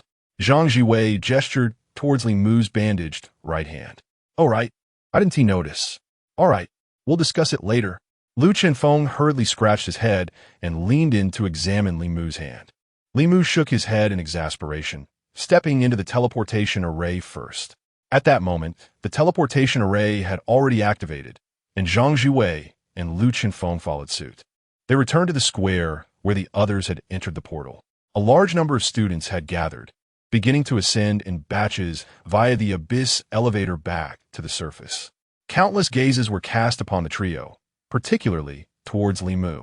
Among the top 3 of the day, the most dazzling was not the 2 with S-class talents, but rather Li Mu, with an F-class talent. He had annihilated a 3rd-tier monster, soaring to the top. This was something no one had anticipated. In the multimedia hall, the atmosphere was lively. The massive scoreboard displayed clearly. First place in the Eastern District's inaugural Abyss battle, Li Mu, Heishui Academy. Amidst the crowd, Li Xiaohao glared at Li Mu with fiery eyes. His gaze filled with malice. He was the one who possessed the S-class talent. Why? Why was he still inferior to Li Mu? He was unwilling to accept it. Just a few days prior, when he had seized Li Mu's S-class talent, he had felt elated beyond measure, awakening a mere F-class talent. He had initially thought his life was shrouded in darkness. However, unexpectedly, he had turned his fortunes around by acquiring Li Mu's S-class talent. He believed himself to be the chosen one, destined for a brilliant future. The inaugural Abyss battle was supposed to be his moment to shine, to claim the championship and bask in the spotlight, paving his path to greatness. Yet now, the script was unfolding in a manner he did not envision. As they rode the elevator back to the fortress square, the jubilant cheers of the Heishui students resounded throughout the area. The esteemed officials from the Ministry of Education and the Ministry of Resources convened an urgent meeting, retreating into a private chamber. Their agenda centered on devising rewards for the recent competition and addressing the concerns surrounding the students who had tragically lost their lives. The school leaders promptly exited the Grand Hall, preparing to greet their distinguished students in the outdoor square. Blackwater Academy had already surged toward the exit, and upon seeing Li Mu emerge, the crowd erupted in exuberant cheers. Li Mu! Li Mu! Li Mu! The deafening roars crescendoed, overwhelming the atmosphere. Li Mu, with a wry smile, covered his ears, but as he stepped out of the throng, he was effortlessly lifted by his fellow students and tossed high into the air. The crowd repeatedly hoisted Li Mu aloft, expressing their elation. Until this day, no one had dared to dream that their school would ascend to the pinnacle, capturing the attention of the Ministry of Education and the Ministry of Resources. In that moment, he was the hero of Blackwater Academy. Yang Suying and her companions remained unperturbed. As long as Li Mu returned safely, she was profoundly grateful. Once the students set Li Mu down, Yin Changming smiled and said, "Come. The leaders from the Ministry of Education and the Ministry of Resources wish to meet you." Li Mu felt a tinge of confusion. Typically, after securing a ranking in the abyssal competition, one would return to school to celebrate. Rewards were usually distributed within 3 days. He took out his phone to send a message to his mother before following Yin Changming into the multimedia hall. On the second floor of the hall, the dignitaries who had concluded their meeting gathered for discussions. In addition to the leaders from Blackwater Academy, there were also officials from Tunglong Academy present. Naturally, many curious school heads lingered to observe the proceedings. Upon spotting the representatives from Tunglong Academy, Li Mu immediately discerned the reason for their presence and exchanged a knowing glance with Liang Hai. At that moment, Liang Hai appeared as if he had just emerged from a watery ordeal, beads of cold sweat dampening his bangs, which clung humorously to his forehead. Li Mu, this is the Deputy Minister of Resources, and this is the Deputy Minister of Education. Yin Changming introduced. In terms of rank, The two deputy ministers were comparable. However, in terms of authority, the Ministry of Resources wielded significantly more power than the Ministry of Education. Li Mu greeted them respectfully.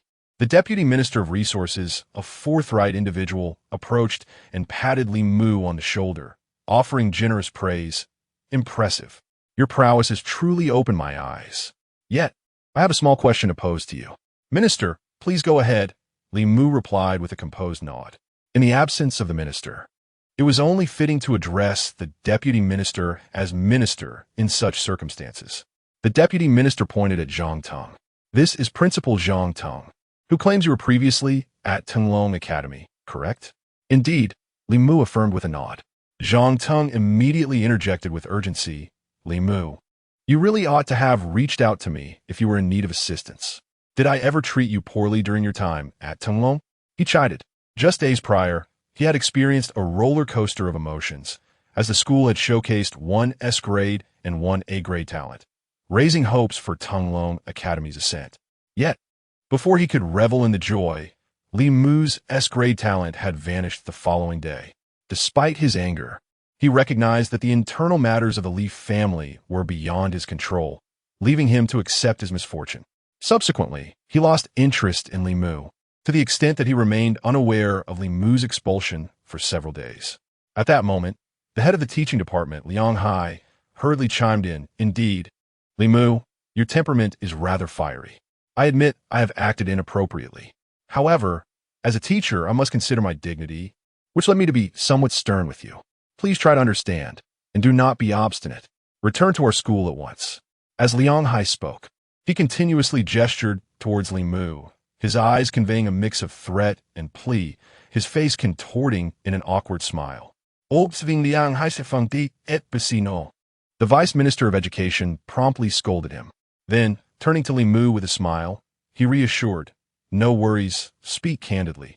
This is to support Li Mu, urging him to fear no retaliation. Li Mu produced his phone, opened a video, and handed it to the Vice Minister of Resources. I cannot articulate this matter clearly, but I have a recording. Others gathered curiously to watch.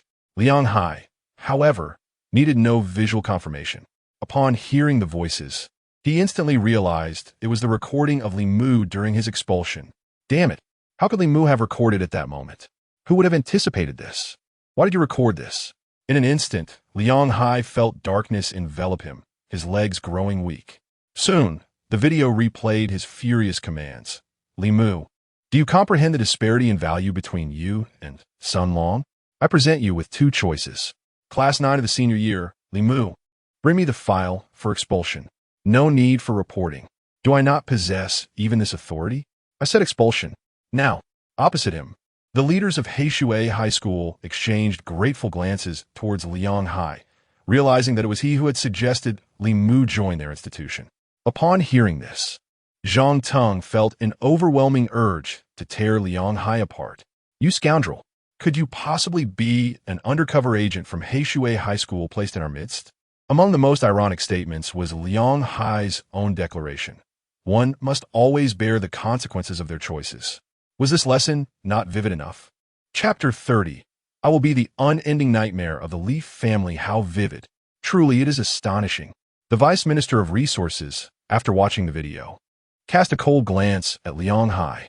Had the phone he held not belonged to another, he would have cast it at Liang Hai's face. Demeaning a student to their face was one thing. The crux of the matter was that a choice had already been made. What audacity remained to attempt to reclaim them now? Li Mu, how shall you choose? Tell me, and I shall decide for you. The Vice Minister of Education spoke with unwavering decisiveness, exuding an air of authority that suggested he could arrange entry into any school on the spot. Though I have only been at Heishui High School for 4 days, the only offensive technique I currently possess was bestowed upon me by this institution. They even provided me with 10,000 yuan to prepare for military training in my first battle. Any achievements I may attain are undeniably tied to the support of Heishui High School. Thus, I choose to remain here. Li Mu's words were a mix of truth and deception, yet they effectively placed Zhang Teng in a precarious position. The only offensive technique I possess is indeed from Heishui High School. Upon hearing this, Zhang Teng's face turned ashen. The Vice Minister of Resources coldly interrogated Zhang Teng. Principal Zhang. It is a strict regulation that all students who awaken their talents receive a free set of basic offensive techniques. You did not fail to provide this to Li Mu, did you? Zhang Teng stammered. I. When Li Mu awakened his talent, we had originally prepared to present him with 2 superior techniques. However, after he changed his talent, he could not finish his sentence. He had always known that Li Mu was not favored by the Li family, so he had treated him with utmost severity, perhaps even to curry favor with the family. After Li Mu's talent was taken from him, he was even less inclined to waste techniques on him, hence the failure to provide Li Mu with any. So you had no intention of giving it to him, did you? The Vice Minister of Resources retorted coldly. Zhang Teng, you possess a remarkable audacity. I will ensure to settle this account with you thoroughly. Zhang Teng felt darkness cloud his vision, losing consciousness and collapsing backward, only to be caught by several school leaders, resulting in chaos. The 2 powerful figures had little desire to witness such farce. With a disdainful snort, they swiftly departed the multimedia hall, accompanied by their entourage. The leaders of Heishui High School, along with other principals, hurried to escort the dignitaries away.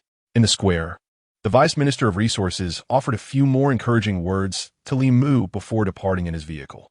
The leaders of Heishui High School let out a long sigh of relief, exchanging glances that conveyed a sense of surrealism. Heishui High School had languished at the bottom for years, yet just before the first battle in the abyss, a talent like Li Mu had transferred in. Rising to the 2nd tier before military training, he overshadowed 2 S-class prodigies and claimed his place at the top. Zhenyuan High School attempted to recruit him, but to no avail. Tunglong High School sought to snatch him away, but he remained untouchable.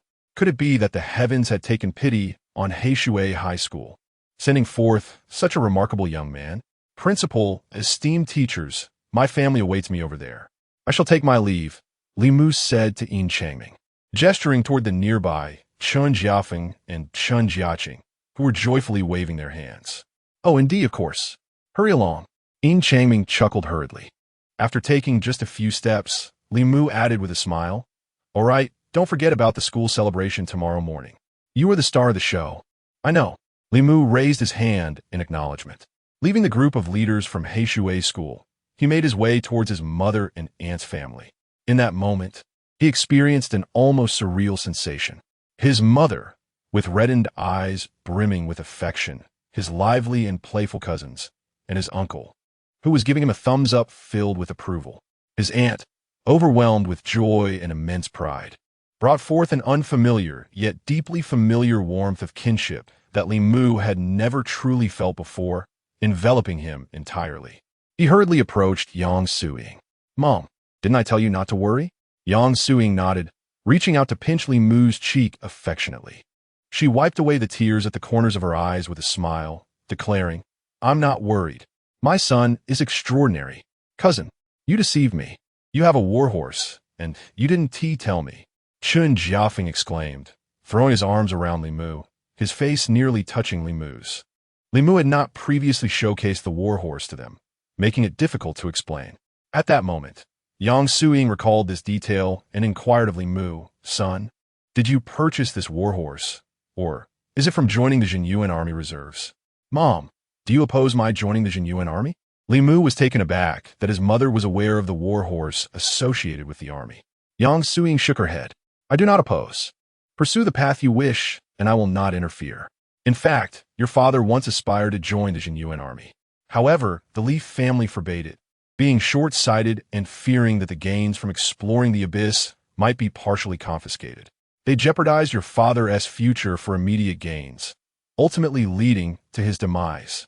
Li Mu was not entirely aware of these details. In his memories, his father, Li Qianfeng, dedicated himself to the Li family, laying the foundation for its legacy. Unfortunately, his father's exceptional abilities led to the rapid rise of the Li family, prompting outsiders to claim that the family relied solely on Li Qianfeng. The rest of the Li family were often deemed inept. From that moment onward, the entire Li clan harbored resentment towards Li Mu and his mother.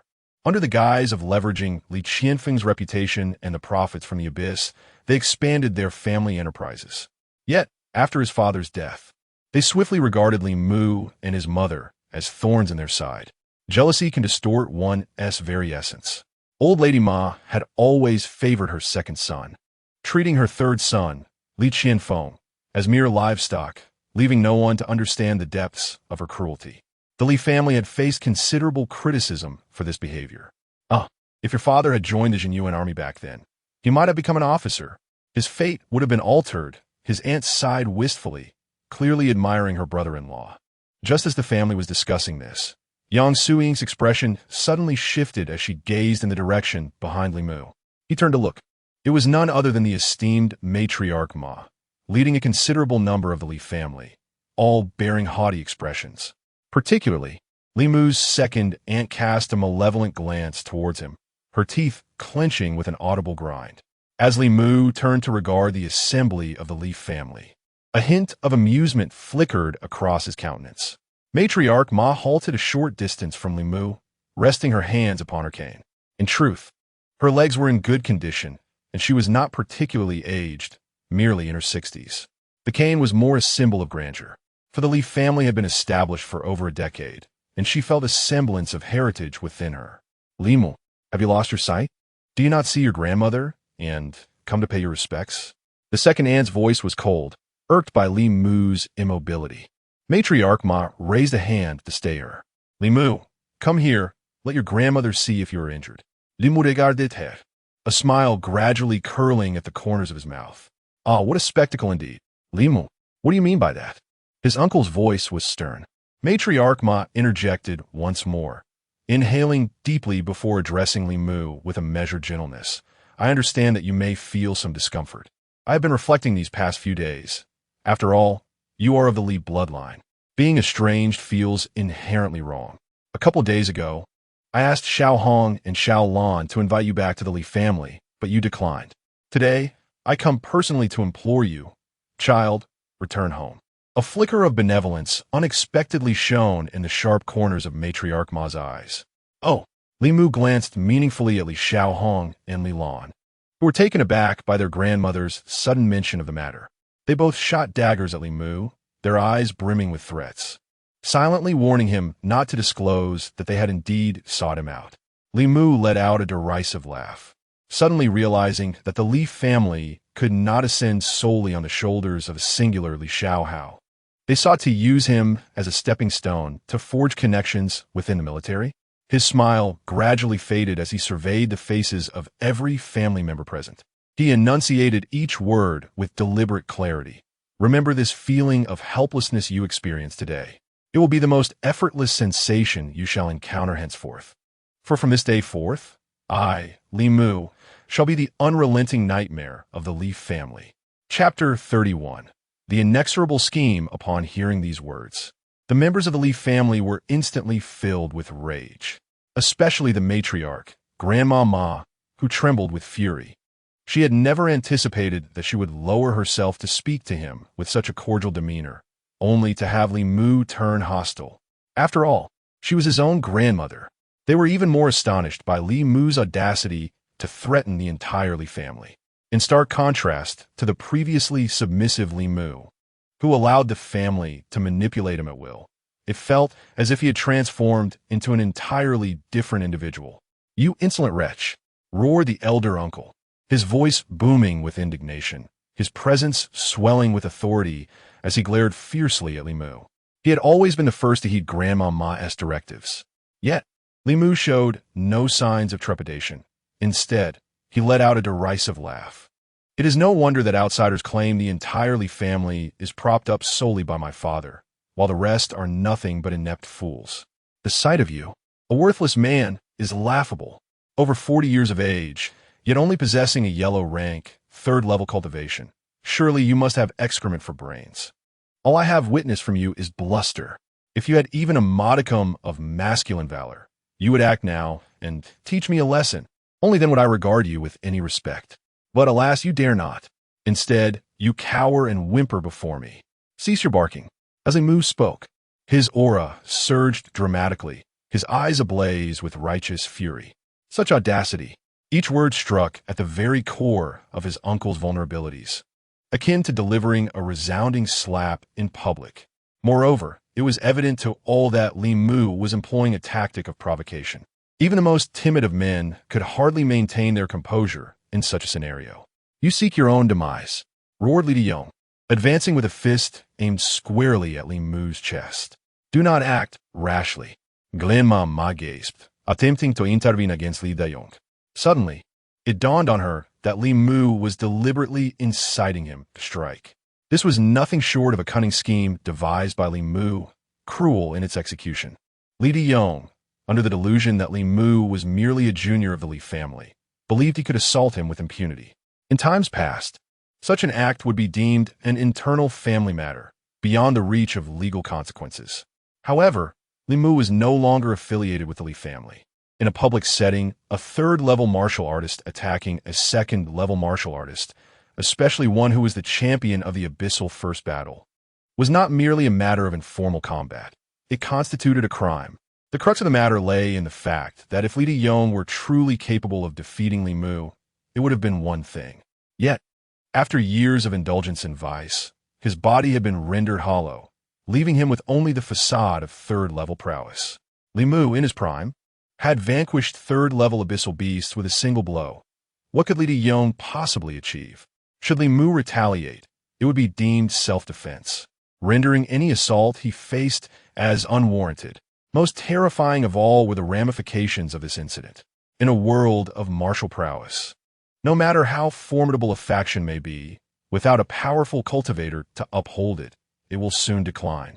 Your assets are merely someone else's feast. When Li Qianfeng was alive, he was a 9th-level cultivator of extraordinary strength, capable of safeguarding the Li family's interests. Now, however, the Li family relied on their S-class talents, witnessing their fortunes soar. At this critical juncture, the martial prowess of Li Shaohai had yet to mature, and Li Dayong struggled to bear the weight of responsibility. Should Li Dayong be publicly bested by Li Mu, one can scarcely fathom the insurmountable obstacles that would beset the rise of the Li family. Old Madame Ma, astute in her calculations, swiftly discerned Li Mu's intentions, but alas, it was too late. Upon witnessing Li Dayong's assault, a smile involuntarily crept upon Li Mu's lips. With a sudden stomp of his foot, a golden shield materialized before him. Li Dayong, taken aback by Li Mu's audacity to resist, failed to hold back his strength. His fist struck the shield, and while his vital energy offered some protection to his wrist, the shield remained utterly unyielding. Pathetic, Li Mu scoffed. The dragon's roar would only detonate when it reached its threshold of endurance under attack. Yet Li Dayong's assault did not even come close to half of that limit. Li Mu had no choice but to trigger the explosion manually, its force merely causing Li Dayong to stagger backward. Almost immediately, a metal rod descended upon him. Despite being a third-tier martial artist with some defensive techniques at his disposal, Li Dayong raised both arms in a desperate block. His forearms took on a wooden hue, successfully intercepting Li Mu's strike, yet his legs buckled beneath him, and he crashed to the ground. The sound of his knees shattering the pavement echoed dreadfully, and amid his anguished cries, he knelt before Li Mu, who stood tall and disdainful, wielding the thorny staff. "Cease this at once." The enforcers dispatched to maintain order in the square arrived swiftly. With a crowd of over 10,000 gathered, the enforcement agency had deployed a significant number of officers to uphold order. Even before the commotion erupted, patrolling guards had been converging upon the scene, and upon witnessing the altercation, they rushed in without delay. Li Mu, with a flick of his hand, retracted the thorny staff, a smile gracing his lips. From the very beginning of his dialogue with the Li family, he had an ulterior motive, and today, that objective had been accomplished. What is the meaning of this? Who initiated the violence? A squad leader from the enforcement agency demanded with furrowed brows. The members of the Li family, now fully aware of the situation, erupted in indignation, several of them jumping up and down in outrage, pointing accusingly at Li Mu. "Arrest him. He struck first. My husband has been knocked to the ground by him. Are you blind? This Li Mu is the assailant. Seize him at once." The Li family was in a state of fury, and despite old Madame Ma's attempts to intervene, her voice was drowned out by the cacophony. Infuriated by the insults directed at him, the squad leader retorted coldly, "Silence. I'm not blind. I witnessed everything clearly. You were the aggressors, and he was merely acting in self-defense. We are the Li family. Do you comprehend that? The Li family. My son possesses an S-tier talent for martial arts. Which division are you from? I know you're superior. This proclamation came from Li Mu's second aunt. The squad leader could scarcely contain his frustration, wanting to retort with a sharp insult, but refrained. Even if you know the minister, would you shout it in public? Have you no sense? Enough noise. Take them all back. At the command of the captain, over a dozen law enforcement officers swiftly apprehended the members of the Li family. The captain cast a glance at Li Mu, addressing him as champion. You two must accompany us. They had just witnessed the initial battle and recognized Li Mu as the champion. The law places immense importance on the conduct of high-ranking martial artists when they engage with those of lower rank.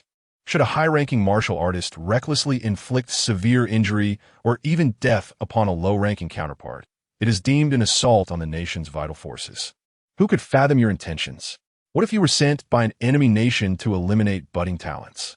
This illustrates the delicate nature of martial law in the realm of advanced martial arts.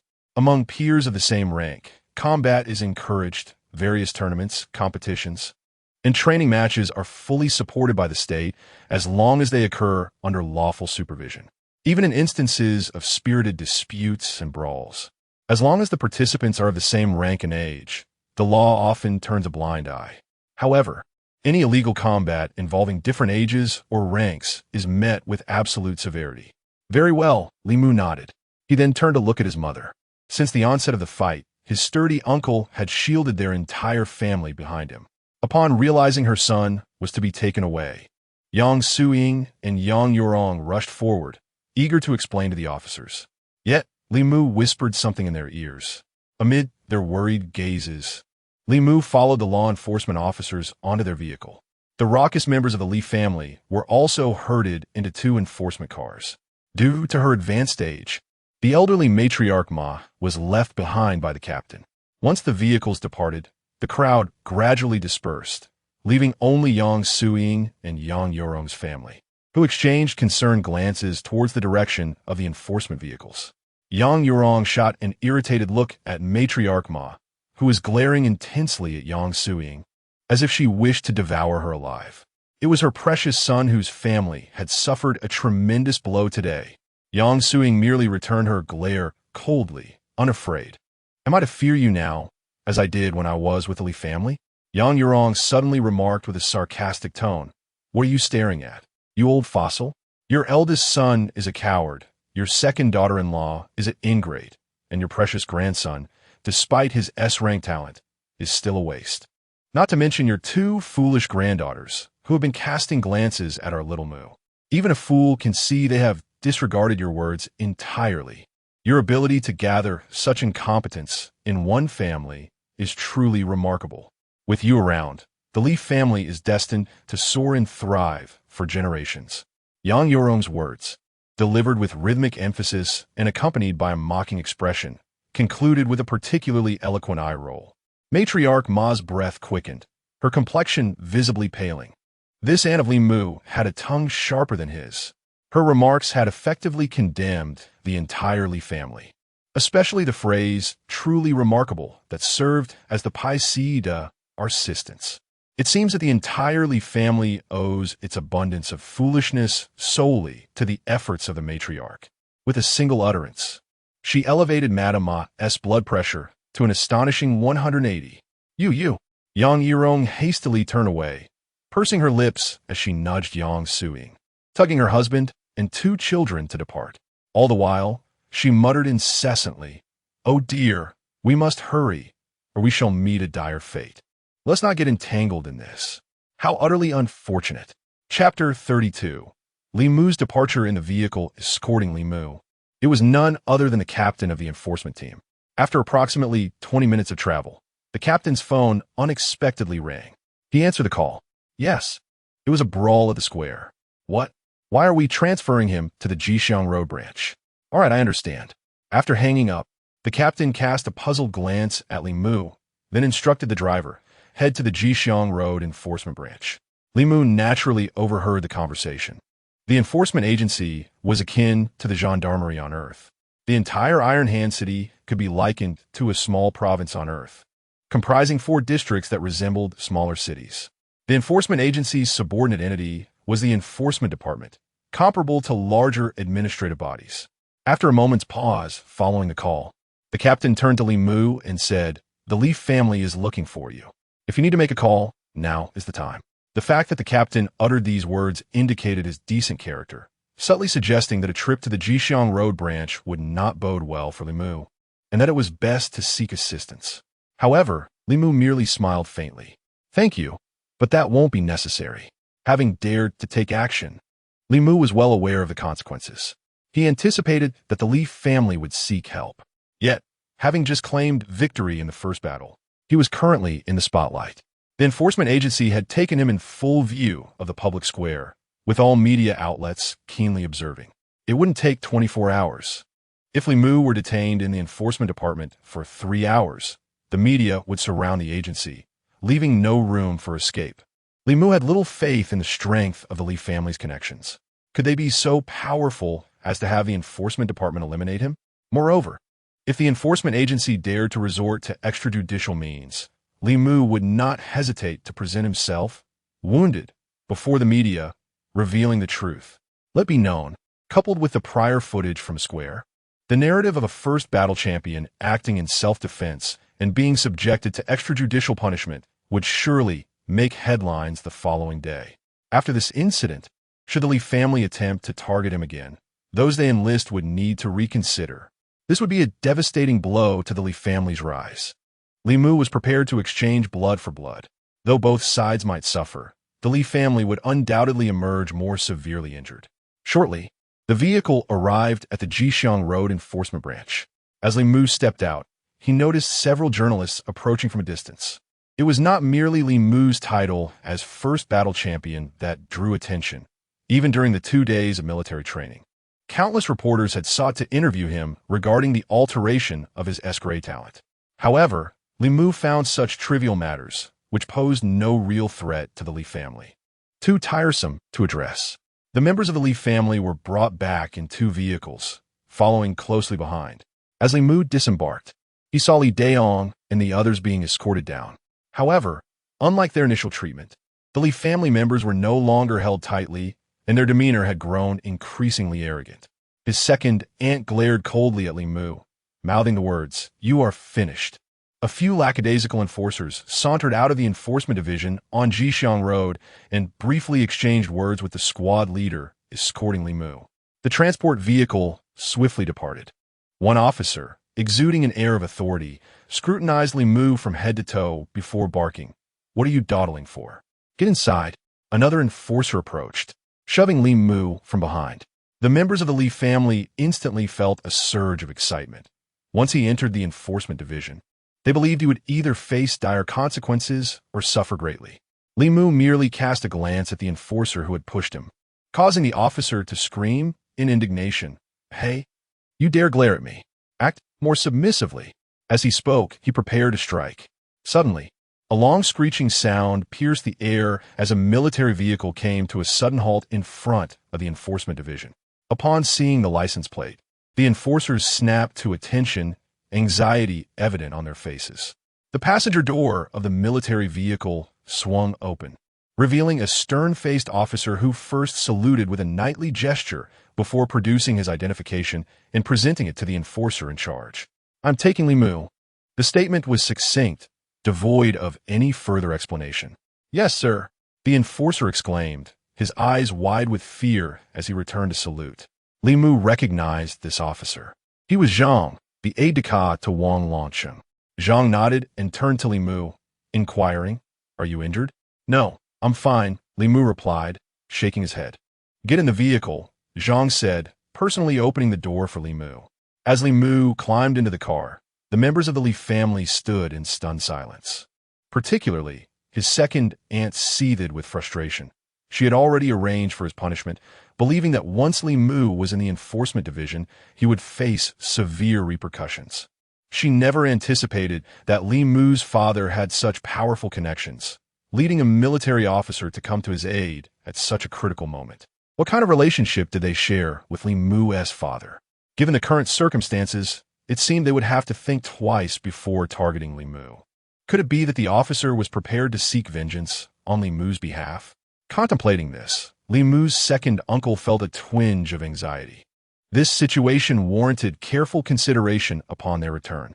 Meanwhile, the enforcer who had shoved Li Mu was now terrified to even breathe. Judging by the officer's demeanor, it seemed they were not there to apprehend Li Mu, but rather to escort him. What's more, they had received orders to teach this boy a lesson. Why then was a military vehicle dispatched to fetch him? Wasn't he that akin to courting disaster? He wiped the cold sweat from his brow as the military vehicle drove off into the distance, grateful that he had refrained from acting rashly. Once inside the car, Li Mu asked Officer Zhang what brings you here.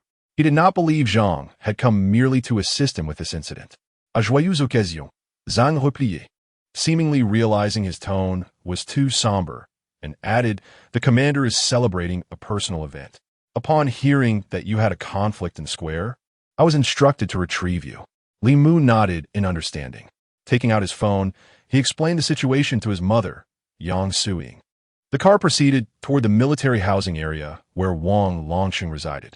Not far from the military district stood an upscale hotel, its entrance adorned with an array of luxury vehicles. While not all were extravagant, the majority were official cars, exuding an air of grandeur. Deputy Zhang parked the car and escorted Li Mu into the hotel, heading directly to the second-floor lobby. The second-floor lobby was exquisitely elegant, clearly designed for various banquets. A few tables were occupied near the entrance by individuals who appeared remarkably astute and capable. They were engaged in animated discussions, but upon seeing Deputy Zhang's arrival, the atmosphere fell silent. However, it wasn't long before someone stood up to greet Deputy Zhang. Others followed suit, rising to acknowledge him. Their expressions filled with curiosity as they regarded Li Mu, puzzled about the identity of this high school student. The details of the Abyss's first battle were not public, and the revelations from the top three were only recently unveiled. Consequently, these individuals had yet to familiarize themselves with Li Mu. His talent being seized had not been covered in interviews, leaving his recognition limited to those with a penchant for gossip. In response to the greetings, Deputy Zhang offered no smile, merely nodding a few times before hastily leading Li Mu past the tables. As they navigated through, they arrived at the official banquet area.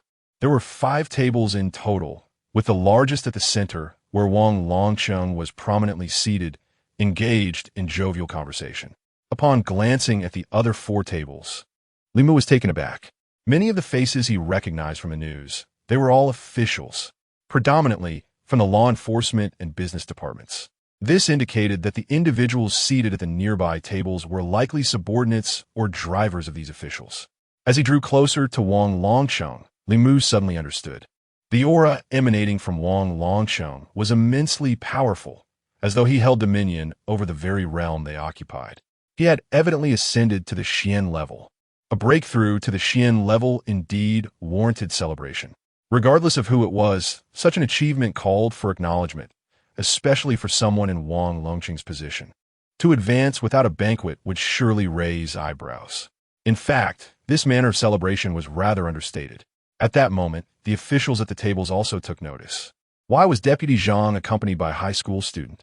Could he possibly be a scion of a prominent family? Coincidentally, among those present was the minister of the Law Enforcement Division from Jixiang Road, who had connections with the Li family and immediately recognized Li Mu. He was taken aback, wondering how Li Mu had come to be there. Just as he was lost in thought, Wang Longqing at the main table unexpectedly smiled and waved at Li Mu, saying warmly, "Come, sit here beside me." Chapter 33. Wang Longqing's Enlightenment. Li Mu's strong backing. Li Mu hurriedly stepped forward, brimming with excitement. "Congratulations, Commander Wang, on ascending to the profound tier." The transformation in Wang Longqing from his previous rank of the 9th tier was indeed striking. The aura of authority emanated effortlessly from him, asserting his dominance over all. Ha ha ha ha! Wang Longqing laughed heartily, reaching out to personally pull out the empty chair beside him. "Please take a seat. You've done remarkably well. You were merely at the 1st tier during morning training, and by afternoon, you had already broken through to the 2nd tier, achieving this pinnacle in your inaugural battle. Your prowess is undeniably evident." Wang Longsheng was in high spirits, his words flowing freely. However, the others at the table, as well as those at neighboring tables, were left utterly astounded. Since the commencement of the feast, the chair beside Wang Longsheng had been tucked under the table, and no one dared to occupy it. Yet now, he had personally invited a high school student to sit there, engaging him in conversation as if they were equals. This was truly astonishing. Who was this young man?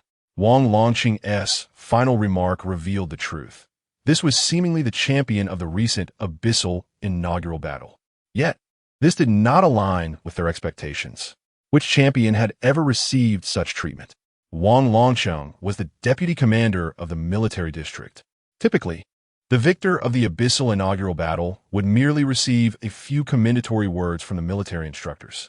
When had anyone ever dined next to the deputy commander? In their shock, everyone swiftly sent messages to their aides. Those who acted quickly discovered Li Mu's identity in under a minute. It turned out he was the young man from a prominent family who had recently made headlines for being stripped of his S-class talent. However, they remained perplexed about the nature of his relationship with Wang Longsheng, who had yet to introduce him. Wang Longsheng was genuinely elated. Had it not been for Li Mu's assistance in pinpointing those two damaged meridians, prompting him to decisively abandon them, he could not have foreseen when he might break through to the profound tier. He had even harbored doubts about achieving such advancement. The outcome proved his gamble was wise. After discarding the meridians, he successfully ascended to the profound tier in a single attempt, as long as no unforeseen circumstances arose. The rank of Xiao Hu Ho was virtually within his grasp. A further step towards the position of commander was now merely a matter of time. To you, it is but a child's play, Li Mu smiled. Ah, such humility at such a young age. You seem rather formidable, Wang Longsheng teased. If Li Mu were truly a modest, affable person, he wouldn't have so decisively interrupted the instructor's leg during training. Just a moment ago, Aunt Bai was still lamenting that incident. As Wang Longsheng spoke, he shifted to reveal a woman seated beside him. This woman, in her 40s, had short hair and an alluring visage, exuding an air of confidence and vigor that belied her age. She appeared remarkably unscathed by the passage of time, radiating a sense of sharpness and competence. At that moment, she was smiling warmly at Li Mu. Upon seeing her, Li Mu felt a jolt of recognition. She frequently graced the news. The Director General of the Law Enforcement Division in the Eastern District of Iron Hand City, by Taiwei. It now appears that she is indeed the wife of Wang Longsheng. No wonder there are so many leaders from law enforcement present to extend their congratulations. It turns out the two are married. She is nicknamed Iron Hand Rose, a mere woman, yet capable of commanding a district's violent apparatus. Having a husband who is merely a deputy commander is of no use at all. Without formidable strength and means, one cannot maintain control. This is a world of high martial arts. In the realm of governance, power and connections take precedence. Abilities and qualifications are relegated to the background. This is one of the significant drawbacks of the high martial arts world, and a lamentable reality for the many parasites within Huaxia. Those with true strength may not necessarily ascend to official positions, relying instead on their own biases to determine right from wrong. Conversely, those with deep connections often only seek personal gain, with mere survival in their positions being considered satisfactory. Truly talented individuals frequently find themselves unable to occupy influential roles. There are far too many who are gifted yet overlooked. At this moment, Bai Taiwei smiled and continued Wang Longsheng's words. Xiao Mu, regarding the matter from last time, Annie hasn't properly thanked you yet. If your mother doesn't have anything pressing, why don't you come home with me for a bit? This statement utterly bewildered Li Mu. It was his first encounter with Bai Taiwei. What previous matter was she referring to? Moreover, she mentioned his mother, acting as if they were well acquainted. Yet, this familiarity was fleeting. Suddenly, a light of understanding dawned upon Li Mu. He realized Bai Taiwei's intent. The couple, Wang Longsheng and his wife, were indeed aiding him. Most of those present were, in fact, individuals loyal to Bai Taiwei. Wang Longsheng's true connections lay within the Zhenyuan Army. Perhaps he had already organized a celebratory banquet beneath their notice. Before such a multitude, Wang Longsheng pulled Li Mu close, while Bai Taiwei conversed with him as an old friend would. This couple was clearly intent on supporting Li Mu. He felt deeply moved. They must have recognized the intense conflict between him and the Li family, which is why they chose to lend him a hand through Wang Longqing's banquet. He would heed Aunt Bai's arrangements. Li Mu responded with a smile. Bai Taiwei nodded in satisfaction. Indeed, while the surrounding leaders appeared to engage in jovial conversation, tumultuous thoughts churned within them. Their glances frequently drifted toward Li Mu, speculating about the depth of his relationship with Wang Longqing and his wife. Typically, they had little opportunity to ingratiate themselves with Bai Taiwei. The four tables in the outer circle were even less fortunate, having scarcely glimpsed Wang Longqing more than a few times. Especially for someone in the position of Minister of Law Enforcement on Jixiang Road, who had to exert considerable effort to gain entry to this banquet. Bai Taiwei was their direct superior. He had only seen her during the occasional district meetings. Bai Taiwei was indeed a woman of formidable presence. When had she ever been so gentle as she was today? Moreover, from across Wang Longqing, she occasionally leaned in to whisper to Li Mu, smiling at him. Witnessing this scene, the Minister of Law Enforcement on Jixiang Road felt as though the world was spinning around him. His heart raced, threatening to leap from his throat, and beads of cold sweat formed upon his brow. Just half an hour prior, he had received a call from the Li family. A conflict arose with Li Mu, prompting him to seek assistance in dealing with the situation. He immediately organized a team to address the matter. To his surprise, Li Mu had been brought here and was engaging in light-hearted conversation with his superior. It was uncertain from where Deputy Zhang had procured Li Mu and whether his subordinates had taken any action against him. Should there have been any altercation, Li Mu could very well lodge a complaint with Bai Taiwei, which would spell disaster for him. Fortunately, he kept a vigilant watch on the interaction between Bai Taiwei and Li Mu, and throughout, Bai Taiwei did not cast a glance in his direction. It was unlikely that Li Mu would report him to Bai Taiwei, for the reason was simple. It was not worth it. Favors are akin to checks. Wang Longqing indeed owed Li Mu a significant debt of gratitude. However, someone of the caliber of the Minister of Auspicious Road was not worthy of Li Mu redeeming that favor. Wang Longqing and his wife had already supported Li Mu in front of numerous others. If Li Mu were to lodge a complaint against a minor minister, it would be quite unbecoming. As the banquet neared its conclusion, it was customary for the leaders to depart first. Wang Longqing and Bai Taiwei stood to offer a symbolic toast to everyone present before leading Li Mu away. Bai Taiwei's secretary and Wang Longqing's aide remained to continue the gathering. Once these two departed, the remaining leaders exchanged a few pleasantries before gradually taking their leave, in an orderly fashion according to their ranks. The hotel was not far from the military family area, and thus Wang Longqing and Bai Taiwei escorted Li Mu back on foot. Bai Taiwei sincerely expressed her gratitude to Li Mu. She was well aware of Wang Longqing's previous condition, often coughing so severely at night that he could hardly sleep, and even when he refrained from coughing, worry kept him tossing and turning. As his wife, she shared in his distress. It was unexpected that a student like Li Mu could eliminate Wang Longqing's significant concern and assist him in ascending to a higher realm. Upon returning home, Bai Taiwei conversed with Li Mu for quite some time before sending him off. Just after Li Mu was escorted away, an elderly man slowly descended the stairs from the second floor of the Wang residence. This elder exuded a presence far more formidable than that of Wang Longqing. Upon locking eyes, one could feel a sharp sword poised above, as if any ill intent would lead to being pierced through by that very blade. Chapter 34. The observation period of the mysterious elder Wang Longqing slightly bowed before the man before him, who was none other than his father-in-law. Bai Taiwei casually seated herself and turned to the elder with an inquiry. "Father, what do you think of this child?" The elder did not respond, but instead strolled closer with his hands clasped behind his back, gazing at Wang Longqing, and asked, "Longqing, please share your thoughts."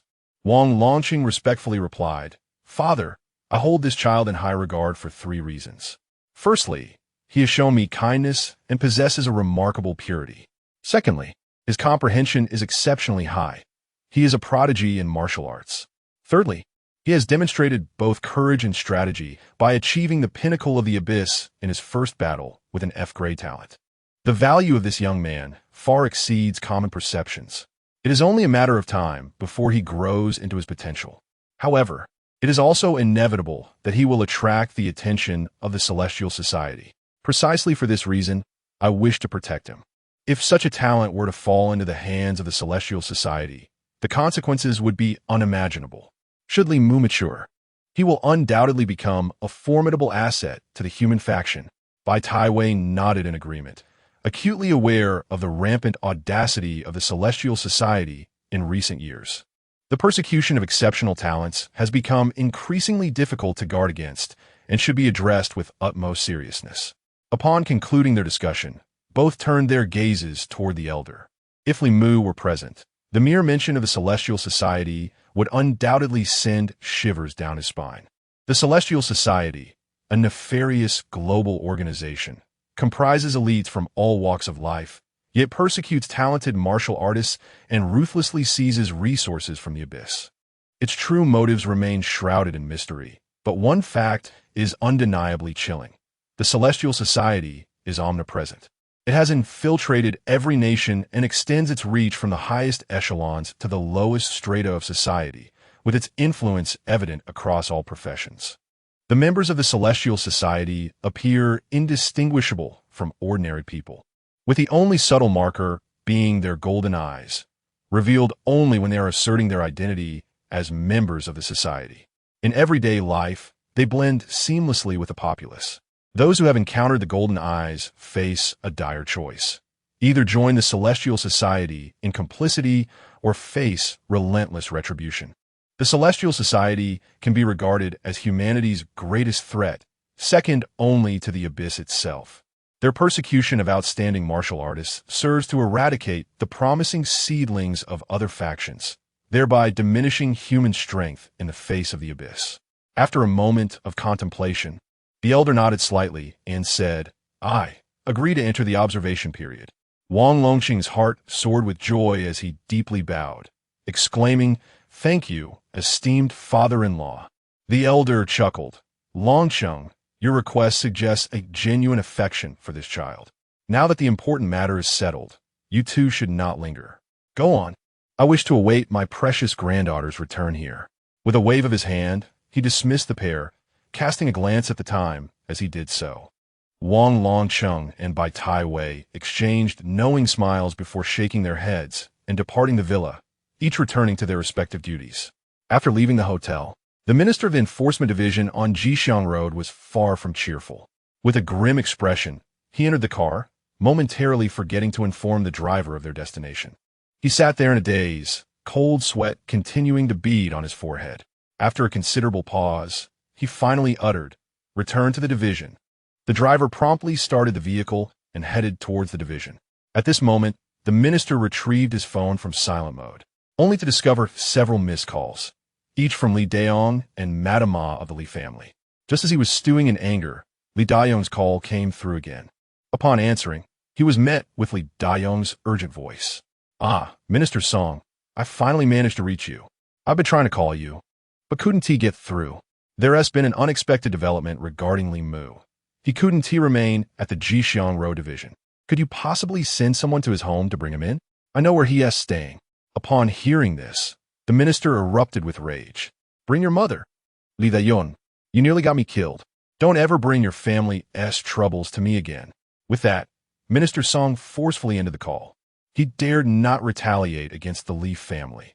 Although their influence was waning, they still possessed considerable wealth and could procure numerous advantages with their money. However, he was in no position to accept any of their bribes at this moment. His life took precedence over all else. Meanwhile, Li Mu had returned to the blacksmith shop.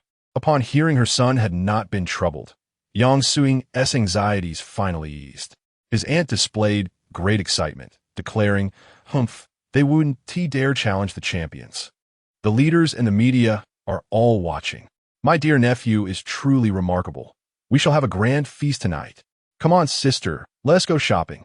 Though nearing 40, her aunt maintained a lively spirit, and her two children mirrored her energetic disposition. Upon hearing of the sumptuous feast, they cheered for their cousin and their mother. Yang Suing's sister led her away, leaving Chun Jiaqing and Chun Jiafeng eagerly surrounding Li Mu, chattering excitedly. Hey, don't bother your cousin too much. You're giving him a headache." Chun Jiaqing chimed in, turning to Li Mu.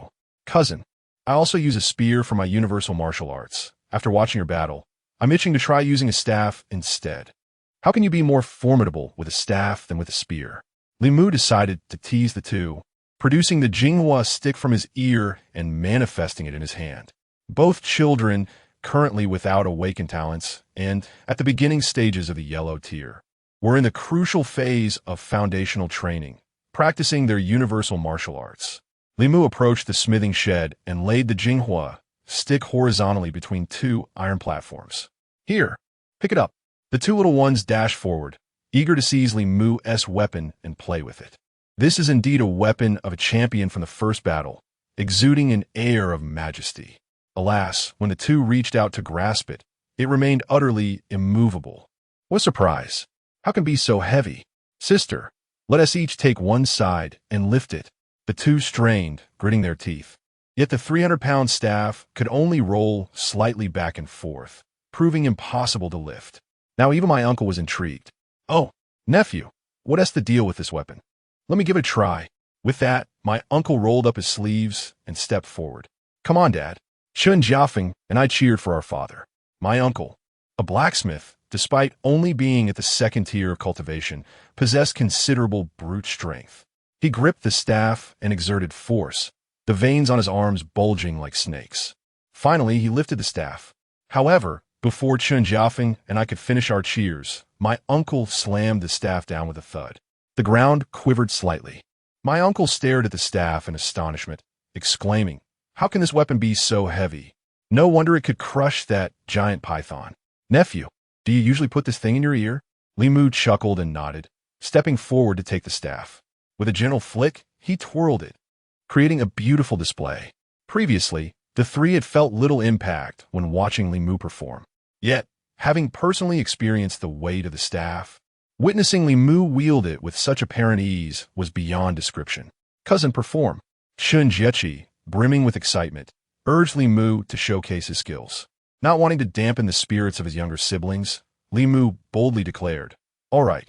With a resounding kick, he sent the staff soaring into the air, catching it deftly as he demonstrated a simplified version of the flowing cloud 5 shocks, infused with his own understanding. The movements were grand and sweeping, creating gusts of wind as if autumn leaves were being swept away, stirring up clouds of dust. Shen Jiechi and Chun Jiafeng cheered in admiration. And even my uncle shouted in excitement, genuinely pleased for his nephew. Initially fearing that the loss of his innate talent would dim the child's future, he now realized such worries were unfounded.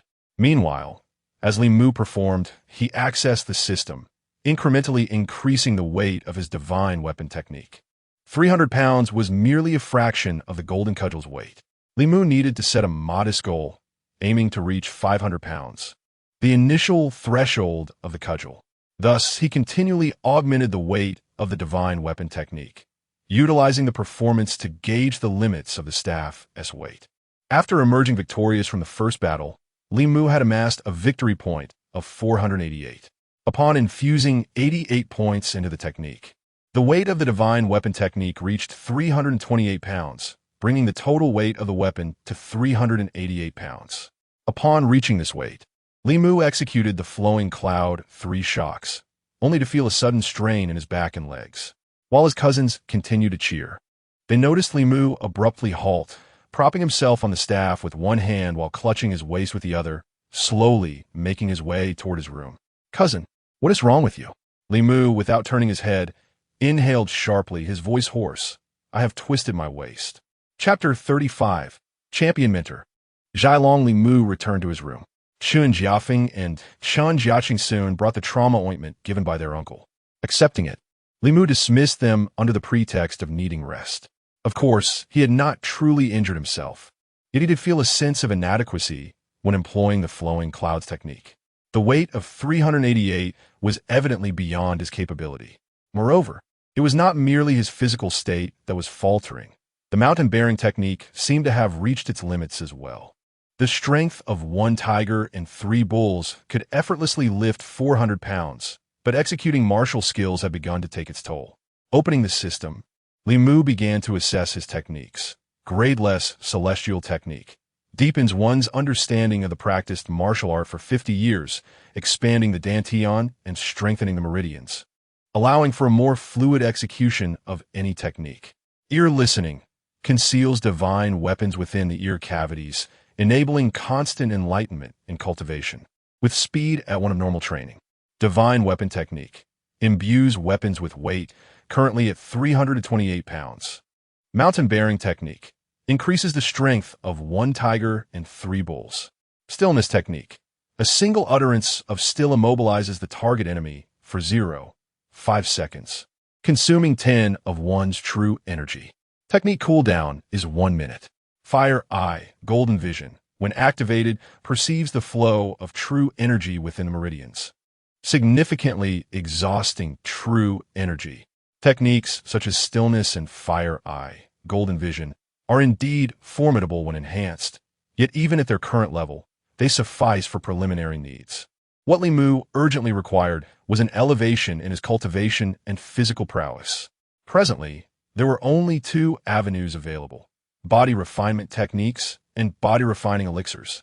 Thus, Li Mu's gaze turned toward alchemy.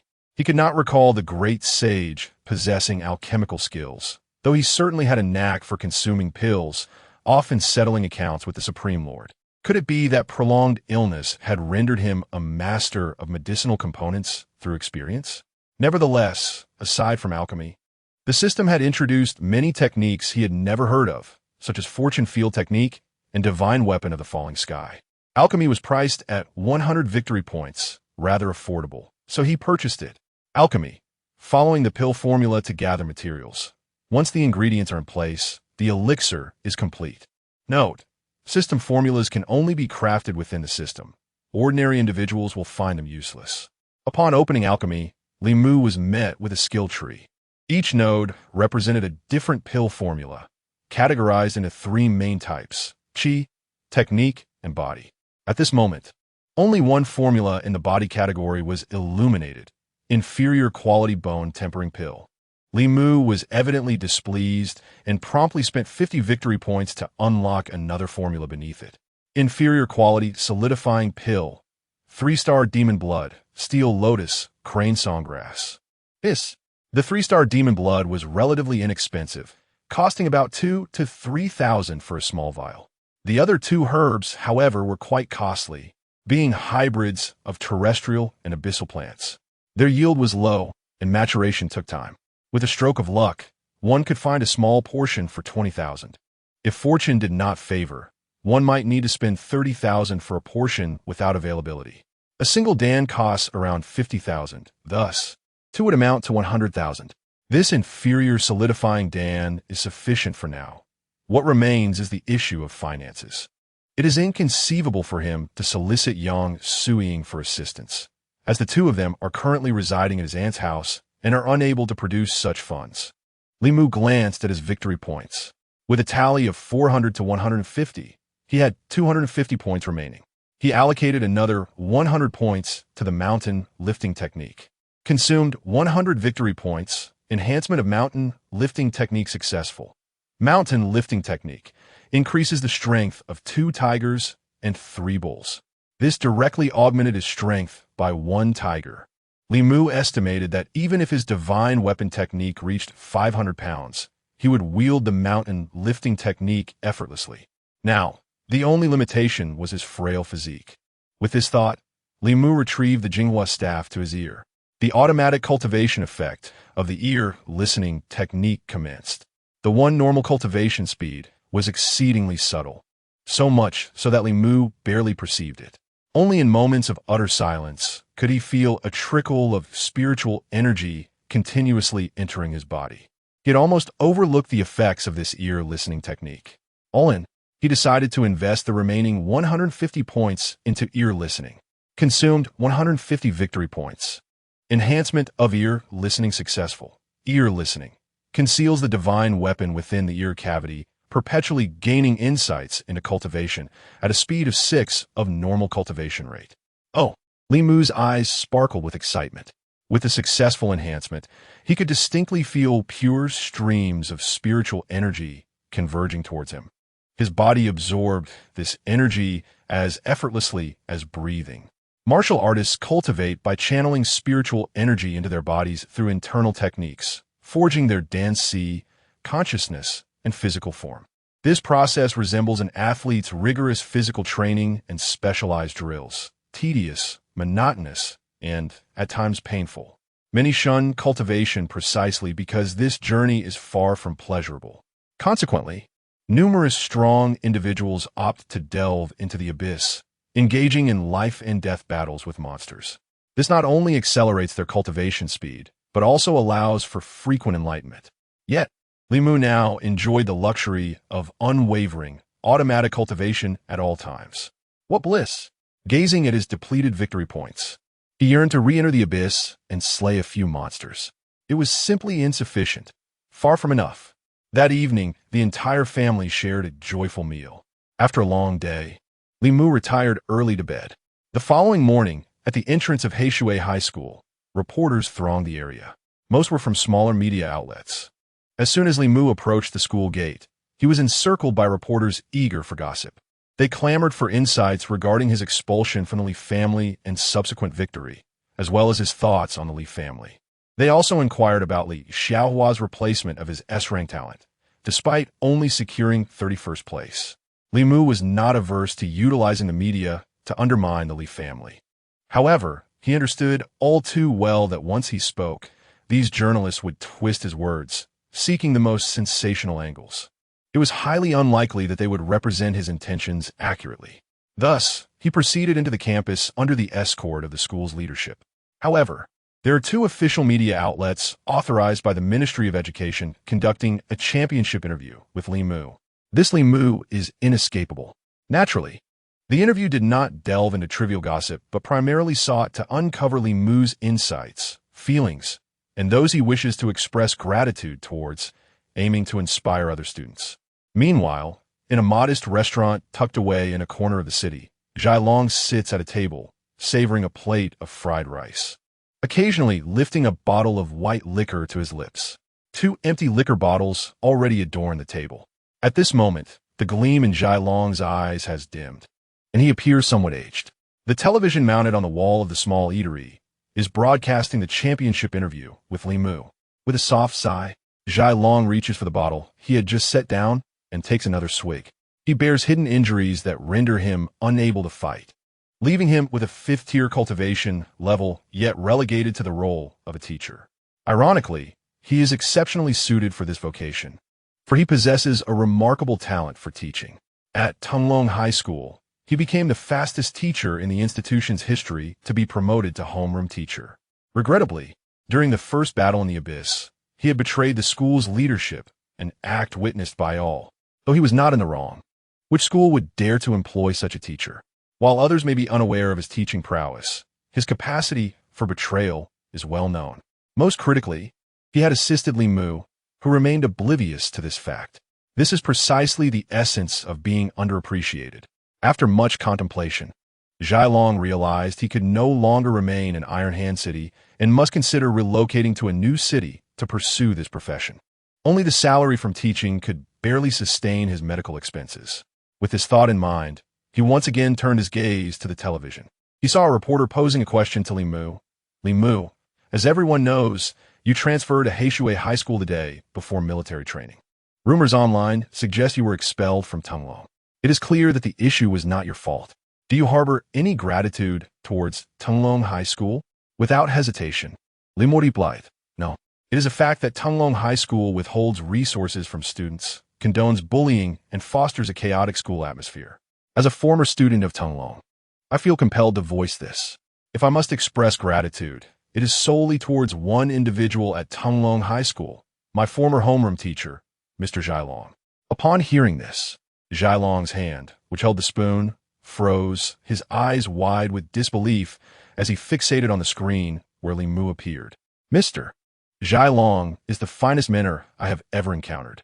Not only has he imparted invaluable knowledge in understanding techniques and practical combat, but he has also advocated for many students who faced injustices, even using his personal funds to reward his outstanding pupils. Just 2 days before the first battle in the abyss, I broke through to the second tier entirely thanks to the solid foundation Mr. Zhenyuan has laid for me over the past 2 years. Without him, there would be no practical achievements of Li Mu. Chapter 36. The potent efficacy of invigorating vitality at this moment. Zhenyuan's fingers, gripping the spoon, were turning pale. The long handle of the spoon had been distorted by his grasp. His heart was tumultuous as he gazed at Li Mu's face on the screen, feeling a tremor within. He cherished each of his students equally, yet felt a particular fondness for Li Mu. After the untimely passing of Li Mu's father, he endured bullying from the Li family. And at school, he faced various humiliations from Li Xiaohong of the same family. Nevertheless, Li Mu's relentless diligence, solid foundation, and exceptional comprehension made him a student anyone would admire. It was precisely for this reason that when Li Mu awakened his S-level talent, Zhenyuan stood silently behind him, applauding in silence. When injustice led to Li Mu's expulsion, Zhenyuan felt an extraordinary fury. He had not anticipated that Li Mu would still recognize him as a teacher after leaving school, nor did he expect Li Mu to mention him in the media, elevating him to the status of a champion mentor. However, in truth, such a title held little significance for him. What mattered was that Li Mu remembered him, that the child whose destined brilliance had been snatched away had not lost his future. With the prowess of a champion, he demonstrated to the world that one does not require S-level talent to be formidable. Zhenyuan set down the spoon, glanced around to ensure no one was observing him, and rubbed his stubble with his large hand. Yet his eyes had already turned red. He nodded repeatedly for an extended period, and a proud smile resurfaced on his face. "Boss, bring another bottle of wine." At Heishui High School, Li Mu had just concluded the interview. After bidding farewell to the journalists, Principal Yin Changming addressed Li Mu, saying, Li Mu, had you not mentioned it during the interview, I would have forgotten. The teacher you referred to, is he not of short hair, with a square face, and thick eyebrows and big eyes?" Li Mu looked at Yin Changming in confusion and nodded. "Yes. That individual spoke on your behalf in the multimedia hall on the 2nd floor. At that time, when Liang Hai tried to argue, it was this teacher who stood up to testify, directly dismantling Liang Hai's and the vice principal's statements. However, he left shortly thereafter. I regret forgetting to mention this to you," Yin Changming admitted, feeling somewhat embarrassed. He genuinely lacked knowledge of the underlying circumstances, having initially perceived it as an internal conflict within Tunglong High School, thinking Zhenyuan was merely seizing the opportunity to undermine the director and vice principal, without realizing that Zhenyuan acted for Li Mu's sake. Therefore, he hadn't given it much thought and naturally didn't remember to bring it up with Li Mu. It was only when Li Mu mentioned it today that he suddenly recognized the truth, that the teacher had fallen out with Tunglong High School because of Li Mu. Li Mu, however, was quite astonished. "Does that mean Teacher Zhai may have resigned?" Yin Changming nodded. At that moment, Li Mu felt a pang in his heart. He was unaware that Zhenyuan had severed ties with Tunglong. His earlier comments had been intended to secure a favorable position for Teacher Zhai, as Li Mu sensed that Tunglong High School was on the verge of collapse. He had hoped to bestow upon Teacher Zhai the title of champion mentor, facilitating his future employment, for Zhenyuan truly deserved it. The words spoken by Li Mu earlier were entirely heartfelt. Teacher Zhenyuan undoubtedly surpasses the majority of educators in teaching proficiency. His genuine concern and affection for his students stem from the depths of his heart. Do you happen to have this teacher's contact information? If he doesn't mind, could you inquire whether he would be willing to teach at our school? Yin Changming, noticing Li Mu's despondent mood, extended an olive branch. However, he was also apprehensive about the possibility that the teacher might decline the offer. After all, although Heishui High School has produced a champion in the first battle, the overall abilities of the students are, regrettably, quite lacking. Even if the school's ranking improves and more resources become available, the enhancement of the overall standards requires time and effort.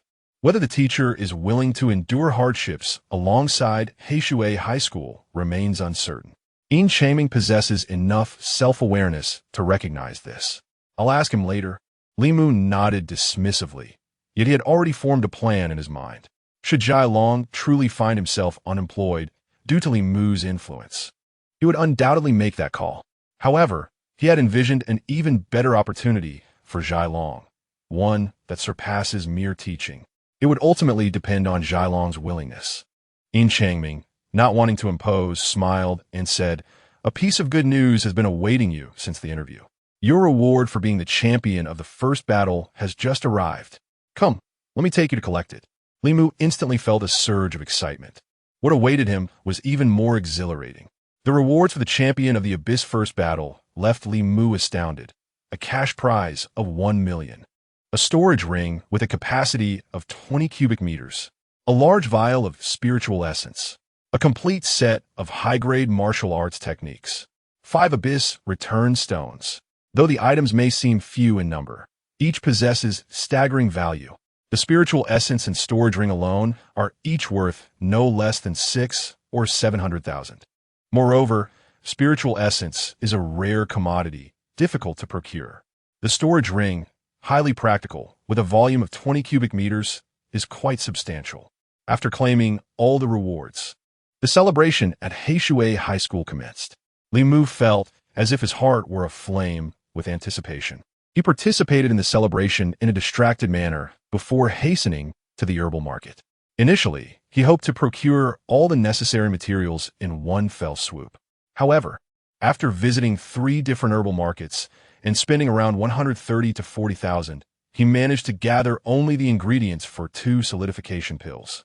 He then returned to the school's training room and reserved a room. Li Mu commenced a comprehensive enhancement of his abilities. First, he turned to the spiritual essence. This essence serves to elevate one's cultivation. Upon consumption and subsequent refinement, it can significantly accelerate the training speed. The large vial contained nearly 200 milliliters, while smaller vials typically do not exceed 40 milliliters. Li Mu drank it in one go, and the unranked celestial technique began to operate fervently. Li Mu was uncertain how others felt after consuming this essence, but his experience seemed to differ from what was described in the texts. He felt as if a funnel had appeared above his head, with spiritual energy cascading down like a long-accumulated water source. Through gravity, a vent was discovered, and a torrent began to surge within him. Even a vortex of spiritual energy manifested above his head, filling Li Mu with a sense of trepidation. This was the essence of the unranked celestial method.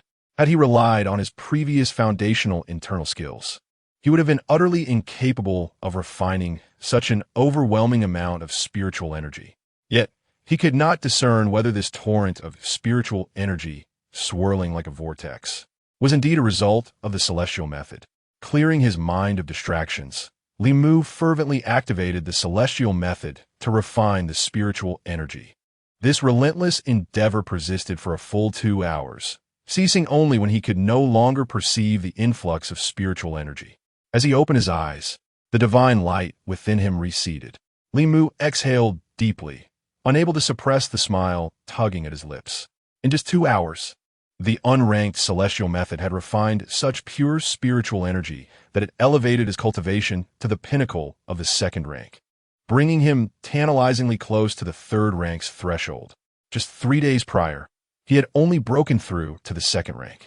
The transition from the 1st to the 2nd rank required a solid foundation built over 1 or 2 years, a gradual accumulation that, upon the manifestation of talent, resulted in explosive growth, something universally acknowledged. However, the thought of advancing from the early 2nd rank to the 3rd rank in merely 3 days was beyond his imagination. It would surely leave many astounded.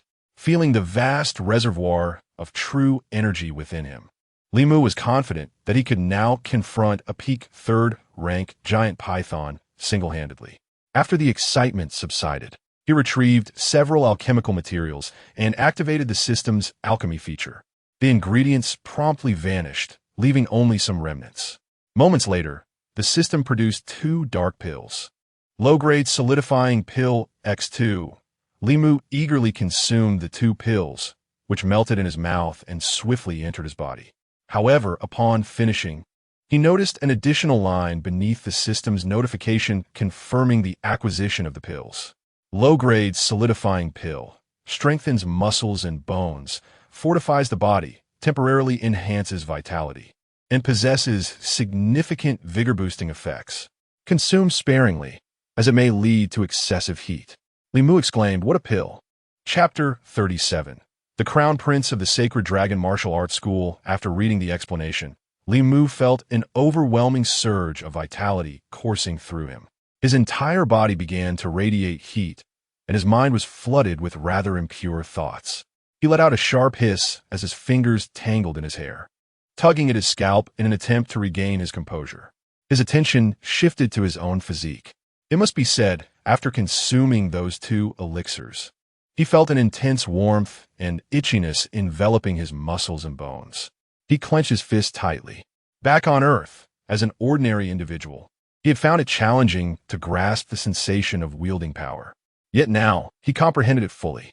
The burgeoning sense of strength and the solid feedback from his limbs were indeed the wellspring of a man's confidence. It was no wonder the solidification pill was renowned. His body felt remarkably firmer than before. Firmer? Wait a moment. Why employ such an odd descriptor? Damn it. Li Mu vigorously shook his head. Pushing open the door to the training room, he intended to find a more spacious area to wield his Jinghua staff. With the effects of the two solidification pills, he felt confident that he could effortlessly manage even 500 pounds, let alone 388. However, as he swung the door wide, he nearly collided with someone. A waft of fragrant air greeted him, and the person before him stumbled back nervously, eyeing Li Mu with trepidation. It was a young girl, clad in casual attire, yet adorned with the emblem of Heishui High School upon her shoulder. While seniors were not mandated to wear uniforms, they were required to display their school emblem. The school's attire featured a black base with silver patterns, fitting the boys handsomely. Thus, they predominantly donned a uniform.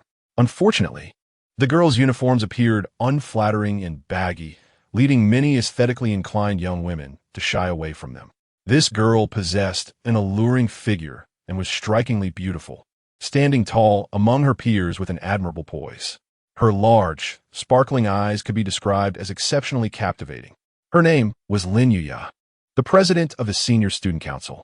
She had been performing in a dance at the gathering earlier today. Lin Yuya gazed at Li Mu with a hint of anxiety. Li Mu, I was hoping to speak with you. I didn't want to interrupt your training, and I was at a loss for how to approach you. I'm so sorry for nearly bumping into you. As she apologized, her bashfulness was evident as she nibbled on her lip.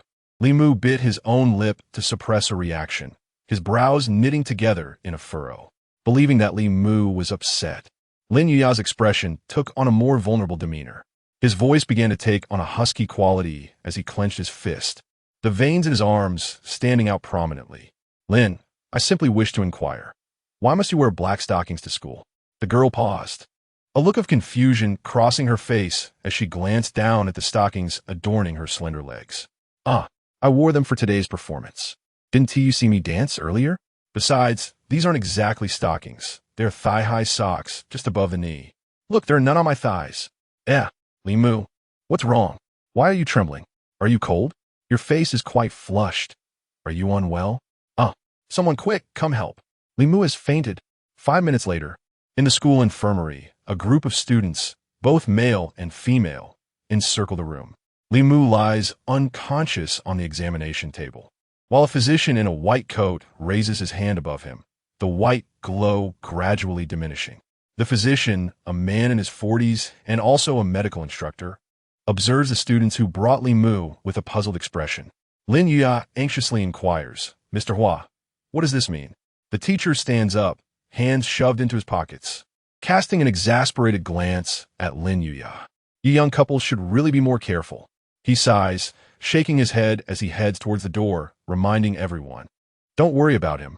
It's nothing serious. He'll wake up shortly. However, his parting words cause Lin Yuya's cheeks to flush with embarrassment. Young couple? How utterly mortifying. Noticing the curious stares from her peers, Lin Yuya's face turns crimson as she covers it with her hands. Oh dear, why does the teacher have to say such things? How embarrassing. With that, she scurries to the corner of the room, seemingly wishing to disappear into the wall. Another girl remarks with annoyance, Stay away. You're the one who laughed out loud. Surrounded by 7 or 8 students, the atmosphere in the infirmary is lighthearted, filled with playful banter and camaraderie. Oh, come on, enough of the antics. We should focus on what to do next. A male student interjects. The luxury car, waiting to pick up Li Mu, can't be a bad thing, right? Let us just inform them that he has fainted. Lin Yuya immediately shakes her head. No way. There is no need for outsiders to know about Li Mu fainting. It could have consequences for him. With that thought in mind, Lin Yuya pulls out her phone and sends a text message. Meanwhile, outside the gates of Heishui High School, a sleek black luxury car idles at the entrance, next to which stands a male student clad in the uniform of Shuangwen Martial Academy. He glances at the time, then impatiently addresses Xiao Lingtong. It's been over 10 minutes. Why the delay? Is Li Mu dead or what? Xiao Lingtong and the few students from Heishui frown at this remark. Could you please watch your language? Haven't we already sent someone to fetch him? Xiao Lingtong musters his courage to respond. Moments earlier, this imposing luxury vehicle had pulled up, demanding that Li Mu be brought out. Initially, Xiao Lingtong feared trouble. But when they learned that the occupants were from Shuangwen Martial Academy, they simply needed to retrieve Li Mu. Since it wasn't a confrontation, Xiao Lingtong decided to call Lin Yuya to keep her informed. He explained the situation to her and asked her to summon Li Mu. However, after more than 10 minutes, there was still no response. The male student, evidently a sycophant of the young master of the Sacred Dragon, spat out angrily. What are you playing at? You want me to speak politely? What will you do if I don't? As he spoke, he advanced a couple of steps. Xiao Lingtong and his companions, feeling utterly intimidated, flushed with embarrassment, observing their cowardice, the sycophant scoffed, I'll give you 3 more minutes. Just as he finished speaking, Xiao Lingtong's phone rang. Upon checking, he saw it was a message from Lin Yuya, stating that Li Mu had fainted and was uncertain when he would regain consciousness. His expression shifted slightly, but he replied, You can come at another time. Li Mu is not at school right now. The sycophant took 2 steps closer, almost pressing against Xiao Lingtong. Are you looking for trouble? Are you mocking me? Don't tell me you don't have his number. If he's not at school, can't you just call him? Faced with this insult, Xiao Lingtong dared not retaliate. He likely matched the sycophant in strength, but if the latter sought personal revenge, it would be beyond his capacity to bear. Thus, despite his flushed face, he could only grit his teeth and endure. I don't have his number. Li Mu fainted. What's the use of calling him? He could only stubbornly deflect the inquiry. Damn it. The sycophant, infuriated, rolled up his sleeves as if to strike. Just then, the back window of a black car slid down, revealing a languid voice. Hound, bring him over. Xiao Lingtong and his companions could see a languid youth lounging in the back seat of the car, the very young master of the Sacred Dragon Martial School. Beside him sat a flamboyantly dressed female student. The sycophant immediately seized Xiao Lingtong by the neck, dragging him to the front of the black car. The onlookers from Blackwater exchanged glances. They were all impoverished fellows. If the other party were to resort to violence, they would undoubtedly intervene. However, the current situation, while humiliating Xiao Lingtong, did not constitute outright aggression. This rendered the situation quite delicate. Should they act now, it might escalate matters unnecessarily.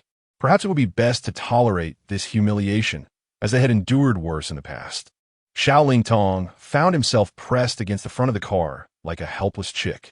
Suddenly, the young master of the Sacred Dragon reached out, gripping Xiao Lingtong's hair and forcefully yanking his face toward the car window. Xiao Lingtong gritted his teeth, awkwardly bent over, his dignity stripped away. The gaze of the beautiful girl inside, along with the scent of high-quality leather, assaulted his senses, starkly contrasting with his current state of humiliation. Xiao Lingtong's sense of inferiority reached its zenith. I don't care what method you use. Get Li Mu to roll in front of me immediately.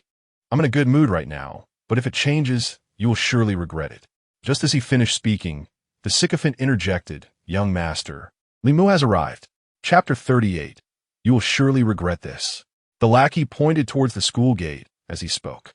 Indeed, Li Mu emerged, stretching his neck, followed closely by a visibly anxious Lin Yuya and others. Upon seeing Xiao Lingtong being yanked by her hair in front of the black car, everyone furrowed their brows in concern. As Li Mu stepped out, the prince released Xiao Lingtong. She fiercely pressed down on her hair that had been clutched, but the feeling of humiliation was insurmountable. Li Mu halted a short distance from the black car and tilted his head to glance inside. Looking for me? The lackey frowned. Pointing at the spot where Xiao Lingtong had stood, barking, stepped forward to speak. Li Mu, puzzled, turned his gaze towards him. What breed of hunting dog are you? The lackey immediately erupted in anger. He had chosen to follow the prince, and the title of hunting dog was one he had eagerly offered to express his loyalty. However, outsiders were absolutely forbidden to utter those two words. It was his Achilles heel. His eyes narrowed menacingly as he strode towards Li Mu, raising his hand to slap him. Li Mu smiled, a sinister excitement flickering in his eyes. In that fleeting moment, a wave of terrifying heat surged through Li Mu, his presence erupting like a volcano. He swung his hand towards the lackey. The lackey had no time to comprehend the incoming blow before a force struck his face hard. Suddenly, his right cheek went numb, and darkness enveloped him. He was hurled sideways through the air. As he regained his senses mid-flight, he realized with horror that his facial bones felt shattered. It seemed as if half of his teeth had fallen out. He crashed heavily to the ground, attempting to rise but feeling as though the world was spinning. Witnessing this scene, everyone from Heishui High School stood frozen in shock. Meanwhile, Lin Ye and the few who had accompanied him to the infirmary mourned for the lackey. Why provoke anyone? Why provoke him? They thought his rage was palpable, nearly driving him to madness. TSK, TSK, TSK. Truly deserving of the champion title. His temper was indeed formidable. The rear door of the black car swung open, and the tall figure of Zhao Yi, the prince of Shuangwen Martial Arts School, emerged. Leaning against the car door, he lit a cigarette with a casual flick, taking a leisurely puff while observing Li Mu with keen interest. Xiao Lingtung stealthily approached Li Mu, whispering an explanation. His name is Zhao Yi, the son of the principal of Shuangwen Martial Arts School, known as the Shuangwen Prince. He is the offspring of the first high school in Dongcheng District. For students like us, he truly embodies privilege. Xiao Lingtong was concerned that Li Mu might not comprehend the significance of Zhao Yi's identity and might inadvertently offend him gravely. Not bad. You possess some discernment, Zhao Yi remarked, gesturing towards Xiao Lingtong with the cigarette. He then turned his attention back to Li Mu. Li Mu, I initially came to invite you to dinner. But look at the scene now. It's quite the spectacle. I assentee it. So, I shall be blunt. I also wield a spear. Come to Shuangwen Martial Arts School and be my personal sparring partner. As Zhao Yi spoke, he casually flicked the ash from his cigarette aside, displaying his disinterest. Without waiting for him to finish, Li Mu promptly declined. No need to be so hasty in your rejection, Zhao Yi remarked. I understand you have just clinched the championship in your first battle, which may have inflated your ego, a perfectly natural reaction. However, you will soon realize that this is the pinnacle of your achievements.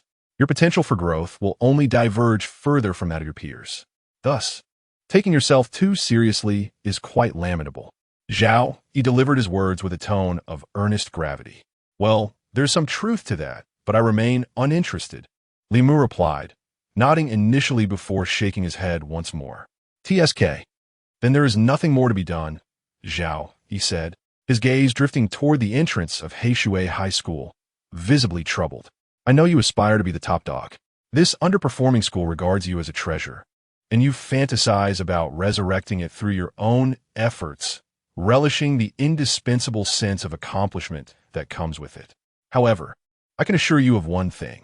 Unless you intend to be my subordinate, this school's resources will not even rank among the top 10 in Dongcheng District.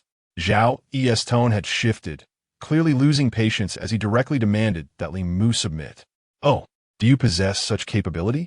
Li Mu's interest peaked at this challenge.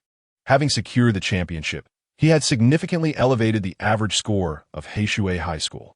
With the scores of other participants from the first battle combined, it was certainly feasible for the school to break into the top 10 within Dongcheng District. Furthermore, as the champion, Li Mu enjoyed special bonuses. According to the unspoken rules, when ranking resources, if a school boasts S or A-level talents, or champions from elite arenas, or the Abyss S inaugural battles, it often receives a favorable ranking adjustment to cultivate these exceptional students more diligently. Thus, Heishui High School was projected to rise to a resource rank between 5 and 8 in Dongcheng District, entering the second tier. I do not, but my uncle does, Zhao Yi said, a hint of pride in his voice. Li Mu then approached Zhao Yi, who was caught off guard, unable to believe that Li Mu would dare to act against him.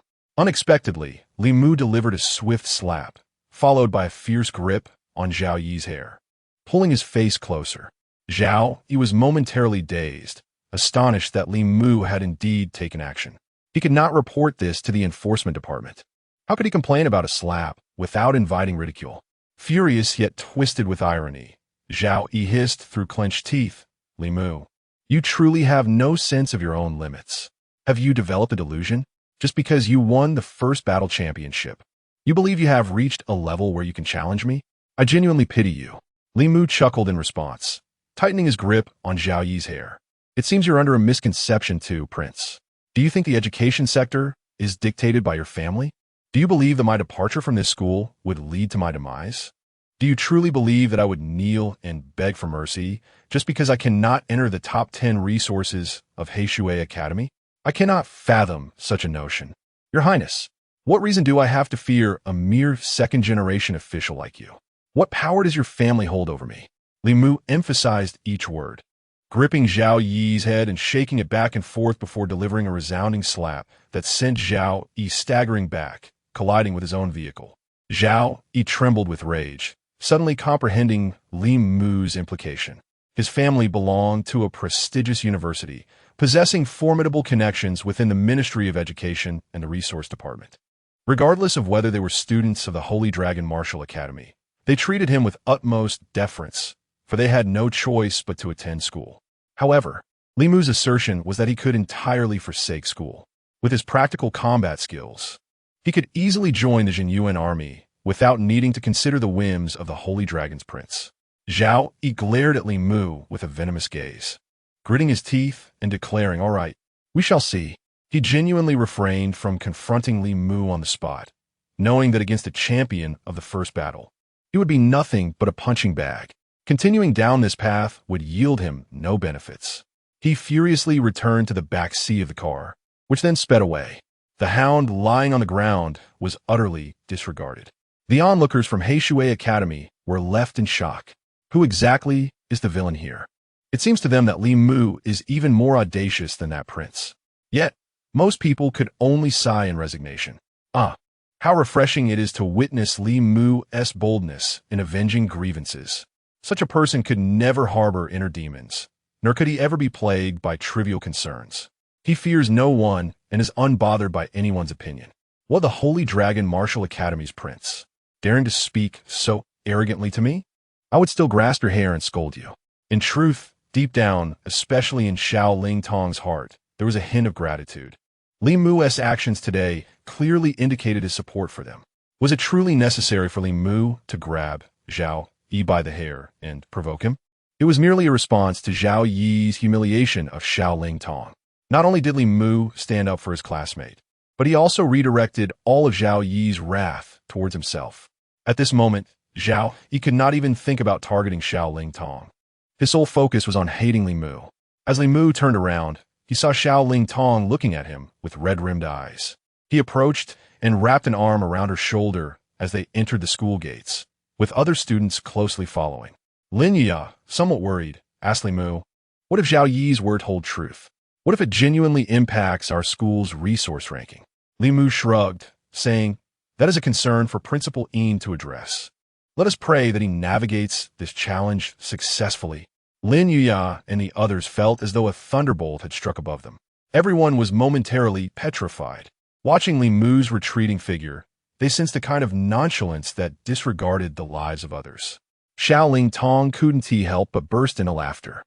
Regardless of whether Li Mu truly cared, it was a moment of levity. Without Li Mu, the ranking of Blackwater Academy would scarcely budge. Even if it were to be affected, what of it? The sole disadvantage, if one could call it that, is that should Blackwater Academy fail to secure a position in the top 10 this time, it would foster an impression of excessive self-indulgence, rendering it a subject of ridicule. Chapter 39. Zhailong's departure from Linyuan City in the afternoon after school. Li Mu did not return home for dinner, but instead went directly to Zhailong's residence. Zhailong often invited students over for meals and drinks, so Li Mu was familiar with his abode. After knocking a few times, the door opened, revealing a disheveled Zhailong, who froze upon seeing him. "Teacher Zhai," Li Mu said respectfully, bowing slightly. Li Mu," Zhai Long replied, regaining his composure and glancing awkwardly back at his home, seemingly reluctant to invite Li Mu inside. However, Li Mu discerned that Zhai Long was not in good spirits. "Are the old rules still valid? Ivecum mo a mil, Li Mu chult." Zhai Long chuckled faintly, shaking his head, but ultimately nodded and opened the door wider to let Li Mu in. The room was cluttered with various bags and boxes, indicating that Zhai Long was in the midst of packing. Li Mu was aware that Zhai Long possessed a rather small spatial ring. If he were moving, it would hardly suffice to contain even half of his belongings. "Teacher, where are you going?" Li Mu inquired. "I plan to develop my career in a big city." "Zhenyuan City," Zhai Long replied nonchalantly. Li Mu began to understand. Given Zhai Long's previous betrayal of the school, it was likely that no institution would be willing to employ him. Despite having mentioned Zhai Long during an interview, it seemed that Zhai Long had lost hope. "Teacher, there is something I would like to ask of you," Li Mu said. Zhai Long responded, puzzled. "I previously made improvements to a technique in the Zhenyuan Army's martial arts department. The head of the department mentioned that they are in dire need of personnel. I would like to know if you're interested. The salary would undoubtedly be several times what you earn as a teacher, and it comes with a formal position. The medical benefits in the Zhenyuan Army are certainly better than those above, which should greatly assist with your condition." Li Mu recalled the day he had been invited to drink with Professor Su and Minister Song, during which they had repeatedly complained to Wang Longsheng about the shortage of staff. Now, with the improved compensation, Zhai Long seemed like an ideal candidate. Even Qin Zhanya had lamented the lack of capable individuals beneath him. With Zhai Long's teaching prowess, he would be ideally suited for a role as an instructor. If Li Mu could recommend him to Qin Zhanya, it might even earn him a favor in return. Zhai Long would not have to start from the bottom. Seeing the earnestness with which Li Mu sought a path for him, Zhai Long smiled knowingly. He gently patted Li Mu's shoulder. "All right, no need to persuade me further. My decision is made. In truth, I have long wished to leave this city. My illness is not something they can cure. Only I possess the means to address it. My journey to Zhenyuan City is solely for my own health." Li Mu's brow furrowed. He found himself at a loss for words to further persuade him.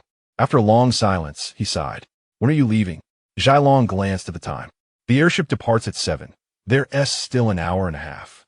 Then you must treat me to one last meal," Li Mu said with a hint of mischief. "Ha ha ha, all right. Let us have a drink." Zhai Long laughed heartily. Li Mu's expression, with his neck craned, resembled that of a child who had been wronged yet was putting on a brave front before his parents. "Wait for me at the restaurant downstairs. I'll be right there," he declared before dashing out. Zhai Long could only manage a wry smile. This rascal, he thought, doesn't he even offer to help tidy up? Yet, at his age, it wouldn't be fitting for him to cry in front of someone else. By the time Zhai Long finished packing and descended, Li Mu was already at the restaurant, where the two of them shared laughter and a hearty meal. Afterward, Li Mu personally escorted Zhai Long to the airship station. Just before boarding, Zhai Long waved cheerfully at Li Mu. "If you ever find yourself in Zhenyuan City, give me a call." Li Mu, deeply moved, approached and enveloped Zhai Long in a warm embrace. "I will." Zhai Long's hand froze midwave. After a moment, he gently patted Li Mu on the back of the head. "Good lad, go back now. I wish you a bright future." Li Mu nodded, releasing Zhai Long and stepping back several paces. Without uttering another word, Zhai Long turned and strode onto the airship. Soon, the airship ascended. Sitting by the window, Zhai Long gazed at the receding figure of Li Mu below, a smile of contentment gracing his face. It was only when Li Mu had vanished from view that Zhai Long shifted his gaze back to the interior of the cabin. However, as he leaned back against his seat, he felt something jabbing in his pocket. Curiously, he reached inside and pulled out a card. Zhai Long's heart raced. It was a bank card. Attached was a note revealing the password and an amount of 500,000. It bore a brief message, wishing the teacher a swift recovery. Zhai Long's rugged, square face contorted with emotion as the realization dawned upon him. He understood why Li Mu hadn't helped him pack and had instead gone ahead to wait for him, and why he had embraced him so suddenly. Covering his face with his hands, tears began to flow between his fingers. Meanwhile, Li Mu stood watching the airship disappear into the sky, exhaling deeply before turning back home. Later that evening, Around 10 o'clock, Li Mu reclined on his bed, contemplating whether he should venture into the abyss the following day. After consuming 2 low-grade solidification pills, he felt a remarkable enhancement in his physical constitution. With his current physique, combined with the strength of the 2 tigers and 3 oxen from the mount shouldering technique, he estimated he could easily handle 500 pounds. Yet, at present, he had no battle points to show for it. Defeating that hunting dog earlier hadn't counted as a fight, leaving him with no battle points whatsoever. His only hope lay with the monsters of the abyss. Furthermore, his unranked celestial technique had reached the pinnacle of the 2nd tier, poised for a breakthrough. Engaging in combat with the abyssal monsters could very well lead him to such an evolution. Should he succeed in advancing to the 3rd tier, he believed the divine armament technique would enable him to wield up to 800 pounds effortlessly. Thus, hunting in the abyss served a dual purpose. It was imperative that he went. As he pondered this, a knock on the door interrupted his thoughts. Li Mu opened the door to find his mother, Yang Suing, standing there. She stepped inside and promptly closed the door behind her. "Son, I need to discuss something with you. I would appreciate your thoughts on the matter." "What is it, Mom?" Li Mu quickly fetched a stool for her. Yang Suing sat down, her expression tinged with melancholy. "It seems rather inappropriate for us to continue living at your aunt's place. I've suggested moving out several times, but your aunt refuses to entertain the idea. Even when I offer her some money, she declines, insisting that she contributes to the household as well. The truth is, we are not in a position to afford much at the moment. Therefore, I've been contemplating starting a small business. This way, we can cover expenses like groceries and utilities. Otherwise, while your aunt may be fine with it, her husband might begin to harbor thoughts." Yang Suing rambled on, but Li Mu listened intently, finding no annoyance in her words. Noticing his engagement, Yang Suing remarked playfully, "Hey, you little rascal, you're not tired of your mother's chatter now, are you?" In the past, whenever she spoke, Li Mu would become exasperated and leave after just a few sentences. However, ever since he was ousted from the Li family, it seemed his demeanor had shifted remarkably. This change was precisely what Yang Suing had hoped for, as she sensed an invisible bond strengthening between them. "Indeed, I believe you are right, Mom," Li Mu replied with a playful smile, pulling out his phone. "I almost forgot to tell you. The reward for winning the championship has come through. There's a prize of 1 million, from which I spent over 100,000 on medication and gave my teacher 500,000. That leaves us with 370,000. I'll keep 70,000 for myself, and you can take the remaining 300,000. As he spoke, Li Mu transferred the money to his mother, leaving her utterly astounded. The impact of his words was overwhelming. 1 million in prize money? 500,000 for his teacher? Is it the same teacher you mentioned in the interview? Li Mu patiently explained the illness and departure of Mr. Zhailong, which eased Yang Suing's concerns, affirming that the money was indeed warranted. However, she then urged her son, "You should keep the 30,000 for yourself. Your cultivation requires resources. I'll manage with whatever I can earn." Li Mu remained resolute. "Rest assured, I can earn my own money now. Having funds in your hands gives me peace of mind." After a lengthy discussion, Yang Suing finally nodded in agreement, her face lighting up with joy. "All right, this will provide the initial capital for my small business." Li Mu's expression darkened. "Mom, I didn't give you this money for a small business. However, you're right. We do need our own enterprise." After a moment of contemplation, Li Mu's eyes suddenly brightened as he asked, "Mom, what is your talent?" Yang Suing paused for a moment. Brewing wine. Chapter 40. Zhang Jiwei comes to transfer schools with a resounding clap of his hands. Li Mu exclaimed, "Indeed, brewing. Mother, have you not always yearned to establish an ancient-style tavern? You often lamented that had it not been for marrying my father and becoming a homemaker, you would have long since dominated the world of wine. Let us embark on this brewing venture." Yang Suing's face flushed crimson as she awkwardly confessed, "Actually, I may have exaggerated my talents to you. While I possess a modicum of aptitude for brewing, it is of an E grade. There was a time I nearly could not gain admission to university. Had it not been for my modest charm and my pursuit of your father, you would not even be here." Li Mu stood transfixed, taken aback by this revelation.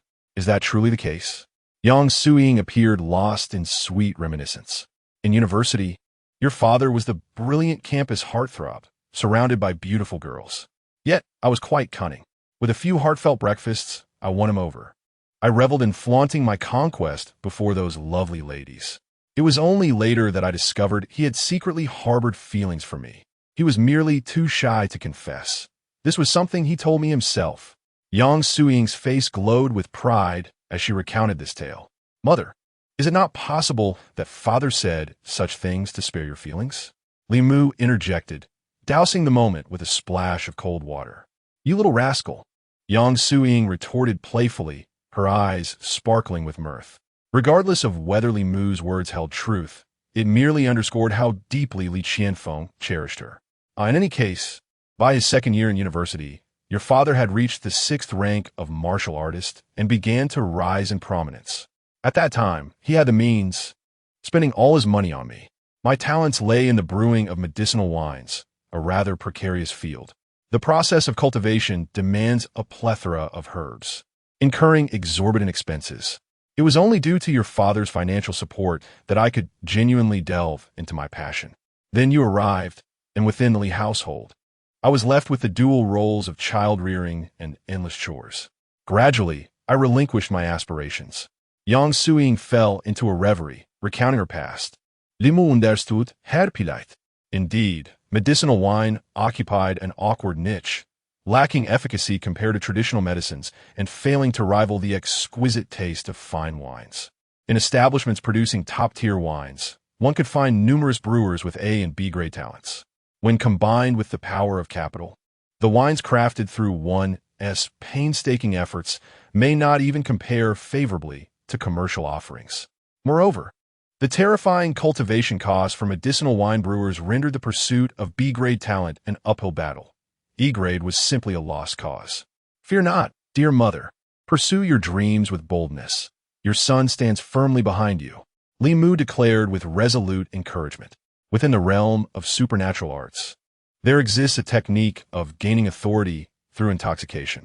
Although he had yet to master it, he knew he would employ it in the future. If one were to indulge in wine, nothing would be as reassuring as that which is brewed by one's own mother. Furthermore, she had indeed once harbored such dreams. Support was imperative. Yet, Yang Suying was perplexed as to why her son suddenly wished for her to venture into brewing. Nevertheless, she recognized that this endeavor would require considerable financial resources. Do not concern yourself with the monetary aspects. Just pursue your passion. Under the steadfast encouragement of Li Mu, Yang Suying found it impossible to refuse. She resolved to rekindle her dreams, beginning with the establishment of a quaint tavern. To be honest, Yang Suying had invested considerable resources in honing her brewing skills over the years. Now, she could craft a few commendable medicinal wines with ease. However, to further refine her craft, relentless study was essential. Having come to this realization, she returned home with excitement to draft her business plan. The following day, after the first battle concluded and the gala came to an end, classes resumed as usual. Li Mu made a beeline for the abyss. There was no alternative. All his magical abilities were in dire need of nourishment. He had to swiftly accumulate more victory points. Today, he intended to enlist in the reserve forces. He still had a substantial amount of merit and contribution points pending settlement. Wang Longsheng had assured him that joining the reserves would directly contribute to the military merit system. The military resources obtainable through contribution points were significantly superior to those available in the abyss, not to mention the greater flexibility in timing. Should he wish to avoid the abyss, he could simply state he was attending classes. If he desired to evade classes, he could claim he was off to slay monsters. After all, his schooling was merely a pretext, shackled by the regulations of the town abyss army, as he hesitated to formally join. Meanwhile, at Heishui High School, in the conference room, a group of school leaders stared intently at the large screen displaying the school resource ranking announcement. The position of Heishui High School at 17th was glaringly disconcerting. In Changming and the others wore expressions of discontent. The atmosphere at Heishui High School lacked the stark class divisions evident in other institutions. It had been a collaborative effort, with everyone banding together to make progress, resulting in a more united and casual approach to meetings. This is outrageous. Clearly, someone is targeting us. One of the school leaders banged the table emphatically. Our school has suffered a significant embarrassment. Well, at least we are no strangers to disgrace. Someone attempted to offer solace. This time is different. The media has been extolling our school since the first battle. If this were in the past, it might have been bearable. Now, Heishui High School is under intense scrutiny. Numerous media outlets are making a spectacle of it. Indeed, many school leaders had noticed the latest news, linking the grand celebrations at Heishui High School with the current ranking. Terms such as champagne-fueled revelry and excessive elation were being thrown around. Some even suggested that Heishui High School was akin to a tattered pair of trousers attempting to stretch its legs. In short, anything that could bring disparagement was being used to generate buzz. It seemed that the incident at the school gate had left a profound impact. Principal Sheng Long's brother-in-law was deeply entrenched in the resource department. In Changming's side, however, on the day of the first battle, the deputy minister of resources appeared quite optimistic about Li Mu. Someone remarked, puzzled. That was merely superficial courtesy. What leader wouldn't he offer a few encouraging words to a champion? Besides, his admiration is for Li Mu as an individual, not for our school. Even if the school's ranking influences Li Mu to some extent, do you truly believe he would oppose his colleagues in the same department due to Li Mu? Such a notion is utterly irrational. After the vice principal spoke, an eerie silence enveloped the room. At this juncture, they found themselves devoid of options, resigned to accept the reality before them. Initially, their aspirations were to ascend from T4 to T2, or even T1.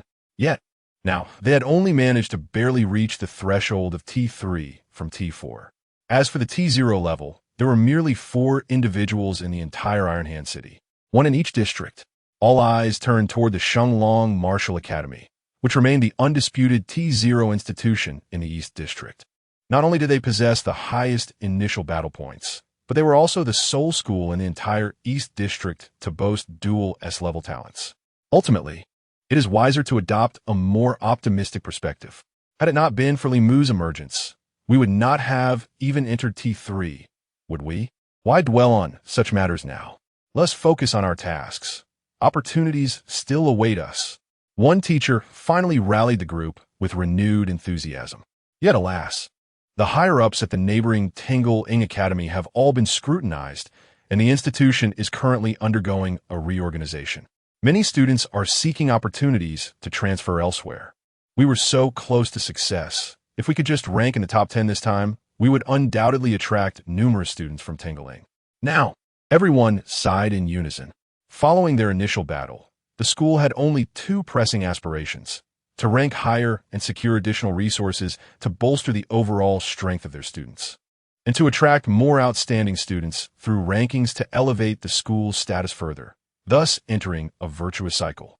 This is precisely why Heishui Academy organized the gala, why the school leaders were so fervently excited. This has been the aspiration of Heishui Academy for countless years. However, the outcome was unforeseen. Several hours had passed since the rankings were announced. If transfers were to occur, Tingle Ing should have already shown signs of activity, considering the proximity of the schools. Just when despair began to settle over the group, a series of knocks echoed through the door. One teacher opened it to find none other than the student council president, Lin Ya, standing at the threshold, slightly breathless and brimming with excitement. "Teachers, there is someone outside wishing to transfer," she exclaimed. The teacher, taken aback, inquired, "Is it from Tingle Ing Academy? How many have come?" "Just one." "One?" "From Shenglong Martial Academy, Zhang Jiwei." Chapter 41. The triumvirate assembles at Heishui High School. Upon hearing the name Zhang Jiwei, all the school leaders sprang to their feet in astonishment. Indeed, it was the S-rank prodigy, Zhang Jiwei. Without waiting for the teachers to verify, Lin Ya already anticipated their inquiries and promptly confirmed aloud. "Let's proceed," commanded Yin Changming, leading the group downstairs. Upon reaching the plaza of Heishui High School, they found a large gathering of students encircling a spacious area. In the center stood a tall and handsome youth, his demeanor as aloof as a solitary pine tree, none other than Zhang Jiwei. With a shoulder bag slung across him, he fixed his gaze unwaveringly on the direction of the teaching building, indifferent to the murmurs and scrutinizing glances of the surrounding students. The school leaders parted the crowd and approached the young man. Only then did Zhang Jiwei retract his gaze and acknowledge the assembled leaders. Principal Yin, esteemed teachers. He greeted politely with a respectful bow. Zhang Jiwei, you wish to Yin Changming, as the head of the school, found himself at a loss for words. You wish to transfer to our school? This question, if uttered by anyone other than Zhang Jiwei himself, would have been met with derision. The immediate reaction would have been, are you out of your mind? However, Zhang Jiwei merely opened his bag and retrieved a folder, inside of which lay a letter of recommendation. I, Zhang Jiwei, an S-rank talent and a peak second-tier martial artist, wish to apply for a transfer to your esteemed institution. I hope Principal Yin will grant me this opportunity. One school leader discreetly rubbed his eyes, unable to believe he was awake. Zhang Jiwei, transferring to their school, requesting an opportunity? Fortunately, Yin Changming managed to maintain his composure. He was no stranger to prodigies. After all, his only Mu was an even more exceptional talent than Zhang Jiwei. Everyone understood well that if Zhang Jiwei was not jesting and genuinely intended to transfer to Heishui High School, it could only be due to Li Mu, who would save his life. Many had witnessed Zhang Jiwei vow to repay Li Mu's kindness. Suppressing his excitement, Yin Changming accepted Zhang Jiwei's documents. The files merely contained academic records, which held little significance. The true intrigue lay in the accompanying letter of recommendation. He was curious about its author. Upon opening the letter, he was taken aback to find that it was penned by Zhang Jiwei's parents, the Zhang Group. The letter stated that should Heishui High School accept Zhang Jiwei, they would construct an A-class standard martial arts arena. Yin Changming felt as though the world was spinning around him. The Zhang Group was no fool. Zhang Jiwei attending Heishui High School was an opportunity the institution could hardly dream of. But why would the Zhang Group offer to fund this arena? There were 3 reasons. First, to ensure the matter was foolproof. Second, to bolster their son's position. And third, to convey a message to the outside world regarding the affiliation between the Zhang Group and Heishui High School. For Heishui High School, this was an unprecedented opportunity, one that felt like a dream come true. Very well, I agree. Welcome, Zhang Jiwei, to our esteemed institution. Yin Changming nodded emphatically, extending his hand to shake hands with Zhang Jiwei. However, a commotion erupted at the school gate. Amidst the exclamations from Blackwater High School, a path was cleared. A towering figure, standing nearly 2 meters tall, approached briskly, a diminutive backpack incongruously slung over his shoulder, lending an almost comical appearance. Lu Chenfeng, the students of Blackwater High exclaimed in astonishment. He strode forward confidently, calling out to Yin Changming before even reaching him. Oi, Principal Yin, greetings. I wish to transfer here. May I join his class? Upon seeing him, the leaders of Blackwater High felt a wave of dread wash over them. Another S-rank talent had arrived. Lu Chenfeng was far more straightforward than Zhang Jiwei, openly declaring his intent to join for Li Mu's sake. Without waiting for Yin Changming to respond, Lu Chenfeng glanced sideways and instantly spotted Zhang Jiwei. Oh, the gunner is here too? Zhang Jiwei shot him a bemused look, while the surrounding students were left utterly speechless. An S-rank talent, a figure of valor, referred to as a gunner? Both of you, please follow me. I am the head of the Academic Affairs Department. Old Ma was the first to regain his composure. He stepped forward to take the academic records of the two. Unlike Yin Changming and the others, who were mired in contemplation, his duty was simply to facilitate their enrollment. With both students wishing to transfer simultaneously, there was no time to waste. He hurried to process their paperwork before they had a change of heart. As Zhang Jiwei and Lu Chenfeng followed Old Ma to complete their transfer formalities, a singular thought arose in the minds of Yin Changming and his colleagues. Li Mu could no longer be regarded merely as a student of Blackwater High. He had become its emblem. Just moments ago, they had been lamenting in the office, grappling with problems that seemed insurmountable. Yet, even in Li Mu's absence, all issues appeared to resolve effortlessly because of his presence. Blackwater High faced unjust rankings and had become a laughingstock, with Li Mu, the champion, being the butt of the joke. The arrival of these two prodigies at such a crucial moment was clearly a show of support for Li Mu. Little did Yin Changming anticipate that this was merely the beginning. The news of Zhang Jiwei and Lu Chenfeng's transfer spread rapidly. Within half an hour, a multitude of transfer students from Tunglong Martial School arrived, expressing their desire to join Blackwater High. The atmosphere at Blackwater High became electrified. Simultaneously, in the office of the principal of Shuangwen Martial School, the assistant burst through the door, striding swiftly to the desk. "Principal, we have a situation." Principal Zhenyuan, engrossed in reviewing a document, did not lift his gaze. "What is it?" "Zhang Jiwei has applied for forced withdrawal and transferred to Blackwater High." "What?" Zhao Hong's brows furrowed deeply. Disbelief etched on his face as he stared at his assistant. "When did this happen?" "Just moments ago. I saw the news first and then checked Zhang Jiwei's academic records." Zhang Jiwei directly submitted the breach of contract and the penalty for breach to the Academic Affairs Office. The assistant brought the news before the principal. With a resounding thud, Zhao Hong slammed the table and rose abruptly. Typically, a student transferring schools requires the consent of both institutions and must be filed with the Ministry of Education. However, for prodigies like Zhang Jiwei, schools often resort to signing dual contracts to retain them, offering exceptional resources in exchange for the duration of their stay. Naturally, Zhang Jiwei's resources were of the utmost caliber, but the penalty for breach was even steeper. He could scarcely fathom that Zhang Jiwei would dare to pay the penalty merely to transfer. Although this sum was insignificant to the Zhang group, the question loomed large. Why? Why would Zhang Jiwei undertake such a drastic step? Zhao Hong exclaimed in anger, his ire not directed at the assistant, yet the assistant's complexion shifted several times, an observation not lost on Zhao Hong. "Do you know?" The assistant swallowed hard. "This likely pertains to the resource rankings. Heishui University has only secured the 17th position this time." Zhao Hong felt a sudden tightening in his chest. How could this be? Wasn't Heishui University's predetermined rank 7? The assistant realized that this matter could not remain concealed for long. The truth would inevitably surface, and it was better to disclose it sooner than later. "Yes, it is true, sir.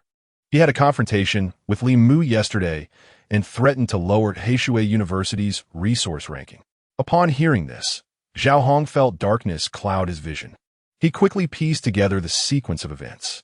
His brother-in-law, who was also his son Zhao Yi's uncle, held a position as one of the deputy ministers in the resource department. To avoid suspicion, this connection was known to very few. The rise of Shuangwen Martial School was largely attributed to this relationship. Zhao Yi's visit to Li Mu had been orchestrated by Zhao Hong himself. Although Li Mu possessed an F-level talent, he appeared to have some connections within the military, which made Zhao Hong consider him a valuable ally. Thus, he had sent his son to invite Li Mu to Shuangwen Martial School. After returning, Zhao Yi had informed him that Li Mu was unwilling to come. Failing to mention the altercation, in retrospect, it was evident that Zhao Yi had contacted his aunt, who had always doted on him, to intervene on his behalf. The aunt, in turn, had applied pressure on her husband, clandestinely manipulating the resource rankings. Merely contemplating the potential repercussions of this situation sent chills down Zhao Hong's spine. Optimistically, the loss of a talented student like Zhang Jiwei would lead to a decline in Shuangwen Martial School's ranking. However, should the situation deteriorate, the exposure of his relationship with his brother-in-law could spell disaster not only for Shuangwen Martial School, but also for his brother-in-law, who would face scrutiny. At that point, it could truly become an irreversible calamity. Chapter 42. The reserves are mere rubbish. The instigator of all this, Li Mu, has already participated in the military induction ceremony within the Abyss. Enrolling in the reserves entails the registration of Li Mu's information into the military system. The structure is that of the reserves. However, he has already accrued merit and contribution points. 50 merit points, 1,000 contribution points, and a third-class Medal of Merit. This portion of merit was earned by Li Mu through his improvements to the Flowing Cloud 3-shock technique. In the military, the most recognized form of achievement is combat success. Apart from battlefield victories, all other military accomplishments are typically converted into medals of merit. This is due to the military's admiration for strength. No one respects a soft officer lacking combat prowess. Merit points serve as a measure of an officer's standing, ensuring the subordination of the Zhenyuan Army. It is important to note that officers with a plethora of medals are not necessarily inferior to those with combat achievements. Rather, combat officers are more suited for leading troops in a battle and hold greater esteem among soldiers. Conversely, officers adorned with numerous medals, despite potentially lower ranks, should not be underestimated. They garner significant attention from the higher echelons and possess a certain level of respect. Figures like Professor Su and Minister Song, who possess many medals yet hold modest ranks, are immensely respected. At the Zhenyuan military base, Li Mu has donned the uniform of the Zhenyuan Army. The uniform is predominantly black, tailored to fit sharply. Both the back and front feature a blue circle, within which is a golden mist, inscribed with the prominent character Zhen. The dark base symbolizes the endless abyss, while the blue circle and mist represent the view from the abyss towards its entrance. The mission of the Zhenyuan Army is to prevent the abyssal monsters from traversing this gateway back into the human realm. Surveying the expansive Zhenyuan military base, Li Mu is awestruck by its vastness. The base is remarkably spacious and orderly, bustling with countless soldiers. Noticing Li Mu's astonishment, Qin Zhanya takes the initiative to explain, to your left is the accommodation area, leisure zone, and dining area, where everything can be exchanged for contribution points. To your right are the mission area, supply zone, and training arena, where you can accept and submit tasks. The Zhenyuan Army typically operates in 5-person teams, with patrol missions being the most common. You've arrived at the perfect time, as there is a pressing need for personnel for patrol missions suited to your current stage. The first battle in the East District has concluded, and now we turn our attention to the South District, which begins military training today. Thus, we must clear a substantial area marked in red and yellow within 3 days, akin to your previous battlefield. As Qin Zhanya finishes speaking, his tactical watch beeps. Upon checking it, he furrows his brow. Instructor Qin, if you have matters to attend to, please go ahead. I can explore on my own, Li Mu promptly replies. Initially, he had intended to handle his military registration today, but he had not anticipated Qin Zhanya seeking him out and guiding him through the process. Being accompanied by such a high-ranking officer has drawn the attention of nearly everyone along the way, leaving Li Mu feeling somewhat uneasy. Very well, you may take your leave. Should anything arise, do not hesitate to call me. Qin Zhanya nodded, then swiftly departed. As he watched Qin Zhanya exit the base's main hall, Li Mu made his way directly to the mission area. The task zone was bustling with individuals, yet the queue at the task handover window was not particularly long. Approaching one of the task windows, Li Mu inquired, "Excuse me, might I peruse the available missions?" The female soldier at the counter greeted him with a warm smile and nodded, drawing a translucent large screen before him. "Please scan your tactical watch first." Li Mu handed over his watch, which contained all his information seamlessly integrated. Scanning it was akin to logging in. All his attributes, cultivation level, weapon type, and other pertinent details would materialize in the system. With your peak second-tier cultivation, you are most suited for patrol missions in the 1st and 2nd-tier regions. Currently, numerous teams are on standby. You may select from this list. The female soldier patiently guided Li Mu as he navigated the task list displayed on the screen. The translucent display revealed various categories of missions, predominantly featuring 1st-tier patrol and 2nd-tier patrol. Other tasks were also listed, such as long-distance escort and resource collection. Further down the list were missions like blind zone exploration, special region exploration, and specific boss elimination.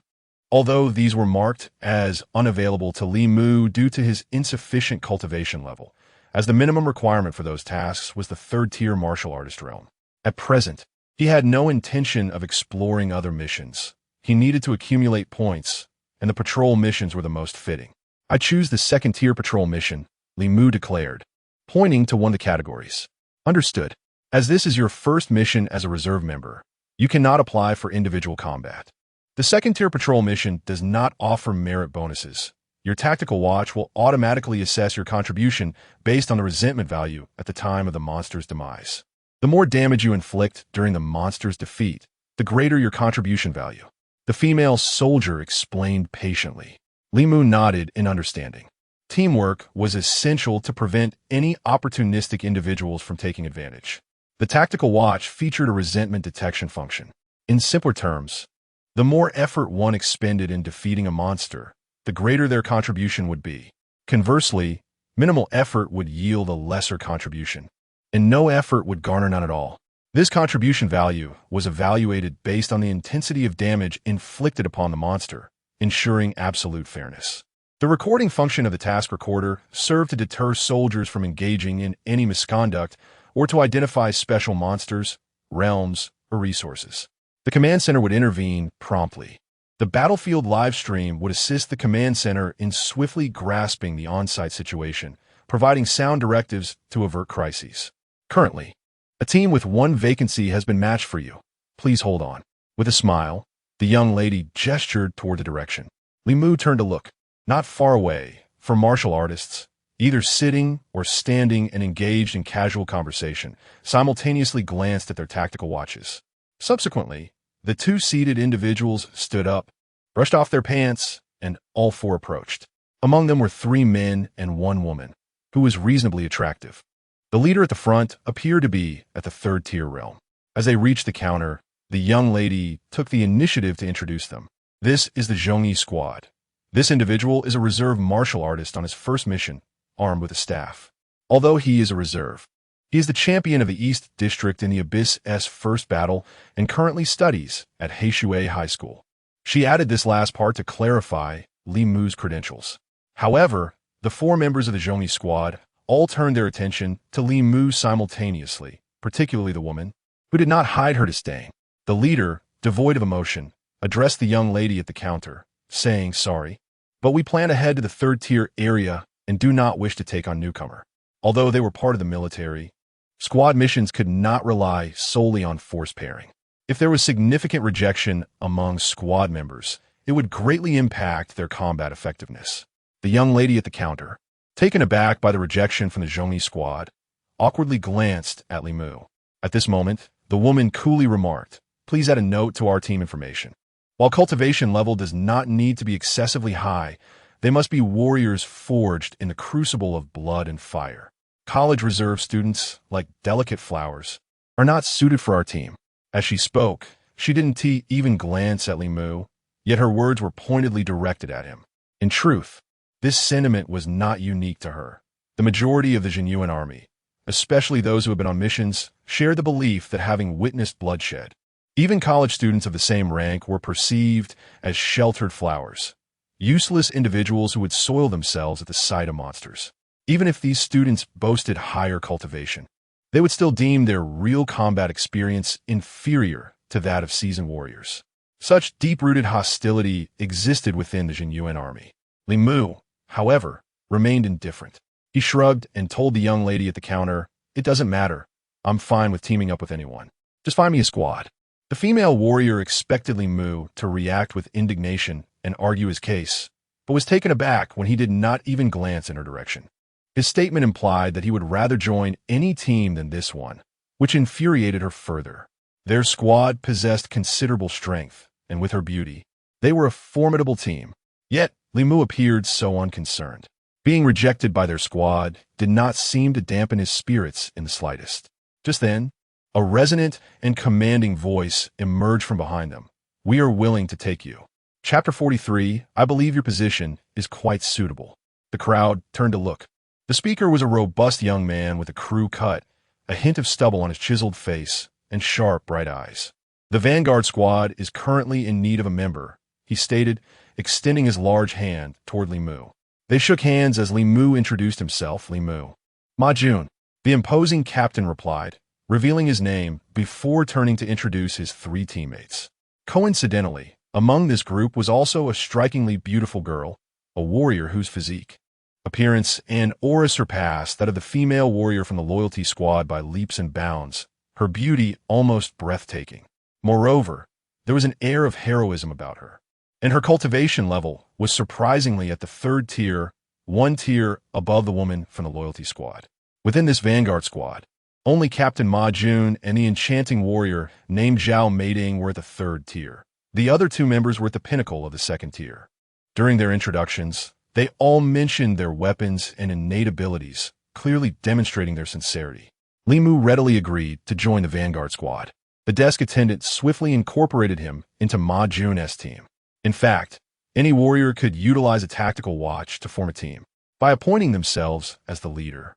They could freely assign 4 members and accept tasks remotely. However, many teams were not fixed. Finding 4 compatible and harmonious teammates was quite challenging. Thus, the task area functioned much like a talent market, where individuals congregated to seek partners to fill vacancies in their teams.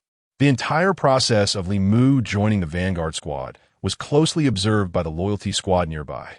Upon witnessing Zhao mating from the Vanguard squad, the beautiful members of the loyalty squad were consumed by jealousy. When they saw Li Mu being welcomed into the squad, the female warrior of the loyalty squad scoffed derisively. Unfortunately for them, the members of the Vanguard squad, including Li Mu, departed the task window with laughter and conversation, oblivious to her deliberate display. Upon exiting the base hall, the group made their way directly to the teleportation zone. The teleportation portals were categorized into random and designated types, both leading to safe areas. Even when undertaking blind zone exploration tasks, the approach was always a gradual expansion from a secure location. They teleported to the second-tier patrolling area. Upon entering the combat zone, they all drew their weapons simultaneously.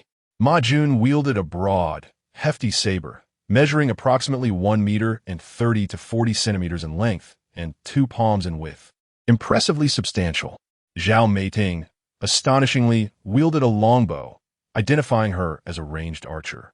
The other 2 members were Zhang He, armed with a spear, and Song Biao, who carried a single saber. The group first surveyed their surroundings cautiously, then summoned their steeds. Ma Jun and his companions' horses appeared slightly smaller than Li Mu's. When the others beheld Li Mu's steed, they simultaneously gasped in astonishment. Wow, brother, you truly excel. This warhorse must be a masterpiece, right? Zhang He could hardly conceal his envy, unable to resist the urge to reach out and touch the exquisite steed. Indeed, it is a masterpiece, Li Mu replied with a chuckle, not revealing that his warhorse was, in fact, a rare treasure. Zhao Meiting's eyes sparkled as she gazed at the cloak draped over Li Mu's back. Is this cloak referred to as the Grand Cloak? A masterpiece of spiritual treasures. Have you seen it before? Li Mu wondered, perplexed by how knowledgeable this woman seemed. Zhao Meiting nodded. I have seen it in the area of exquisite spiritual treasures. It appears that one must achieve a merit score of at least 360 to obtain purchasing rights. Upon hearing this, the others exchanged knowing glances with Li Mu. It seemed he had achieved a small feat by mere luck. Li Mu licked awkwardly, and the group shared a light-hearted moment. Pressing further would be rather impolite. This only underscored Li Mu's prowess, and as teammates, they were thrilled for him.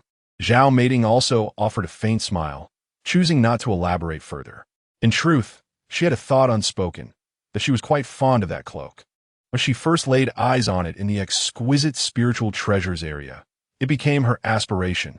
Little did she anticipate that Li Mu would acquire it before her. However, she could not voice such sentiments, as it would imply coveting another's treasure.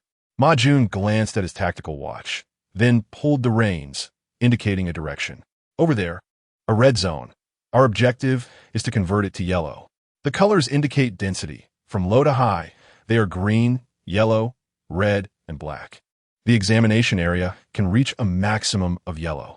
Thus, they needed to transform the red zone into a yellow one, knowing that numerous small teams were already in action there. With Ma Jun's command, the horses surged forward at once. It wasn't long before they encountered a creature.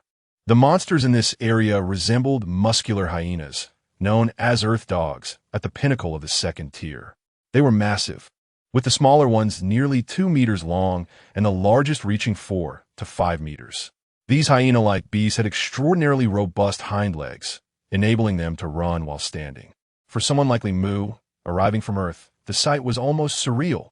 When hyenas boasted muscles even more inflated than those of a gorilla, sprinting on their hind legs created a bizarre spectacle, especially as these creatures appeared. Their gaze fixated on the warhorses with greater greed than on Li Mu and his companions. Dismount, Ma Jun shouted, and everyone swiftly dismounted while recalling their steeds. The 5 of them advanced together. When hunting lions, one must exert full strength even against a rabbit. This is the first rule of the Abyss. If one believed that a charge from their warhorses and a single strike of their weapons would effortlessly slay a monster of equal rank, they were sorely mistaken. Monsters possess countless ways to unseat a rider and seize their life when they are downed. Ma Jun took the lead, leaping forward to deliver a strike. The earth dog ferociously lunged at the blade. Although its jaws were severely slashed, it clamped down fiercely on the long sword, twisting its body violently, nearly toppling Ma Jun from his mount. With an enraged shout, Ma Jun stomped his left foot heavily on the ground. With immense force, he yanked back the long sword while simultaneously pulling the earth dog off balance. Zhang He advanced with his spear, thrusting it towards the head of the earth dog. The weightless body of the earth dog twisted desperately, narrowly evading the strike. However, as Zhang He shifted his form, a fierce arrow suddenly shot forth from behind him. The arrow whistled through the air with a piercing sound, piercing straight through. The earth dog found it impossible to evade, and the arrow struck true, hitting its right eye. Howling in agony, the earth dog rolled on the ground, letting out a series of frantic roars, only to be decapitated by a forceful blow from the heavy sword wielded by the cavalryman. The entire sequence unfolded in the blink of an eye, leaving Li Mu with no opportunity to intervene. It was evident that the three were not new to such coordination. Their teamwork was seamless and efficient. Li Mu observed keenly, noting that the cavalryman's final empowered strike employed the iron cutting technique. Yet, at the moment Zhang He initiated his attack, an ethereal wind swirled around him, enhancing the speed of friendly attacks within a certain radius. Zhang He's innate talent bore an auxiliary nature, making the cavalryman's iron cutting technique swifter and more accurate, a truly remarkable synergy. The only valuable possession on the earth dog was its hide. The cavalryman glanced back at the others, sheathing his sword, remarking that anyone who desired it could take it without much effort. Subsequently, he summoned his steed. The others, too, had no intention of claiming it, swiftly mounting their horses. Li Mu surmised that aside from himself, the four individuals likely possessed only modest storage rings, rendering the bloody hide less than profitable for sale, certainly not worth the trouble. The cavalryman turned to Li Mu and said, "In team combat, synergy is paramount. Observe a few more creatures and discern your role within the battle." Li Mu nodded in agreement. In the preceding skirmish, the cavalryman took the initiative, positioning himself at the forefront to withstand the creature's onslaught. Zhang He launched strikes, and when they missed, Zhao Meiting would deliver precise hits, severely wounding the beast, followed by the cavalryman finishing it off. Their roles were distinctly defined. The cavalryman encouraged Li Mu to seek his place within the team. The group remounted and continued their charge towards the designated area. Each encounter with monsters showcased their harmonious collaboration. Even Song Biao had struck twice. After vanquishing the sixth creature, as they mounted their steeds, the cavalryman inquired of Li Mu, "How do you feel?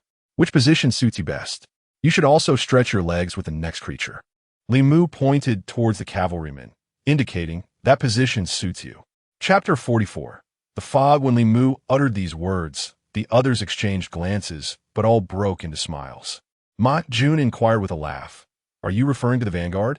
In every battle, Ma Jun always charged to the forefront, often landing strikes that could even wound the monsters. Even if he could not achieve glory, he could withstand the monster's retaliation with his robust physique and formidable skills, buying precious time for his comrades. Thus, the vanguard Li Mu spoke of was indeed his own position. Li Mu nodded affirmatively. "Haha, splendid. Now it's your turn to give it a try," Ma Jun said with a hearty laugh, showing no sign of anger. "Being a vanguard is not an easy task. Are you certain?" Zhao Meiting added with a smile, reminding him gently. Their smiles bore no hint of condescension towards Li Mu. Yet they all felt that he was somewhat brash, especially since he was the champion of the Abyss inaugural contest. Witnessing Ma Jun's formidable presence on the battlefield inevitably sparked a sense of defiance in him, which was entirely natural. "Absolutely," Li Mu declared with unwavering conviction. "This little brother is far braver than I," Song Biao remarked with a grin. Having followed Ma Jun closely, he had also attempted the role of the vanguard. But whenever it was not absolutely necessary for him to confront the monsters alone, he refrained from facing them head-on. His expertise lay in agile guerrilla tactics.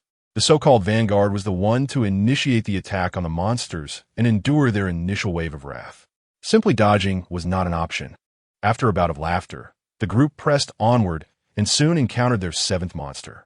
It was yet another pinnacle-grade earth dog, but its size was formidable, nearing 3 meters, appearing significantly larger than the previous ones, as if on the verge of a breakthrough. Dismount, Ma Yun commanded. He intended to remind Li Mu to let him take the lead as the vanguard this time, suggesting that Li Mu could take the next monster instead.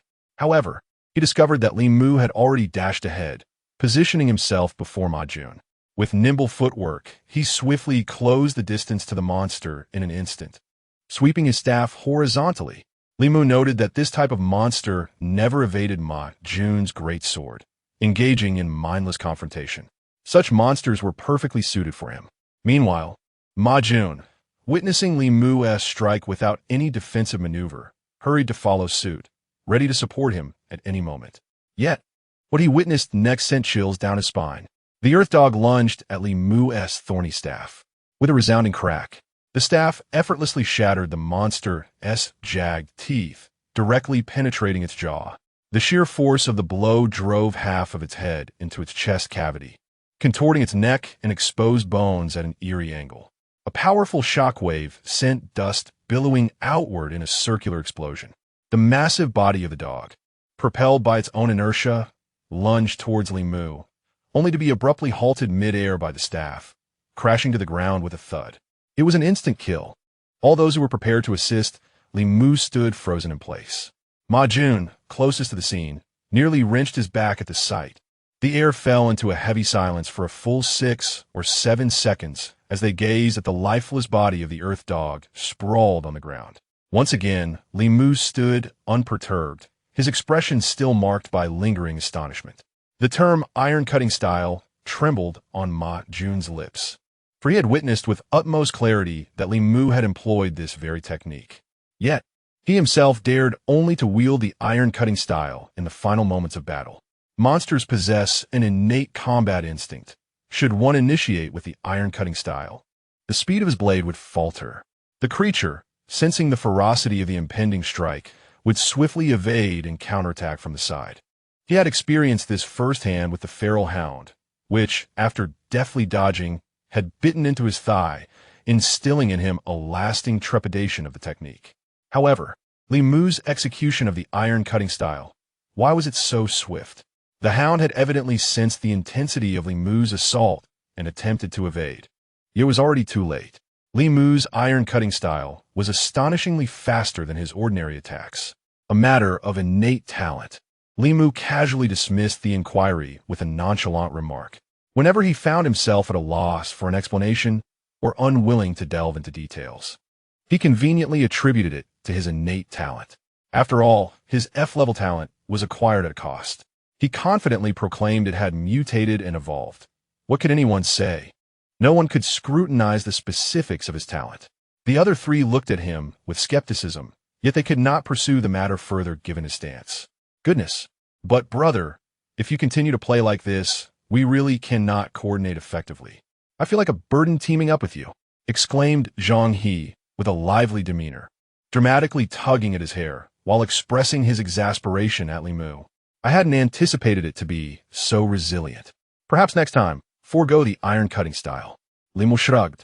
Speaking honestly, after all, facing such a creature for the first time, he had approached the encounter with respect for his adversary, utilizing merely 1% of his true energy in the iron-cutting style. Yet, it seemed that refraining from the technique would have sufficed as well. As they conversed, Li Mu allocated the 36 victory points he had just earned to enhance his weapon mastery. Consumed 36 victory points, successfully strengthened weapon mastery. Weapon mastery bestows weight upon weapons, currently at 364 pounds. A wave of disbelief washed over the 4 comrades. Not resilient? Who says so? Though the soldiers of the Zhenyuan Army did not place significant value on the level of talent, they held respect for those who excelled in combat. To debate talent within the ranks of Zhenyuan was the most ludicrous of actions. If one was dissatisfied, let their achievement speak. If still unsatisfied, let them settle it through combat. However, both Ma Jun and Zhao Meiding possessed B-level talents, while the other 2 were C-level. They simply could not fathom how Li Mu's F-level talent could manifest such formidable prowess. If comprehension eluded them, then so be it. They all mounted their steeds. For having a formidable comrade was a tremendous boon. Only excitement surged through them, devoid of any trace of jealousy. Such emotions were the height of folly. Well then, it appears I can take a breather as the vanguard. However, it would indeed be wise for you to experiment with foregoing the iron-cutting style to conserve true energy and preserve your strength. The essence of teamwork lies in achieving the greatest effect with the least effort. To allow the brothers to share the contribution points. Ma Jun tugged at the reins and advised Li Mu. Indeed, Li Mu, open to guidance, acknowledged the wisdom in Ma Jun's words. During the ensuing battle, Li Mu, without resorting to the iron-cutting strike, wielded a staff weighing over 400 pounds, capable of inflicting severe injuries on the monsters with a single blow. As long as Li Mu participated, he would inevitably claim more than half of the contribution points. This necessitated a rotation with Ma Jun to take turns as the vanguard. Otherwise, the other members would have no opportunity to showcase their abilities. Yet, it must be conceded that with Li Mu's involvement, the efficiency in slaying monsters had markedly improved compared to before. The initial scene of the trio swiftly dispatching a monster was indeed quite smooth. However, as they delved deeper into the densely populated area of monsters, encounters with 2 or 3 monsters simultaneously became increasingly frequent. Li Mu's significance became exceedingly apparent. Even when faced with 3 monsters attacking at once, the team remained composed. Meanwhile, Li Mu quietly harvested victory points, continually testing the limits of his physical capacity. Ultimately, he increased the weight of the divine weapon technique to 675 pounds, adding the weight of the staff itself, totaling 735 pounds. Li Mu could not help but acknowledge the remarkable efficacy of those low-grade solidification pills. His physical strength had significantly augmented. A staggering 735 pounds. If the Earth Dog were caught off guard, its skull would be shattered by Li Mu's single strike. There was no need for the iron-cutting strike. However, this weight made Li Mu feel that both his physical strength and the burden-bearing technique had reached a comfortable plateau. Any further increase in weight would become burdensome, prompting Li Mu to halt the weight augmentation. Soon, he amassed another 120 victory points. The coordination among his teammates grew increasingly harmonious. Nevertheless, as the frequency and number of monster encounters escalated, they dismounted and opted to proceed on foot. After 2 hours, the color of the surrounding area appeared to have faded considerably.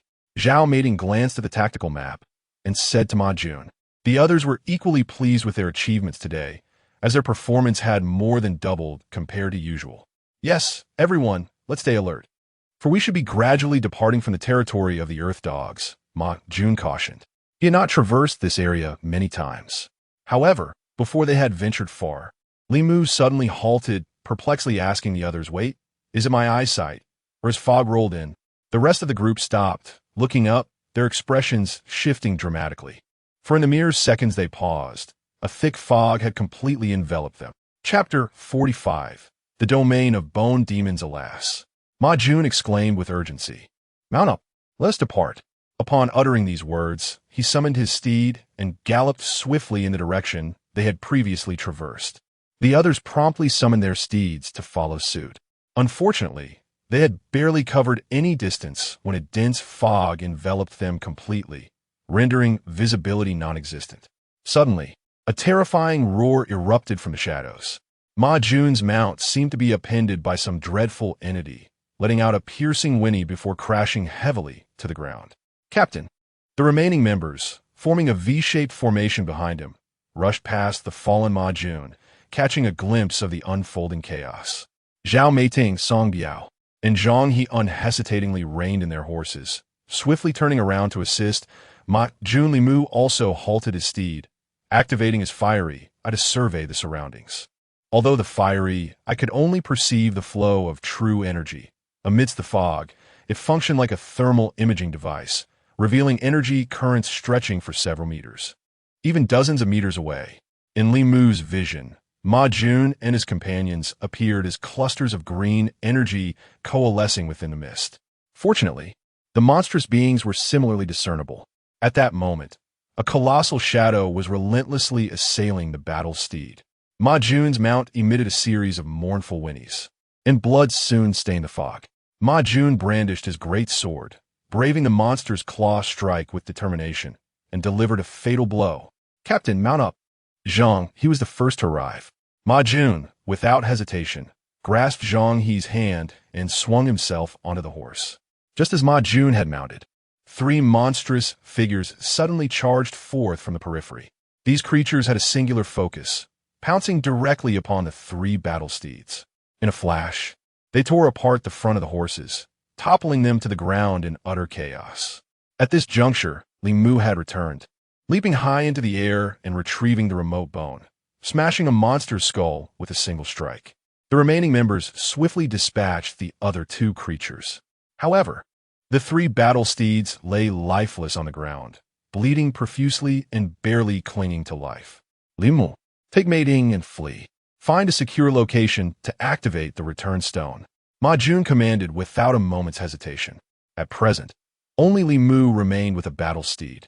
Though it was a fine specimen, it could hardly bear 5 individuals.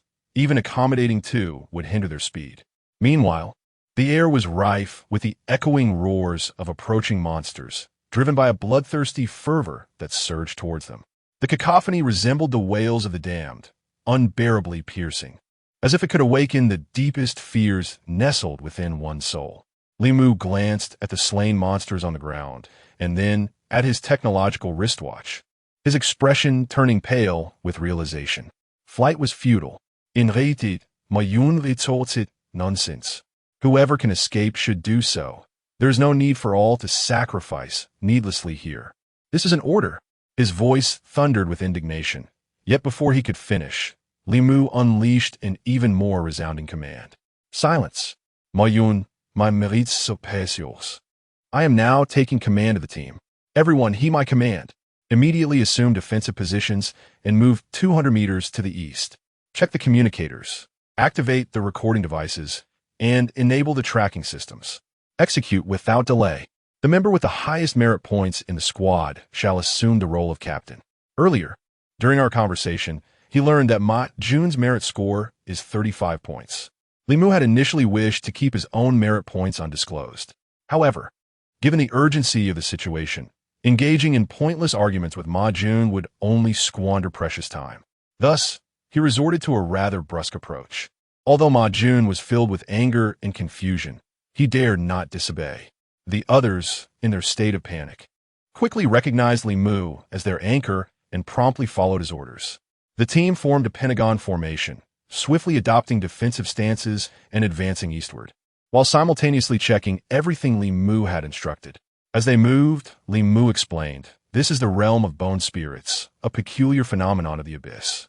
The return stone's array cannot function within this space. Escaping is impossible. This fog continuously spawns third-tier bone spirits, possessing an acute sense of smell but poor hearing. With our cries echoing around us, we are surrounded. The stench of our steeds will inevitably attract the monsters. The blood from fallen bone spirits will lure even more of them. We must relocate. This fog has thoroughly disrupted our tracking. The military district will attempt to locate us. Once they pinpoint our coordinates, they can guide us out of this realm. Conserve your energy, preserve your strength, and await the signal to break through." Li Mu elucidated the situation to his companions as swiftly as he could. Ma Jun and Zhao mating soon realized that Li Mu was the only one among them who had studied this knowledge in school. Their understanding was superficial at best, lacking clarity. "My apologies, it seems I'm inadequate," Ma Jun said regretfully. By the time he spoke, they had already covered over 200 meters. Li Mu commanded them a halt and proceed slowly. "You are doing exceptionally well." Li Mu sincerely commended them. Although Ma Jun might not grasp these strategies, he was undoubtedly a man of deep loyalty and honor. Otherwise, he would not have allowed Li Mu to lead Zhao mating to safety, nor would he have permitted his 3 comrades to selflessly ride back to rescue him. "What if the military district cannot locate us?" Zhao mating asked anxiously. As the terrifying roars echoed closer through the fog, Li Mu swallowed hard, his palms growing clammy. "Then we must endure until this fog dissipates. When will that be?" Zhang He inquired. An hour. Li Mu replied, just as the roars of two monsters surged towards them. Meanwhile, the alarm at the Military District Command Center suddenly blared. Deputy Commander Wang Longqing quickly arrived on the scene. He needed to oversee the alarms for the second and third-tier patrol areas, while the commander would only need to intervene during fourth- and fifth-tier operations or in special zones. Wang Longqing strode confidently into the command center, where the officers promptly approached to brief him on the situation at hand. In the red second-order patrol area, the domain of the Bone Ghosts, a thick fog extends for at least 100 kilometers, engulfing 22 patrol teams. Wang Longqing swiftly approached the command platform. The large screen on the platform displayed dozens of monitors, all focusing on the vast expanse of fog. Orders were dispatched. All rescue teams of third order and above were to remain outside the ghostly mist, awaiting the retrieval of the patrol teams. They were strictly forbidden to enter the fog. Wang Longqing calmly issued his first command. The domain of the Bone Ghosts is an exceedingly bizarre, celestial phenomenon born from the abyss. The monsters within, known as Bone Ghosts, are aberrations resulting from the transformation of local creatures by the ghostly mist. Its peculiar nature lies in the fact that the higher the martial artist's rank who enters the fog, the more monsters of corresponding rank will emerge from the mist. In other words, should a fourth or fifth order martial artist venture into the fog, it would begin to spawn increasingly powerful fourth and fifth order monsters. These creatures would pose an annihilating threat to the second and third order patrol teams within. The only viable solution is retreat. Yes, orders were acknowledged, and the execution commenced. Retrieve all information regarding the patrol teams. Access the live feeds from all patrol teams' recording devices. Integrate the communications of these patrol teams. Strengthen the auxiliary positioning signals. Search for the locations of all teams. One command after another was issued by Wang Longqing, and the commanders executed them with precision. Soon, all team information appeared on a vertical screen to the left. The imaging technology of the technological wristbands worn by all team members transmitted their battlefield footage back to the command center. In the center, 22 screens were magnified, showcasing the perspectives of the patrol team leaders. Wang Longqing's gaze swept across the screens of all the teams. Nearly all were entangled in combat with the monsters. Bloodshed filled every monitor. Two team leaders had even fallen, struggling to move. Commander, the integration of communications is complete. Someone called out urgently. Wang Longqing immediately pressed the communication button on the microphone before him. All teams, attention! All teams, attention! This is Vice Commander Wang Longqing. You are currently facing the domain of the Bone Ghosts. This is not a common occurrence. The domain prevents the generation of teleportation arrays. Do not expect to use return stones. The domain is interfering with your positional information. We are in the process of locating you. Until then, dismount. Disembark immediately. No horseback escapes are permitted. All personnel, proceed on foot and adopt a pentagonal defensive formation for combat. Keep moving. Do not linger in areas with a scent of blood. Conserve your true energy and strength, and be prepared to break free once positioning is successful. Bone Ghosts are primarily second to third order, possessing strong attack power, swift speed, and poor defense. Their weakness lies in the head. After delivering these instructions, Wang Longqing released the communication button. The various teams promptly followed his directives. Soon, most stabilized their positions. Yet, Wang Longqing's eyes remained fixed on a name displayed among the team information. The Vanguard Squad, second-rank warrior. Li Mu, reserve. A heavy weight settled in Wang Longqing's heart as he swiftly searched the screen, soon locating the Vanguard Squad. Indeed, through the enhanced panoramic view, he spotted Li Mu. The imaging technology of the smartwatch is not merely a camera directed at a single point. It encompasses a spherical range of several dozen meters, allowing for a comprehensive shift in perspective. Viewed from above, the group adopted a standard pentagonal defensive formation, engaged in fierce combat with 4 or 5 monstrous adversaries. Retrieve the audio from this Vanguard Squad, he commanded. The squad's voices immediately resonated through the command center's front screen. The cacophony of monstrous roars intertwined with the battle cries of the warriors was deafening. However, the team's combat prowess proved formidable, swiftly dispatching the immediate threats. Zhang He exclaimed. Indeed, the commander and Li Mu were right. We are saved. Chapter 46. The ironic loyalty squad. Upon hearing Zhang He's words, those in the command center were momentarily taken aback. What did he mean by as he said? Wang Longqing's deputy reminded him, Commander, it seems that the squad had already assumed a defensive posture even before you issued all your orders. This detail had not escaped Wang Longqing's notice. However, he was unaware that Li Mu was part of this squad. At the moment he commanded the troops, 4 or 5 teams were already in defensive formation, refraining from chaotic galloping, while the majority of others were in disarray. After dispatching the monsters, they prepared to flee on horseback. Clearly, those attempting to escape on horseback were oblivious to the bone ghost domain. This was entirely understandable. Some individuals, unwilling to waste their youth in school, opted to enlist directly upon awakening their talents after a few years of education.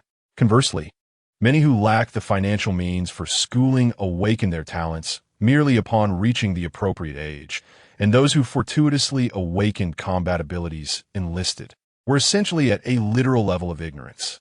They could hardly be expected to possess knowledge of the bone ghost domain, a subject rarely encountered in textbooks. Retrieve the footage of this vanguard squad during the mist's arrival, Wang Longqing commanded. The role of a commander is to swiftly gather all available information from the field. The more detailed his understanding, the better he could make precise judgments. Soon, the events involving the vanguard squad were displayed on a side screen. It began with the cavalry retreating, several members turning back to provide assistance, followed by the collapse of all the warhorses. A quarrel ensued between the cavalry and Li Mu, who, citing his higher merit value, assumed control of the squad. Everything transpired at an astonishing pace. Then came Li Mu's rapid orders: defensive posture, vacate the current area, check communications, and establish location.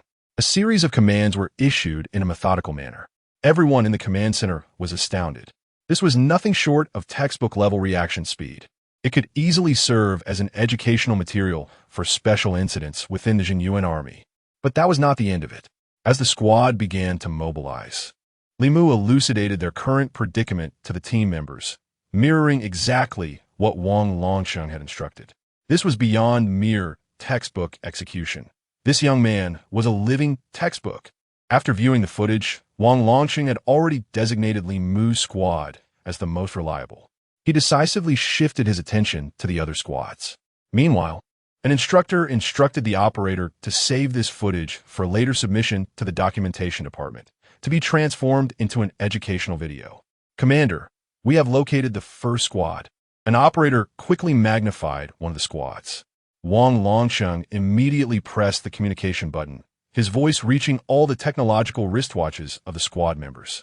Loyalty squad, you have been located. Remain calm. You are at the edge of the mist zone. Open your map and retreat toward coordinates 2371, 975. There will be assistance awaiting you. Within the mist, the loyalty squad, who had previously rebuffed Li Mu at the task area window, found themselves in a precarious situation. At this moment, only 3 individuals remained, desperately fleeing. The captain, along with a so-called beauty named Zhou Qing and another male teammate. Zhou Qing was in tears, her face a mess, utterly terrified. Although she had participated in numerous missions and considered herself a veteran, the terror of the unknown lurking within the fog, where monsters could emerge at any moment, kept her on edge. The sight of her 2 companions being torn apart by 3 or 4 monsters shattered her composure completely. Their first instinct was to crush the return stone, even though the chaotic energy around them required 10 minutes for activation. If they could hold their ground for that duration, they could return safely. Regrettably, after shattering 3 return stones in succession, there was no sign of the formation activating. The trio fought and ran simultaneously, and upon hearing Wang Longqing's command, a flicker of hope ignited within them. They confirmed their direction and sprinted towards their target. Suddenly, a chilling howl echoed, and a monstrous creature lunged from the side, instantly bringing down the male teammate. This bone demon was a grotesque transformation of a mutated dog. Its size had increased, with its head drooping forward onto its chest. The creature's back appeared to have split open like a cicada's exoskeleton, exposing its spinal structure, while ahead, resembling a dog, yet not quite, emerged from its original neck. It looked both bizarre and formidable, its biting motions exceptionally fierce. The male teammate thrust a knife into the bone demon, but it remained unfazed, sinking its teeth into the teammate's thigh and toppling him to the ground. Almost immediately, a second creature burst forth from the fog, viciously lunging at the male teammate. Save me! Save me!" he cried out in a chilling scream. The captain of the loyal squad paused momentarily, glancing back with a furrowed brow, filled with inner turmoil. However, Zhou Qing, witnessing this scene, showed no signs of hesitation and fled with all her might. The captain gritted his teeth, casting a final glance at his teammate being devoured, before stomping his foot and pursuing Zhou Qing. Hope for survival lay just ahead. What are these so-called comrades? They would only hinder their escape. Damn it! The male teammates' cries echoed behind them like the wails of tortured souls, infused with endless rage and despair. 3 against 2 monsters. With both of them returning, they could easily handle the 2 creatures attacking them. Previously, when Zhou Qing was besieged, he had risked everything to save her. Yet, in his moment of peril, they didn't even glance back. This scene did not escape the watchful eyes of the command center, especially Wang Longcheng, whose face darkened ominously upon witnessing Zhou Qing and the captain's actions. The name of the loyal squad had become painfully conspicuous. What kind of incompetence was this? If the new forces of the Zhenyuan Army were all like this, how could one trust their comrades with their backs? Zhou Qing and the captain soon burst through the fog, greeted by 2 peak 3rd-tier rescue team members. Zhou Qing immediately knelt in relief, gasping for breath, her eyes brimming with the exhilaration of having survived. Meanwhile, the captain wore a pained expression, furrowing his brow in distress. The haunting screams of the male team members echoed in Wang Longqing's mind. With a cold grunt, he severed the visual feed and turned his attention to the other squads. Meanwhile, the instructor discreetly instructed an operator to preserve the footage of the loyal and righteous squad, intending to later present it as a promotional video for the documentation department. This would serve as an excellent cautionary tale for educational purposes. As minutes slipped by, one squad after another, under Wang Longqing's command, evacuated in an orderly fashion. Several teams encountered situations akin to that of the loyal and righteous squad. During the retreat, teammates were attacked. Yet nearly every individual chose to turn back and slay the monsters rather than abandon their comrades. Ultimately, they all managed to escape, albeit with lingering apprehension. In the blink of an eye, out of 22 squads, 16 had successfully withdrawn.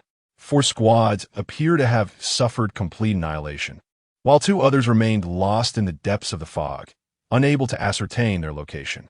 Among these was the Vanguard squad, led by Li Mu, within the shrouded mist.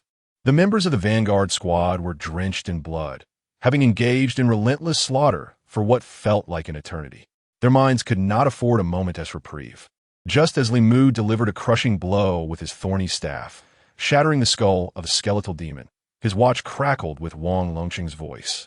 "Li Mu, this is Wang Longqing."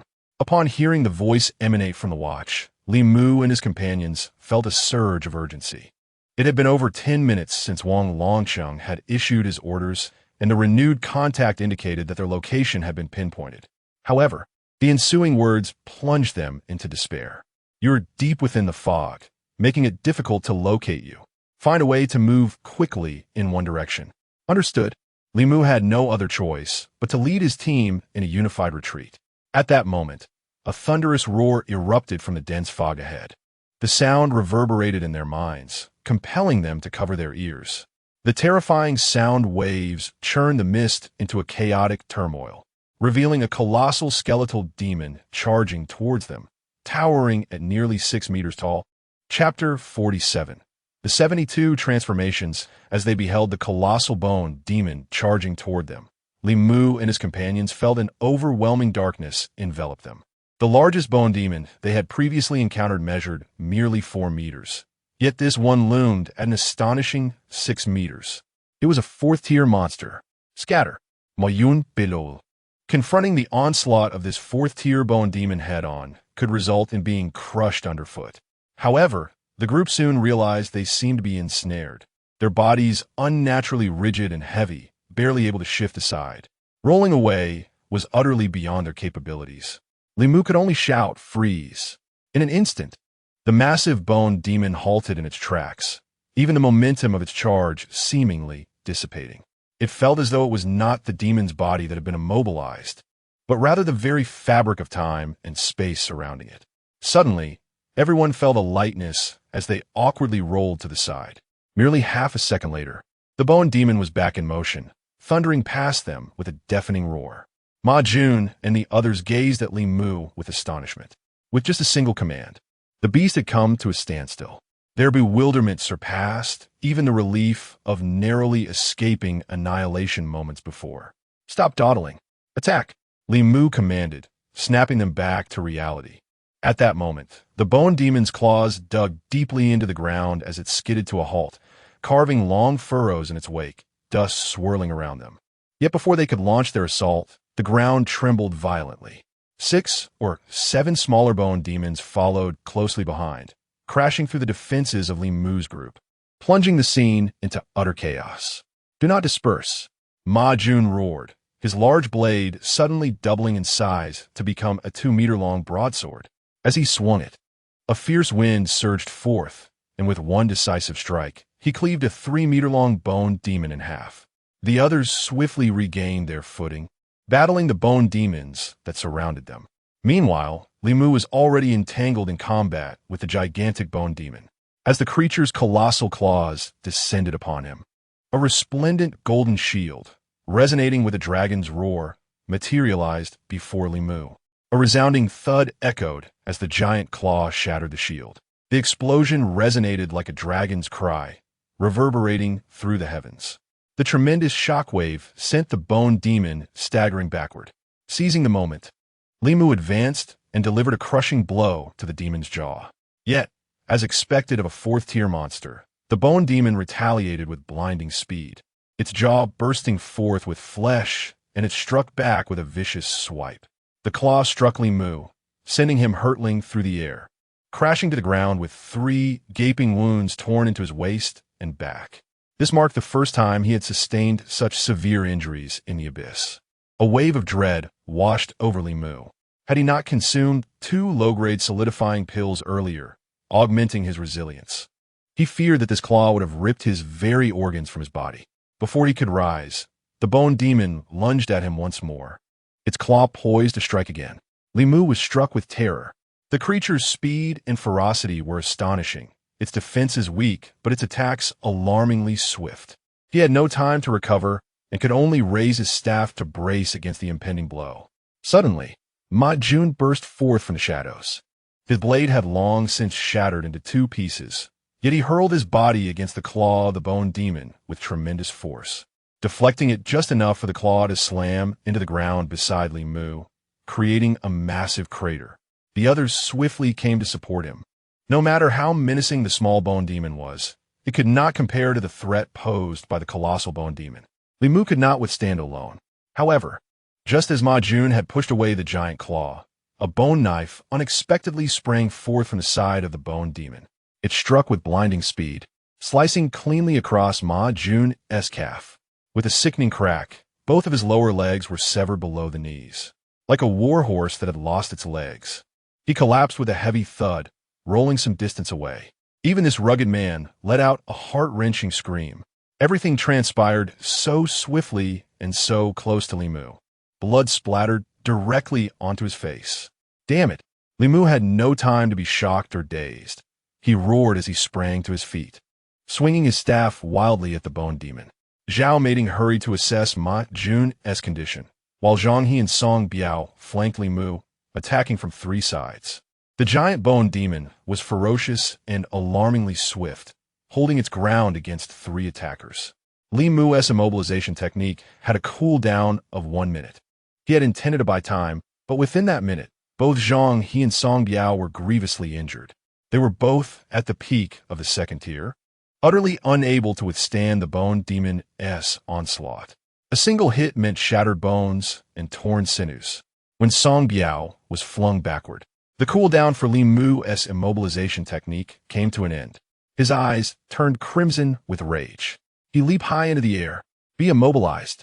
The colossal bone demon was once again restrained, and Li Mu's strike landed with a thunderous impact upon its skull.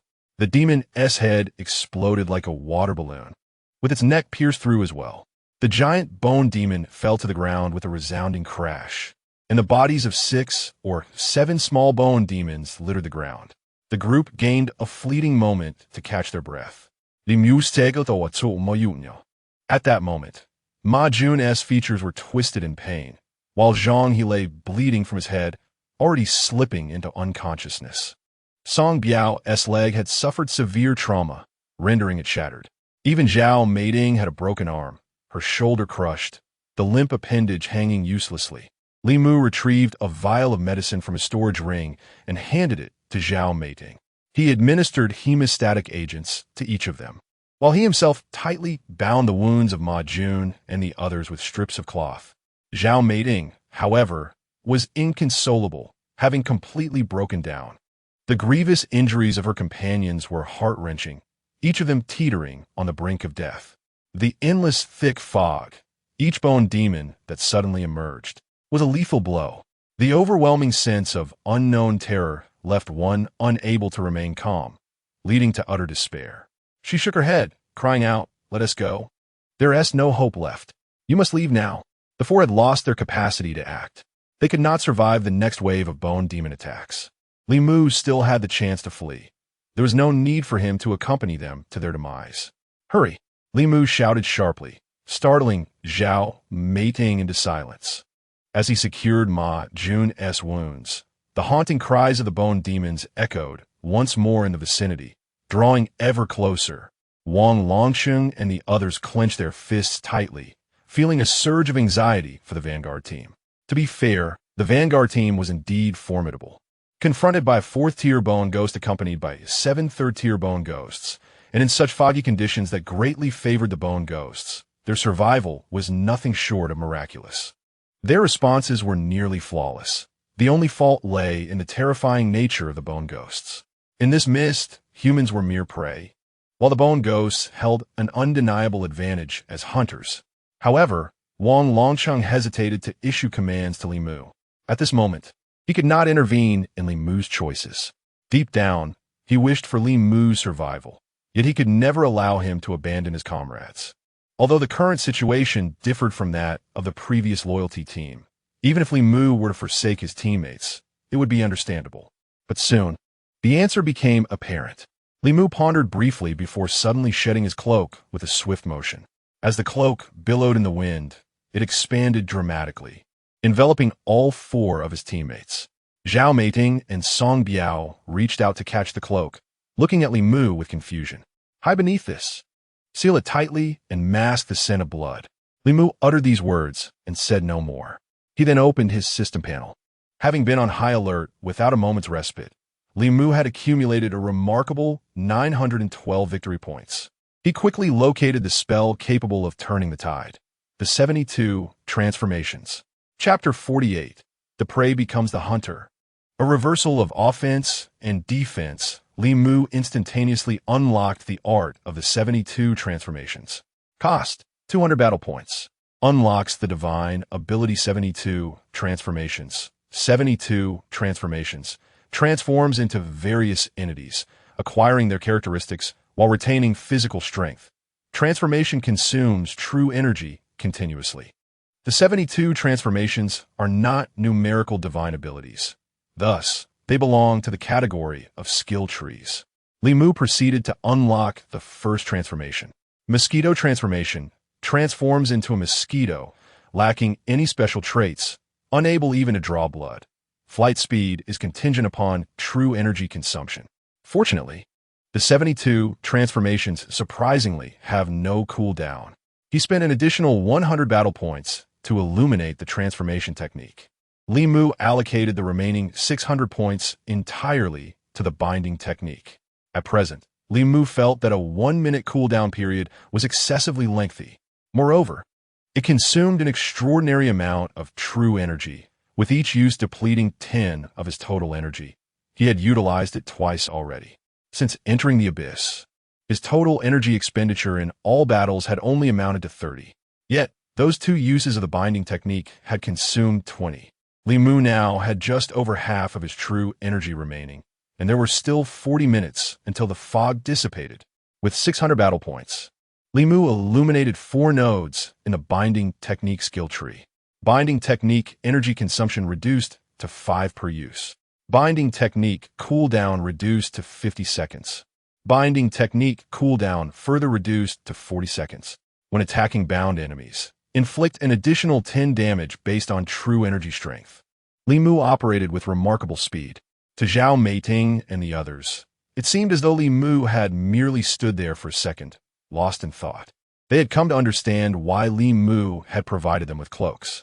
The energy circulating within the cloaks appeared to possess some defensive qualities. The enormous cloak could easily accommodate all 4 of them, as long as it was secured tightly. The scent of blood would be contained within the cloak.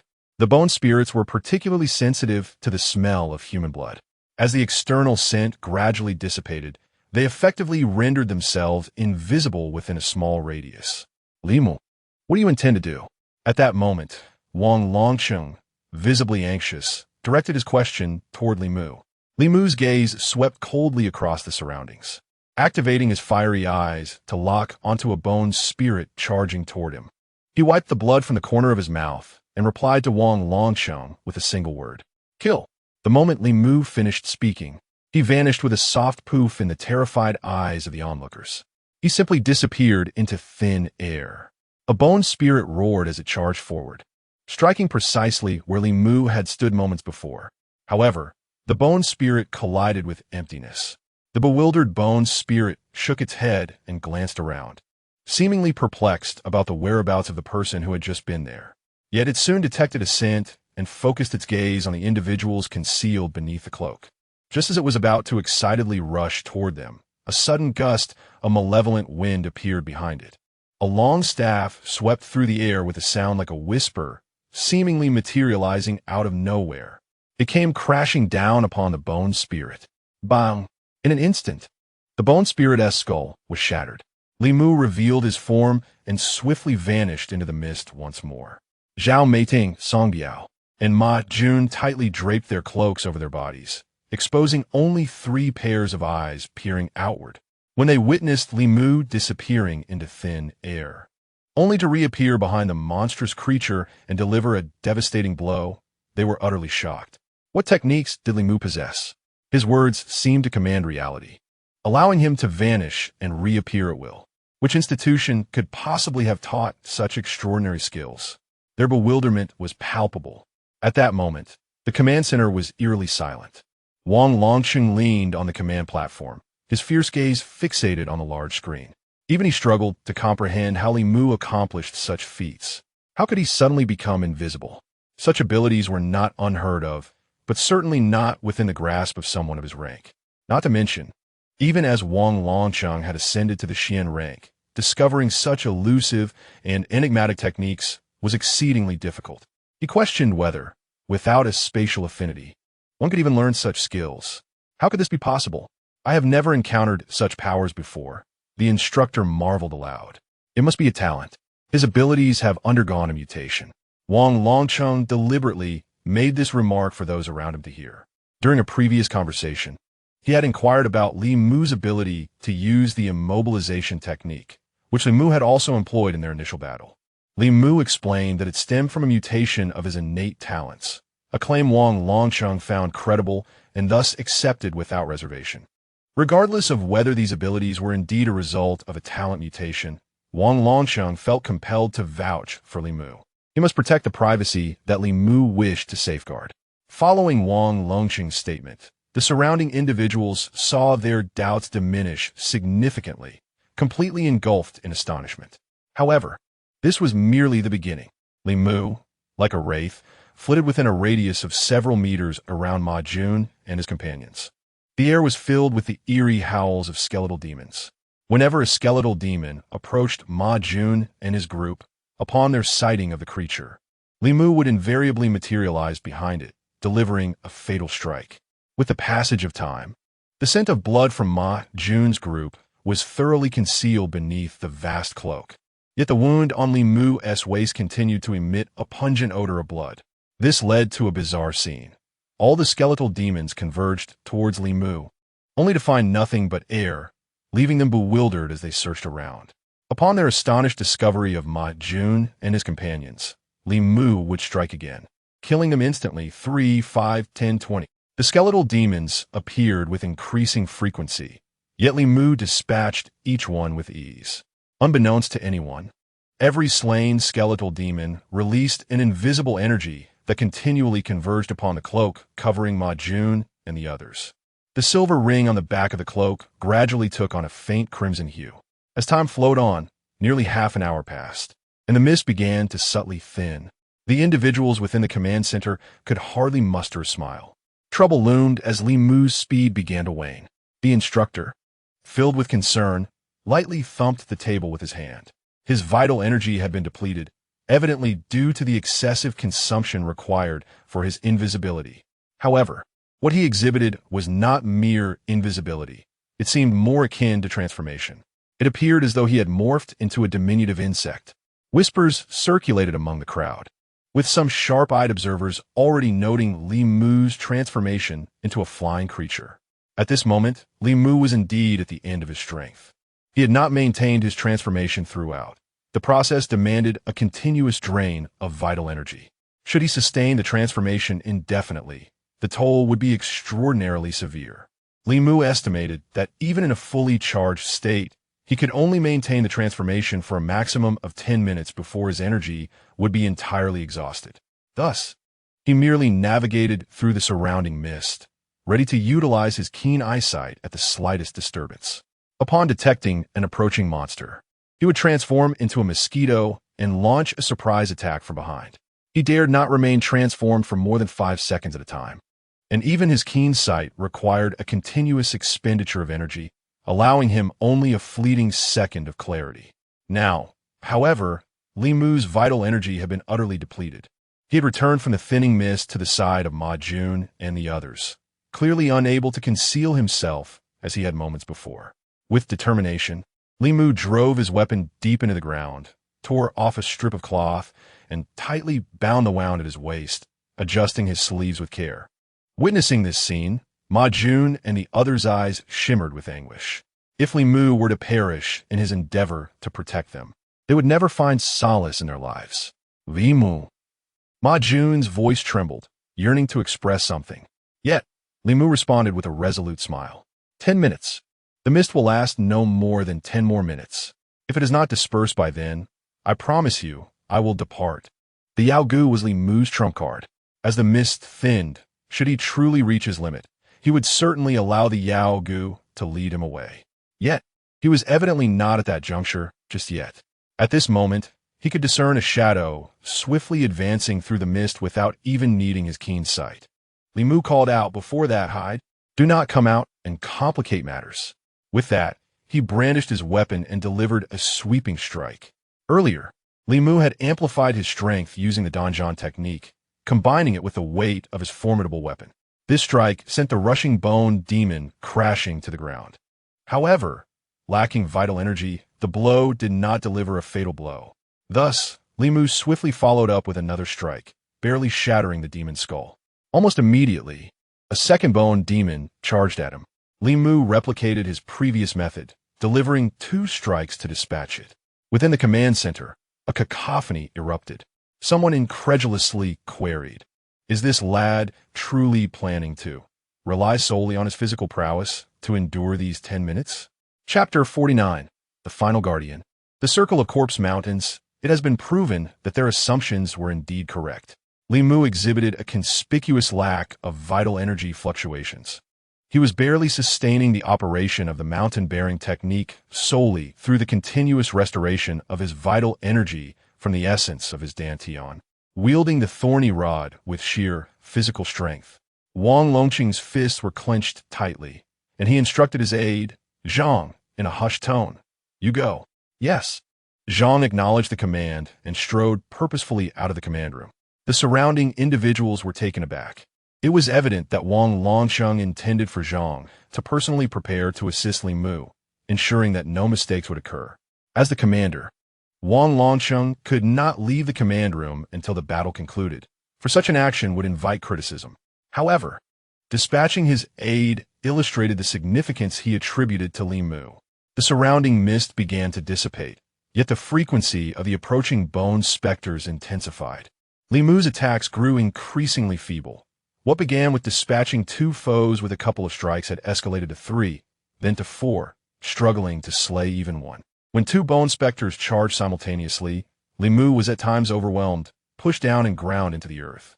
Yet after vanquishing 2 of these grotesque entities, he staggered back, standing before Ma Jun and the others, their hearts trembling.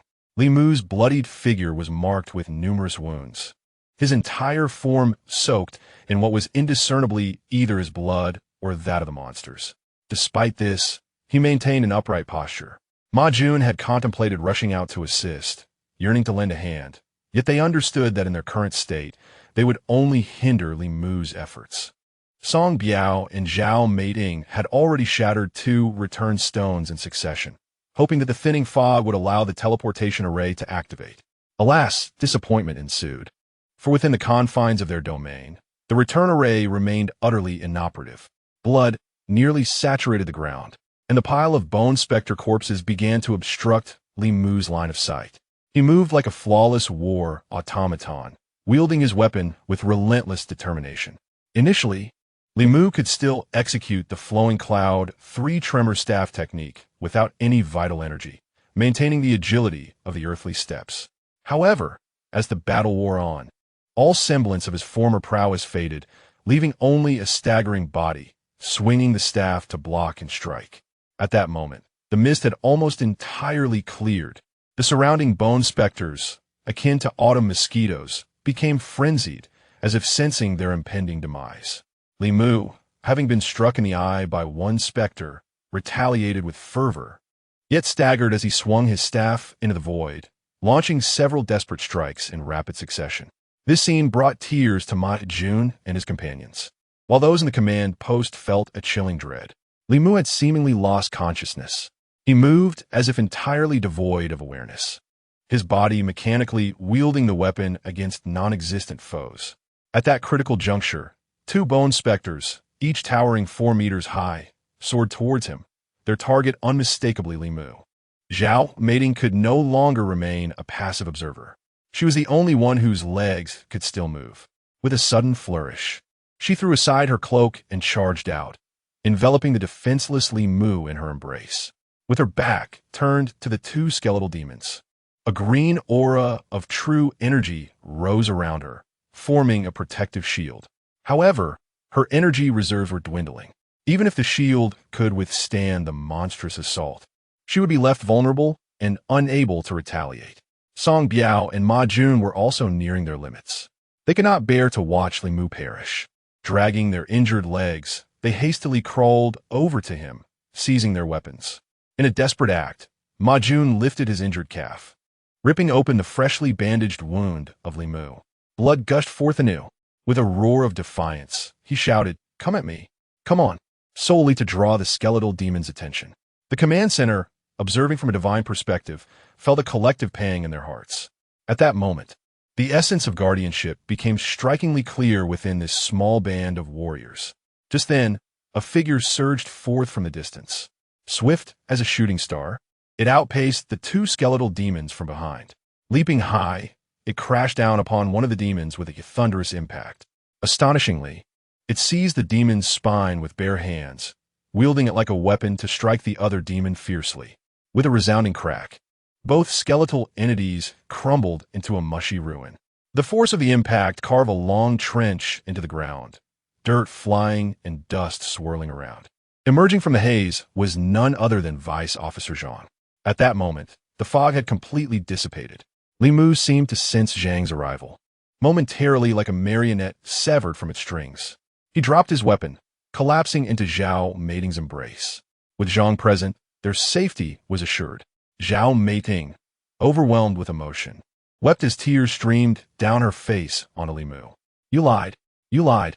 You said you wouldn't last and would leave." Over a minute later, the rescue team galloped in. Their delay was not due to slowness, but rather the fact that even at full speed, they could not match the swiftness of their steeds. This was their utmost limit. However, Vice Officer Zhang, possessing an 8th-tier cultivation, outpaced the horses with ease. Upon the team's arrival, he immediately crushed a return stone, preparing to activate the formation to transport the injured back to the city. Yet, he found the formation unresponsive. Puzzled, he remarked, "The fog is clearly dissipated. It is futile. This area will remain inaccessible for hours," Vice Officer Zhang stated coldly. He then approached Zhao Meiting, lifting Li Mu onto his back. "You all take care of them," he commanded the 3 rescue team members.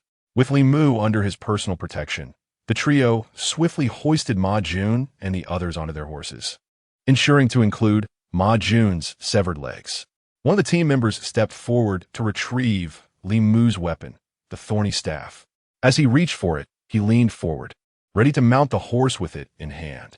Suddenly, he was yanked back violently, nearly throwing his back out. The thorny staff on the ground remained completely unmoved.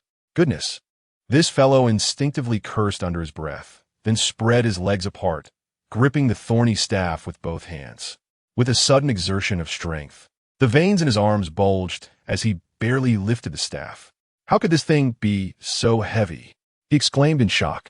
Simultaneously, he glanced at the Deputy Officer Zhang, wanting to inquire whether this object was still necessary.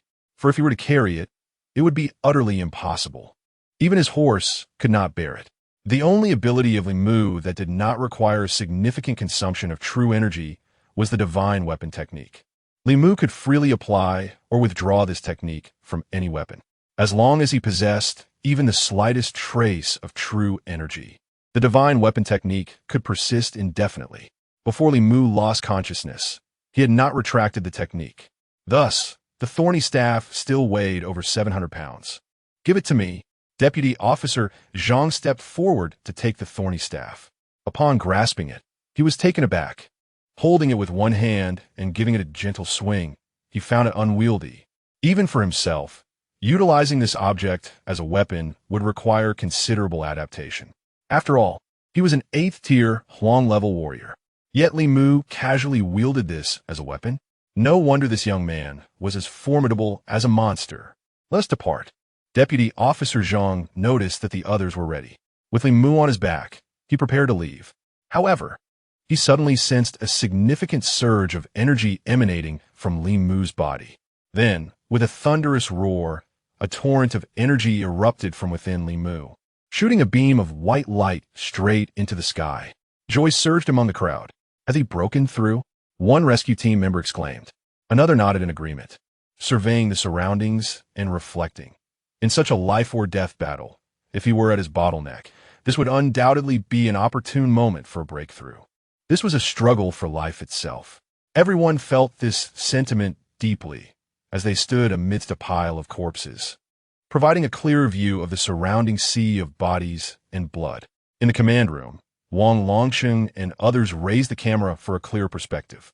They beheld that, centered around the area covered by the capes of the cavalry, within a radius of 10 to 30 meters. Li Mu had forcefully carved out a circular mound formed by nearly 200 piled-up corpses of the bone demons. A circular mountain of corpses. Chapter 50. The loyal squad's discontent as they beheld the scene before them. Ma Jun and Zhao Meiting were enveloped by an ineffable sensation. Li Mu's formidable prowess had repeatedly shattered the boundaries of their understanding. Had they not fortuitously joined forces with Li Mu today, they would surely have faced utter annihilation in the depths of this fog. Upon returning to base, they learned that another squad, equally ensnared in the mists, had met an early demise. The sudden emergence of the Bone Demon realm quickly sent shockwaves through the military district's base, as the area had recently become increasingly tumultuous. Li Mu alone had encountered peril twice in quick succession. During the initial battle against the Abyssal Serpent, an overwhelming number of monstrous creatures had appeared in a confined region. Furthermore, the abrupt arrival of the Bone Demon realm, coupled with various other peculiar incidents, had resulted in numerous casualties, prompting higher authorities to convene frequent meetings. That very afternoon, the Mingzhu Military District's Base 1 convened a discipline and training seminar for the frontline soldiers of the Abyssal Suppression Army, mandating that all soldiers of second and third-tier cultivation, barring those on duty, attend. This order led to an immediate influx of soldiers into the training halls across various bases, all abuzz with speculation. Discipline training? Why was such a seminar being held? It seemed that the military district hadn't organized a training session in quite some time. This compulsory attendance appeared to carry significant weight. The Mingzhu military district boasted 10 bases, each housing thousands of personnel, with several hundred frontline soldiers present. Even a modest turnout would see 400 to 500 attendees, rendering the multimedia halls utterly packed. Among those present were Su Mo, the leader of the loyal squad, and team member Zhou Qing. Su Mo's countenance bore a troubled expression, while Zhou Qing's was marred by an unmistakable anger, albeit with an air of haughtiness. As they entered the multimedia hall, she exuded an attitude of disdain towards all. Her pride derived from her status as a survivor of the Bone Demon Realm. Following the announcement of the fatalities among the squads consumed by the Bone Demon Realm, she felt the significance of her title as a survivor was continually elevated. Her loyal squad was the first to emerge victorious from the bloodshed. Yet, what incensed her was the lack of recognition from the officers. Thus far, no one had approached them to confer rewards. Upon their return, they merely received a standard calculation of contribution points. What were the honors? The medals? Even a commendation? A gesture of goodwill from the officers? None of these had materialized. This absence ignited her fury, and she had long been itching to demand an explanation from the higher-ups. She purposely arrived a little later, hoping to attract attention amidst the throng. Indeed, as she and Su Mo stepped into the multimedia hall, whispers began to circulate among the gathered crowd. Isn't that the first squad to break free from the Bone Demon Realm? Yes, I believe they're the loyal squad, left with only 2 members. Faced with a desperate battle, the 2 individuals managed to escape first, a testament to their formidable prowess. Zhou Qing instinctively raised her head even higher. However, she arrived late and could only take a seat further back. Counting backward, there were indeed numerous empty spots in the 3rd and 4th rows from the back. Yet, the 1st and 2nd rows were filled to capacity.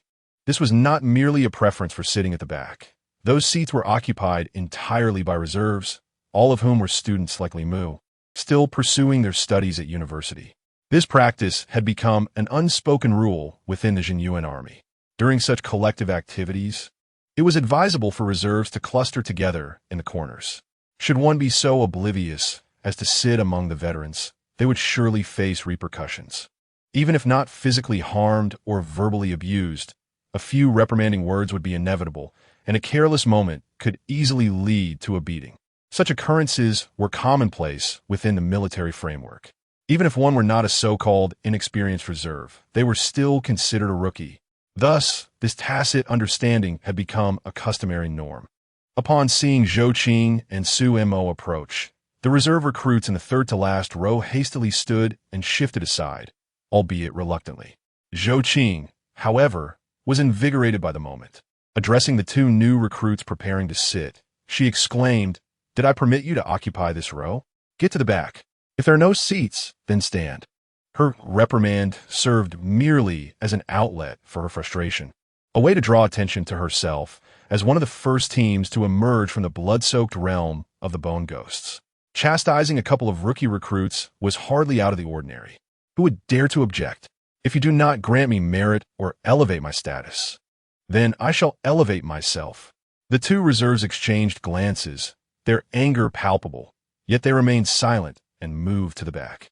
The other recruits, witnessing this, shifted their positions to create a small space, inviting the 2 to sit together. All the reserve recruits directed their gazes toward Zhou Qing, laced with indignation. "You may be a veteran, but that does not grant you superiority.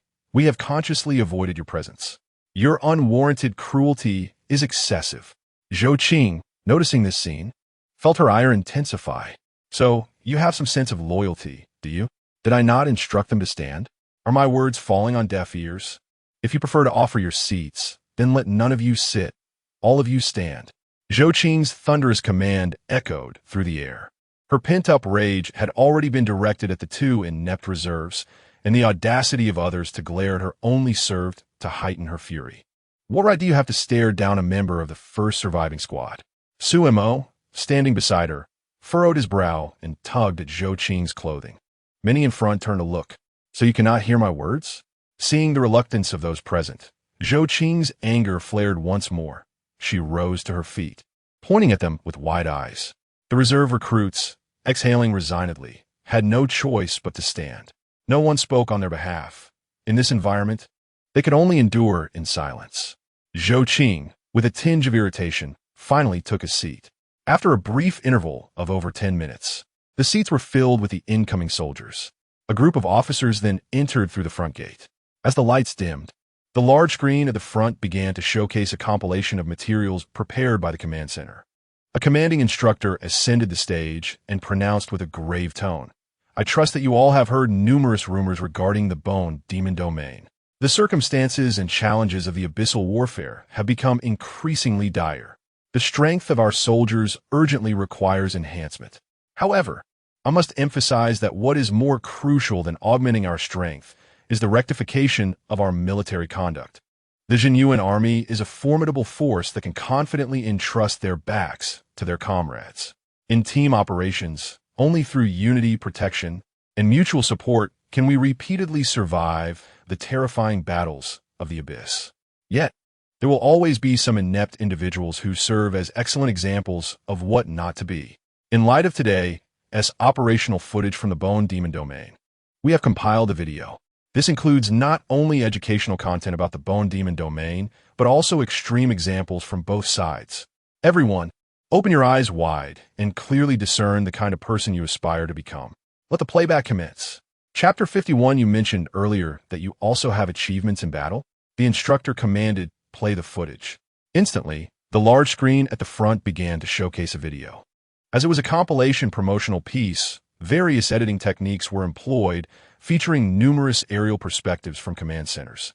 The first scene that captured attention was the sudden onset of thick fog. The various squads were depicted in a state of chaos as they found themselves ensnared by the mist, alongside close-up shots of the Bone Demon's mutations. A voiceover narrated the formation of the Bone Demon's domain and elucidated their characteristics, reminiscent of a blockbuster film. Next, Commander Wang Longcheng swiftly entered the command center, orchestrating the retreat of the on-site teams. Seated in the back, Zhou Qing's excitement surged. If she could be captured on camera, it would be a splendid opportunity for her to shine. However, Su Mo beside her turned pale with apprehension. As anticipated, the camera soon focused on the loyalty squad. It showed the 5 members gathered in a moment of panic, desperately attempting to escape the fog on horseback. Their mounts were soon overturned by the Bone Demons, placing Zhou Qing in immediate peril. Yet, the remaining 4 members did not abandon her. They returned to rescue her, collectively driving back the Bone Demons. Following Commander Wang Longqing's shouts, they regrouped to vanquish the demons. However, the Bone Demons proved formidable, and the fighting capability of the loyalty squad was merely average. Zhou Qing was incessantly screaming and wailing, her noise becoming quite irksome. Upon witnessing this part of the video, Zhou Qing was engulfed in fury. Who on earth was responsible for editing this cursed promotional video? Why focus on her embarrassing moments instead of her moments of valor? The sole instance of her being useful was when she seized the opportunity to slay a bone demon while her teammates held it at bay. Little did she realize that this would be her only moment of glory. Subsequently, the loyalty squad fought while retreating. Zhou Qing shrieked in terror, inadvertently leading a bone demon into their defensive perimeter. The creature swiftly dispatched one teammate from behind, shattering their defenses, and another teammate was instantly killed. The squad was thrown into disarray. Team leader Su Mo shouted for a retreat. 2 teammates perished on the spot, while 4 or 5 bone demons frenziedly tore at their remains. The 3 remaining teammates could only flee for their lives. Fortunately, at this moment, Wang Longqing pinpointed their location. What followed was harrowing. One teammate was brought down by a bone demon. Zhou Qing, having received the evacuation coordinates, shockingly abandoned her still-breathing teammate, fleeing in a panic. Su Mo, gritting his teeth, cast a glance at his fallen comrades before hastily escaping. This segment of footage was evidently extracted from Zhou Qing's recording device. As it followed her fleeing from the fog, ultimately revealing the rescue team. Zhou Qing collapsed onto the ground, gasping for breath, her eyes brimming with the exhilaration of having survived. A trace of smile, one of relief at her own survival, even graced her lips. At this point, the video began to slow down. The perspective gradually elevated from Zhou Qing's beaming expression, causing a significant number of soldiers in the multimedia hall to abruptly turn their heads. With a glare of indignation directed at Zhou Qing in the third-to-last row, contempt was more prevalent than anger. Upon witnessing this, Zhou Qing felt utterly bewildered. Something was amiss. The portrayal of herself in this promotional video did not seem particularly valiant. Who was the fool responsible for this editing? It lacked any semblance of skill. Could they not even edit properly? Soon, she became acutely aware of the collective scorn and ire directed towards her. In an instant, understanding dawned upon her. This video appeared to be a critique of her. Enraged by this realization, Zhou Qing abruptly stood, shouting, "What are you all staring at? Do you not see how brutal these bone demons are? We fought our way through bloodshed. If it were you, would you even survive the initial encounters?" The instructor at the front furrowed his brow deeply. Upon recognizing the female protagonist from the promotional video, a cold smirk emerged on his face. After all this commotion, the very embodiment of a negative example stood in this hall. "What are you yelling about?" the instructor said, pressing the pause button and coldly inquiring. Upon seeing an official, Zhou Qing felt emboldened. "Instructor, I do not comprehend. We survived the treacherous realm of bone demons, which is nearly impossible. Not only have we received no commendation, but what is this? You've turned me into a laughingstock. I refuse to accept this. You cannot erase my achievements." Zhou Qing, in a frenzy, stomped her feet and shook her head, screaming. The instructor laughed in anger. "Achievements?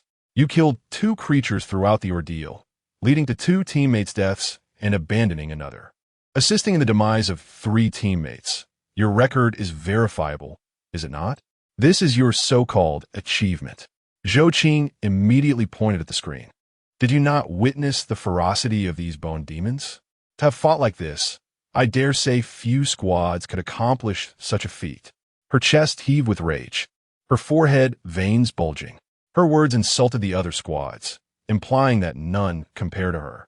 The seasoned veterans in front of her erupted into furious curses, the word fool resonating in a chorus. The instructor was thoroughly amused by her outburst. "Ha ha ha, very well, continue watching," he declared, then forcefully resumed the playback.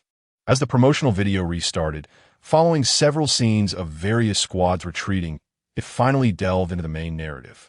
The focus shifted to Li Mu's vanguard squad. The first image presented was of Wang Longcheng entering the command room. Li Mu and his comrades also fled on horseback, only to be overturned. A heated argument erupted between Li Mu and the captain as they swiftly took command of the squad, issuing a series of directives.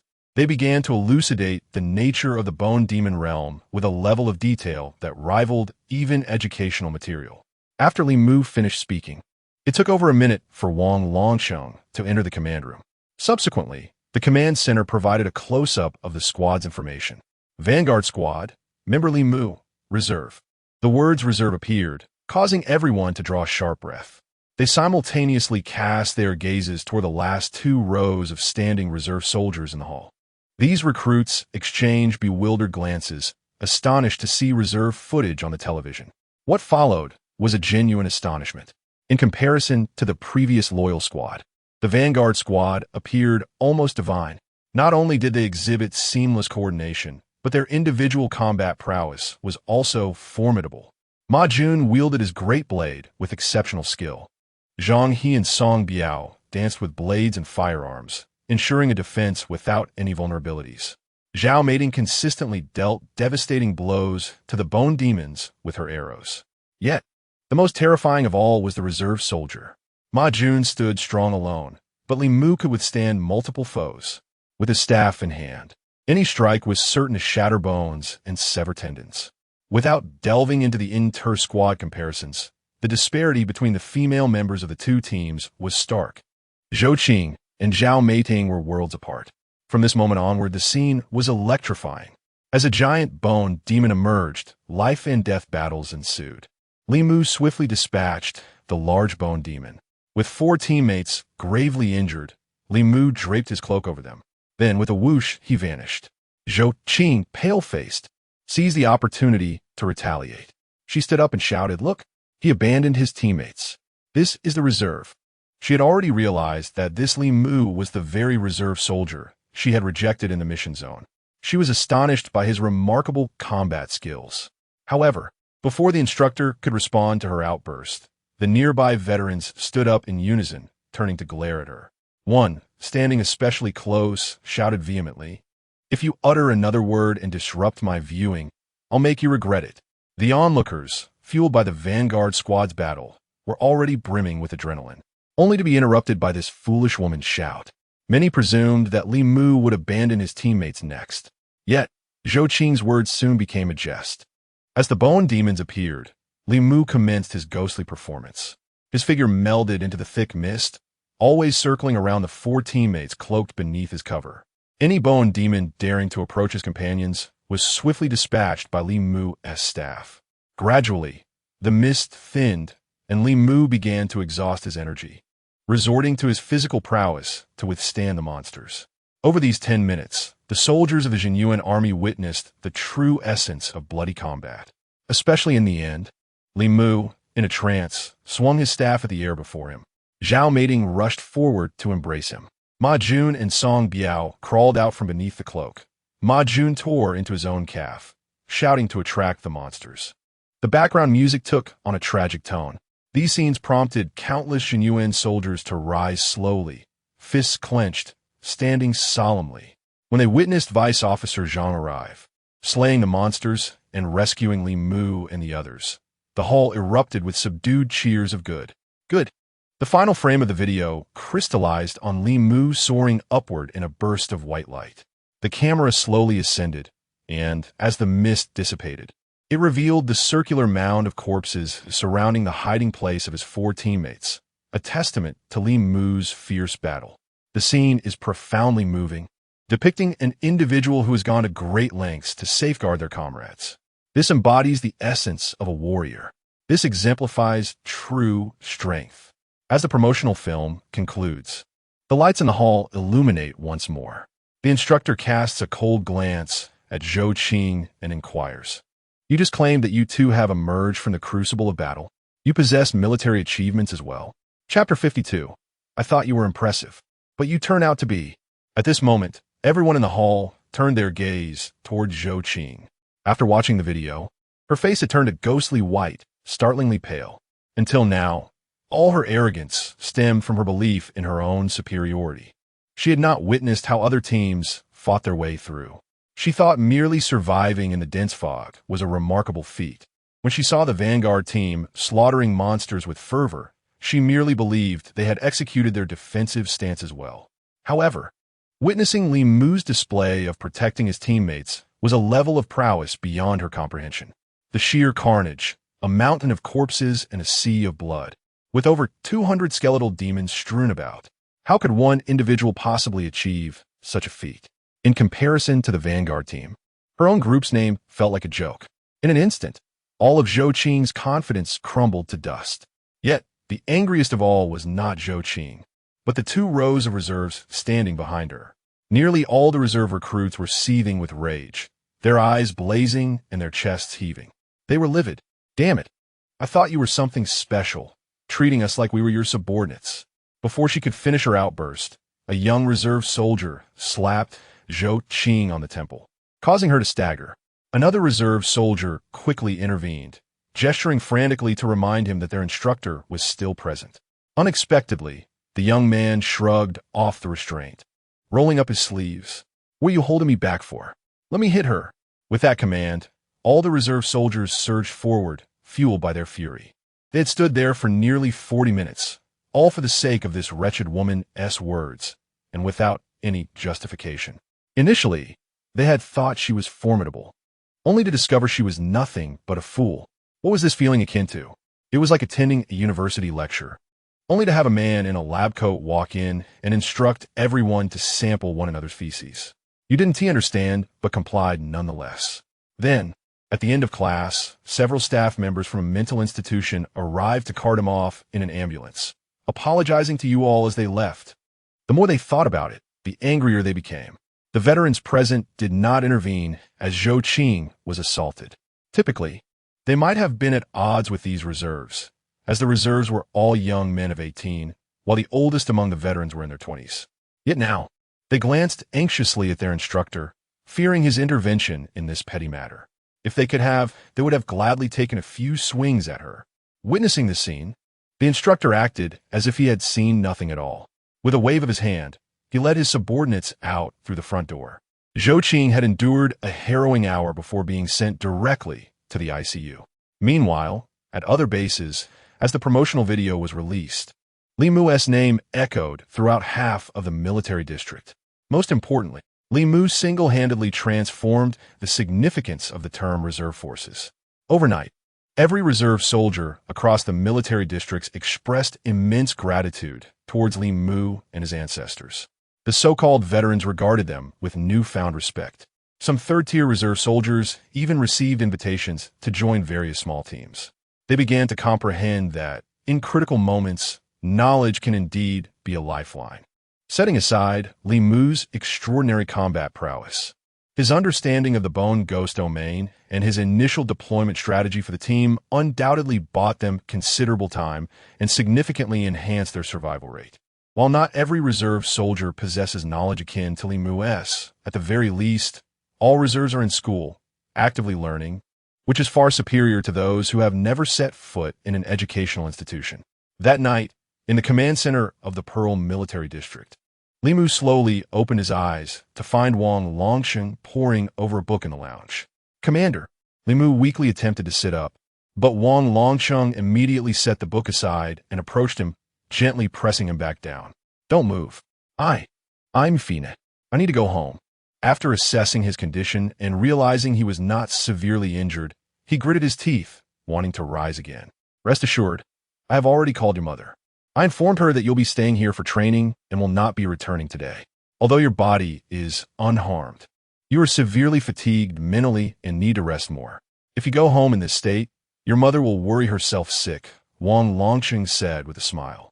Li Mu finally felt at ease, as his primary concern was for Yang Suying's worries about him.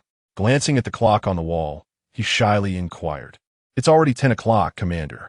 I must have delayed your return home. I also took leave from Aunt Bai on your behalf, haha. From now on, when there rests no one around, just call me Uncle Wang," Wang Longsheng replied with a slight smile. Uncle Wang. Li Mu did not hesitate to embrace the term. After all, Wang Longsheng had stood up for him in front of numerous officials alongside Bai Taiwei. He regarded them as respected elders, as neither Wang Longsheng nor Bai Taiwei were individuals prone to favoritism. Their actions on his behalf were genuinely touching. "You broken through, did you know?" Wang Longsheng asked again. Li Mu felt within himself, and his eyes brightened immediately. Indeed, he had reached the third tier of the yellow rank. He then opened the system interface and was astonished to see his victory points had surged to 6,980. Astonishing. The sheer number of victory points made him feel as though he was on the verge of bursting with excitement.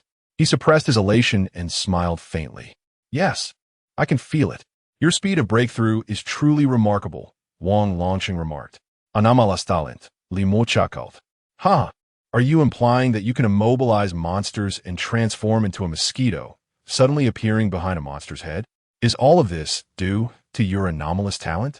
Wang Longsheng teased with a grin. "Hey, Uncle Wang, you're quick to answer, aren't you?" Li Mu nodded earnestly. Wang Longsheng shook his head with a smile. Rising to approach the table where he retrieved a document and handed it to Li Mu. As Li Mu accepted the material, he was about to examine it. But Wang Longsheng cautioned, "Keep it safe. Look at it only when you return home. This is confidential information that must not be disclosed to anyone. After reviewing it, be sure to destroy it promptly." Li Mu's curiosity was piqued further. Yet he could only nod in agreement as he stored the thick stack of documents within his storage ring. "I have already edited your battle footage into a promotional video. Now, half of the soldiers in the Mingzhu military district are aware of your achievements. You don't mind, do you?" "Oh, it's too late to object." Wang Longsheng chuckled. Li Mu was taken aback. "Why is that?" "Fool, it's obviously for the sake of merit," Wang Longsheng replied, somewhat exasperated. He paced with his hands clasped behind his back. to amplify your achievements serves three primary purposes. First, it enhances your influence, making it easier for me to advocate for your merits. Second, this matter is indeed worthy of promotion.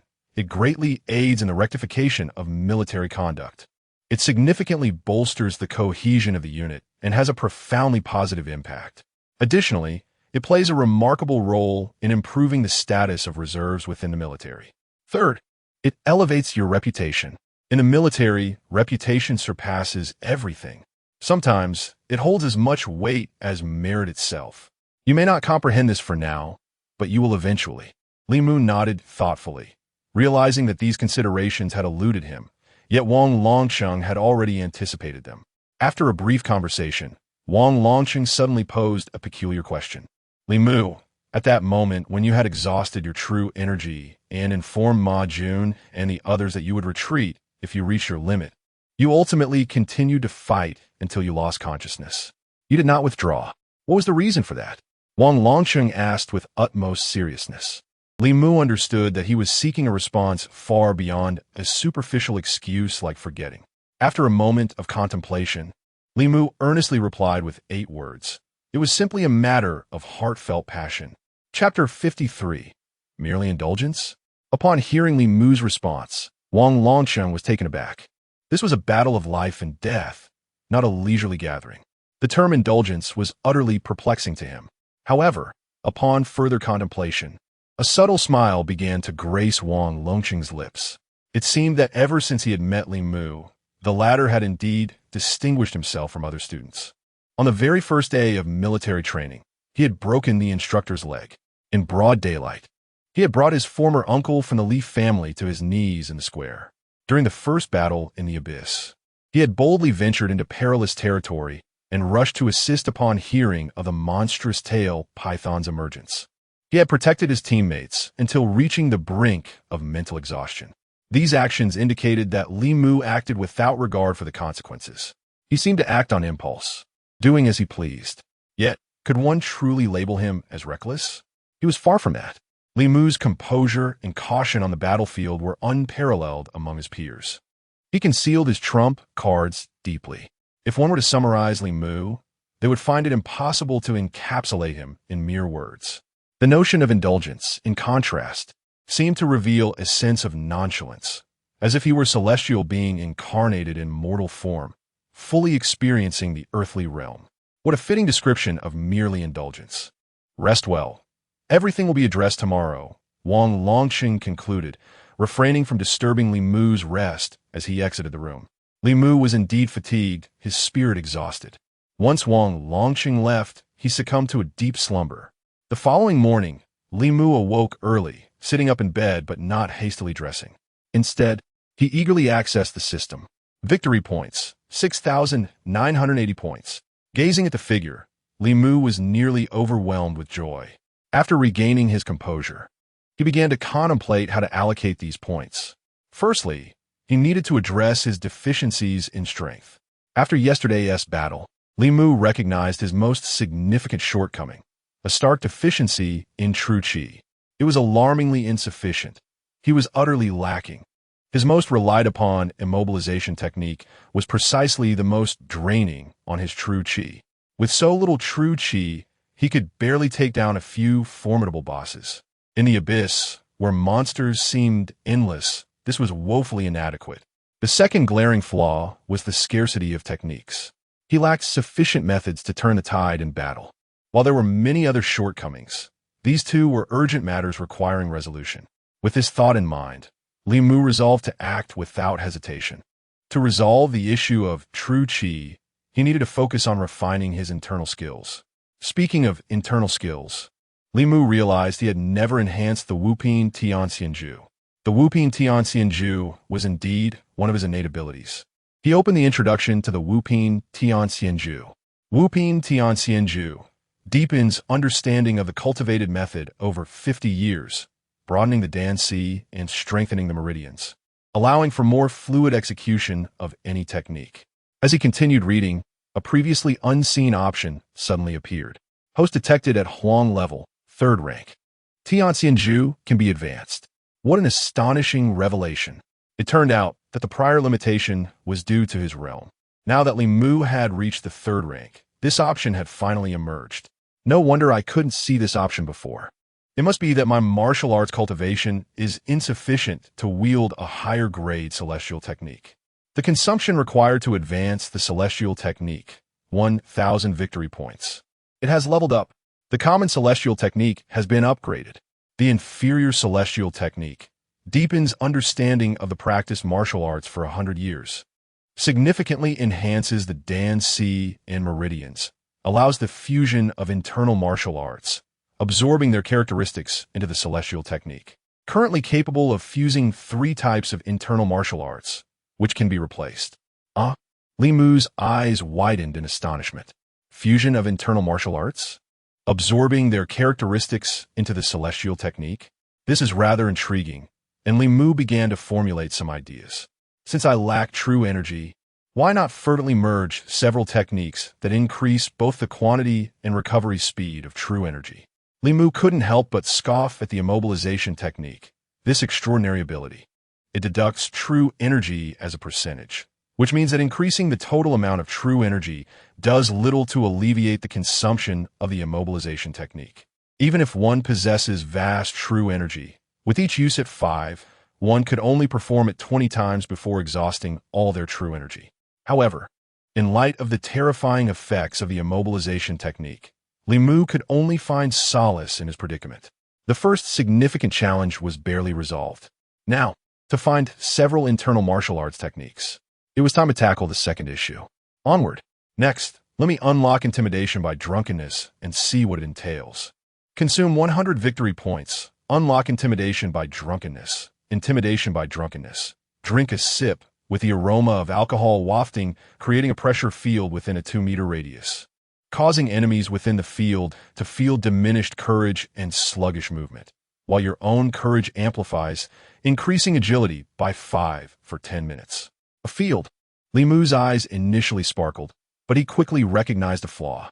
The weakening of enemy movement within the field is not quantified. This indicates it does not operate in a manner like the immobilization technique, which disregards cultivation levels. The pressure that restricts enemy movement is contingent upon their strength. It weakens against the strong and strengthens against the weak. However, as long as it takes effect against an enemy stronger than himself, it suffices. Furthermore, as the field enhances, the threat from monsters of equal or inferior rank to Li Mu will be significantly diminished. It is quite favorable in group battles. Regardless, I have plenty of points. Let us level it up. Li Mu opened the skill tree for intimidation by drunkenness and illuminated 3 nodes. The field of alcoholic intimidation expands to a 5-meter radius. Duration increased to 15 minutes. Allies within the field can also enjoy the speed enhancement. These 3 nodes consumed 400 victory points, leaving Li Mu with 5480. He rose from the bed, with the thorny staff and cloak set beside him. Li Mu casually picked up the thorny staff and weighed it in his hands. Next, I will allocate all the remaining points to the divine weapon technique. The divine weapon technique and the heavy mountain technique are the foundation of my combat prowess. Even if I wish to expand my other methods, I cannot neglect these 2. Consume 480 victory points. Successfully enhance divine weapon technique.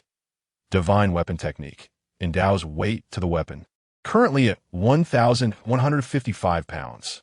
The weapon suddenly felt significantly heavier in his grasp.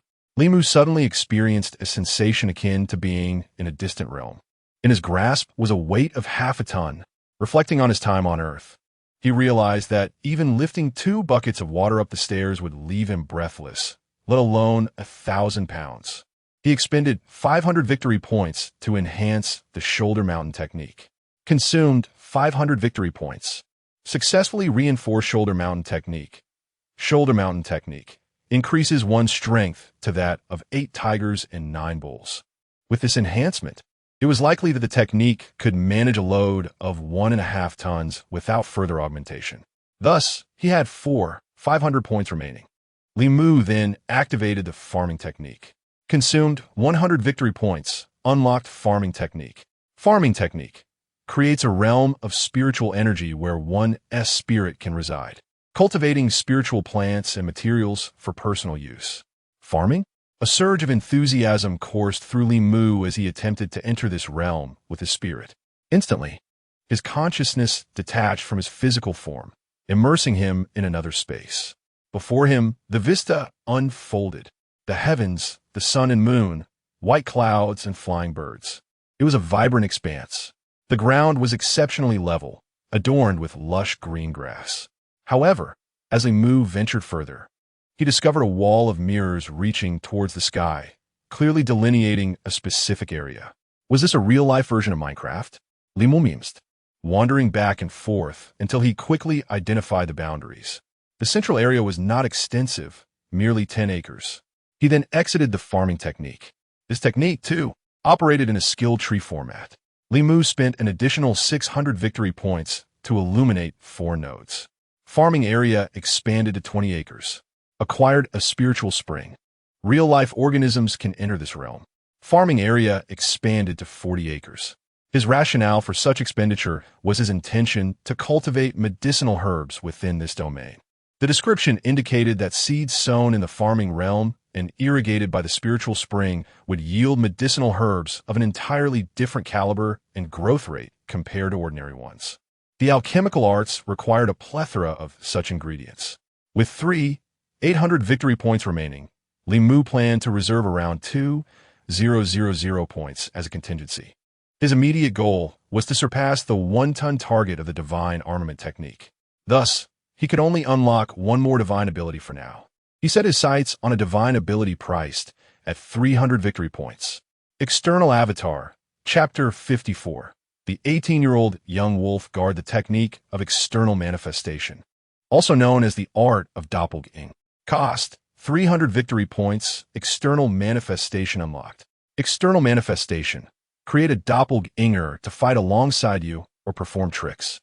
The external manifestation operates in a skill tree format. However, upon glancing at it, Li Mu couldn't help but draw a sharp breath. Although a plethora of mystical abilities had been unlocked ahead, allowing for the casual illumination of several nodes on the skill tree, the cost of points diminishes significantly closer to the root nodes. For instance, unlocking the field technique requires 100 points for 20 acres, 200 points for 40 acres, and a substantial 500 points for 100 acres. Thus, Li Mu refrained from pursuing further enhancements. Each mystical ability's advancement becomes exponentially more costly as one delves deeper into mastery.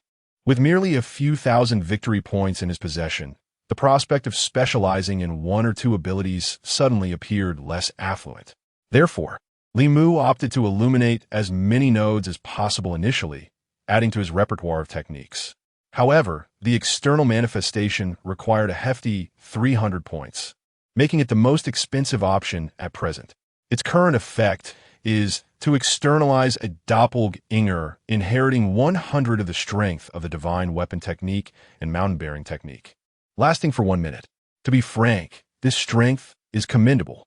Yet, it is evident that this doppelganger cannot utilize other mystical abilities, such as the immobilization technique. The next node's unlocking, shockingly, demands 500 points. Gritting his teeth, Li Mu activated it. Externalized 2 doppelgangers inheriting 100 of the strength of the divine weapon technique and mountain-bearing technique, when a main body employs the immobilization technique. The doppelgangers can also utilize it once. The doppelgangers last for 1 minute. The next node requires 1,000 victory points. Li Mu hesitated to proceed further. Currently, he possessed precisely 3,000 victory points, which he intended to conserve for the moment. He planned to adapt to the power of the 3rd tier and maximize the divine weapon technique before making further decisions. Upon reflecting briefly, Li Mu realized he had mastered as many as 11 mystical abilities.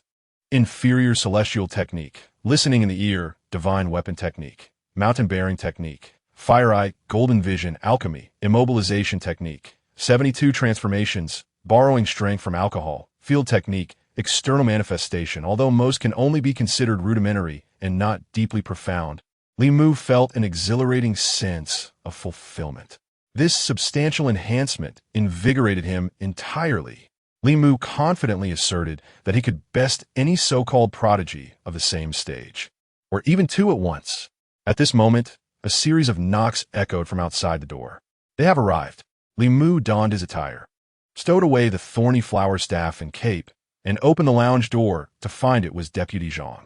"How is your recovery?" Deputy Zhang inquired, his expression stoic yet imbued with rare concern. "Excellent. I feel remarkably revitalized," Li Mu replied, stretching slightly. After a day and night of deep slumber, his spirit had been entirely restored. "Good. Your merits have been processed. I shall escort you to the awarding ceremony," Deputy Zhang stated, turning to lead the way. However, Li Mu interjected, Deputy Zhang, may I inquire about the well-being of my comrades? Can Ma Jun's legs be reattached?" Deputy Zhang slowly shook his head. "It seems unlikely. You still have some time, so you may want to check on them." "All right."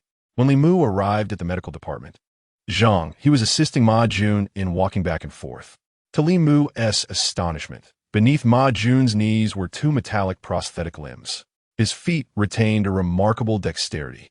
Zhao Meiting and Song Biao were seated nearby, their bodies still wrapped in bandages. Upon seeing Li Mu, they all rose to their feet. "Hey, you've come. How are you feeling? Any better?" Ma Jun, upon spotting Li Mu, exhibited no trace of sorrow for his lost legs. Instead, he expressed concern for Li Mu's well-being. Watching Ma Jun stretch out his arms to maintain his balance, reminiscent of a child taking its first steps, Li Mu felt an inexplicable pang in his heart. After all, Ma Jun had sacrificed his legs to save him. Had it not been for Ma Jun's selfless act of hurling himself against the massive claw of the bone demon, Li Mu would have surely faced severe injury or worse. Unable to endure until the fog lifted. "What is going on? Can't they be reattached?" Li Mu inquired in a somber tone. The atmosphere immediately grew heavy, and Zhao Meiting sighed softly. "They can be reattached," but she glanced at Ma Jun with a complex expression. "Ma Yun final provodo, leffing haltili. It will take a long time to heal even if reattached, and the doctors say there will be hidden injuries. Metal, on the other hand, is different. Flesh is frail. The metal won't leave hidden wounds. Besides, I can return to battle quickly, and if it breaks, I can replace it. In the future, when I have money, I might even get something sturdier. Perhaps I could even install a propulsion system. What I lack is not a pair of legs, but a weakness." Ma Jun spoke with audacity, yet these were merely self-justifications he continuously told himself. For a martial artist, possessing a complete body provides an inexplicable sense of security. Li Mu took a deep breath, choosing to remain silent. He secretly vowed that if the opportunity arose to acquire a regenerative potion for limbs, he would ensure Ma Jun's legs would grow back. "All right, you saved our lives. Being alive is already a tremendous blessing," Song Biao remarked, noticing Li Mu's somber mood as he patted his arm. "Indeed, and we've all benefited greatly from you. Each of us received an exceptional allocation of 20 merit points. Brother Jun received 40 points, Zhao Meiting added. They had never anticipated that each would be awarded 20 merit points for their contributions in this battle. Their sole achievement in this conflict was their exemplary performance alongside Li Mu, which served as a positive model for military conduct, meriting special commendation. "Have your merits been awarded yet?" Zhang He inquired. "Not yet. I was just about to check," Li Mu replied. "Let us go together," the others insisted. Unable to refuse, Li Mu acquiesced to their company as they made their way to the commendation department. Along the way, many recognized Li Mu. Even those who hadn't seen his face initially could identify him by the presence of Ma Jun and the others, knowing they were indeed the renowned vanguard squad. Some seasoned soldiers greeted them warmly. Upon seeing Li Mu, the reserve recruits immediately stood at attention, performing a knightly salute to express their respect. Although Wang Longsheng had mentioned turning them into exemplary models, Li Mu was taken aback by the considerable impact it had.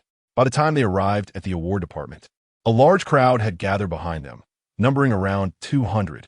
This was indeed a substantial assembly, considering that the Pearl Military District comprises 10 bases, each housing only about 1,000 personnel, many of whom were engaged in missions. The lower-ranking soldiers totaled merely 500 to 600. The award ceremony was open for observation, and certain accolades were essential to witness, serving as a source of motivation and honor. Upon revealing his identity, an officer from the award department promptly appeared, accompanied by a throng of military personnel and even staff members from the award division, all peering curiously from behind. This robust man, approximately in his 40s, regarded Li Mu with admiration. He approached and playfully squeezed Li Mu's sturdy arm. "Young man, how old are you?" 18. Li Mu replied. "Excellent. You certainly have the look. Do you know your current rank?" "No." The man chuckled, turned around, and retrieved a box, opening it to reveal a second-class merit medal, worth 150 merit points. "Congratulations. You are now a member of the Wolf Guard." Chapter 55. The Inferior Immortal Technique Boom. The utterance of the words Wolf Guard sent the entire assembly into an uproar. Following this, there erupted a prolonged applause and fervent cheers. Particularly invigorated were the new recruits of the reserve, who found their spirits lifted. At this moment, Li Mu had become a symbol for nearly half of the reserve soldiers. With 200 merit points, one could ascend to the rank of Wolf Guard. And as Li Mu was part of the reserves, he was exempt from any examination. However, merit points were exceedingly rare, obtainable only through outstanding military achievements. An 18-year-old Wolf Guard. Such a phenomenon was indeed a rarity. Even Li Mu felt a tinge of incredulity. By his own estimation, acquiring 70 or 80 merit points would have been quite commendable. Yet, unexpectedly, the figure had doubled. Soon, he comprehended the underlying intention of Commander Wang Longxing to amplify the accomplishments of Li Mu's squad in order to secure him greater merit. All eyes were upon them. Li Mu had fought valiantly to protect his comrades, battling until the very end, and the monsters he had vanquished far exceeded the limits of individual combat. If such a warrior were not awarded ample merit, what would others think? To achieve such a remarkable feat and receive only a handful of points? Absurd. Of course, Wang Longqing's actions were not tantamount to coercing his superiors. The merit awarded to Li Mu also served to motivate the other soldiers, yielding benefits for all. Li Mu accepted the medal and executed a knightly salute. "Thank you, Commander." He noticed that within the box, alongside the second-class merit badge, lay a Wolf Guard insignia. The insignia depicted the visage of a young wolf, fierce yet tinged with innocence. According to the standards of decoration, it was entirely appropriate for a higher-ranking Wolf Guard to bestow the title. Before him stood an esteemed Wolf Guard, with a military rank comparable to that of Qinzhanya. "Go forth. I look forward to your future achievements." The Wolf Guard returned the gesture and turned back towards the award department. Zhao Meiting and the others approached, offering their congratulations, their curiosity prompting them to touch Li Mu's medal. "So, while we recuperate, are you already eager to undertake new missions?" Song Biao inquired with a hint of envy. He was acutely aware that, given his own capabilities, it would be challenging to team up with Li Mu again. This was both the first and the last time. Accompanying someone like Li Mu, who had such prowess, would surely be a burden. Li Mu chuckled and shook his head. "I intend to take a few days to consolidate my skills and return to school to fortify my third-tier realm. Indeed, soon you will likely be executing more advanced tasks." Ma Yun nodded, sighing. After a brief exchange, Li Mu bid farewell to his companions and made his way to the supply section of the Zhenyuan Army's logistics department. Following the carnage of the previous day and the contribution points he had yet to utilize, Li Mu now possessed 210 contribution points. This was a considerable amount, especially since he had received an instant boost of 2,000 points. In the Zhenyuan Army, contribution points held far greater value than currency. However, for Li Mu, it still felt insufficient. Despite his efforts in the martial arts section, he could only procure a book of superior internal techniques, valued at 4,000 contribution points. Available for those with over 200 merit points. Li Mu promptly expended 4,000 contribution points to acquire the Rejuvenation Inner Strength. In a marketplace above the abyss, such a technique would fetch at least 500,000. The Rejuvenation Inner Strength stands as a unique entity among high-tier techniques. Many inner strengths of the same rank have already developed various attribute inclinations. For instance, practitioners of fire-type inner strength excel when employing fire-based martial skills, while those trained in speed-oriented inner strength exhibit superior mastery over speed-related techniques. There exists a multitude of inner strength types, including defense, physique, refined spirit, and the 5 elemental attributes, among others. The interplay and synergy among talent, inner strength, and martial skills require warriors to continuously explore and cultivate their distinctive understandings to achieve success. Beyond these specialized areas, there are also ingenious innovations. Previously, there was a rather renowned warrior whose talent was mediocre, merely able to expand his attack range. Yet he practiced a poisonous inner strength and carried life-saving and toxic artifacts. He specialized in speed-based martial techniques. On the battlefield teeming with monsters, this individual delved deep into the throngs of creatures, leaving a trail of poison in his wake, reducing the monsters to feeble forms. The soldiers of the Abyss Guard charged into the horde, effortlessly dispatching their foes like cutting through vegetables. This warrior emerged unscathed from the chaos, having not slain a single beast, yet claiming the glory of that battle. As for the rejuvenation inner strength, its sole attribute of accelerating true chi recovery is sufficient to place it among high-tier techniques. It is considered a mediocre skill, which is why few are inclined to choose it. However, for Li Mu, it holds immense significance. Acquiring another high-tier technique would exceed his contribution points. Thus, he also invested 260 contribution points to select 2 sets of common-grade inner strengths. After all, inner strengths can be replaced in the future. For now, he would settle for these 2 sets. Choosing a training room, Li Mu immediately began to absorb the 3 techniques. Inferior Celestial Technique has fused with Rejuvenation Inner Strength, enhancing the Rejuvenation attribute.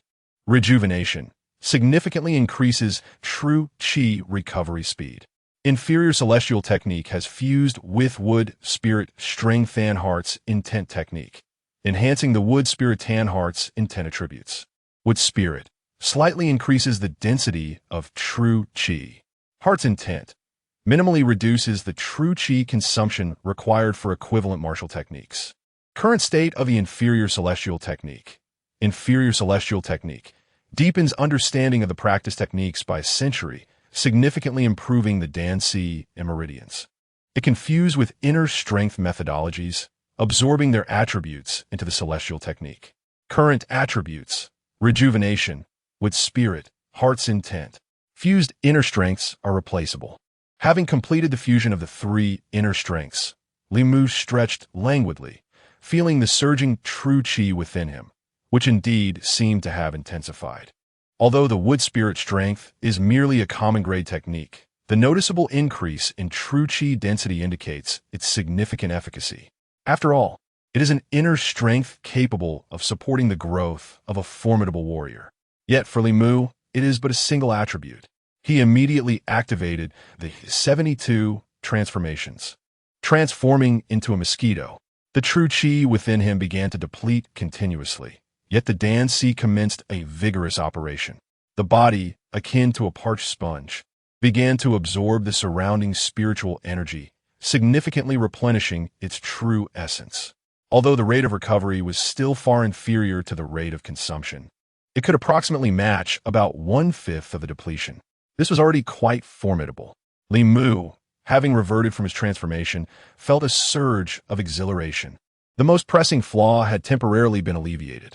Just then, Li Mu's phone rang. It was his homeroom teacher, Zhao Qingshan, calling. As Li Mu had not taken a leave of absence today, Zhao Qingshan felt it was his duty to inquire. Upon receiving Li Mu's response that he was on his way back to school, Zhao Qingshan chuckled. Actually, there's nothing urgent. If the Zhenyuan Army needs you, just send me a text to let me know you're all right.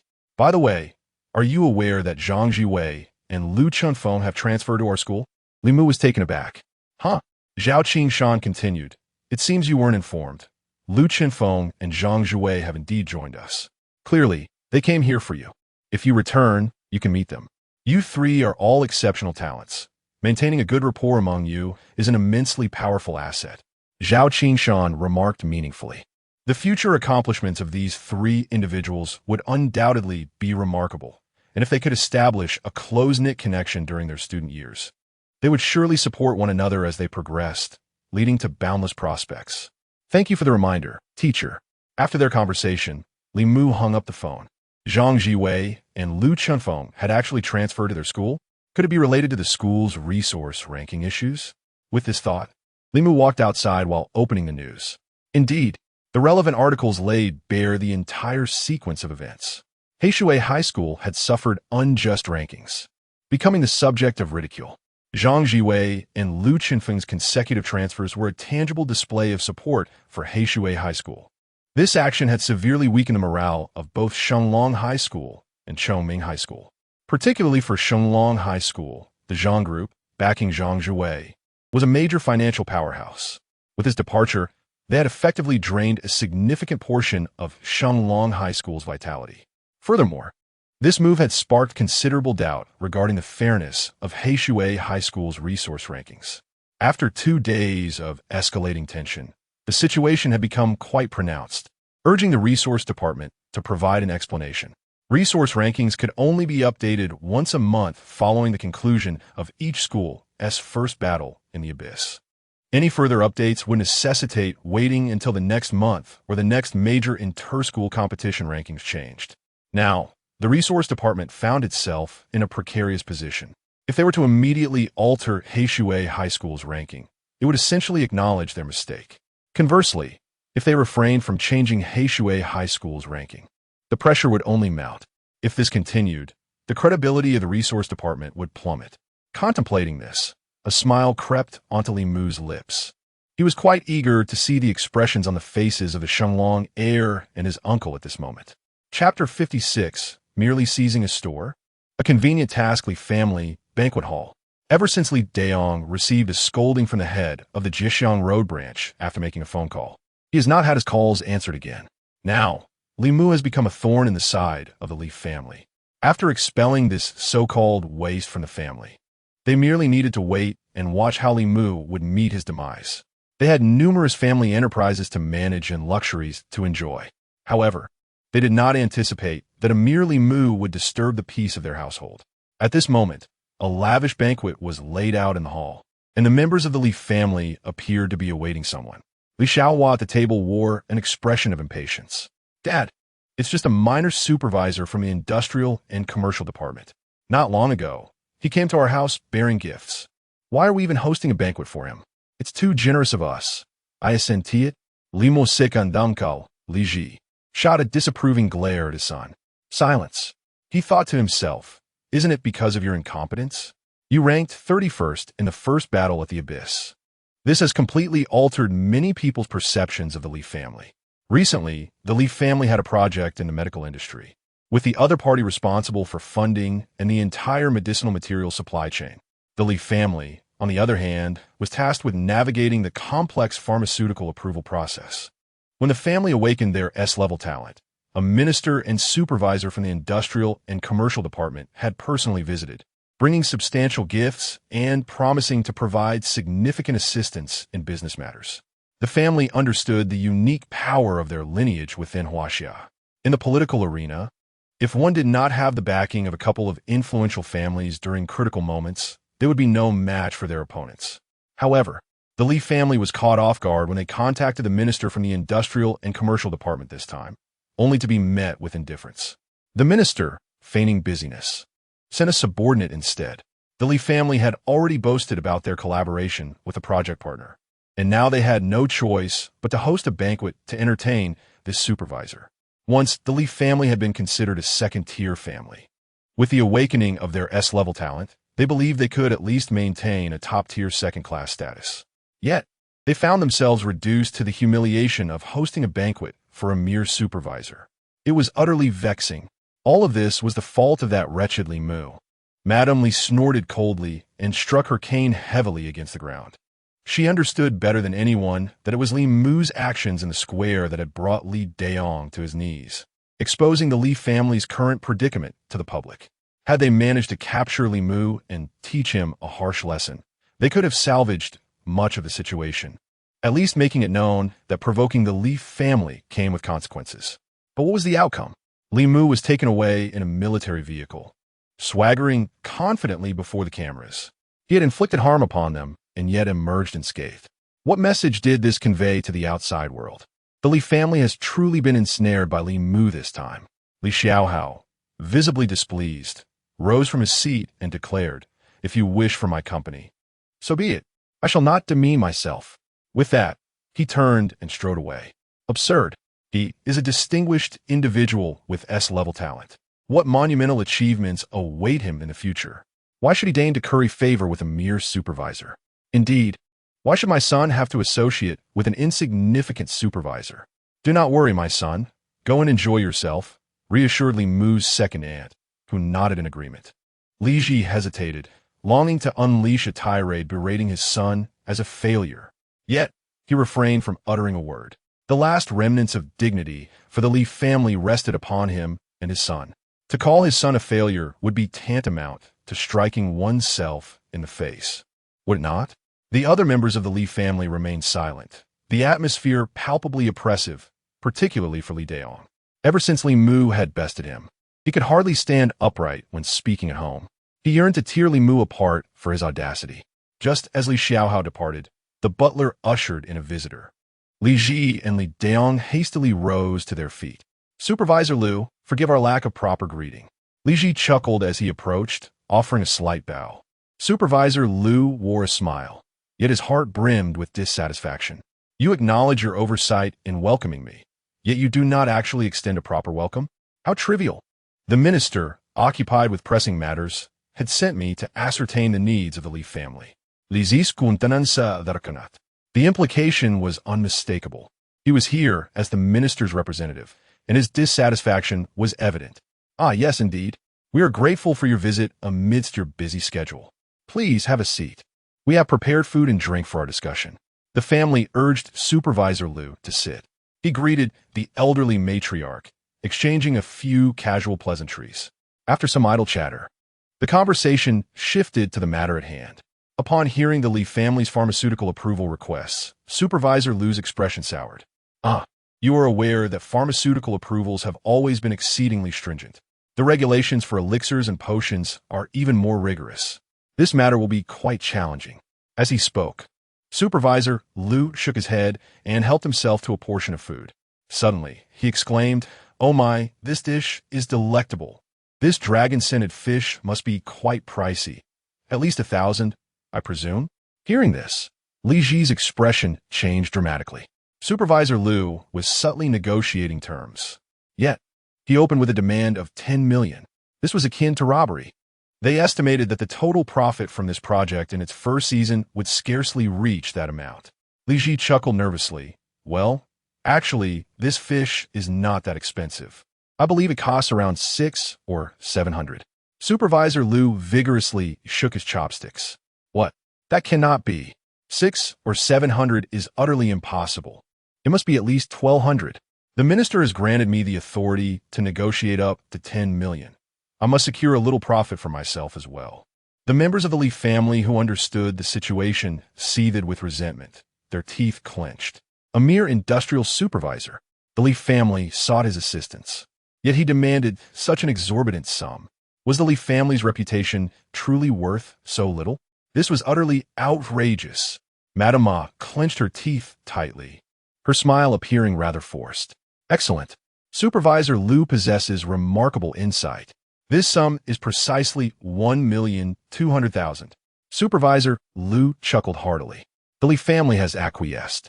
He remarked, "You see, I told you so."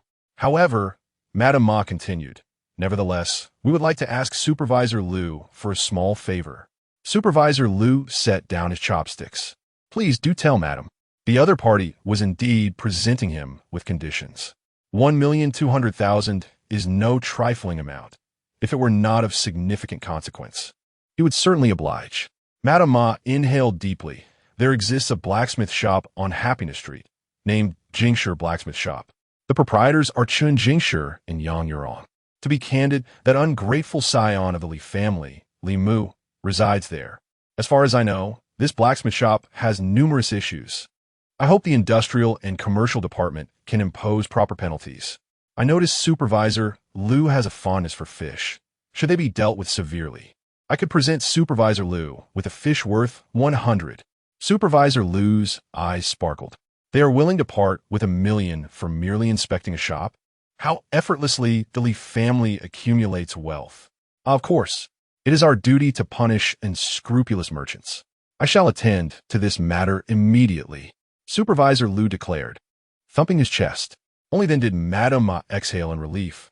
Last time at the square, Yang Yurong's words nearly provoked her to the brink. Her current animosity towards Yang Yurong surpassed even that towards Li Mu. That woman's tongue is exceedingly venomous, even if it requires a monetary outlay. She is determined to ruin her business and ensure she experiences the bitter fruits of her actions. Chapter 57. Are we overestimating him? Upon returning to school, Li Mu was struck by the cacophony at the entrance. A throng of students congregated at the gates, yet only 2 small doors were open.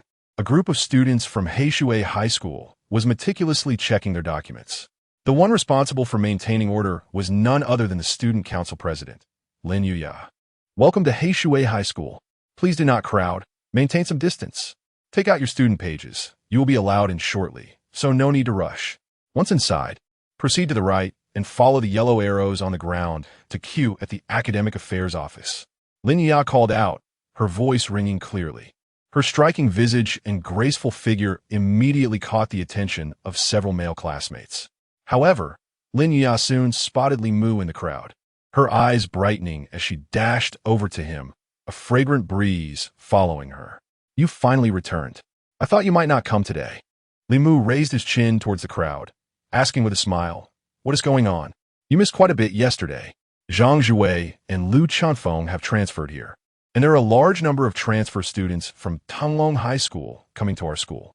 Today is the 2nd batch, along with students from other institutions. Lin Yuya Aplanet, Her, Gazet towards Li Mu Radiating Admiration. All of this was instigated by Li Mu, and it was no wonder he had made Zhao Yi lose face so dramatically that day while casually joking about making Principal Yin Shaming worry. It turned out that he had orchestrated such a formidable counterattack without even appearing himself. What kind of formidable influence did he possess? Are Zhang Zhiwei and Lu Chenfeng at school now? Li Mu inquired as he moved towards the school gate. They are.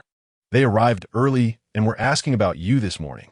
Lu Chenfeng was quite upset that you weren't here and insisted on challenging Zhang Zhuwei to a duel. Haha.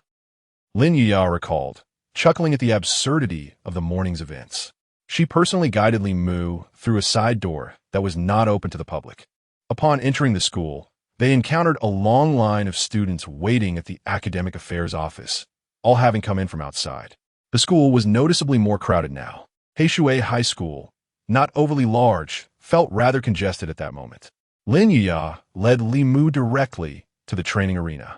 Although the training arena at Heishui High School was spacious, its equipment was outdated and scarce, with some training dummies even rusted or damaged.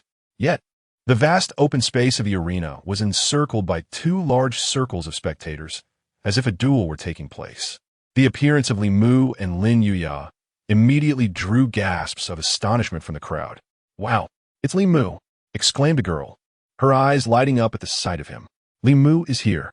The distant murmurs of awe predominantly came from the newly transferred students. The original students of Blackwater Academy greeted Li Mu with enthusiasm. Li Mu approached the sidelines and peered inside.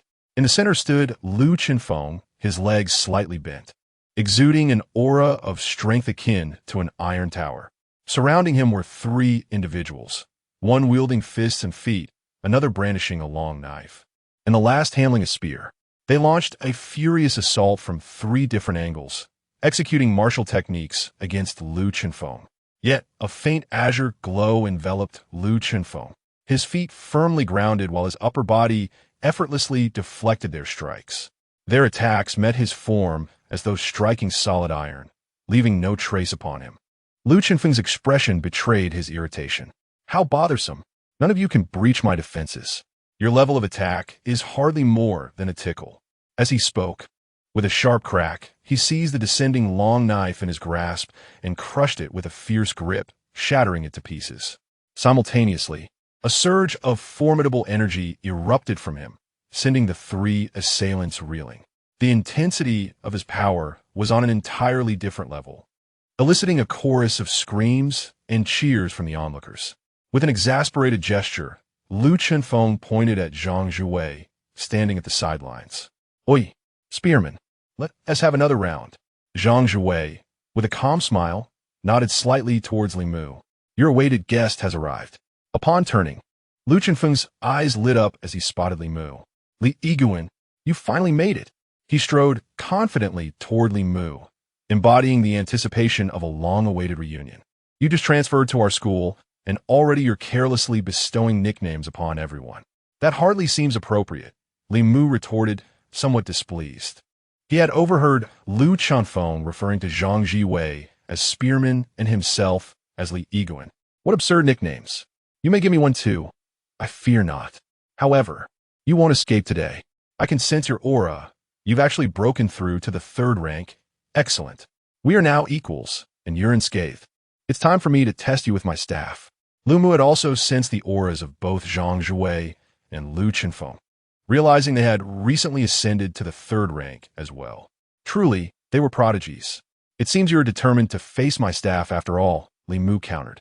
Indeed, Lu Chenfeng exclaimed with excitement. Your words suggest a promising challenge. His persistent desire to endure Li Mu's strikes stemmed from deeper motivations than mere martial enthusiasm. It was driven by his unique talent, which thrived on continually breaking through defensive limits to grow stronger. However, this power could not derive from those significantly above his level, as that would be counterproductive. The potent assaults from those of equal or lesser rank were the catalyst for his rapid advancement. Unfortunately, after awakening his talent, finding suitable opponents had become increasingly rare. I shall grant you this opportunity. Li Mu saw no reason to defer any longer and nodded in agreement. Instantly, a wave of cheers erupted around him as the crowd parted, creating a larger circle. Excitement surged among the onlookers.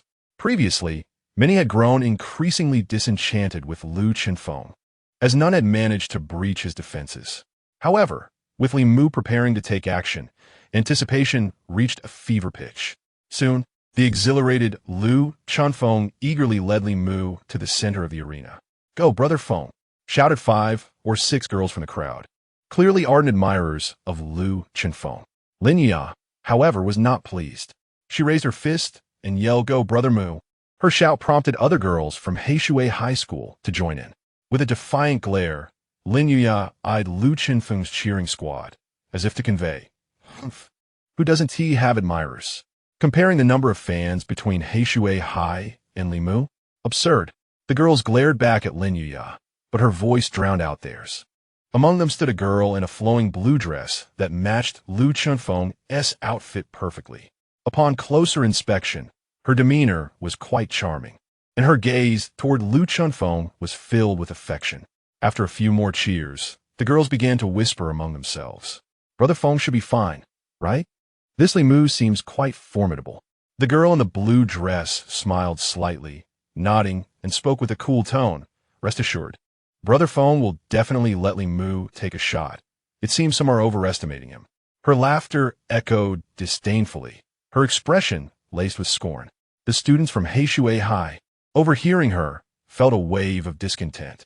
These girls were all transfers from Chongming High, especially the one in the blue dress, who was evidently a superfan of Lu Chenfeng. Yet, while it was acceptable to admire Lu Chenfeng, there was no need to belittle Li Mu. Hey, could you keep your comments respectful? This is a friendly spar, a male classmate protested.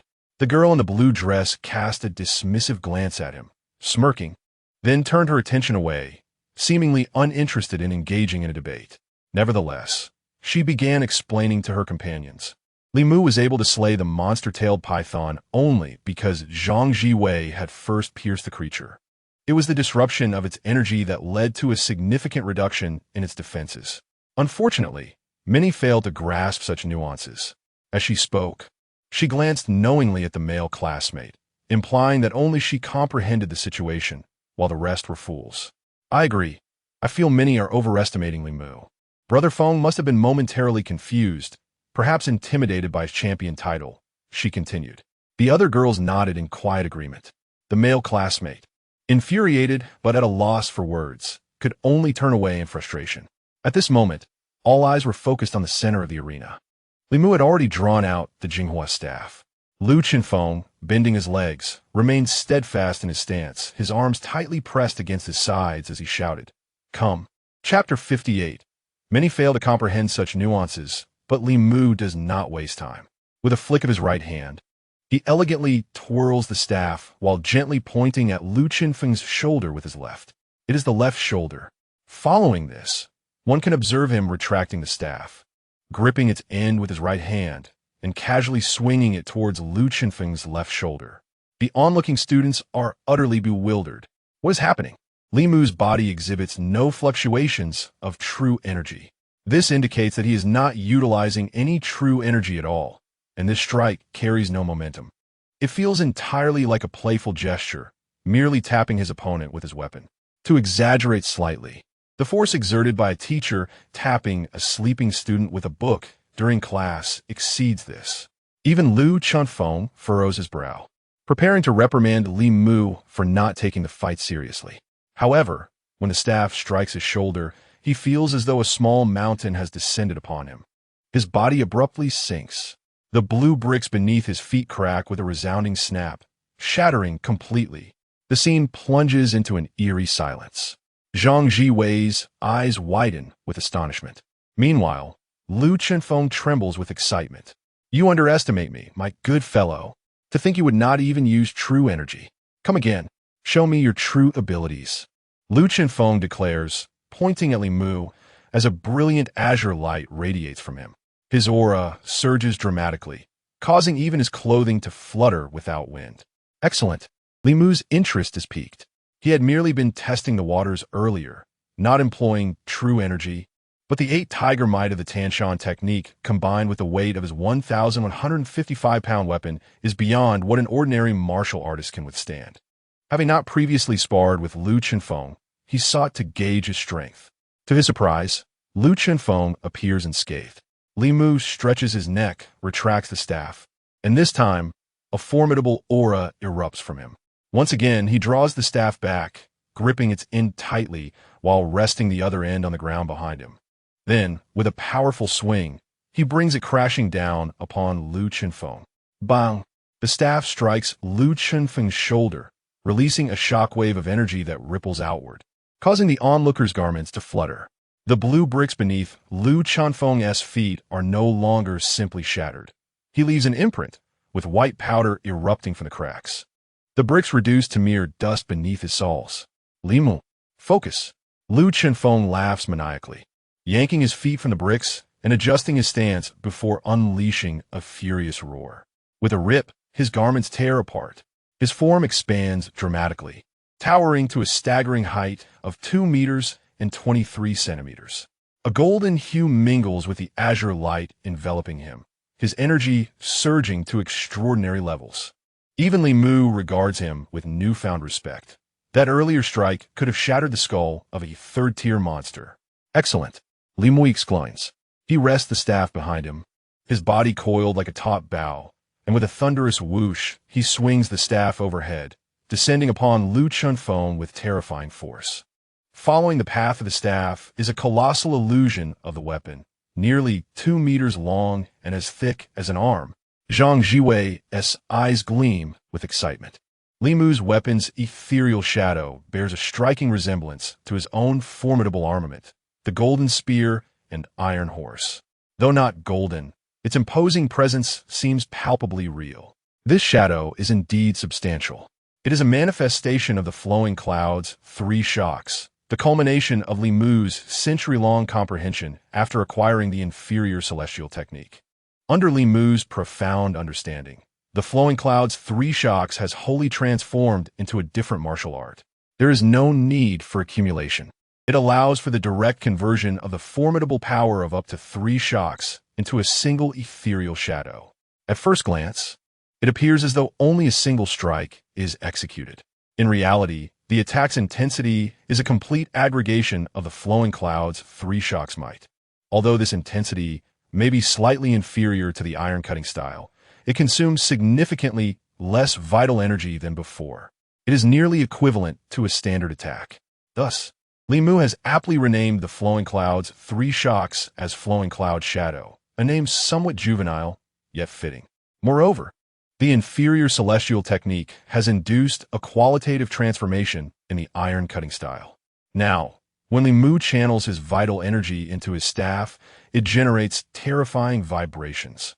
The ferocity of these vibrations makes Li Mu feel as though he could truly cleave iron with his staff.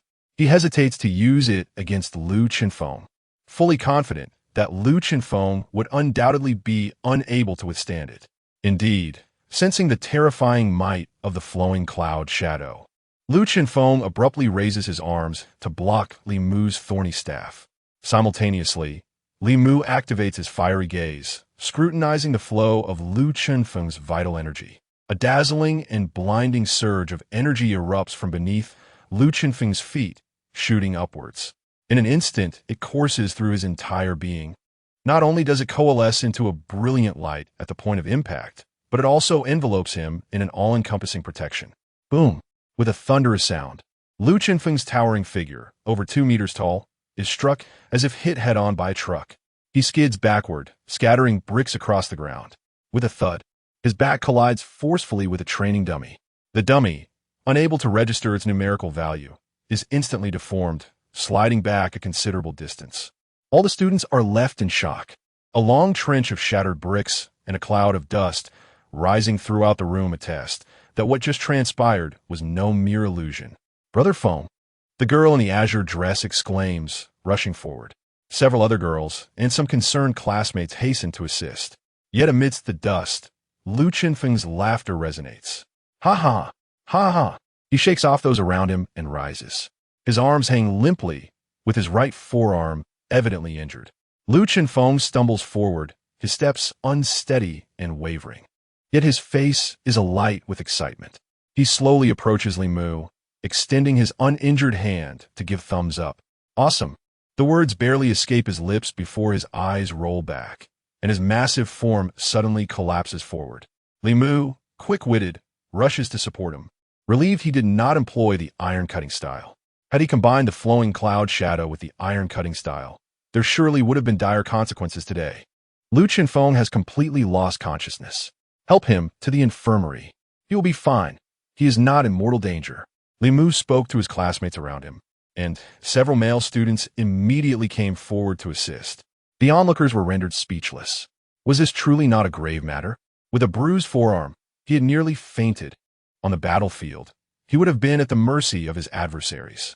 Zhang Jiwei also stepped in to help, casually remarking, "I have long warned him." Li Mu shot him a silent glance. The crowd carried Lu Qinfeng towards the infirmary, leaving behind a girl in a flowing blue dress.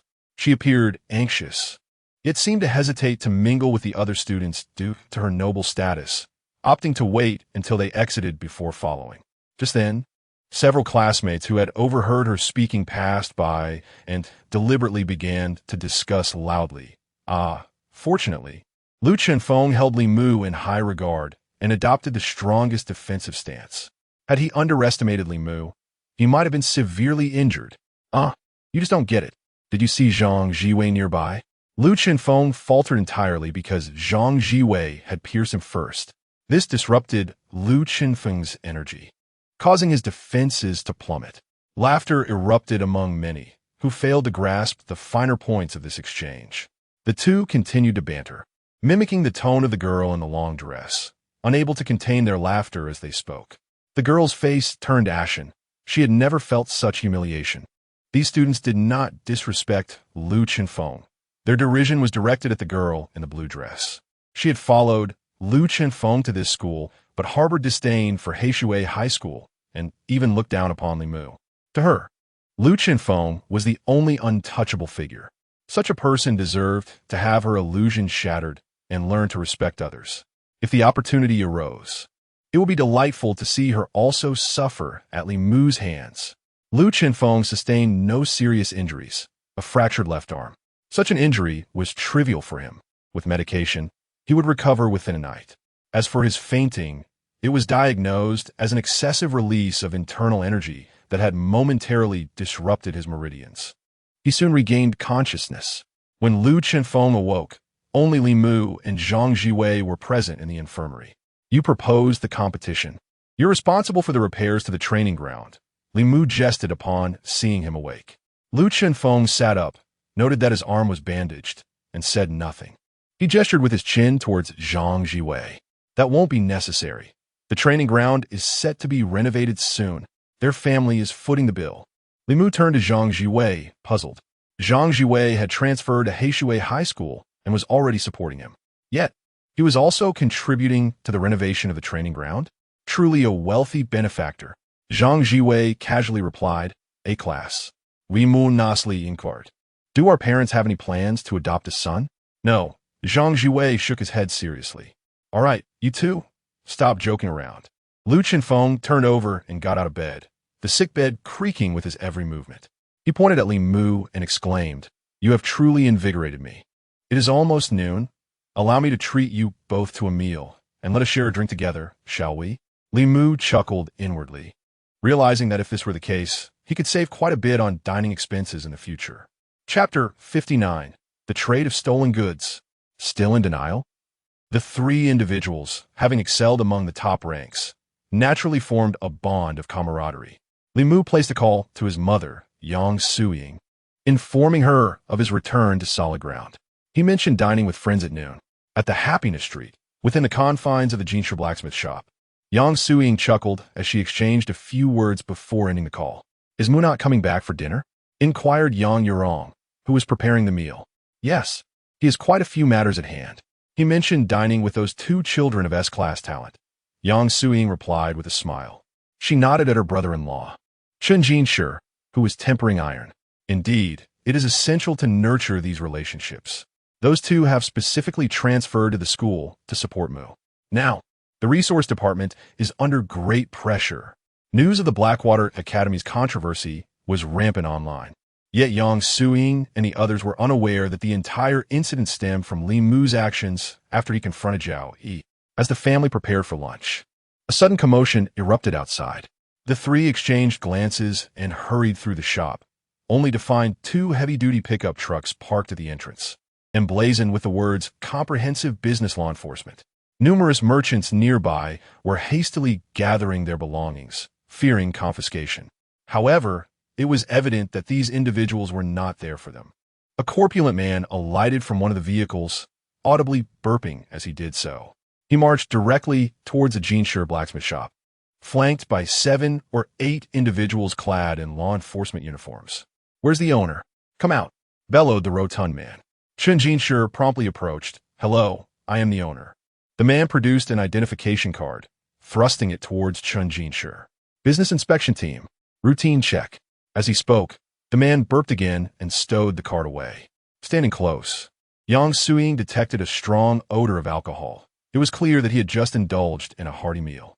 Our qualifications are all in order, displayed right here.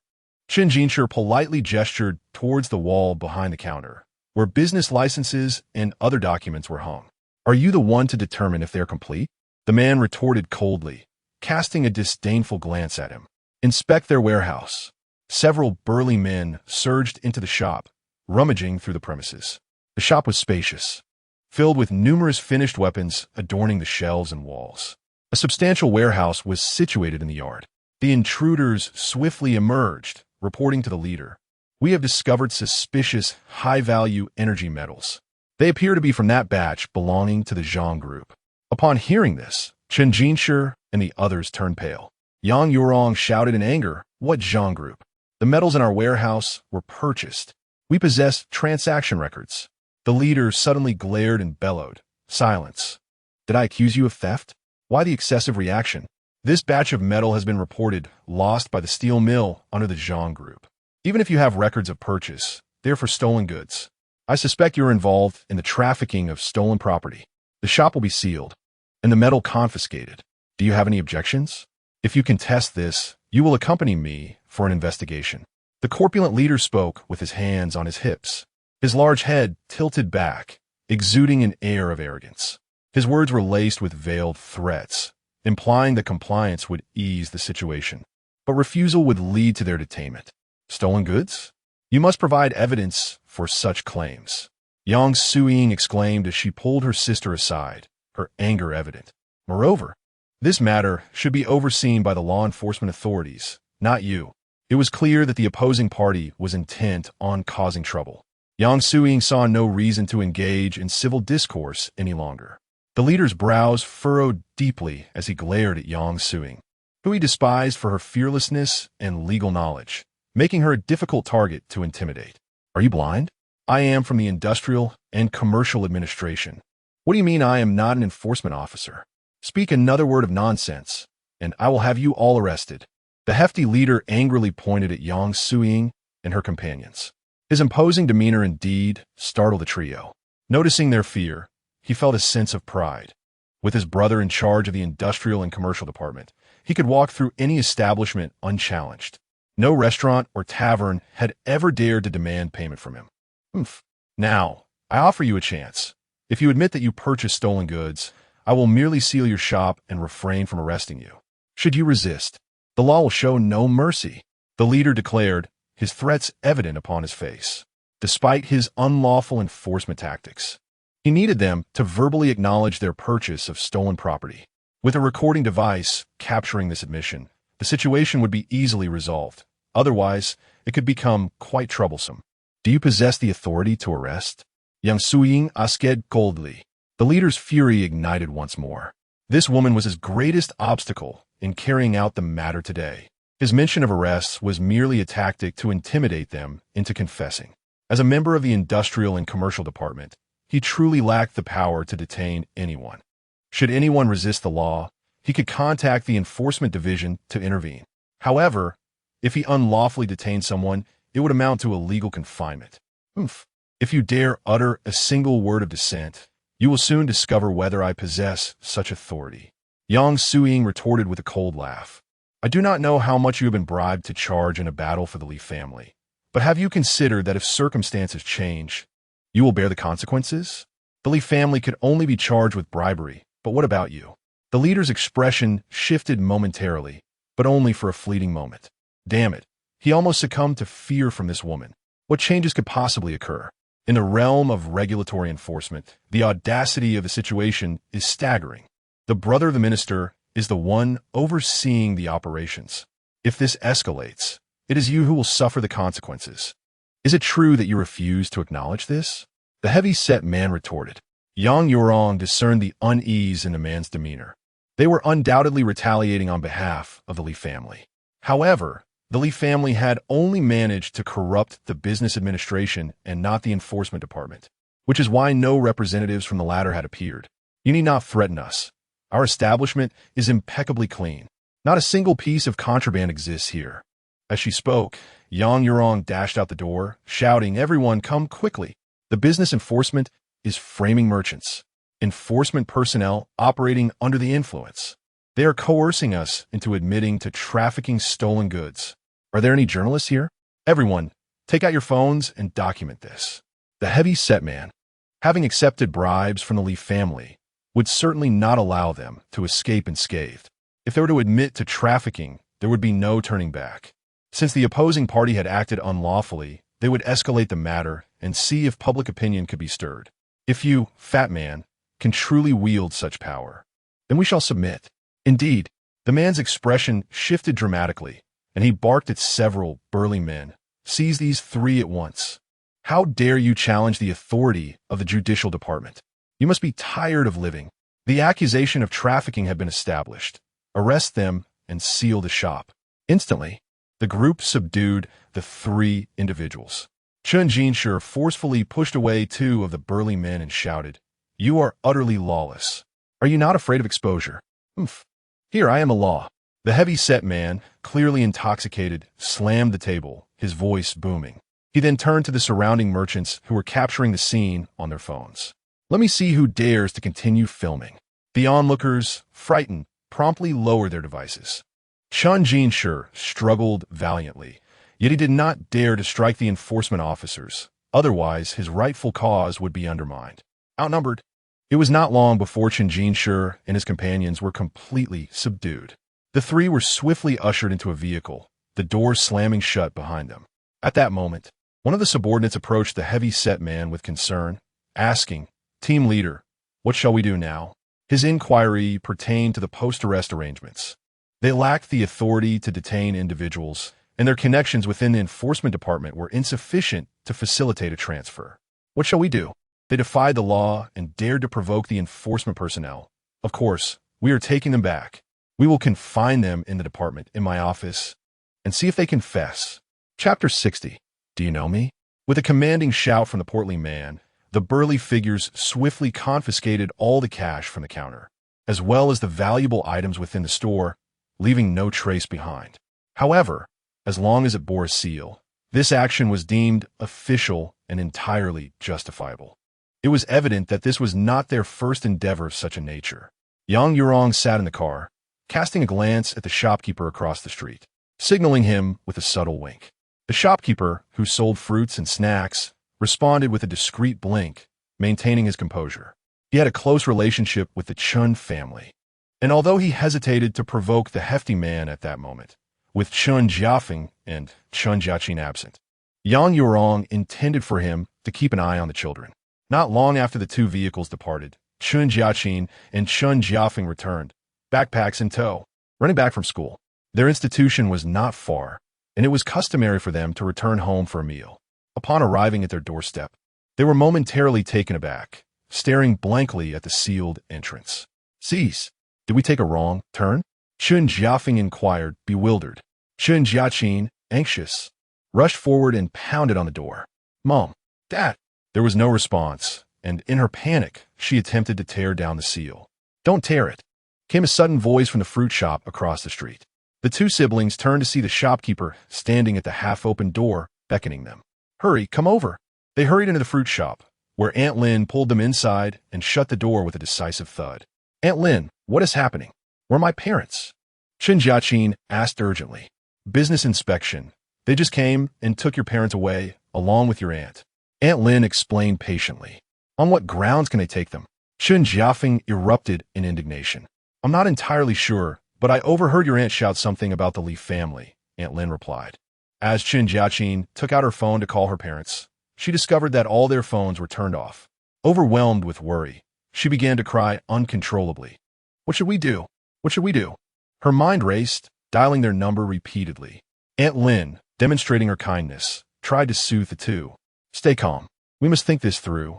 Do you know anyone who might be able to help rescue your parents?" "My cousin," Chun Jiafeng suddenly exclaimed. "What if my cousin wasn't taken?"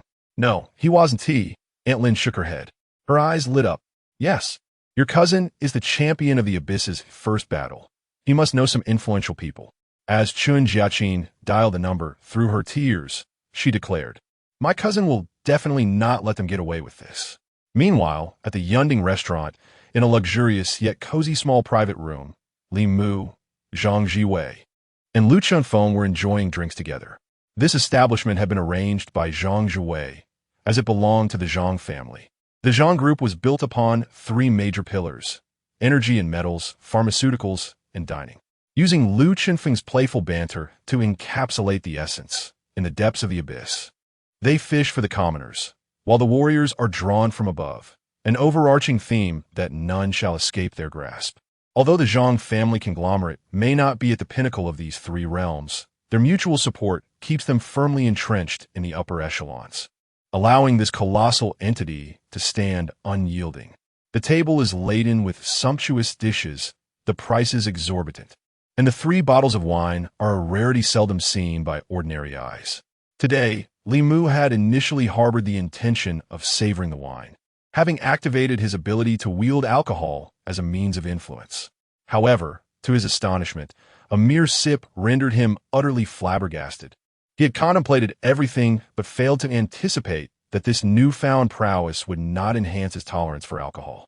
In truth, Li Mu possessed no capacity for drinking.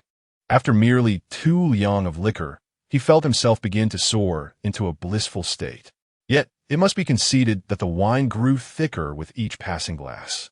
As the 2 cups were consumed, the atmosphere among the 3 became significantly more congenial. Conversations flowed freely, touching upon every topic imaginable. Noticing Li Mu's inability to handle his drink, Lu Chunfeng harbored mischievous intentions, eager to take advantage of the situation to intoxicate him. However, Zhang Jiwei frequently intervened to thwart his plans. After several rounds of dishes, Zhang Jiwei inquired of Li Mu. I hear you've been promoted to the Young Wolf Guard? Ah, you seem quite well informed, Li Mu replied, surprised. Zhang Jiwei chuckled and shook his head. It's hardly a secret. Many in the reserves have witnessed it. Li Mu nodded and asked, Aren't you two planning to delve into the abyss? Lu Chenfeng slammed the table in enthusiasm. Who says we haven't considered it? That is precisely my intention. However, I've been preoccupied with breakthroughs these past few days. To be honest, my return has facilitated a significant advancement to the 3rd tier, thanks in no small part to the monsters. The insights gained from battle far surpass solitary training. Once you experience it, you simply cannot stop. Regular training feels excruciatingly slow in comparison, so I shall enlist in the reserves tomorrow. My father insists I have the makings of a military officer. Lu Chenfeng promptly declared his stance. Zhang Jiwei smiled faintly. Even without Li Mu's mention, the fate of the two joining the reserves was all but sealed. Lu Chenfeng's father held the position of minister in the 1st Division of the Law Enforcement Department, ranking just below by Tai Wei. Meanwhile, Zhang Jiwei's Zhang family conglomerate spans a diverse array of industries. Yet, their inability to penetrate the depths is attributed to a lack of military backing from the Zhenyuan Army. Why do all families and factions aspire to extend their reach into the Zhenyuan Army? The answer lies in profit, immense profit. While many societal warriors venture into the abyss to cleanse the monsters, they pale in comparison to the resources yielded by the soldiers of the Zhenyuan Army. The remnants of monsters, medicinal herbs, crystals, energy sources, metals, and more are all gathered by the soldiers, who present them in exchange for merit, elevating their status and converting their contributions into purchasable military resources to enhance their capabilities.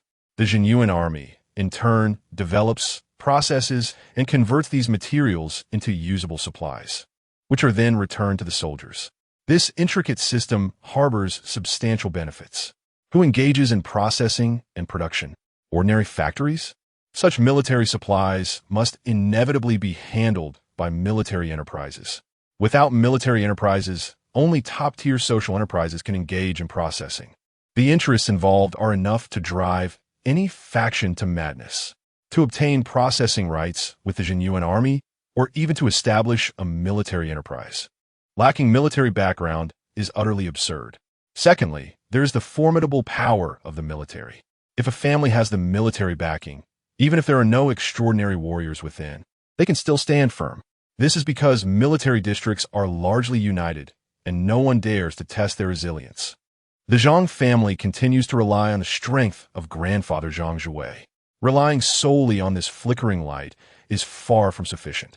Zhang Jiwei represents the hope for the Zhang group to open the door to the Zhenyuan Army. Just as the three were engrossed in conversation, there was a sudden knock at the door. The trio immediately fell silent. "Come in," Zhang Jiwei called out. A manager entered, smiling apologetically as he bowed to the group. "I apologize for interrupting your enjoyment, esteemed guests." He then turned to Zhang Jiwei. "Young master, this is Deputy Minister Li Changkai from the Industry and Commerce Department, and Deputy Minister Zhao Jinhe from the Law Enforcement Department. They happened to be dining here and wanted to raise a toast to you after noticing your presence." Zhang Jiwei furrowed his brow at once. Lu Chenfeng also muttered in displeasure. How annoying. Zhao Jinhe was, after all, a subordinate of his father, and it was clear he was here for that reason. The Deputy Minister of Industry and Commerce was similarly eager to curry favor with Zhang Jiwei. His future promotion depended on the size of the enterprises he could secure. Who didn't know that the Zhang Group was a seedling in a vast field? Zhang Jiwei had always aimed for the stars, and he would sell the Zhang Group if it meant achieving his goals. Both turned to Li Mu, who shrugged. "I don't mind.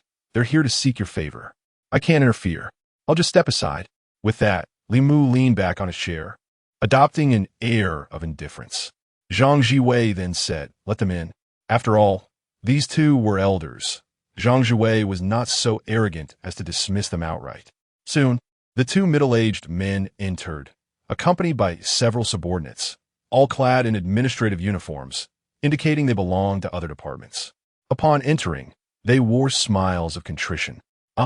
I thought I had misseen earlier. It truly is young Master Zhang." Li Changkai, with his broad face and composed demeanor, raised his glass with a hearty laugh, exuding warmth. Zhao Jina's gaze immediately locked onto Lu Chenfeng. Haha, young Master Lu also... Oh, young Master Lu, what happened to your hand? Who hurt you? Lu Chenfeng's expression darkened instantly. Shut up. This was just a normal sparring injury.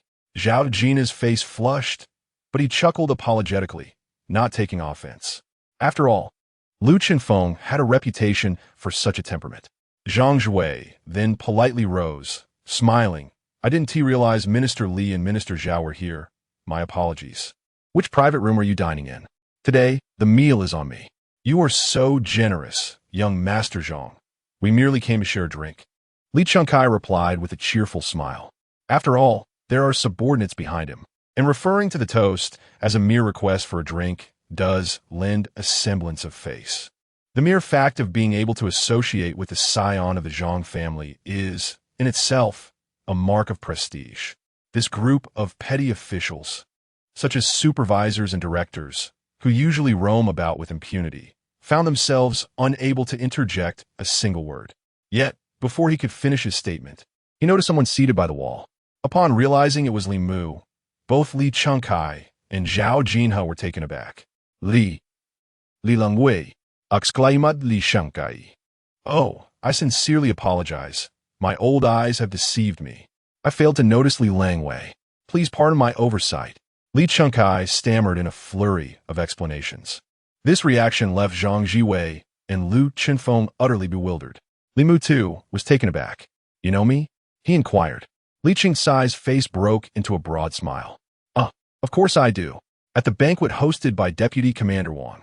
Chapter 61. Illegal Detention of Military Families? Li Mu was taken aback.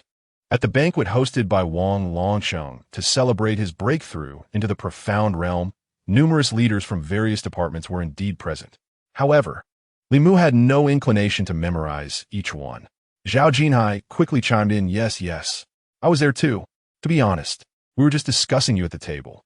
Achieving the position of Shuangwen at such a young age is truly remarkable. Your future is undoubtedly limitless.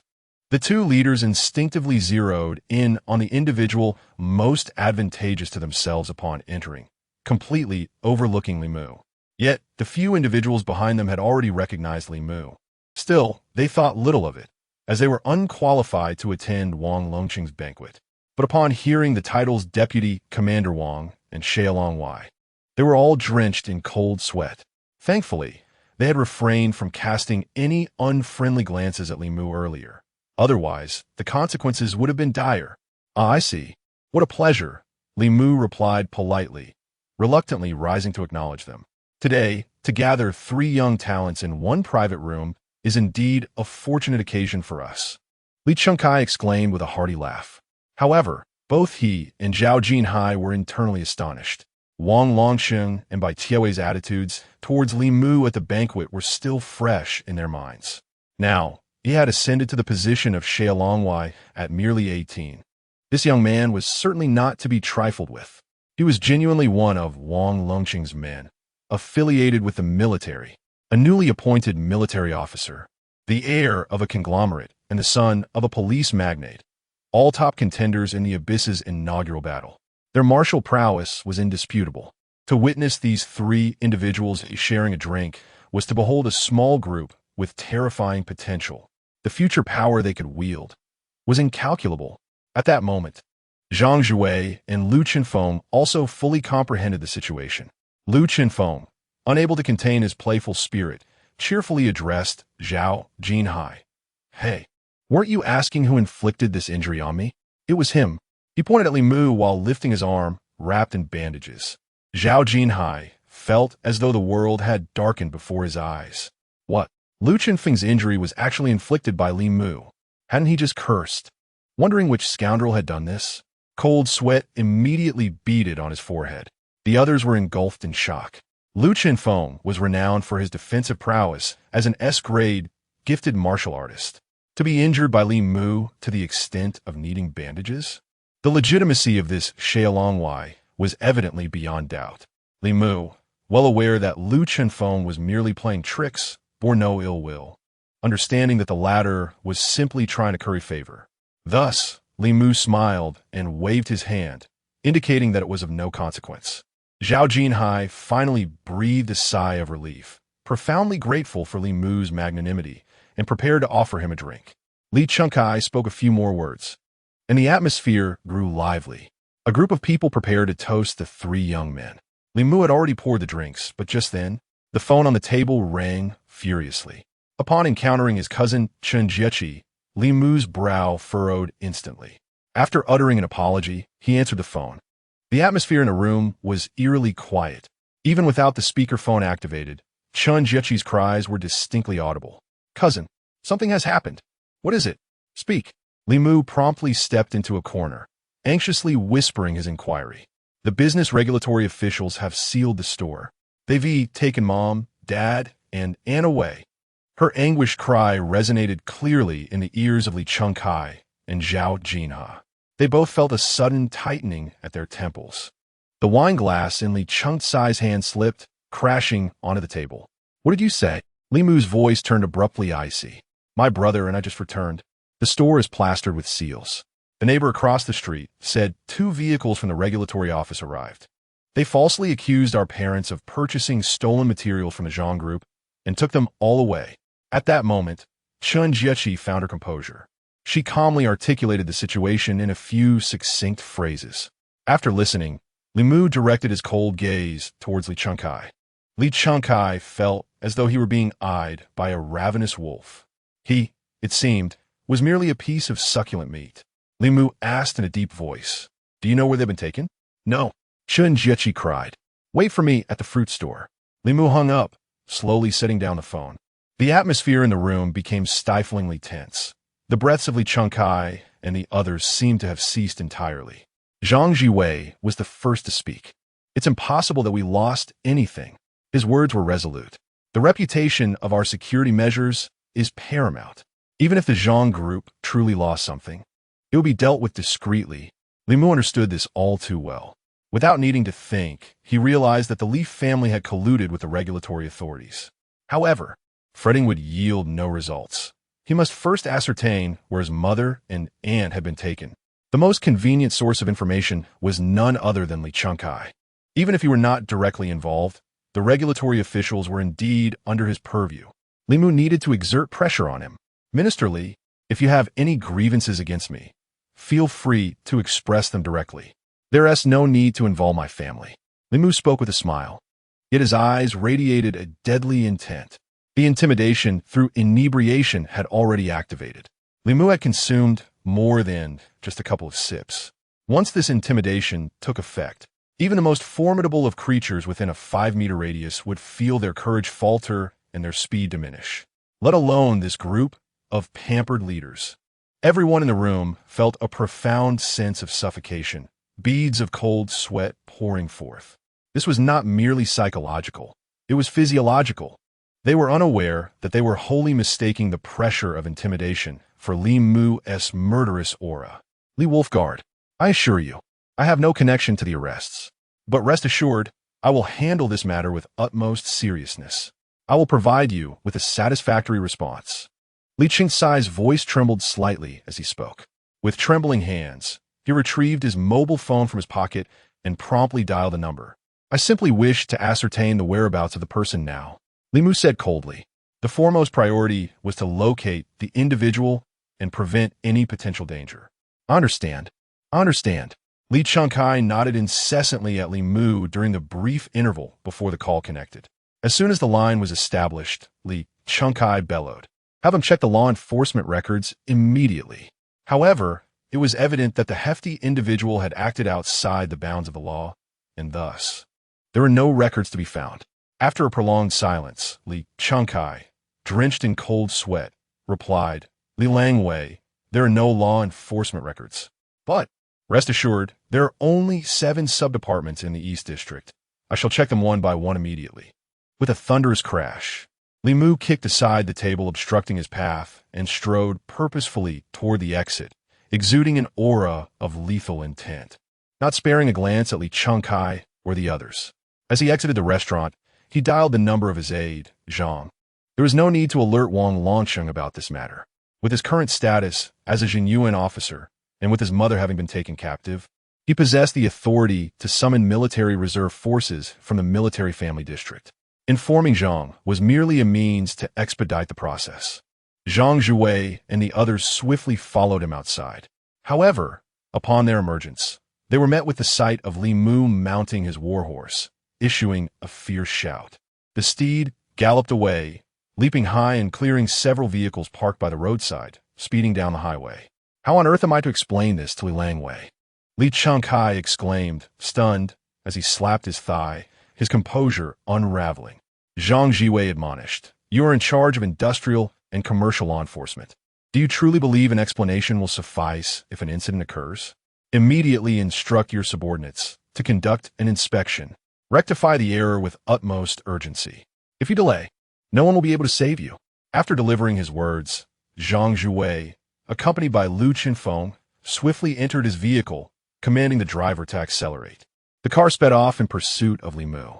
Although Zhang Zhuwei had a horse at his disposal, he lacked the authority to ride within the city. Such privileges were reserved for officers. At this juncture, Li Chengkai found clarity in Zhang Zhiwei's words. The only chance he had to salvage the situation was to exert every effort. There was no alternative. He shouted for Zhao Jin to get in the car, while simultaneously dialing to initiate an investigation across the various industrial and commercial management departments. Zhao Jin, being closely associated with Li Chengkai, could not escape the ramifications of the day's events, especially since he also sought to make a significant impression in front of Lu Qinfeng. Thus, he promptly boarded the vehicle and contacted the law enforcement division to mobilize all personnel. Li Chengkai was truly terrified. Li Mu was not driving, but riding a horse. The implication was starkly clear. He was asserting his identity as a Zhenyuan officer. His family members were military dependents.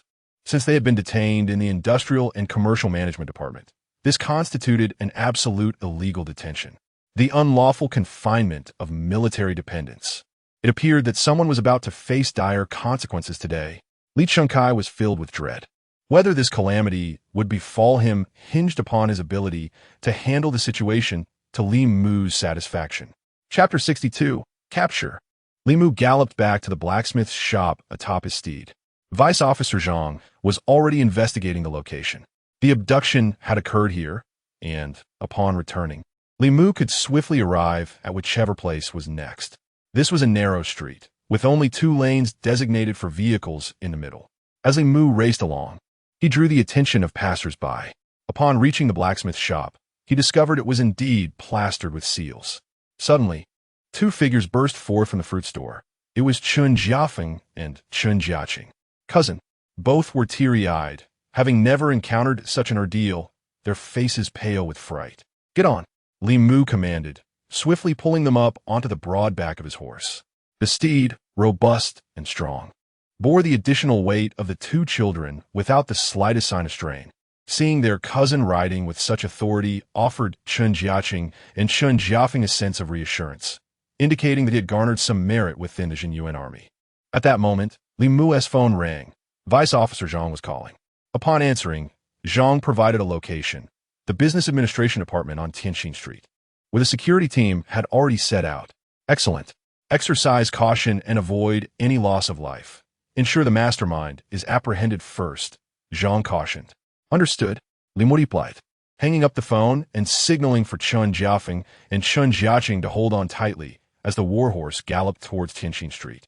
As they departed, Aunt Lin from the fruit store emerged, gathering with several onlookers. "Oh, that young Li Mu is remarkable. How many ordinary folks possess a warhorse? He must have earned military merit. I sincerely hope he teaches those rascals a lesson." Meanwhile, within the Business Administration Department on Tianxin Street, Yang Suying, Yang Yurong, and Chen Jinshi were handcuffed in the office of a rotund man. The office door stood wide open as the man and his henchmen sorted through the goods recently seized from the blacksmith shop.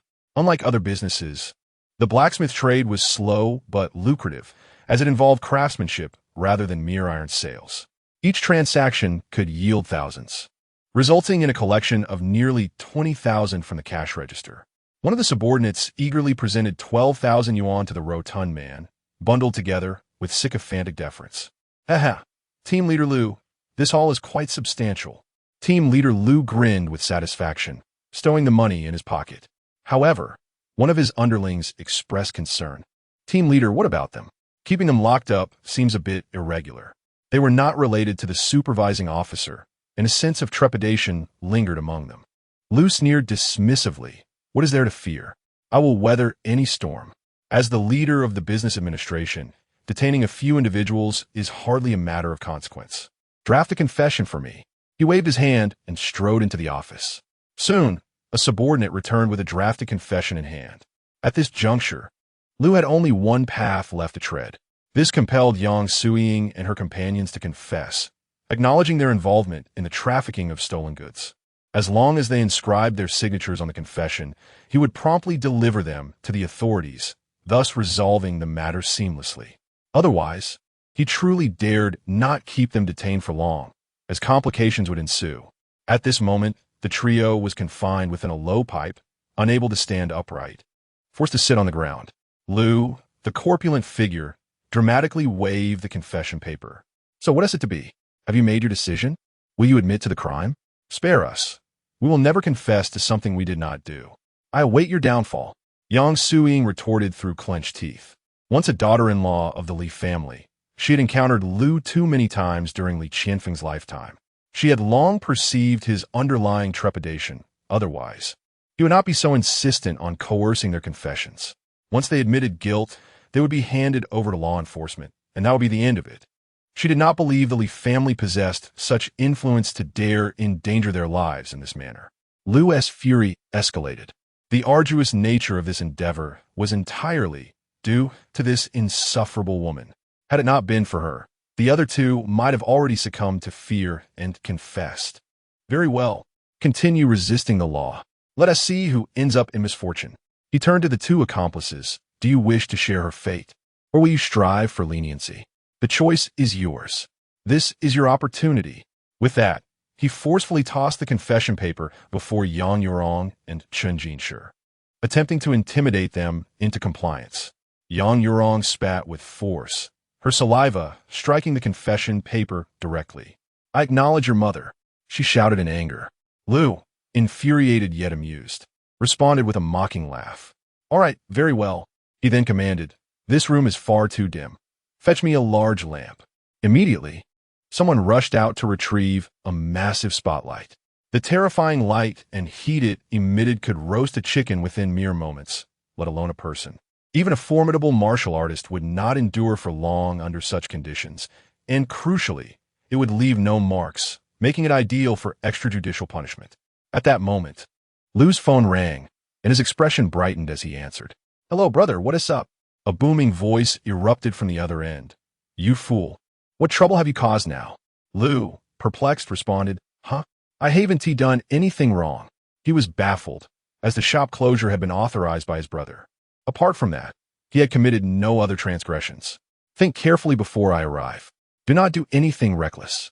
The call ended abruptly, leaving Lu in a state of confusion. Furrowing his brow.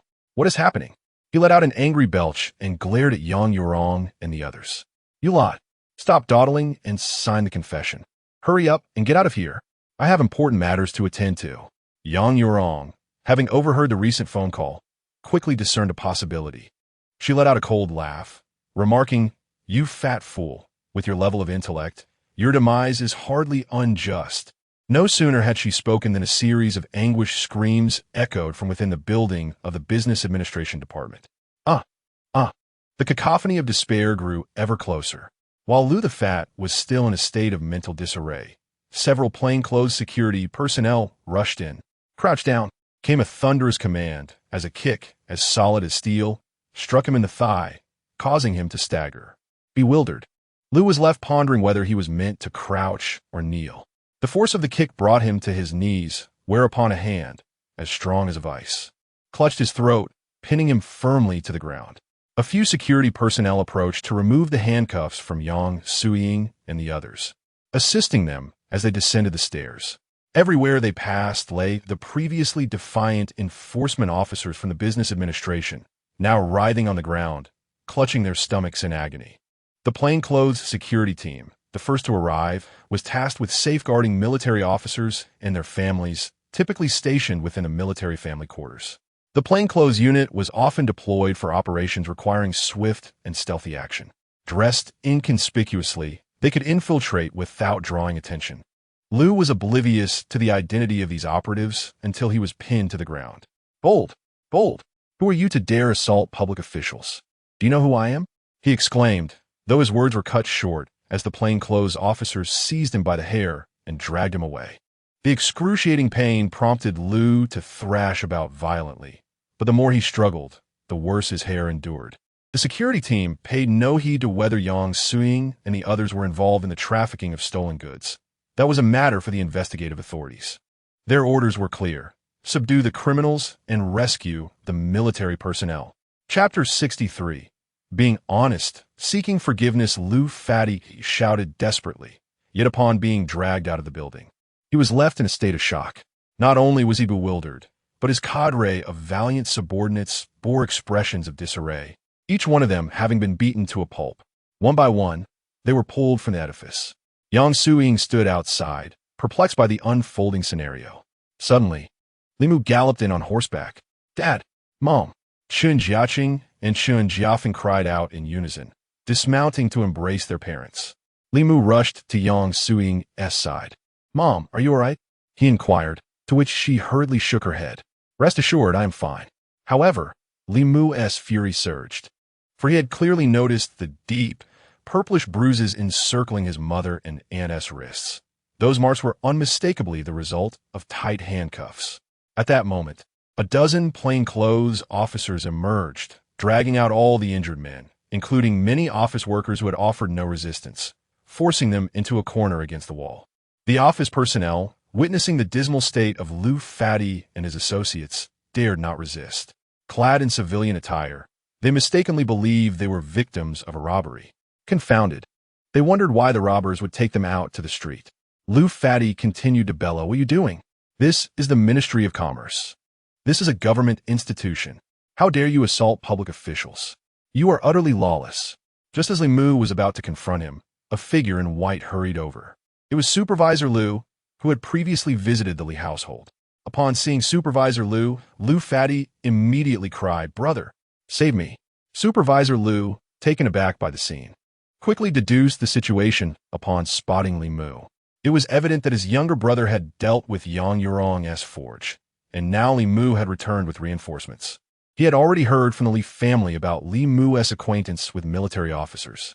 Observing the 10 or so upright individuals, it was clear they were soldiers from the military district. It appeared that Li Mu's late father had deeper connections with this officer than he had anticipated, willing to lend such formidable support to Li Mu. These individuals, dressed in plain clothes, clearly wished to avoid escalating the situation. Yet, Supervisor Liu felt slighted, realizing he was at a disadvantage today. With that thought, he approached Li Mu with a broad smile. "Ah, Li Mu, my brother. Oh dear, look at this. It's merely a misunderstanding. Must we escalate it to such an extent?" He extended his hand toward Li Mu for a handshake, gesturing subtly, hoping to convey, "Perhaps we could settle this amicably today." Liu Fatty, however, erupted in protest. "Brother, have you lost your mind? He nearly beat me to death. What do you mean by settling this?" "Silence." Supervisor Liu snapped back, irritation evident in his tone. "You fool. Can't you see that these plainclothes officers are all soldiers?" Internally, he seethed with anger, frustrated that his brother had been assaulted while he was powerless to rectify the situation. One cannot possibly apprehend all these undercover warriors, nor seize Li Mu right under their noses. Today, one must concede defeat. However, he turned back only to find that his outstretched hand had yet to be grasped by Li Mu. Instantly, his brow furrowed. Li Mu coldly inquired, "Where are you exactly?" Supervisor Liu's face darkened immediately, his features contorting with barely contained rage. He could hardly believe that Li Mu dared to speak to him in such a manner. It was utterly outrageous. Was it solely due to your father's connections that you felt empowered?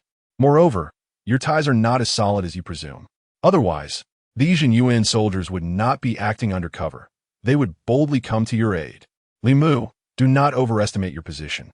Supervisor Liu spat out a few words through clenched teeth, his voice barely above a whisper, as if he feared the nearby undercover warriors would overhear. Li Mu, however, fixed him with a penetrating gaze and asked, "Did you instruct them to apprehend someone?" Supervisor Liu was momentarily taken aback, casting a glance at Yang Suing and the others. Suddenly enlightened, it turned out that his brother had also captured someone. No wonder the leadership had been inquiring about the situation here. They were likely intimidated by Li Mu's modest military connections, causing him quite a shock. Yet, seeing Li Mu's demeanor ignited an inferno of fury within Supervisor Liu. "So what? Let me tell you, today will." Bang! Before he could finish his sentence, Li Mu delivered a resounding slap. Not only did it knock his teeth loose, but it shattered his jaw as well. Supervisor Liu collapsed beside Liu Fatty, his vision momentarily fading to white, then to black. Gradually, the world came into focus. Yet he felt as though his mouth had betrayed him. A wave of excruciating pain enveloped him. Liu Fatty still clutched his collar, shaking him vigorously while incessantly calling his name, intensifying his agony. "Would?" Both Yang Suing and Yang Yurong exclaimed simultaneously, fearing that Li Mu's lack of restraint might lead to dire consequences. After all, these individuals were public servants. You dare strike me?" Supervisor Liu struggled to rise, blood streaming from his mouth as he pointed accusingly at Li Mu, his eyes wide with disbelief. Just then, the ground began to tremble ominously. The sound of roaring engines grew increasingly closer, and the crowd nearby erupted into chaos, fleeing in all directions. From the left street, a formidable procession of military vehicles surged forward. On the right, a fleet of law enforcement cars blared their sirens, racing towards the commotion. Behind them, a cadre of gallant warhorses thundered by, all converging upon this very spot. In an instant, the area was encircled, leaving no avenue of escape. Some military vehicles even barreled onto the greenbelt, nearly trampling Liu Fatty and the others. Liu Fatty rejoiced. "We're saved. We're saved, brother." He then turned to Li Mu, exclaiming, "Prepare to meet your doom." Yet Supervisor Liu was left utterly bewildered, for he knew he had summoned no one. Could it be that they were aware of his beating and had come to apprehend Li Mu? It was inconceivable. Was it possible that his brother had called them? "It is impossible for my younger brother to summon military personnel." The military vehicles and soldiers disembarking from the warhorses are clearly donned in the uniforms of the garrison troops assigned to the military depend zone. The garrison troops, observing the plainclothes soldiers, who displayed no sign of panic, he suddenly realized something. Yang Suing hurried over to Li Mu, with Yang Yurong and Chen Jinshi swiftly gathering around him. They had initially thought these individuals were there to apprehend Li Mu. Unexpectedly, a garrison captain approached Li Mu with quick strides and saluted him with a knightly gesture. "Li Wolfguard, is everything well in the military dependent zone?" "All is well." Upon hearing this exchange, Yang Suing and the others were bewildered, while Chen Jiafeng and Chen Jiechi's eyes sparkled with admiration. Liu's supervisor, however, felt a wave of darkness wash over him. "Wolfguard? Military dependent zone? My brother has illegally detained a military dependent?" At that moment, two screeching brakes echoed from outside the crowd. Zhang Zhuwei, Lu Chunfeng, along with the perspiring Li Chengkai and Zhao Jinwei, rushed over. Upon seeing the garrison soldiers on sight, everyone felt a tightening in their scalp from fear. Li Hengzai approached Li Mu, bowing deeply. "Li Wolfguard, please, grant me an opportunity. I'll handle this matter. I assure you, you will be satisfied." Li Chengkai had disregarded everything else. The garrison troops had been mobilized, and it was highly likely that Wang Longsheng would become aware of this incident. If Li Mu resolved the issue personally today, there would be no way for him to atone. "Very well, I shall grant you this opportunity," Li Mu replied solemnly. If he were to handle it himself, it would merely involve coercive interrogation. However, as someone from the industrial and commercial sector, Li Chengkai was most adept at seizing the vulnerabilities of these individuals. Li Chengkai was overjoyed. He turned to his assistant and instructed, "Summon Wu Zhiyo, then contact the Sword Administration." Li Mu could not help but acknowledge that the minister was indeed a minister. With a single command, Liu's supervisor was sent into a frenzy. No, Minister Li, I beg you, I will confess everything." Li Chengkai halted his assistant and, furious, confronted Liu's supervisor. "You will answer my questions honestly." Should you conceal even the slightest detail, I will ensure your suffering is beyond comprehension. All right, all right. Lu's supervisor had completely broken down, overwhelmed with despair. Meanwhile, Fat Lu stood by, utterly bewildered, just beginning to grasp the gravity of the situation. It seemed they had provoked someone they should not have. Who authorized the arrests? Li Shankai Yinkidat. I did not command the arrests. It was my brother's foolishness that led to this. We truly did not know they were military dependents. Lu's supervisor, overwhelmed with tears and snot, continued, otherwise I would have never permitted such an action. It was the Li family engaging in bribery. The Li family sought to gain approval for medical matters, providing over 10 million to Wu Zhiyou as a bribe. In exchange, the Li family had their blacksmith shop sealed. I was just momentarily confused. Minister Li, I will disclose everything. I am willing to be a witness against them. I implore you, show mercy and do not hand me over to the sword administration. Chapter 64. Capture at the Li residence. The voice of Supervisor Lu was laced with palpable terror, seemingly highly sensitive to the term Sword Control Hall. The Sword Control Hall, an institution dedicated to the eradication of corrupt officials, is akin to the notorious Eastern Depot. It not only oversees the conduct of officials, but also fulfills critical functions against the heavenly society. In dire circumstances, it possesses the authority to act decisively before official proceedings. Some corrupt officials would rather meet their demise than fall into the hands of the Sword Control Hall. In this martial world, bureaucratic entities such as Lu, who holds the position of team leader, already wield considerable influence over the common folk. Above his team is the division, which corresponds to the rank of Supervisor Lu. Above the division is the department, represented by the level of Lu Qinfeng's father, with Li Chengkai as the deputy at that tier. The department is overseen by the office, akin to Bai Tiao's level. The pinnacle is the hall, a level of leadership that Li Mu has yet to encounter. The division and the department hold comparable ranks, with civil departments like commerce referred to as divisions, while law enforcement bodies are termed as divisions as well. Naturally, the nature of their functions often leads to disparities in status. It is not uncommon for the Minister of Law Enforcement to regard the Deputy Minister of Commerce with indifference. Upon hearing Supervisor Lu divulge everything, Li Mu let out a cold snort. Finally, he had secured a handle on the Li family. Is there evidence of their bribery? Li Shankai Yinkidat. Yes, there are their transfer records, came the hesitant response. I meant the specifics of your negotiations regarding the bribe. Li Chengkai retorted sharply. The transfer records, combined with the testimonies from him and Wu Zhiyou, could only pursue the matter of bribery. Furthermore, the Li family would surely attempt to obfuscate the truth. Supervisor Lu was drenched in cold sweat. He had attended the Li family's banquet, but dared not record the details discussed at the table. Even if he had, their conversations were veiled in ambiguity.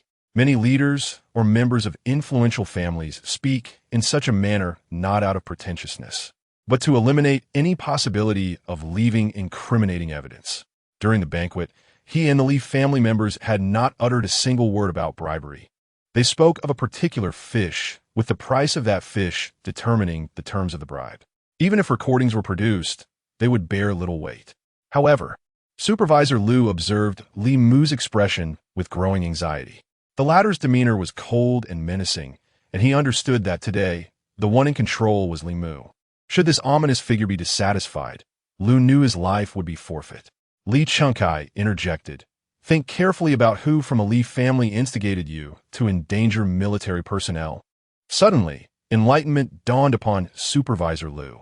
Indeed, the most grievous crime today was not merely bribery, but the attempted harm against military personnel. He and his brother were the direct executors, having undeniably committed the crime of endangering military lives. Li Qingsai's words served as a stark reminder. The Li Mu before him would not be satisfied with mere mention of the Li family's bribery. He sought far graver consequences. In that moment, if Lu did not implicate the Li family, what was he waiting for to redeem himself by turning the tide? He immediately cried out, "It is Li Dajuan and Li Ji from the Li family. They are the ones who incited us against the blacksmith shop." We were truly kept in the dark, unaware that the blacksmith shop had military ties. But Li Dajuan and Li Ji must have known. After Lu's supervisor finished speaking, he noticed a distinct relaxation in Li Mu's expression. It was evident that Li Mu was satisfied. Indeed, he was. Internally, he mused that Li Changkai was quite astute. When Li Mu heard Lu's supervisor mention the Li family's bribery, he was quite displeased. Such an accusation would not harm the Li family significantly. However, the premeditated harm against military families was entirely different. That was precisely what Li Mu aimed to sever, the Li family's lifeline. Unexpectedly, under Li Changkai's guidance, Lu's supervisor quickly implicated Li Dazhuan and Li Ji. Li Changkai turned to Zhao Jinhe and exchanged a knowing glance. Zhao Jinhe promptly stepped forward to stand alongside Li Changkai and address Li Mu. Li Langwei, the Li family has wronged you. They dared to hire assassins to harm military families, which is a grave offense. Rest assured, I will immediately mobilize personnel to apprehend the criminals and thoroughly investigate this matter, providing you with a satisfactory resolution. Li Changkai nodded in agreement. Indeed, the Li family has become exceedingly arrogant. Although our business department has its share of miscreants, I will ensure they are thoroughly educated and compelled to disclose the details of their bribery, making amends for their misdeeds. We will fully cooperate with the law enforcement investigation. At this moment, even Lu's supervisor, who had been standing aside, fell to his knees, banging his head on the ground while weeping. Li Langwei, rest assured, I will be honest and ensure the Li family pays the price. I will reform. Li Mu addressed Zhao Jinhe and Li Changkai, saying, Then I shall trouble the two ministers. After uttering this calmly, Li Mu turned to his mother, Yang Suying. Yang Suying and Yang Yurong were utterly astonished. Chen Jinshi and Jiafeng Jiechi were equally dumbfounded. They had witnessed everything unfold. These two deputy ministers had bowed and scraped before Li Mu. The Lu supervisor, who had just moments ago been laughing and asking for Li Mu's favor, had turned around to kneel on the ground, desperately begging for his life. And that arrogant Lu fatty was, in fact, the lowest of the low in this judgment. At that moment, he was like a pile of mud, terrified. His brother had to fight tooth and nail against the Li family just to barely save his own life. He likely faced certain death. Yang Yurong and Chen Jinshi exchanged glances. When the blacksmith shop was raided, they thought they were in serious trouble, only to realize it was the opposing party that was in dire straits. Chen Jiafeng and Chen Jiechi were even more shocked, their souls seemingly floating away. Their cousin, he was Xiao Langwei, a military officer. Mom, let us go home. Li Mu reached out to gently rub the bruise on Yang Suying's wrist. With tears glistening in her eyes, Yang Suying looked up at her son's face, filled with pride. In the haze of her tears, Li Mu's figure gradually blurred. She seemed to glimpse her long-missed husband, Li Qianfeng, who, like Li Mu, was a remarkable talent, renowned before the age of 20. The captain of the security team raised his hand, signaling for a group of security personnel to swiftly surround and escort Yang Suying and the others onto the military vehicle. Before boarding, Li Mu turned to Zhang Jue and Lu Qianfeng, suggesting, the earlier incident dampened the mood. Do come over to my place for a visit. Although Zhang Jue and Lu Qianfeng had not rendered any substantial assistance, their presence signified a willingness to help. Had he not resolved this matter in his capacity as a member of the Wolf Guard, they would have undoubtedly leveraged their connections to aid Li Mu. This sentiment of gratitude was something he felt compelled to acknowledge. Both nodded in agreement, and Li Mu boarded the vehicle ahead of them. The mounted security personnel quickly retreated back to the military residential area, leaving behind a group of enforcement officers who began detaining relevant personnel from the Department of Industry and Commerce. Li Changkai and Zhao Jinhe hurriedly approached Zhang Jue and Lu Qianfeng. Young Master Zhang, Young Master Lu, we sincerely request your favorable comments on our behalf, Zhao Jinhe said, clasping his hands and smiling. Although they could manage the situation satisfactorily to Li Mu's liking, their ultimate aim was to cultivate a good relationship with him. Ensuring the matter was handled well was paramount. Zhang Jue offered a faint smile before stepping into the vehicle. Lu Qianfeng discreetly signaled Zhao Jinhe to act swiftly and take a firm stance. After all, Li Mu was observing Lu Qianfeng's reaction regarding the enforcement department's actions. Once they had seen Zhang and Lu off, Zhao Jinhe took a deep breath, suddenly assuming the authoritative demeanor of the deputy minister of the enforcement department. With a sweeping gesture, he commanded for vehicles Take them back. The rest, follow me to the Li residence. Apprehend them. Chapter 65. As you wish, investigate thoroughly. In the Li family villa, a celebration was underway. The deputy minister of the Business Administration Department, Wu Zhiyou, had assured them that the medical approval will be finalized within 2 days. Although the bribery had cost over 10 million, leaving the Li family considerably drained, there was little to celebrate. However, news had arrived that the blacksmith shop had been sealed, and it seemed that Yang Suying and her accomplices had been apprehended. At that moment, old Madame Ma was elated.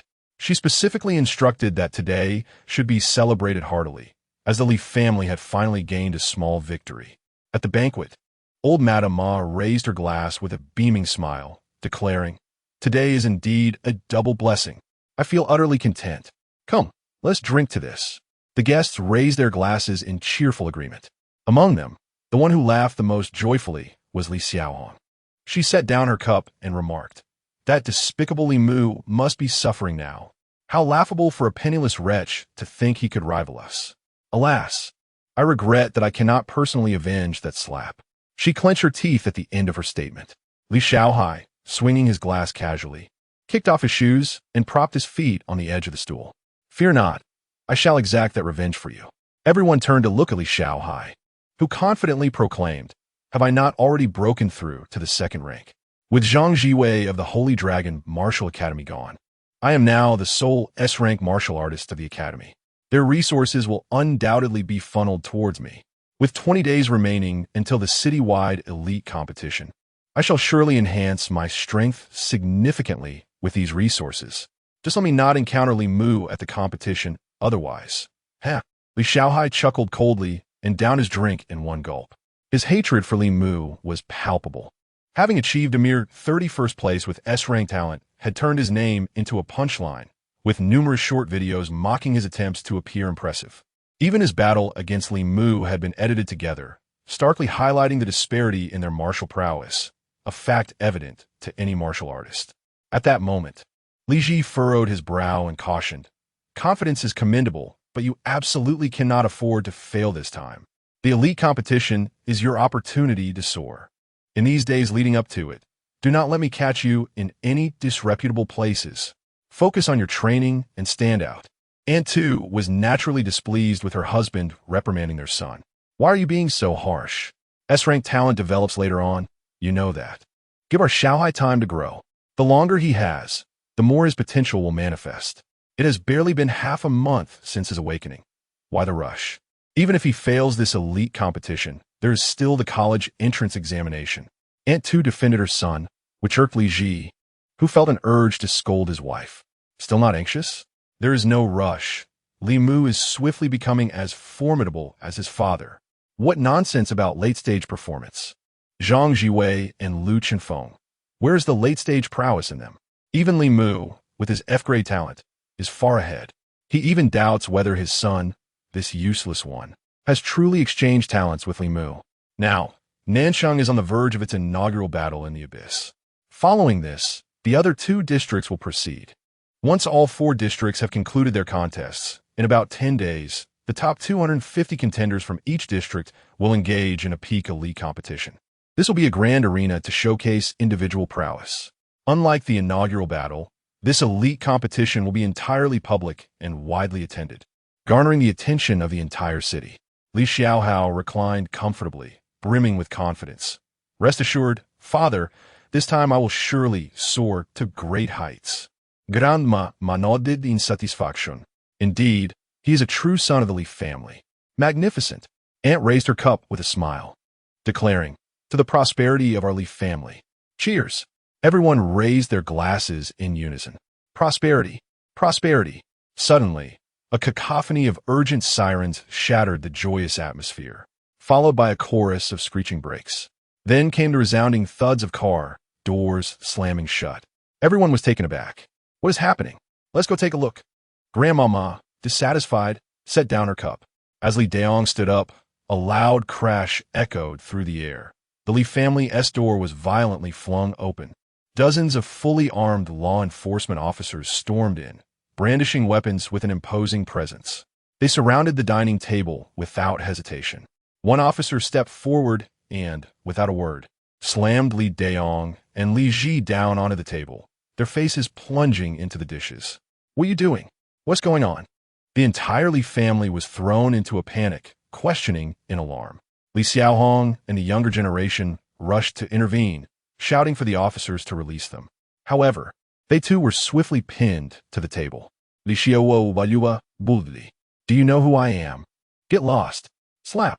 A resounding slap sent Li Xiaohao staggering backward several steps. He had never experienced such treatment before. Fury surged within him as he charged at the officer who struck him. The officer, smirking coldly, remained unmoved. Grandma Ma was horrified and attempted to intervene, but it was too late. Li Xiaohao had already thrown a punch at the captain's chest. With a thud, the impact was considerable, yet the captain stood unyielding, his smirk widening. "Attacking law enforcement. Arrest him too." In an instant, an officer lunged forward and kicked Li Xiaohao, sending him crashing to the ground like a toad. Li Xiaohao felt as though he might vomit with fear and regret. He had come to realize that the strength he had so proudly boasted was utterly incapable of unsettling his adversaries in the slightest. However, the other party stood still, seemingly intent on framing him for the crime of assaulting an officer. What was the meaning of this? Madame Ma inquired anxiously, her voice trembling. At that moment, Zhao Jinhe entered from outside, his tone icy as he declared, "Li Daong, Li Ji, you are suspected of hiring a murderer to harm a military dependent. You are under arrest." Li Daong and his companion were pressed down, unable to utter a word amidst the chaos. Madame Ma immediately cried out in desperation, Wait, we did not do anything. You cannot unjustly accuse us." Zhao Jinhe sneered. "Unjust accusations? Let me ensure you grasp the gravity of your situation. Bribing the head of the industrial and commercial department to seal the blacksmith shop was your doing, wasn't it?" Madame Ma realized that Supervisor Liu had certainly been apprehended. She was not foolish enough to confess, especially since the bribery transaction was conducted through Li Daong's account. Even if the matter were to be exposed, there would only be evidence against Li Daong. As long as the others maintained their ignorance, they would not face severe consequences. Impossible. We would never engage in such actions. The evidence is irrefutable. Your words hold no weight. Zhao Jinhe remarked with a grin. Well then, even if they have committed such an error, the blacksmith shop is home to my daughter-in-law. They are all relatives of our family. This is a matter of our only family. Madame Ma exclaimed, stamping her foot in agitation. Have you grown deaf with age? I made myself quite clear. You are accused of harming a military dependent. Moreover, just because you claim it is a family matter, does that make it so? Who acknowledges it? Does Limu accept it? Or does Yang Suing? Zhao Jinhe cast her a sidelong glance. Military dependent? Who qualifies as a military dependent? The old lady gasped in shock. The charge of harming a military dependent is exceedingly grave. If convicted, one may not emerge from imprisonment. Zhao Jinhe felt a laugh bubbling up inside him. Witnessing the bewildered expression on Madame Ma's face, likely indicating that the Li family was truly unaware of Li Mu's identity. Yet, that mattered little. What are you pretending for? Li Mu holds the rank of a minor wolf guard. This must be the highest rank your Li family has produced. My apologies, I forgot. I forgot that you have already disowned Li Mu from your family. What a brilliant decision indeed. Arrest everyone. Search the premises thoroughly. Are you still fearful of baseless accusations? Rest assured, we will leave no stone unturned in our investigation of your Li family.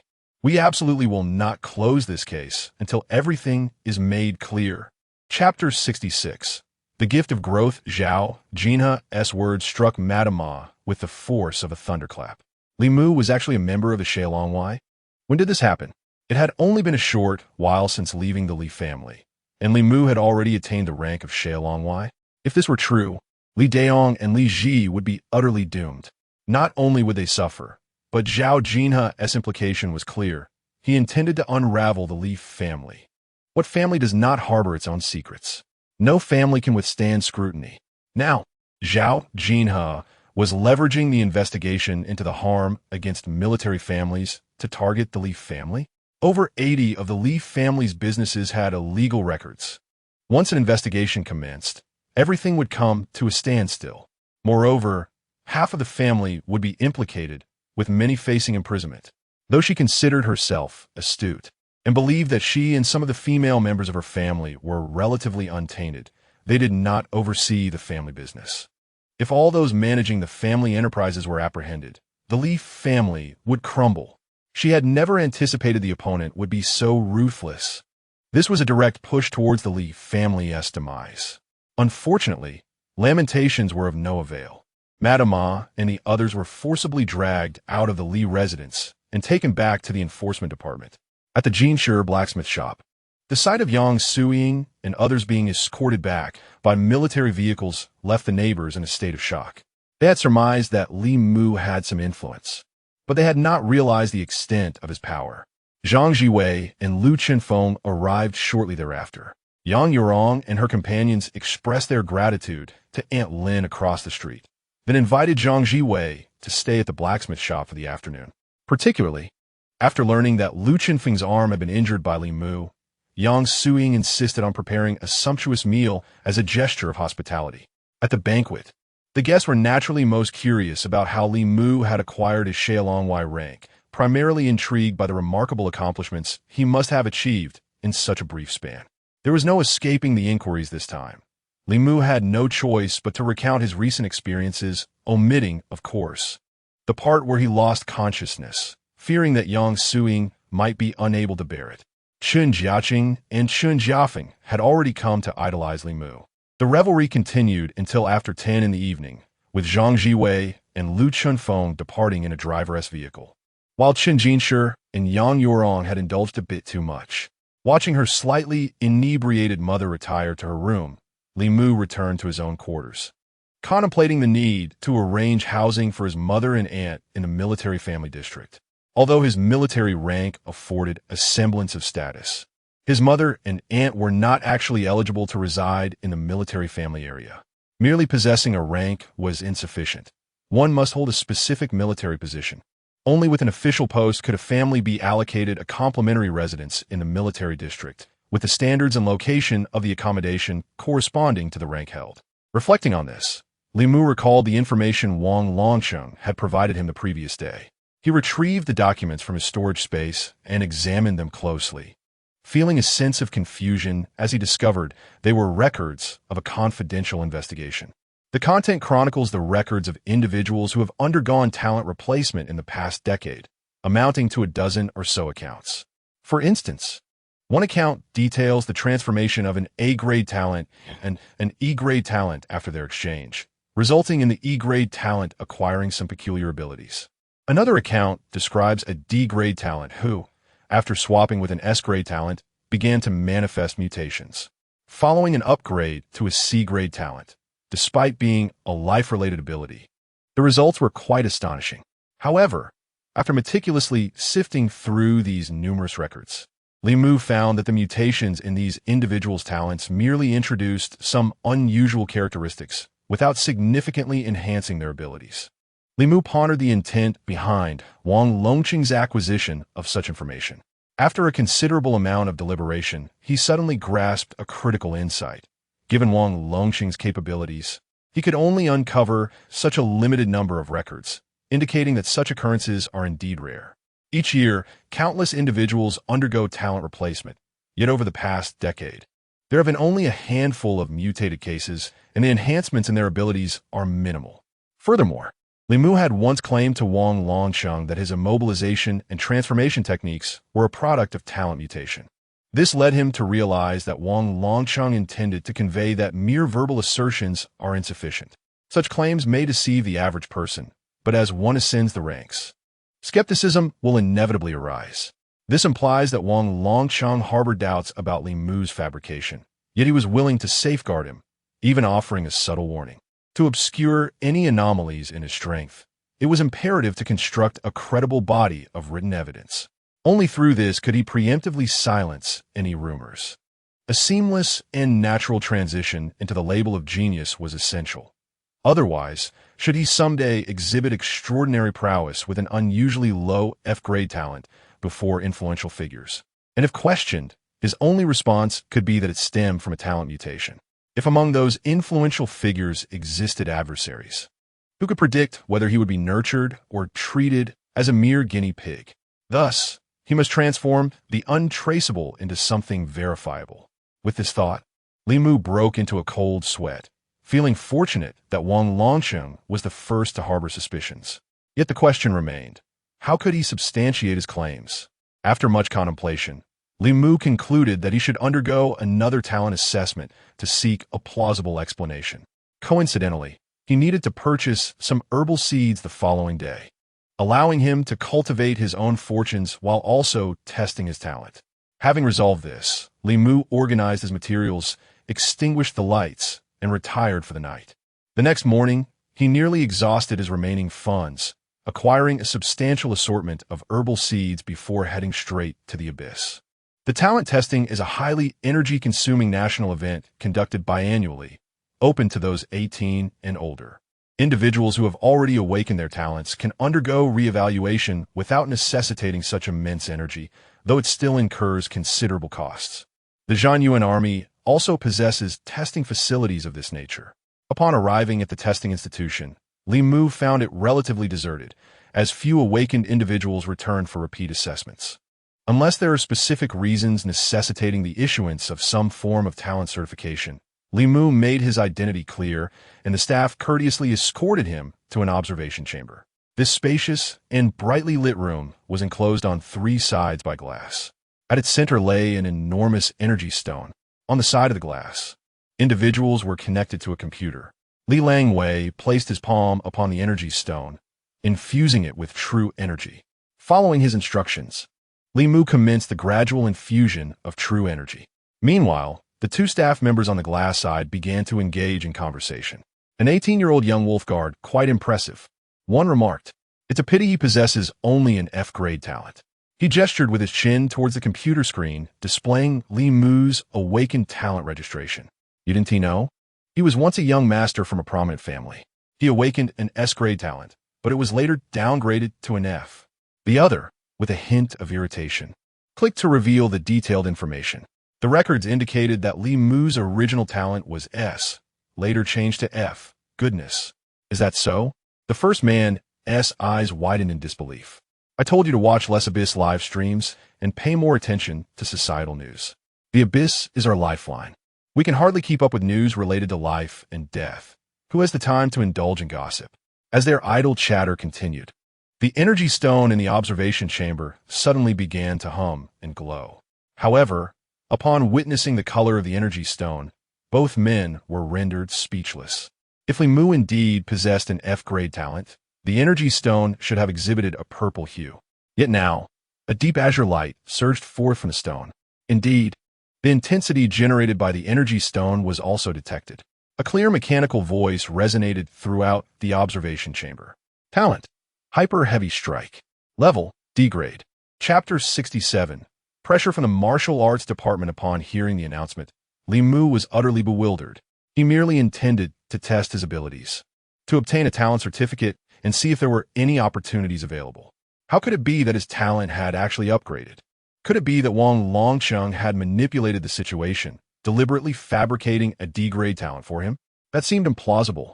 The awakening of talent is recorded in the national database. It is impossible to falsify. Even if the Supreme Commander himself were involved, it would be futile.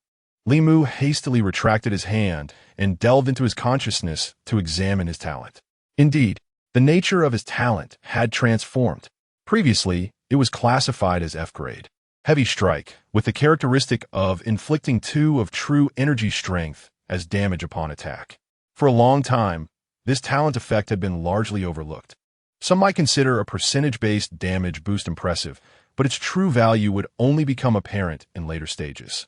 However, Li Mu's former S-grade talent, 9 Heaven's Thunder Movement, boasted 6 characteristics, one of which was inflicting 30 of true energy strength as lightning damage upon attack. The comparison of 2 to 30 is stark. The overall effect was 1/6 as potent. This disparity was also the reason for Li Mu's deep-seated animosity towards the Li family. Now, his talent had morphed into Super Heavy Strike, a D-grade talent, complete with 2 characteristics, inflicting 5 of true energy strength as damage and enhancing damage to armor by 5 during weapon attacks. These were straightforward boosts to damage and armor penetration. For an average student, such enhancements might seem modest. However, for Li Mu, who possessed techniques such as divine weapon technique, mountain-bearing technique, iron cutting style, and flowing cloud shadow, these two enhancements were undeniably direct and forceful. Nevertheless, Li Mu remained perplexed. Why had his talent transitioned from F grade to D grade? Was it a talent with growth potential?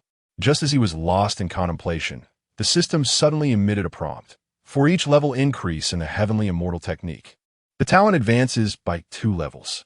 The Heavenly Immortal Technique is categorized into grades: worthless, inferior, low, medium, and superior. Li Mu was instantly astounded. Was the Heavenly Immortal Technique truly so formidable?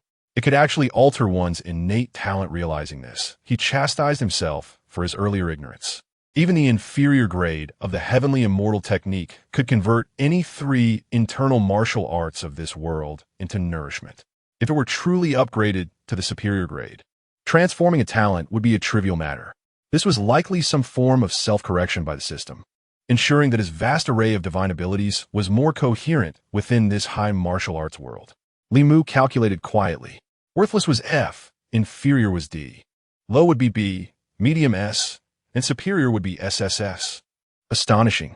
While Li Mu was still reeling from the revelation, the 2 operators were equally dumbfounded, as Li Mu's information on the computer had automatically updated to reflect D-grade talent, growth type. The emergence of a growth-type talent in the system indicated that such talents had undoubtedly existed in history.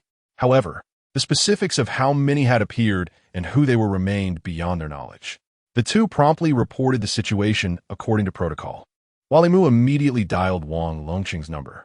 In a few brief words, the matter was clarified. Wang Longqing raised his voice significantly, exclaiming, "What?" Li Mu had no choice but to repeat himself. D-grade. It should now be automatically corrected in the talent registration system. Ha ha ha, splendid. Wang Longqing laughed heartily. Outsiders might not comprehend the reason behind Wang Longqing's mirth, but both he and Li Mu understood its profound significance. This was of utmost importance to Li Mu. Leave the subsequent matters to me. Do not make too much noise. Go about your business as you see fit. Wang Longqing advised. All right, Uncle Wang. There is one more thing. I was wondering about a military position. Do you have any arrangements? Li Mu contemplated that this matter should be directly addressed to Wang Longqing. Oh, Wang Longqing paused momentarily, then quickly grasped the implication. You young rascal. Are you hoping to arrange for your mother to be placed in the military family zone? Primarily, I wish to contribute to the military district. Nonsense. If I were to arrange a long-term military position for you, what would you do? Wang Longqing retorted with a laugh. I would not engage in it. Li Mu replied succinctly. He desired a military title, but did not wish to be tied down to a job beneath it. How about this? You can approach Minister Song and take up an advisory position in the Martial Arts Research Department. It's leisurely and carries weight. If you have any insights into martial arts, it would be convenient for you to establish a prowess there. Wang Longqing pondered for a moment and appointed Li Mu to the Martial Arts Research Department, while others were racking their brains to achieve merit. Contemplating what they were capable of, Li Mu only needed to consider what he wished to pursue. Wang Longqing sensed that even if he assigned Li Mu a position as an instructor or captain of the guard, Li Mu would still easily earn accolades. However, such positions were too constricting for him.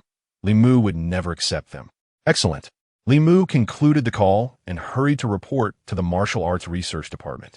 In the Martial Arts Research Department, Minister Song and Professor Su were engaged in a meeting. However, their discussions differed greatly from the meaningless workplace meetings often held. Their gatherings inevitably focused on substantive issues. At that moment, the atmosphere in the meeting room was quite oppressive. Minister Song took a long drag from his cigarette and exhaled, allowing the smoke to obscure his face. He stated, "The reform of sword techniques is of paramount importance, and there is no need to elaborate further. The Military Law Department has assigned tasks to all 10 military districts, mandating at least a 5 optimization." As soon as he finished speaking, a murmur of discontent arose in the meeting room. 5? This is exceedingly difficult. The reform of sword techniques had not progressed an inch in 5 years. Why the sudden demand for such a significant increase? Indeed, if it were about staff techniques, We should be able to present a perfect report on the reform of the Lu Yun Sanjun technique this year. The attendees exhibited a sense of frustration. Minister Song sighed. Alas, the mortality statistics from the National Martial Institute indicate that the death rate among sword practitioners has risen for 6 consecutive months. The leaders of the National Institute of Martial Arts slammed the table, as the pressures on the various military law offices were immense. The National Institute of Martial Arts, formerly known as the National Institute of Martial Arts Research, operates at the nexus of military and political affairs, representing the pinnacle of martial arts authority across the entirety of Huaxia. The mortality rate among martial artists is significantly influenced by the methods they employ. The Military Law Office is a branch of the National Institute, specifically focused on the research of military martial arts. Martial arts methods manifest not only through one-time use martial arts stones, but also in the form of printed texts, encapsulating the essence of these techniques within books. However, the subtleties of martial arts are difficult to convey through mere words. True comprehension often eludes verbal expression. When individuals amalgamate their insights into martial arts stones, they can almost entirely grasp the profound intricacies of these techniques. In contrast, books struggle to articulate such nuances. Yet, the production of martial arts stones is exceedingly limited, with higher-grade techniques yielding even fewer stones. Consequently, the prices of these methods soar, with even the most mundane techniques starting at tens of thousands of units, making them inaccessible to the masses. For instance, the technique known as 3 tremors of flowing clouds has a coverage rate of less than 40 among martial artists specializing in polearms, not due to financial constraints, but rather the inability to produce sufficient stones. The disparity between supply and demand is stark. Thus, the widespread dissemination of printed martial arts texts has remained a formidable challenge for the National Institute of Martial Arts. Should a printed version of a particular technique enable complete comprehension, it would effectively provide all practitioners of that discipline with an additional complementary method. After all, the cost of printing is minimal. It could easily be achieved that each individual possesses a copy, despite ongoing refinement and enhancement of certain techniques. Even the most advanced printed martial arts texts only achieve approximately 30 of the effectiveness of martial arts stones, and only for those with considerable insight. For less perceptive individuals, grasping even 10 of such techniques is commonplace. The meeting room fell into a profound silence once more. Suddenly, a knock echoed from the door. Minister Song and the others furrowed their brows. Gumin, the door swung open to reveal Assistant Lu, who quietly announced, "Minister, Li Mu has arrived." Initially, the mood in the room was somewhat discontented, as interruptions during martial arts department meetings are typically frowned upon. However, upon hearing that it was Li Mu, all present visibly relaxed. Minister Song even broke into a smile. "Please, let him in." Chapter 68. Can this flawed technique be rewritten? Assistant Lu promptly turned around to let Li Mu enter. Li Mu had originally come to report in and did not wish to intrude upon their meeting. Upon encountering Assistant Lu, he inquired about the whereabouts of the minister and the others. To his surprise, Assistant Lu directly escorted him to the conference room. This was due to Minister Song and Professor Su's prior instructions that whenever Li Mu arrived, regardless of their activities, he must be notified. If they were not in a meeting, no notification was necessary. Upon entering the conference room, Li Mu observed that it was filled with 2 to 3 dozen prominent figures from various departments of the technique division. All of them greeted him with smiles. Minister Song, in particular, rose to welcome him with a beaming expression. "Haha, to be honest, I was just thinking about you." His words were sincere, and he was not the only one. Earlier, someone had mentioned that if there were to be an improvement on the Flowing Cloud 3 shocks, they might be able to produce a perfect paper optimization. In fact, they were already engaged in paper optimization. Whenever Flowing Cloud 3 shocks was mentioned, Li Mu inevitably came to mind, the genius who had elevated it to the height of Flowing Cloud 6 shocks. It was indeed a mutual endeavor. "I have come this time with a mission." Li Mu smiled and asked the assembly if he was interrupting their meeting. "Ha, this meeting is not off limits to you. Please, have a seat."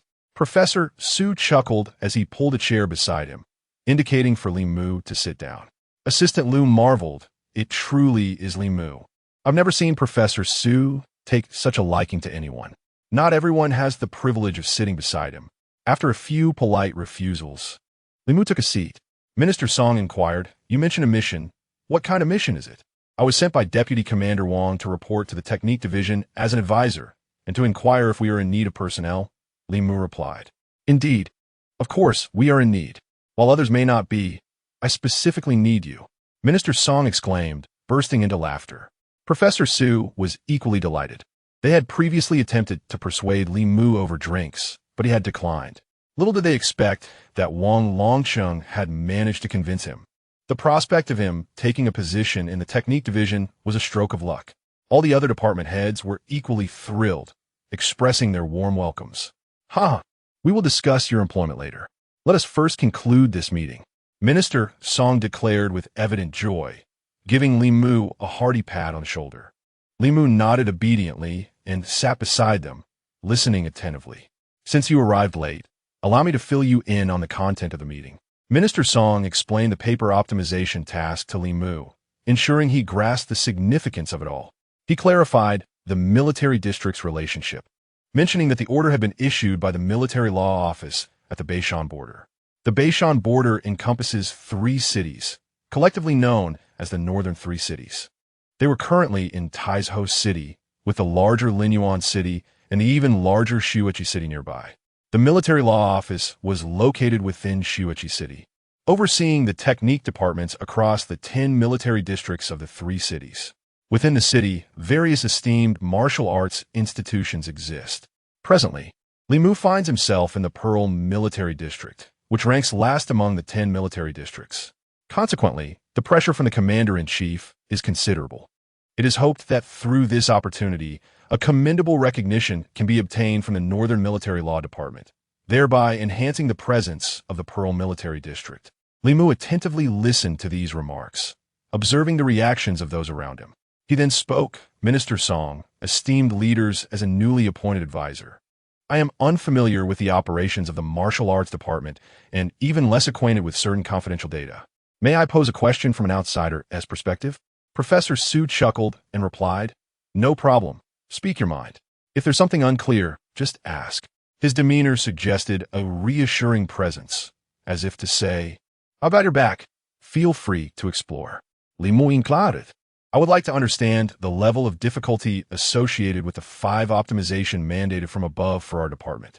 This was a matter of great curiosity for him, as he had previously been merely a student. The intricacies of optimizing martial arts on paper were realms he had yet to encounter. "Quite considerable," Minister Song responded with utmost seriousness. Professor Su patiently elucidated, paper-based martial arts differ fundamentally from the heart and mind methods. Each individual's output of martial arts stone is unique, allowing martial artists to directly perceive and comprehend. However, paper-based martial arts are standardized. They have been shaped by the efforts of countless generations and have begun to take form. The martial arts are interconnected. A single change can affect the whole. In the process of optimization and improvement, breakthroughs must be achieved without compromising the original integrity. Otherwise, it could lead to dysfunction and substantial issues. Therefore, any modifications to the martial arts should ideally not regress. Only then can optimization occur. Upon hearing this, Li Mu comprehended fully. Since he was now a member of the martial arts department, he wondered, once this meeting concludes, could I possibly be provided with a sword-based martial arts stone and its corresponding written form? As soon as Li Mu finished his inquiry, Minister Song promptly produced 2 items and placed them upon the table. "Why wait until the meeting is over? We have them right now. If you have no other matters, you are welcome to perceive and observe them on the spot. We have ample time to accompany you." He had been anticipating Li Mu's request. Why did the entire martial arts department regard Li Mu as a prodigy? Because upon further investigation, they discovered that he had mastered the Flowing Cloud 3 shocks just a day before military training, and the following day, he had used the Flowing Cloud 5 shocks to incapacitate his instructor. What does this signify? It signifies that in the realm of prodigies, time holds little significance. What truly matters is the extraordinary understanding one has of the martial arts they perceive. For Li Mu, the distinction between grasping a concept for a second or for a month is negligible. In summary, The world of prodigies is beyond their understanding. Indeed, we are not in a rush. Perfectly. We shall provide you with protection. Others chimed in, echoing the sentiment that they would not let Li Mu leave without learning. Li Mu, resigned, took the martial arts stone and the book from the table. The martial arts text was remarkably thin. It is estimated that the total word count is merely in the tens of thousands, accompanied by various diagrams illustrating the flow of vital energy and body meridians. Li Mu couldn't help but smile, as it resembled the martial arts manuals found in Tales of Chivalry. This technique is known as the falling leaves blade technique, a rudimentary practice that emphasizes speed, employing high-frequency attacks as a means of defense. It is extensively utilized among sword practitioners. The current highest comprehension rate for the falling leaves blade technique is merely around 25, which is already quite commendable among written martial arts. Professor Su explained that a comprehension rate of 25 means that a martial artist studying the manual can only harness 25 of the technique's potential strength. This is the peak comprehension rate. If we consider the average, it hovers around merely a fraction over 10%. Li Mu initially focused intently on the martial arts book before proceeding to shatter the technique stone on-site, beginning his comprehension of the falling leaves blade technique. The inferior grade celestial technique automatically granted him a century's worth of insights, allowing Li Mu to grasp the essence of this technique. Even in verbal expression, Li Mu could articulate profound concepts with remarkable precision. It could be said that the falling leaves blade technique, now in Li Mu's hands, had transformed into a superior grade practice. When he attempted to describe it in words, a significant essence would inevitably be lost, yet it would merely revert the superior grade technique back to a rudimentary one. After a brief span of 10 minutes, Li Mu opened his eyes once more. He again picked up the physical copy of the falling leaves blade technique. Minister Song and the others dared not utter a word, all eyes fixed upon Li Mu, refraining from interrupting his contemplation.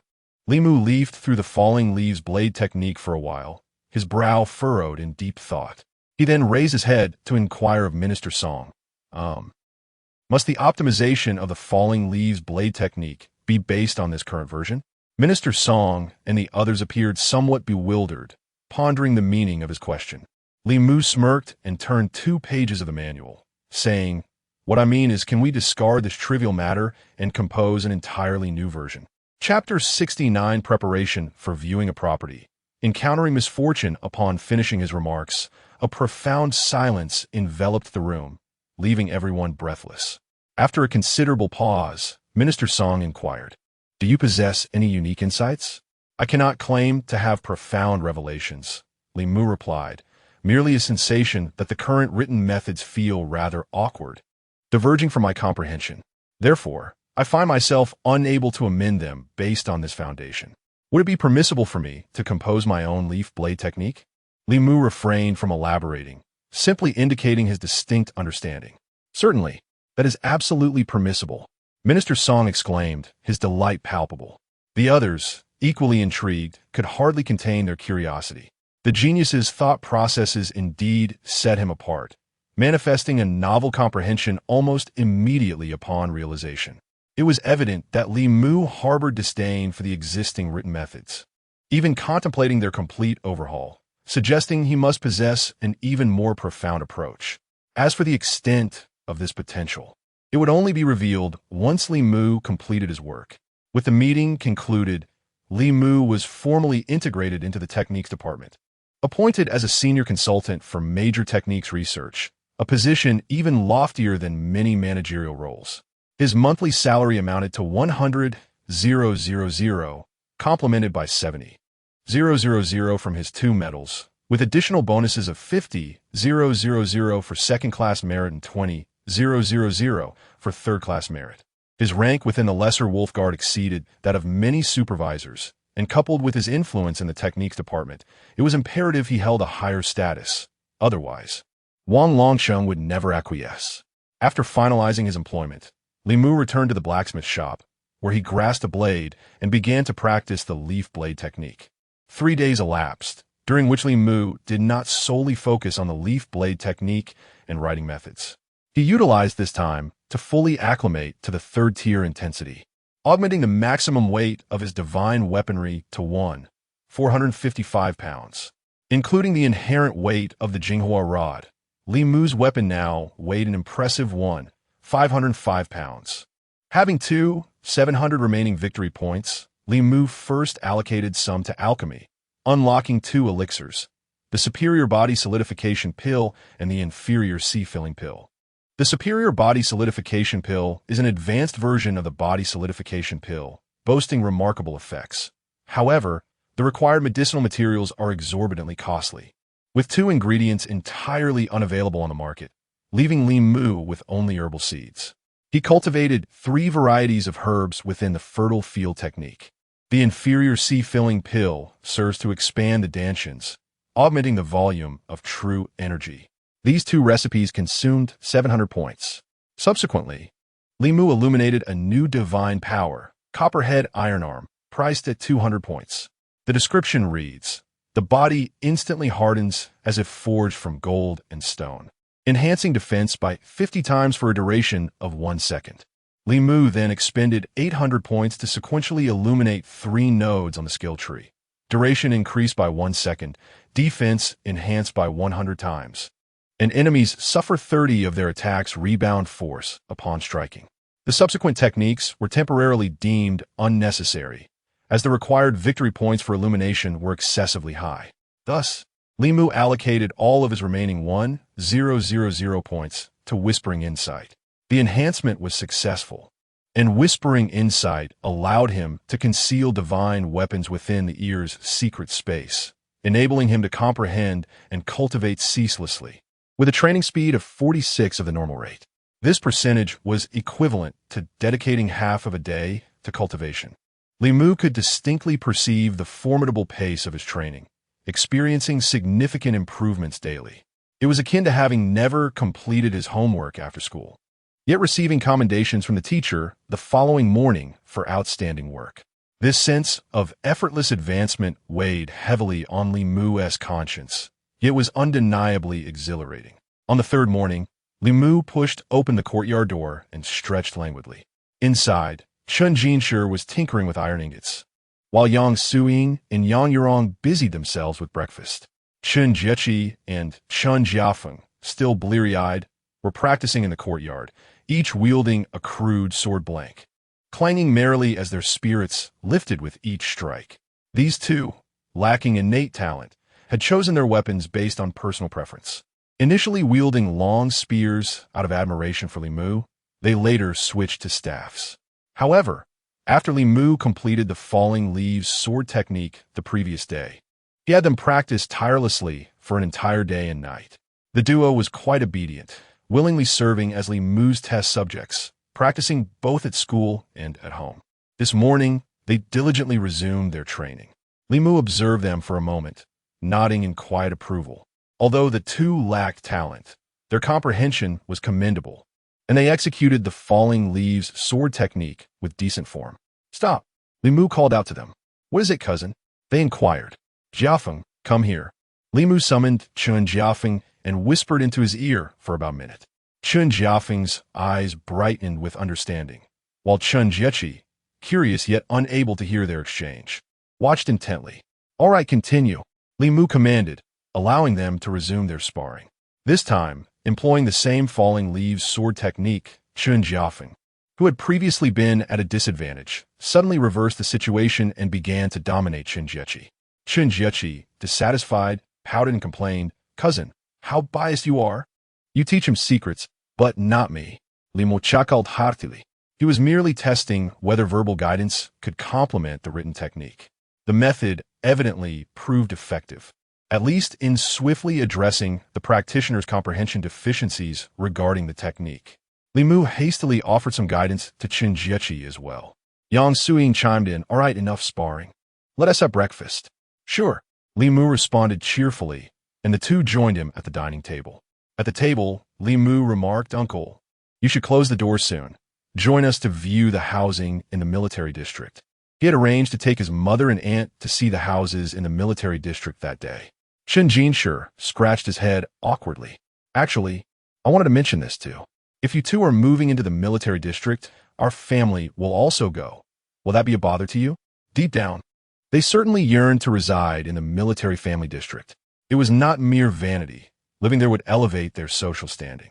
After years of grappling with the harsh realities of life at the bottom, he was acutely aware of the fickleness of society. If they could settle in the military family area, his blacksmith shop would no longer be subject to harassment from various departments, and no one would dare to look down upon his children. They would be spared from any further injustices. However, they feared that Li Mu might err in his efforts to secure their entry into the military district. Chen Jiaqing and Chen Jiafeng gazed at Li Mu with hopeful expressions. They were eager to move into the military family area, oblivious to the deeper implications their father considered. They knew that once they resided there, no one would dare bully them at school, and teachers would certainly treat them with the respect they deserved. Li Mu smiled faintly, his tone resolute. Rest assured, I am mindful of the situation. As a member of the Zhenyuan Army, I am willing to sacrifice for the welfare of our people. If my loved ones lack even the most basic security, I cannot find peace. When he spoke of my loved ones, it resonated with such clarity and sincerity that even the robust Chen Jinshe felt warmth in his heart. To refuse further would only chill Li Mu's spirit. He nodded gravely. Yang Yurong and Yang Suiying exchanged a knowing glance and shared a smile. Meanwhile, Chen Jiaqing and Chen Jiafeng chuckled, relieved, and enthusiastically began to devour their breakfast. The family joyfully finished their meal, tidied up, and prepared to head out. When the topic of viewing homes arose, Chen Jiafeng and Chen Jiaqing requested a day off to accompany them. After all, their academic load was not excessively burdensome at the moment. In the high school for martial arts, the curriculum was weighted with 40 in the humanities and 60 in martial disciplines. As long as one was not significantly lacking in ability, taking a leave was quite simple. As the family secured the shop door and was about to depart, several figures approached swiftly. They were none other than the Li family members. Leading the group was the visibly haggard old lady Ma, followed closely by Li Mu's aunts and cousins, Li Xiaohong and Li Lan. Without exception, all were women. Chapter 70. Just because of her words, you all must perish. The 6 individuals hastened towards Li Mu and his companions, who were immediately beset by a furrowed brow. What a misfortune to encounter this at such an early hour. Xiaomu, Xiaomu.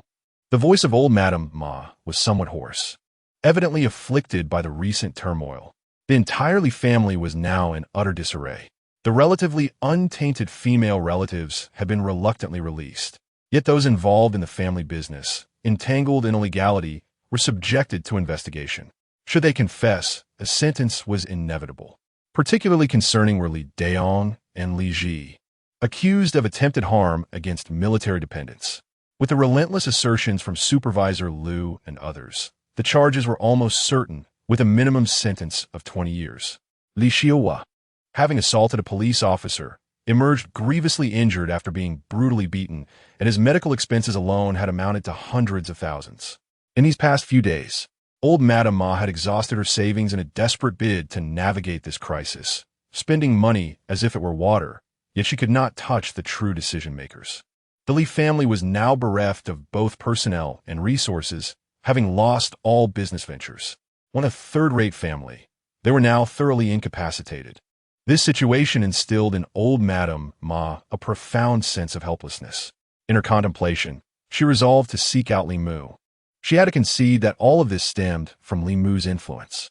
If Li Mu were to speak, Daong and Ji would undoubtedly be released, and perhaps the Li family could be resurrected. Xiao Mu, I understand you harbor some misunderstandings about the Li family, but look at your grandmother. See how she has become. The eldest aunt, Li Wan, feigned distress, her face a portrait of grievance as she implored Li Mu, her eyes glistening with unshed tears. Old Madame Ma cooperatively cleared her throat, raising her expressive eyes to Li Mu, speaking earnestly. Xiao Mu, I know you're a good child. May I apologize on behalf of the family? For the sake of our kinship, please consider a solution. Your uncles have never endured such mistreatment, and the family business has come to a complete standstill. I now rely on you, my dutiful grandson. Although I have not mentioned it before, you have always been the pride of the Li family, dear child. At this juncture, old Madame Ma even managed to squeeze out 2 tears. Li Mu silently observed her performance before inquiring with a hint of detachment. Oh, I'm a source of pride? That cannot be right. Has my pride not shifted to Li Xiaohua? What, has it dissipated so swiftly? These words left old Madame Ma momentarily speechless, her complexion alternating between hues of green and white, revealing her inner turmoil. Xiao Mu, I know you are resentful, but I wish for the betterment of the Li family as well. I admit my decision was flawed, but my intentions were. Her words were abruptly interrupted by Li Mu. Your intentions were indeed pure. You favored your precious grandson, Li Xiaohua, bestowing upon him the finest, hoping he would elevate the Li family to grandeur and prosperity. Unfortunately, much like you, Li Xiaohua is as unyielding as mud that cannot adhere to the wall. Foolish one, you have squandered the last vestiges of the Li family's fortune. Have you ever contemplated that, should you acknowledge even a fraction of my father's toil, or a sliver of the familial bond we share, I, with my F-level talent, have achieved this much? Imagine the glory you would bask in if I possessed an S-level talent. Li Mu's voice was as cold as ice, laced with derision. His words rendered the elderly Mrs. Ma utterly speechless. Indeed, with Li Mu's F-level talent, he had already risen to prominence among the Wolf Guards, his future seemingly limitless.